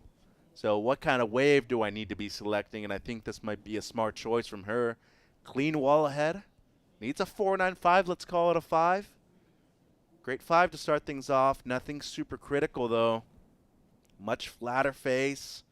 And kind of had to pet the kitty on that one to really get into the actual critical part of the wave. And that won't be enough for Siva Gerard, unfortunately. He's got to go back out. She has 2:45 to go, Shannon, to get close to a 5. So basically both white and blue needing the same score. Yeah, that's so true. It's nearly identical, just off by 0.03. So really for Anna to drop in that 6.5, huge moment. She's got herself that 12-point heat total, which we were talking about more in the men's division, but getting into those 12 points, that's a very solid heat total today. Throughout the day, to be able to get those couple of scores in that high average to good range is really significant. She'll be feeling really good with that. And then that puts a lot more pressure onto those bottom two surfers now, chasing, nearly 5s to be able to get themselves through, which for both of them is going to be the highest score that they would have had within the heat. And Gaspar had to pull back right there because Portillo has higher priority. Smart decision right here. Only looking to better a 4.17. Lovely cutback to start things off. How casual was the way she just kind of put her hair back right there while she's riding a wave with 2 minutes to go, and she's in a position to potentially lose out in this heat. I mean, she's in second, but that was as casual as it gets, just flicking the hair back like, oh yeah, this another day in the life for me. Pretty cool. She's just doing such a good job. And, to be from a different part of El Salvador down the coast, you were saying earlier, Mitch, that it would only take maybe 6 hours to drive the length of the entire country. So El Salvador is not a big place, but it is a wave-rich place. Mm-hmm. And to see the quality of surfers and to think of the quality of waves relatively uncrowded in comparison to where most of us are coming from in the world, what an incredible place to be able to spend her childhood for Cindy. No doubt, and that was a paddle right there for Mana Gaspar.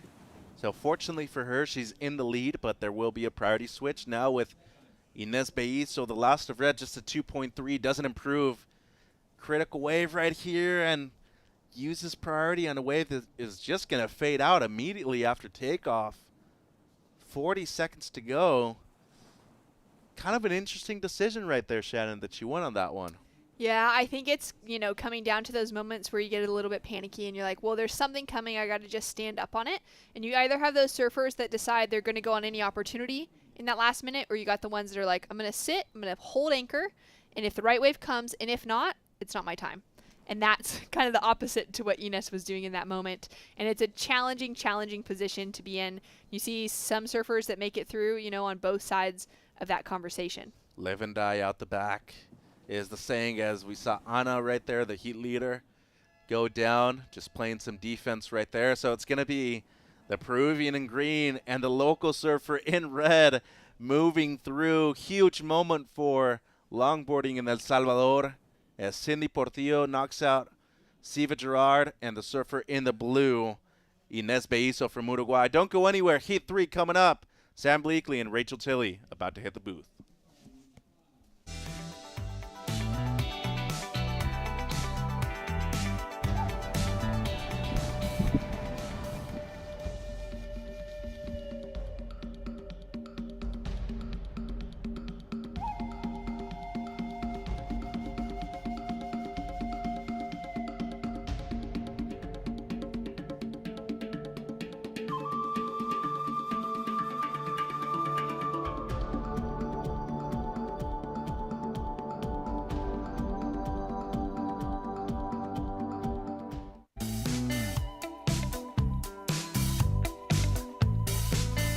Surf City, El Salvador for the continuation of round number 2 of the women's here. Day 2, the 2023 ISA World Longboard Championship, as we see Chloe Calmon, Estela Hungerford, Evelyn Gontier and Coral Bonilla from Mexico surfing for a place in round 3. Non-elimination, but all to play for here as our multiple Brazilian champion Chloe Calmon is in this heat, one of the best goofy footers in the world. But right now up and riding, it's our surfer from New Zealand, Estela Hungerford, with a nice fast section. That wind really starting to blow hard. It's really changed the conditions. There's some big sets coming through. Starting to see some of that swell we're expecting tomorrow as Evelyn Gontier from Argentina gets her first wave, and live action from our Mexican here with some nice footwork, just reconnecting through that section as that wave offers one more opportunity for a couple more cross steps, and she kicks out in the channel with Chloe Calmon in first priority, sitting out back, and 3 scores waiting to drop. A small score of 0.40 comes in for our surfer from New Zealand. Just 2 more heats to go today. We've got Chloe Calmon sitting out there looking to get her first wave of this heat. She had a fantastic performance yesterday, a slow start, but she came back strong, and she's got herself right on the peak for this lovely wave at El Sunzal. Decides not to go with that one, recognizes that's not got much scoring potential, but because the other women are not out back yet, she stays in first priority. I'm back in the booth with Rachel Tilley. Rachel, that wind is really kicked in the last hour. How has that changed the conditions? Yeah, we noticed that watching the heat prior to this, just how much that wind picked up. It started to pick up a little bit this morning and then seemed to back off, and the afternoon heats haven't been as bumpy, but then this wind picked up. You can see all the bump on the ocean there. It will make it difficult for the surfers, especially nose riding and cross stepping out the back, which is a crucial maneuver for getting high scores. So here we see White attempting that. Coral Bonilla from Mexico runs straight up to the nose there. She's unable to continue on that ride. It's 25-minute heats, again, top 2 scoring waves. We just saw an incredible performance from local El Salvadorian woman Cindy Portilla. She got second place, and you could really see the national pride there as we get all of her El Salvadorian fans on the beach here at Surf City La Libertad. It is a great moment. Her campaign continues. She moved from 4th to 1st on the last exchange, but we were still waiting for a score from the Peruvian Ana Camilla Benitez, and that put Ana into first. But what a great performance, and so special to see the local surfers really performing well on the world stage. Yeah, you can see all that support for her on the beach. What a special experience for her. She only started surfing in 2016 and started surfing professionally at the beginning of 2020. So what an opportunity this is for her, having the ISA World Longboard Championships come to her home country, being able to represent her country. It's a great experience. Absolutely, and she really delivered there. You know, that was a tough heat to get past Ines from Uruguay, and of course Siva Gerard from American Samoa, based in Southern California, but up and riding. It's Chloe Calmon from Macumba Beach, Rio de Janeiro, with 4 steps and 6 to the 5, and stretches that back foot just off the 5, stays nice and high on the line here, and gets 4, 6 steps back up for a much more critical nose ride into a 10, and then walks back and sweeps that turn and introduces incredible silky footwork with a cross step turn set up, and more footwork back up for another 6 steps to the tip. Multiple 5s, pedals back in style. A real showcase of footwork, the control, the commitment, and all done with finesse as our surfer from Mexico follows with a nice strong 5, walks back out of that section, stays in the high line and gets another nose ride, a little bit more scrappy than the surfing we saw from the goofy footer Chloe Calmon, but also very strong. Yeah, both of them getting both nose rides and tail work on their waves. I think when you kind of note that scrappiness, what we're looking at is maybe less control of board placement when she's on the tail to then go up to the nose. Here's Estela Hungerford from New Zealand. She's looking to replace a very low score of 0.40. She's got a 2.27. Chloe Calmon waiting to drop that first score, which will come in very soon. But let's enjoy this replay, Rachel Tilley. Yeah, so I wasn't sure how this one was going to line up. She kind of took this one deeper. It's a little bit smaller, but originally right away it gets up to the nose. You could see on that she moved her back foot back mid-nose. That's really good reading of the wave as she's navigating those bumps coming up the face. Beautiful. That was very loose on the tail, adding in that variety. She's known for that cross-step turn, and then gets a few more nose rides before that wave closes out. She did a lot of work on that, and it was all beautiful and concise, where here we see White. She's look at all this bump on the face. This is what we were saying, that it's going to make it more difficult for the surfers to navigate their way up to the nose. But here she does try and navigate up. She's pointing straight to the beach, which is not as critical. And this is where we're seeing a little bit of that scrappiness as she is trying to navigate the board from the tail and position it on the wave into a way that she can get up to the nose. Great surfing from South American nations, Brazil and Mexico, as we see another South American nation, Argentina, up and riding. Evelyn Gontia, toes on the nose, gets the 5, pedals back, stays nice and stylish with the soul arch there, and she's just at the top of that wave. So we keep that South American theme alive, and we go to a Peruvian, Ana Camilla Benitez has just put on a sizzling performance to book herself a spot in round 3. All right, thank you. I'm here with the winner of that last heat for Team Peru, Ana Gaspar. Felicidades. Gracias. Bueno, hasta los últimos 5 minutos solo tenías un puntuaje bien y ya podías agarrar un puntuaje 6.5 y subiste a primero. I was saying that for the first 2/3 of the heat, 3/4 of the heat, she only had 1 score. She wasn't able to get a better score. Then she got that 6.50, and that boosted her up to first without much time for the rest of the field to get a score. So I'm going to ask her how it felt to hear that score come through.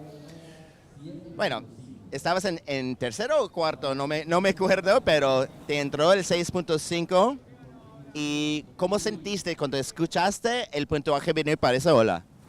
Nada, estaba esperando esas buenas olas. Mi estrategia fue, sabía que estaba el mar un poco constante, bastante constante, venían bastantes olas.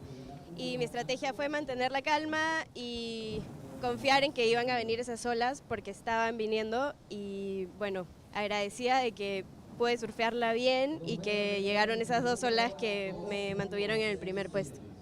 So her plan and her strategy was just to sit out there, take it easy. She knew there were a ton of waves. She wanted to just take it easy and pick out the best ones. She knew if she surfed it well that she'd be doing fine. And the second question is going to be that Maria Fernanda, also from her team, won today. Piccolo won yesterday.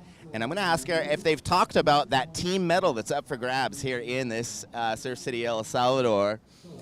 So, ganó Piccolo ayer, ganó Mafer hoy.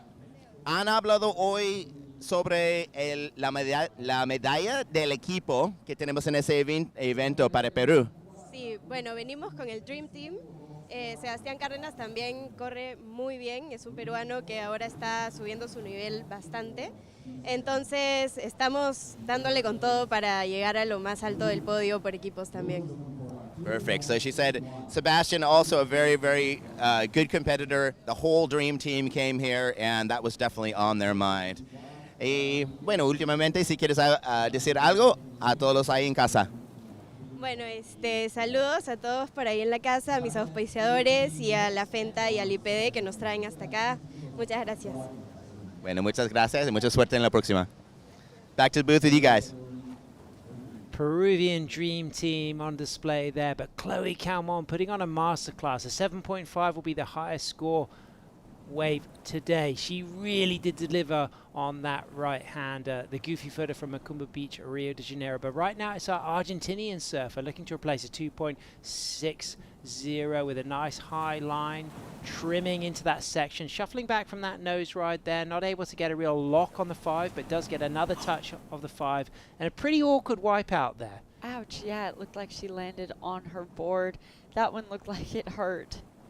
So hopefully she's going to be okay. She'll paddle out for more. She's got a 2.67 and a 2.6, so she'll look to get a 3.24 to further move up into that secured position of advancing into round 3. But Chloe Calmon, just with one wave, is out there in the lead, a 7.5, highest wave scored today, Rachel. Yeah, that's the way she would have wanted to start her heat. Yesterday she had that slower, scrappier start, taking off on waves that kept not materializing, dropping really low scores until she finally started to get into the rhythm of those better waves that allowed that opportunity for her to earn those scores. So it looks like she's getting more comfortable understanding the lineup.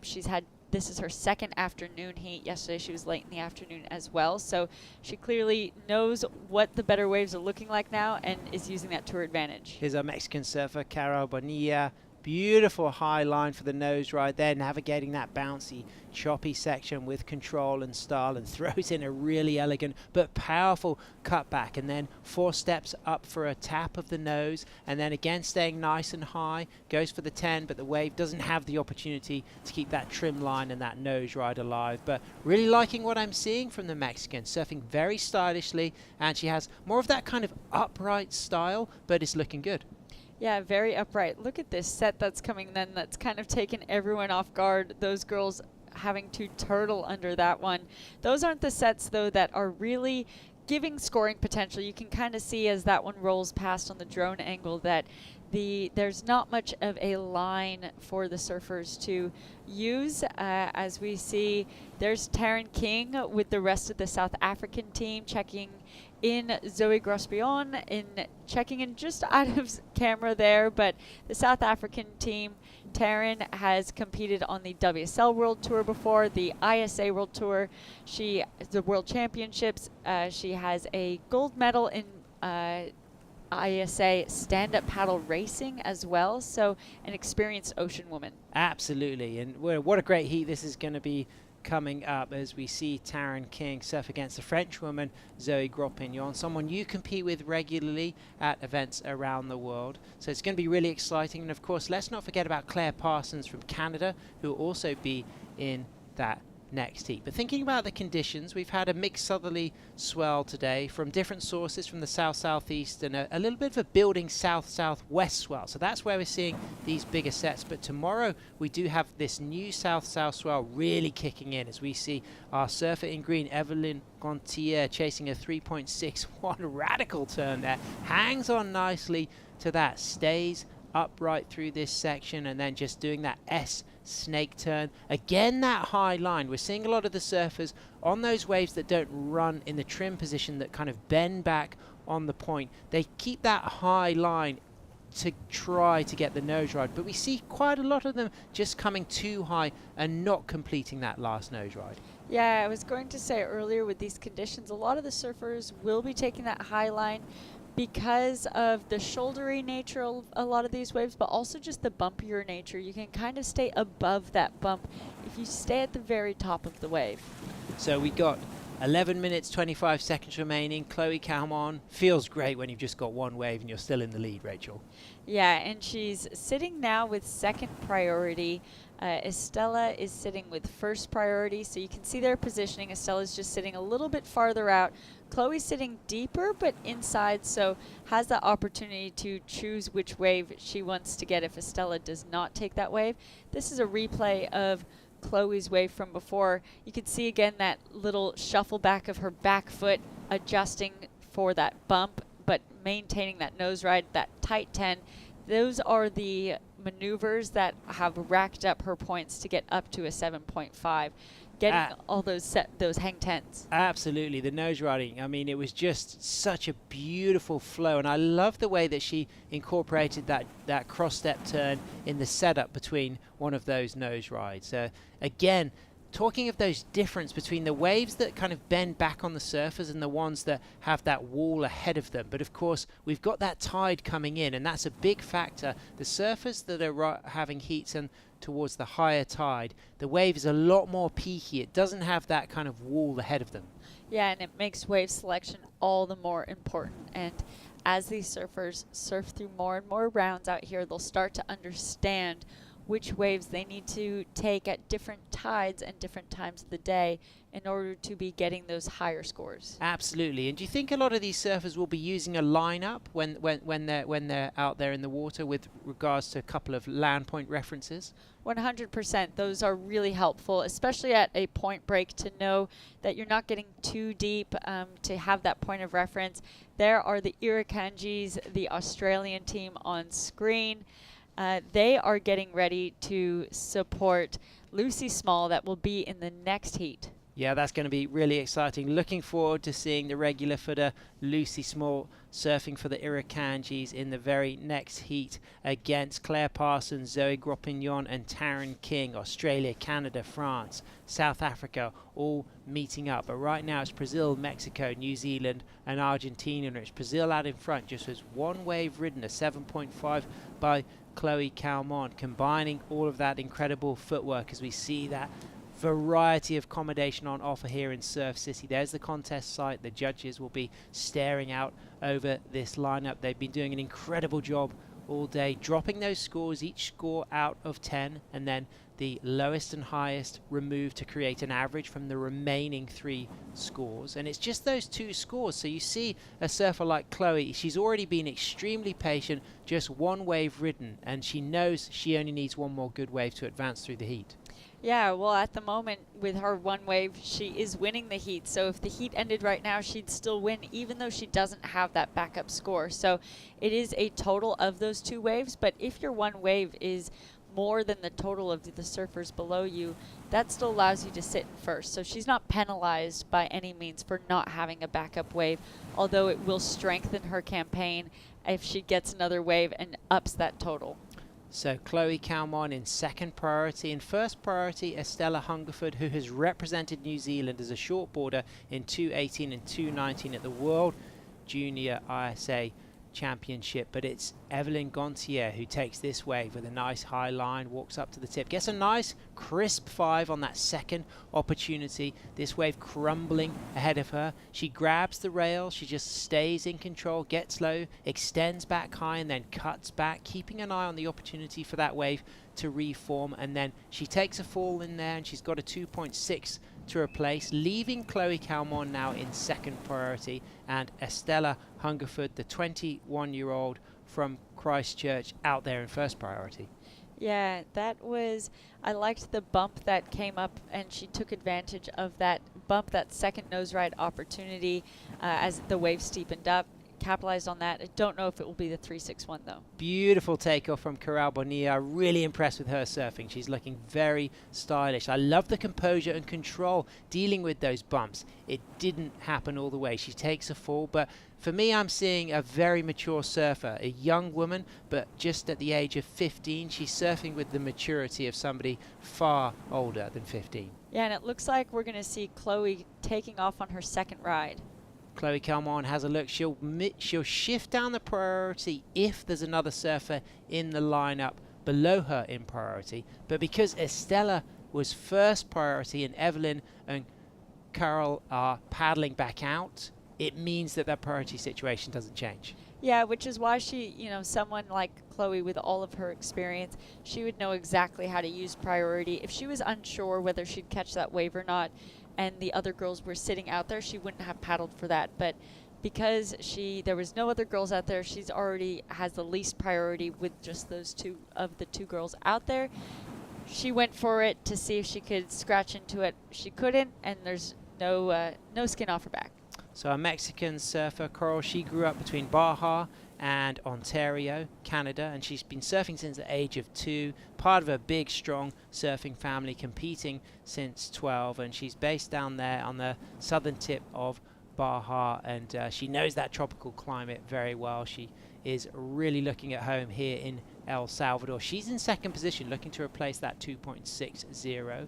Chloe Calmon still waiting for that second score, and again, it's our surfer from Mexico paddling into this wave. Smooth takeoff there, 4 steps, looking for that nose ride, pedals back to the tail, nice and elegant and poised. Love the body language on the cutback. I like the way that arm just lifts up and she just engages that rail. You feel like there's an opportunity to really put a lot of power into that cutback if she wants to introduce that to her game plan, but it would certainly work for her. Yeah, unfortunately, just getting kind of stuck at the top of the wave on her past few waves, which will not really better her score situation, really. However, she is only 15 years old. I'm so impressed with the maturity that she has in her surfing.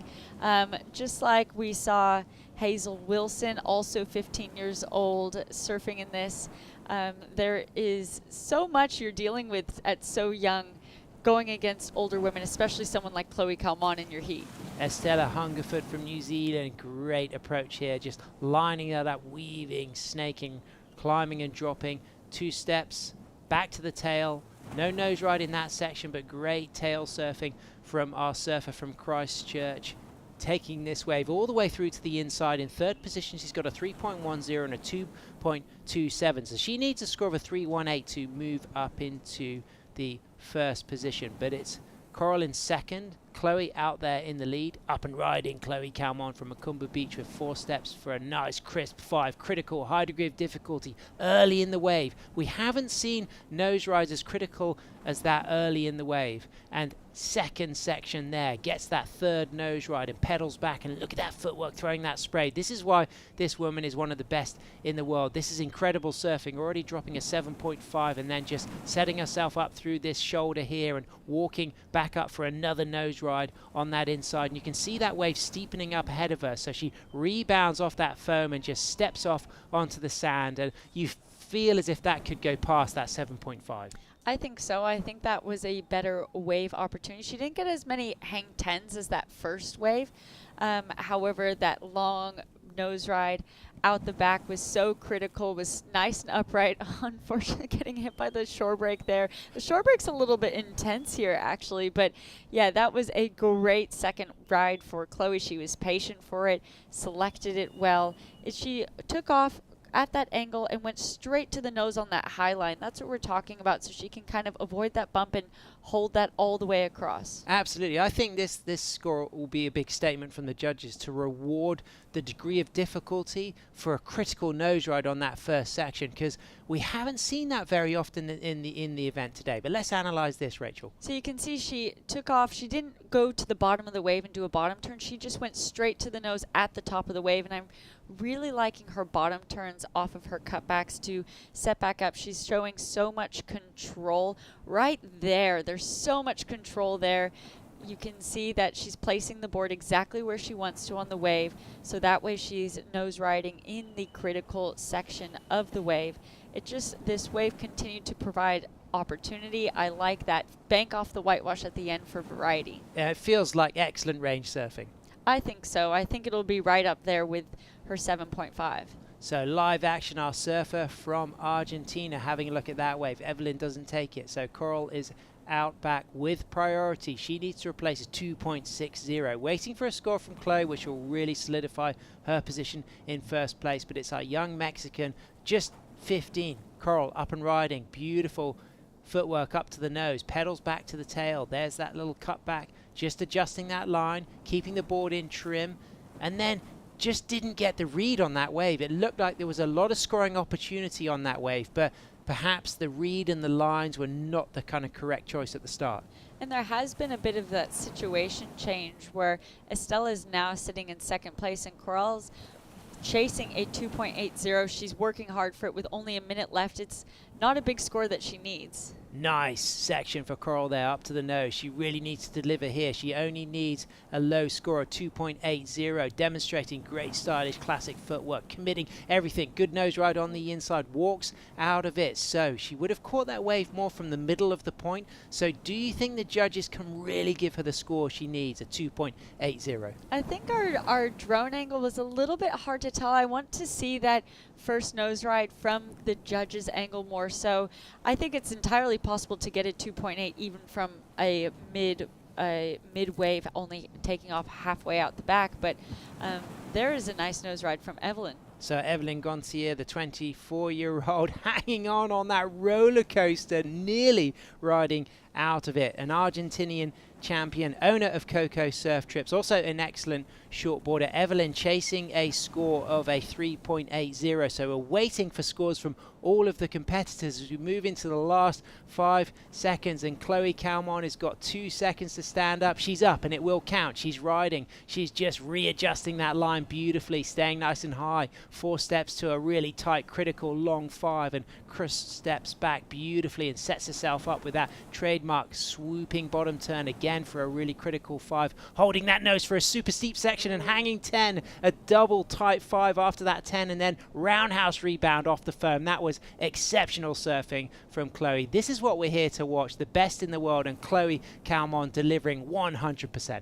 Yeah, as long as that one counts in time and the judges think that, I actually think that was my favorite wave that I've seen of her this heat. Absolutely. So it might be that the 7.5 is going to be totally eclipsed by the last 2 scoring rides of Chloe Calmon. So I hope you enjoyed that, ladies and gentlemen. We're waiting to tabulate those last 2 scores of Chloe, but we're also still awaiting scores for our other 3 surfers. So we have to remember it's non-elimination. Surfers in 3rd and 4th will not get eliminated. They'll move into repechage round 2. But surfers in 1st and 2nd, it's definitely going to be Chloe in 1st. But is the situation going to change for 2nd, Rachel?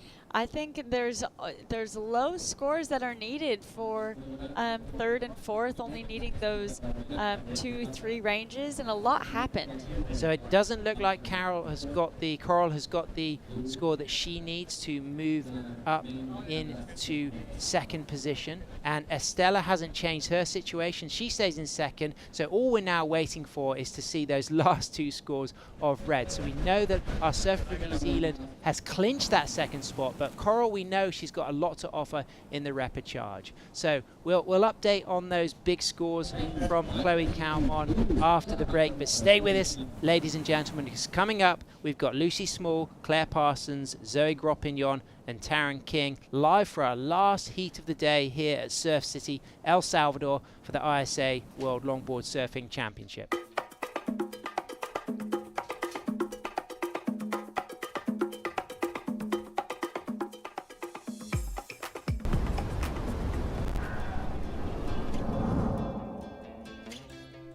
There's a right time for everything. A right time to learn. A right time to try. A right time to fall. There's a right time to face yourself. A right time to enjoy pleasures, to make friends. There's a right time to listen. And a right time to make decisions. There's a right time for fear and for success. There's a right time to find your wave, and there's a right place to enjoy your passion like nowhere else.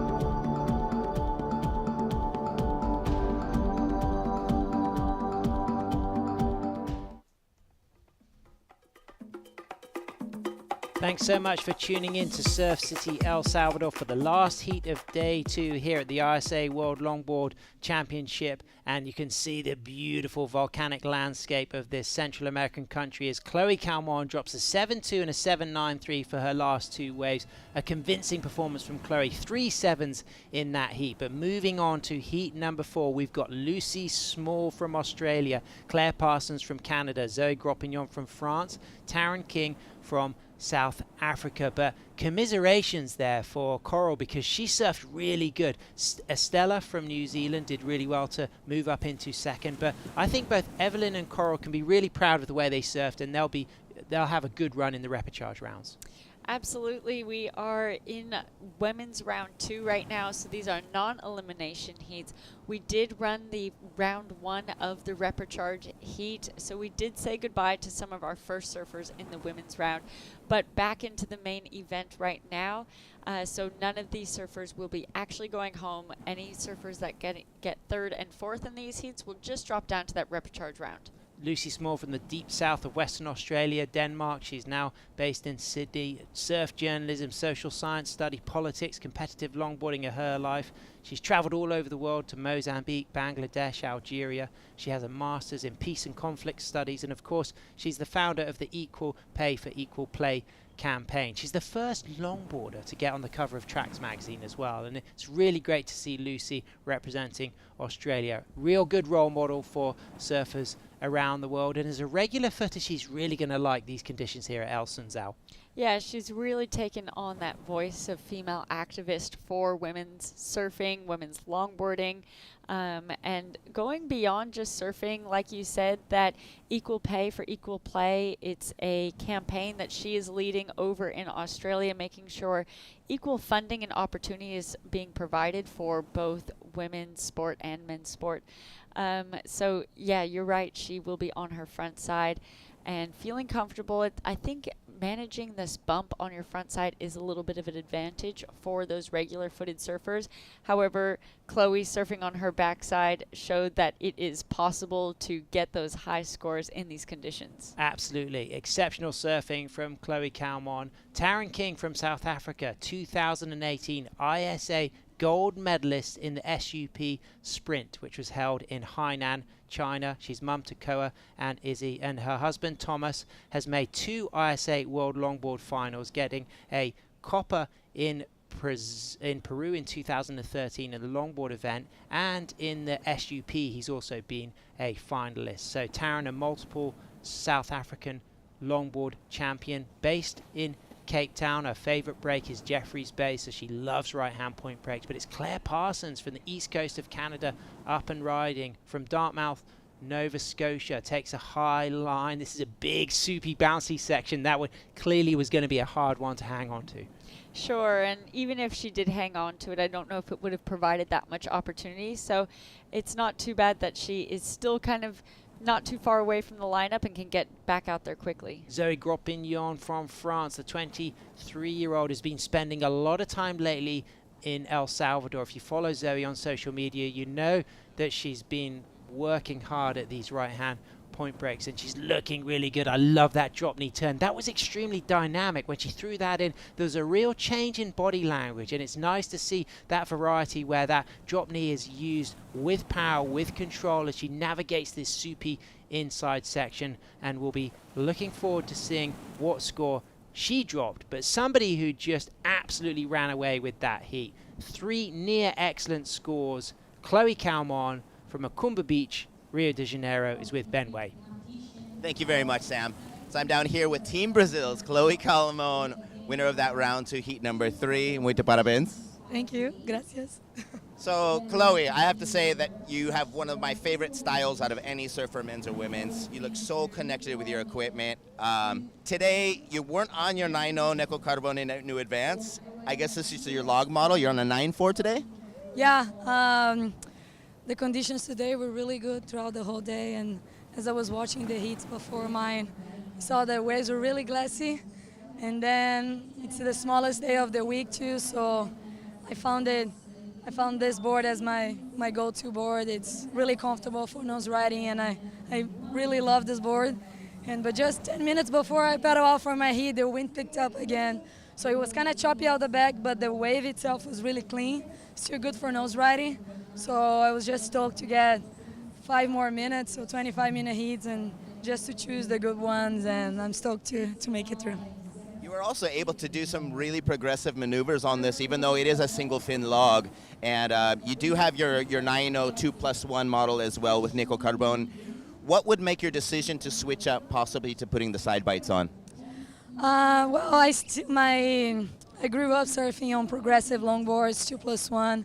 And although the criteria these days is way more around traditional longboarding, I never stopped surfing on my 2+1 because I think the fun about longboarding is to be versatile and just read the wave and do what the wave asks for you.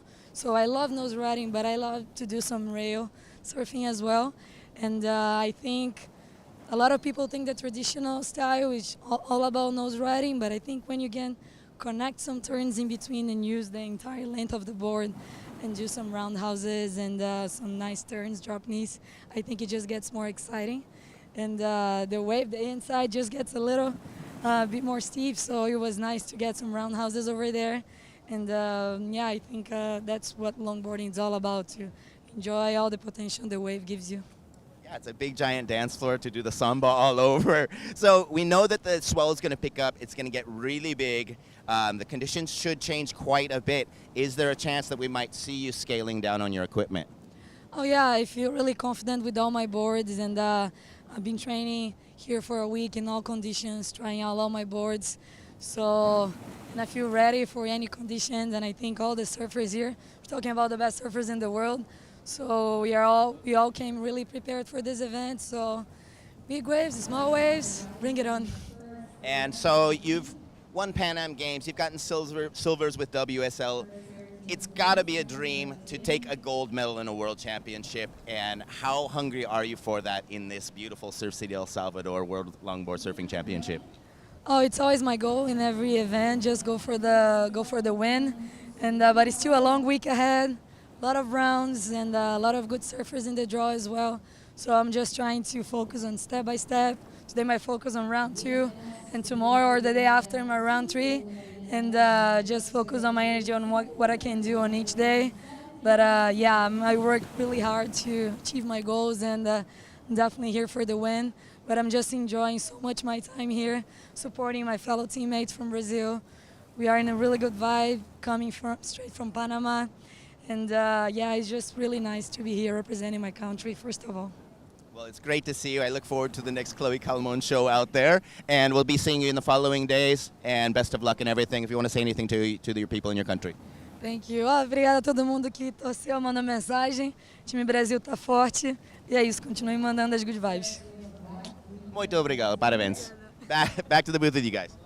Brilliant stuff. They got such a strong team. They got Atalanta Batista, of course, Chloe Calmon, and they've got Rodrigo Schweier and Carlos Bahia. Brazil, real contenders for the team gold medal. Yeah, and France has been someone who has really dominated that in the past. They have a really strong team too, so it'll be a good rivalry between those two. Absolutely. That was just by far the best heat we've seen of both days of competition.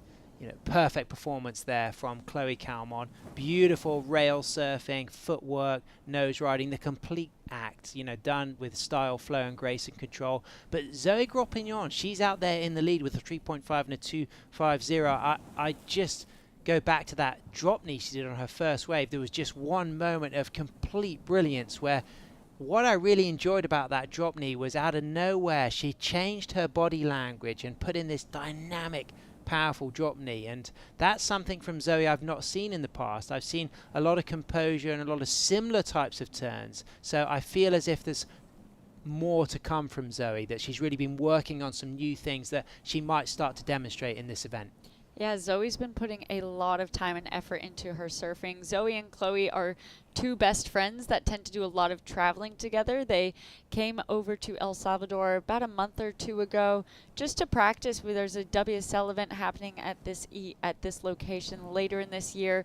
Obviously, this event happening. So both of them came to just get their feet in the water here in El Salvador, understand the wave, find that edge. And I think them two being best friends and traveling together and surfing, spending so much time improving their game, it's really been beneficial for both of them in just continuing to push each other's levels up. And they're both still studying. I know that Chloe actually studies a business management course online, and also Zoe is studying an executive management masters as well. So Taryn King up and riding out of South Africa, low to the wave there, big powerful bottom turn set up with 2-4 steps for a really nice 5 there, holds onto that 5 and pedals back to the tail and then cuts back, stays in the section. Again, a nice bottom turn, down carve combination, sets herself up for a stall with 4 steps to touch a 5 and hold a 5 and keep that board moving as she just goes out into the channel, but she's going to add to that 3.70. And Taryn King out of Cape Town, South Africa, looking really strong on that ride. Yeah, that was a great variety of maneuvers. She looked really strong on the tail. As we look at this replay, nice bottom turn, and then she goes to try and stall it a little bit so that she can get up to the nose a little bit out of the pocket, kind of redirects it from the nose so she turned back into the wave, obviously gets back on the tail. This is a nice turn here Really with nice control. Really nice, wasn't it? Yeah, and she finds her way back up to the nose just quickly and then pedals back as she sees the wave dying out. But that will be a nice score for her. I think the best score that we will see of the heat so far. So Lucy Small, she dropped her 3.10 for her first wave, so she's still waiting for her second ride. Claire Parsons, she's dropped her 0.83 for her first wave, again waiting for a second ride. Zoe's got 2 waves, that 3.5 and that 2.50. And then when Taryn drops the score here, most likely she's going to move up into first position as we get a beautiful sweeping vista. You can see to the right is the judges' stand, and you can see the competitors area just to the right of that. As we move up the coast, there's the El Salvadorian flag, and if you keep going up the coast, you get to El Zonte, which is another patch of great waves. And if you go down the coast, you go to La Bocana, which will be the kind of premier spot for the World Surfing Games later in the month, hosted by the ISA and a Paris Olympic qualifier. And of course, longboarders at this event can qualify for the Pan American Games happening in Chile later in the year. So 4 surfers will be qualifying for the Pan American Games from this event, and there'll also be surfers qualifying for the Asian Beach Game, for the ANOC Beach Games, as we see Zoe Gropignon up to the 5, pedals back to the tail, gets that nice drop into the section and bottom turn off the top and holds a crisp hang 5 in a fast section, and then puts a little bit of a drop knee then, not the dynamic drop knee we saw on her first ride, but this is a much more complete wave than her first ride. Everything looking solid and smooth, and then ending with a controlled float, but not quite able to ride out of that. Yeah, just getting knocked off at the end. That would have been a nice sweetener to finish the wave, but I thought her surfing was very technical on that wave. Her bottom turns when she was out of her cutbacks, when she was coming back, she was stalling as she was still bottom turning to make sure that she was in the pocket when she'd get back up onto the nose ride. That control is really important, and the judges will note that. Absolutely. Fantastic surfing from Zoe, actually raised in the French Alps, but now based in southwest France. And what do you think of this? Yeah, so this is another replay of what we just saw. That nose ride a little bit out of the pocket, but there you can see her just stalling, and as that bump comes up that wave, it stands up a bit, allows her to get back up onto the nose. And again, stalling a little bit as she's looking down the line. This is an interesting point of view opportunity with this drone angle. You can see her kind of reading all the chops and turns of this. The ending right in front of the judges tower that you can see with that white building with all the priorities, the time that the surfers use. Of course, we have beach announcers too telling them their time, the scores that they have. Live action, Taryn King now in the lead with a 3.70 and a 3.47. Beautiful bottom turn, top turn, back down into the steep bowl section. Recognizes that that wave isn't going to offer much scoring potential, so she kicks out. She's in first, but we're waiting for a score to drop for Zoe. If Zoe gets a 3.68, she moves up into first position. Plenty of time left, 10 minutes, but Lucy Small and Claire Parsons sitting out there with just 1 wave ridden, but nobody's really run away with this heat, so plenty of opportunities for those surfers as we see that score coming in for Zoe at a 5.33. So it looks to be the highest score of the heat so far, and it puts her into first. Yeah, the judges awarding that control that she had, that length of ride that she had. Obviously, length of ride is not a criteria of the judges. However, the longer length of ride allows for more maneuvers, and she was able to get multiple turns, multiple nose rides, and rack up that score to get up to that 5.33. Live action all the way from Denmark, now based in Sydney. For the Urakanjis, Lucy Small up and riding. Great footwork on her new Keo board. Gets a hang 5. She's in the trim spot in the middle of her board, moves back to the tail. Nice cutback, stays active, keeping an eye on that clean section. She's going to take a high line here with 6 steps, potentially up for a nose ride. But again, that wave, like the last of Taryn King, it just went into that channel. And that is one of the challenges of these higher tide heats, is you don't get that wall through the middle of the wave. Yeah, it definitely poses that challenge, and sometimes you can't really tell when you're just taking off on a wave. You have to be somewhat selective, but at some point you just have to go, and with only 10 minutes or 9 minutes now remaining, these surfers, Lucy needing a 417, has to pull the trigger at some point using her priority and just kind of get some skin in the game. Riding a new 9.6 Keo International that she's just got custom made. Looks really good under her feet, and has recently made a fantastic film with British filmmaker Maddie Medding. It's called Yama, which is all about women's empowerment through surfing and skateboarding in Ghana in West Africa. So I thoroughly recommend you following their campaign with film showings set for surf film festivals around the world. A real incredible achievement for both of those women to make their first feature-length film, and it really is inspiring meeting a lot of the young female surfers and skateboarders in Ghana. Yeah, Lucy is a competitive surfer, of course, but is doing so much more with her surfing career and loves storytelling. She's a great writer, and like you said, making that film is that's part of her, of just telling these stories of women in the surfing world, women affected by surfing in different countries.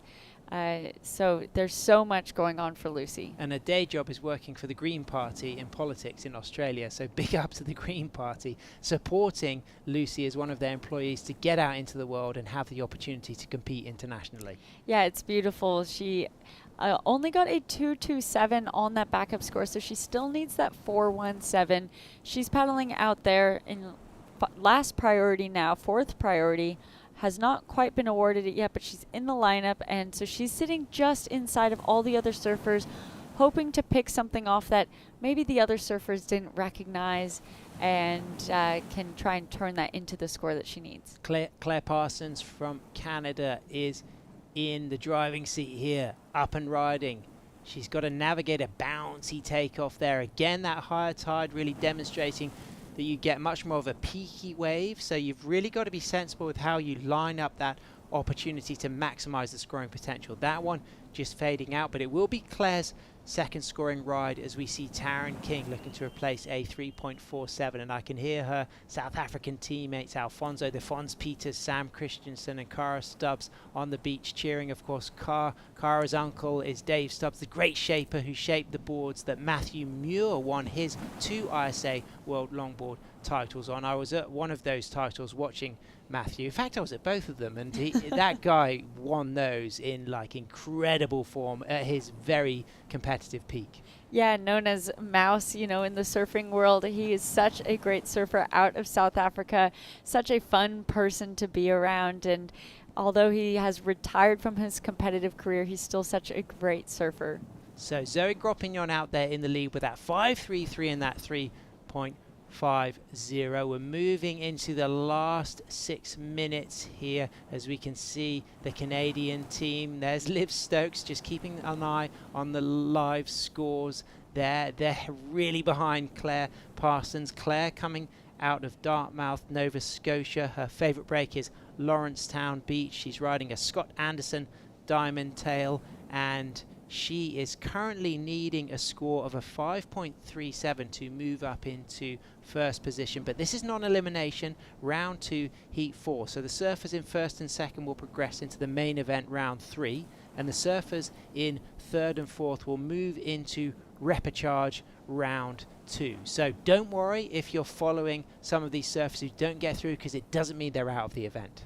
Yeah, exactly. Lucy having an attempt at that wave, but not scratching into it. She's sitting in second priority, looking still for a 417. I really like this angle of the drone shot. You can see the foam of that whitewash.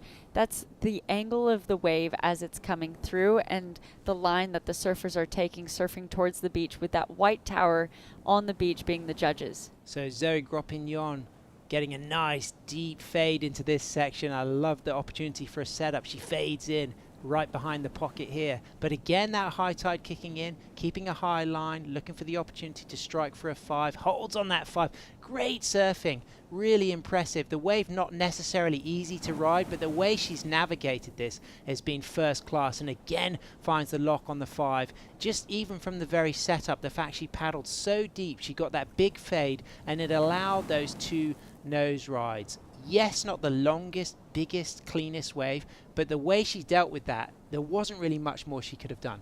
No, she read that right from the takeoff with that big fade going deep. She was doing that so that way right when she bottom turned, she could kind of be behind the section a little bit and nose riding through the steepest part of the section, that pocket.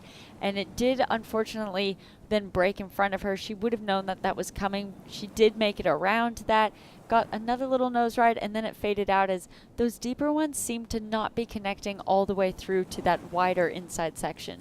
You can just see the purpley color striking over the sea as we move into the afternoon now. This is the last heat of the day. We'll continue this round tomorrow morning, so definitely tune in for day 3 as we move into the last 3 minutes with Zoe Gropignon out there in the lead, Taryn King in second, Lucy Small chasing a score of 4.17 to move up into first. She's got a 3 and a 2.27. Claire Parsons need a fairly big score of a 5.37. It would need to be the highest score of the heat so far, because the best thus far has been Zoe Gropignon for a 5.33. But waiting to see that next score of Zoe, and I'm really curious about that, because I feel as far as maximizing the scoring opportunity on the wave, it was really high.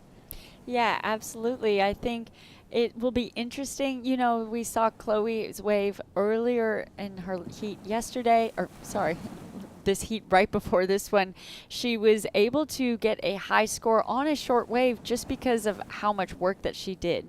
Claire Parsons up and riding, so that won't be the score that she needs to book herself a spot in round 3, but we're still awaiting that last score for Zoe, so it might well just put the requirement even higher on Taryn, Lucy and Claire. As Taryn's up and riding, cleaner face section, gets nice and low in the bottom. It's a beautiful setup turn there, and the way that she walked into that nose ride was incredible. Yes, that wave died out, she did fall, but not because of bad surfing, it was just the shape of the wave. But it was a really great bottom turn, railing gauge setup into the walk, as we see again those high tide bouncing conditions proving very challenging. But Taryn King, textbook stuff with that bottom turn setup there. Yeah, she read that wave really well. She was going for that fade into towards the whitewash and then really dug into it as she got to the bottom of the wave.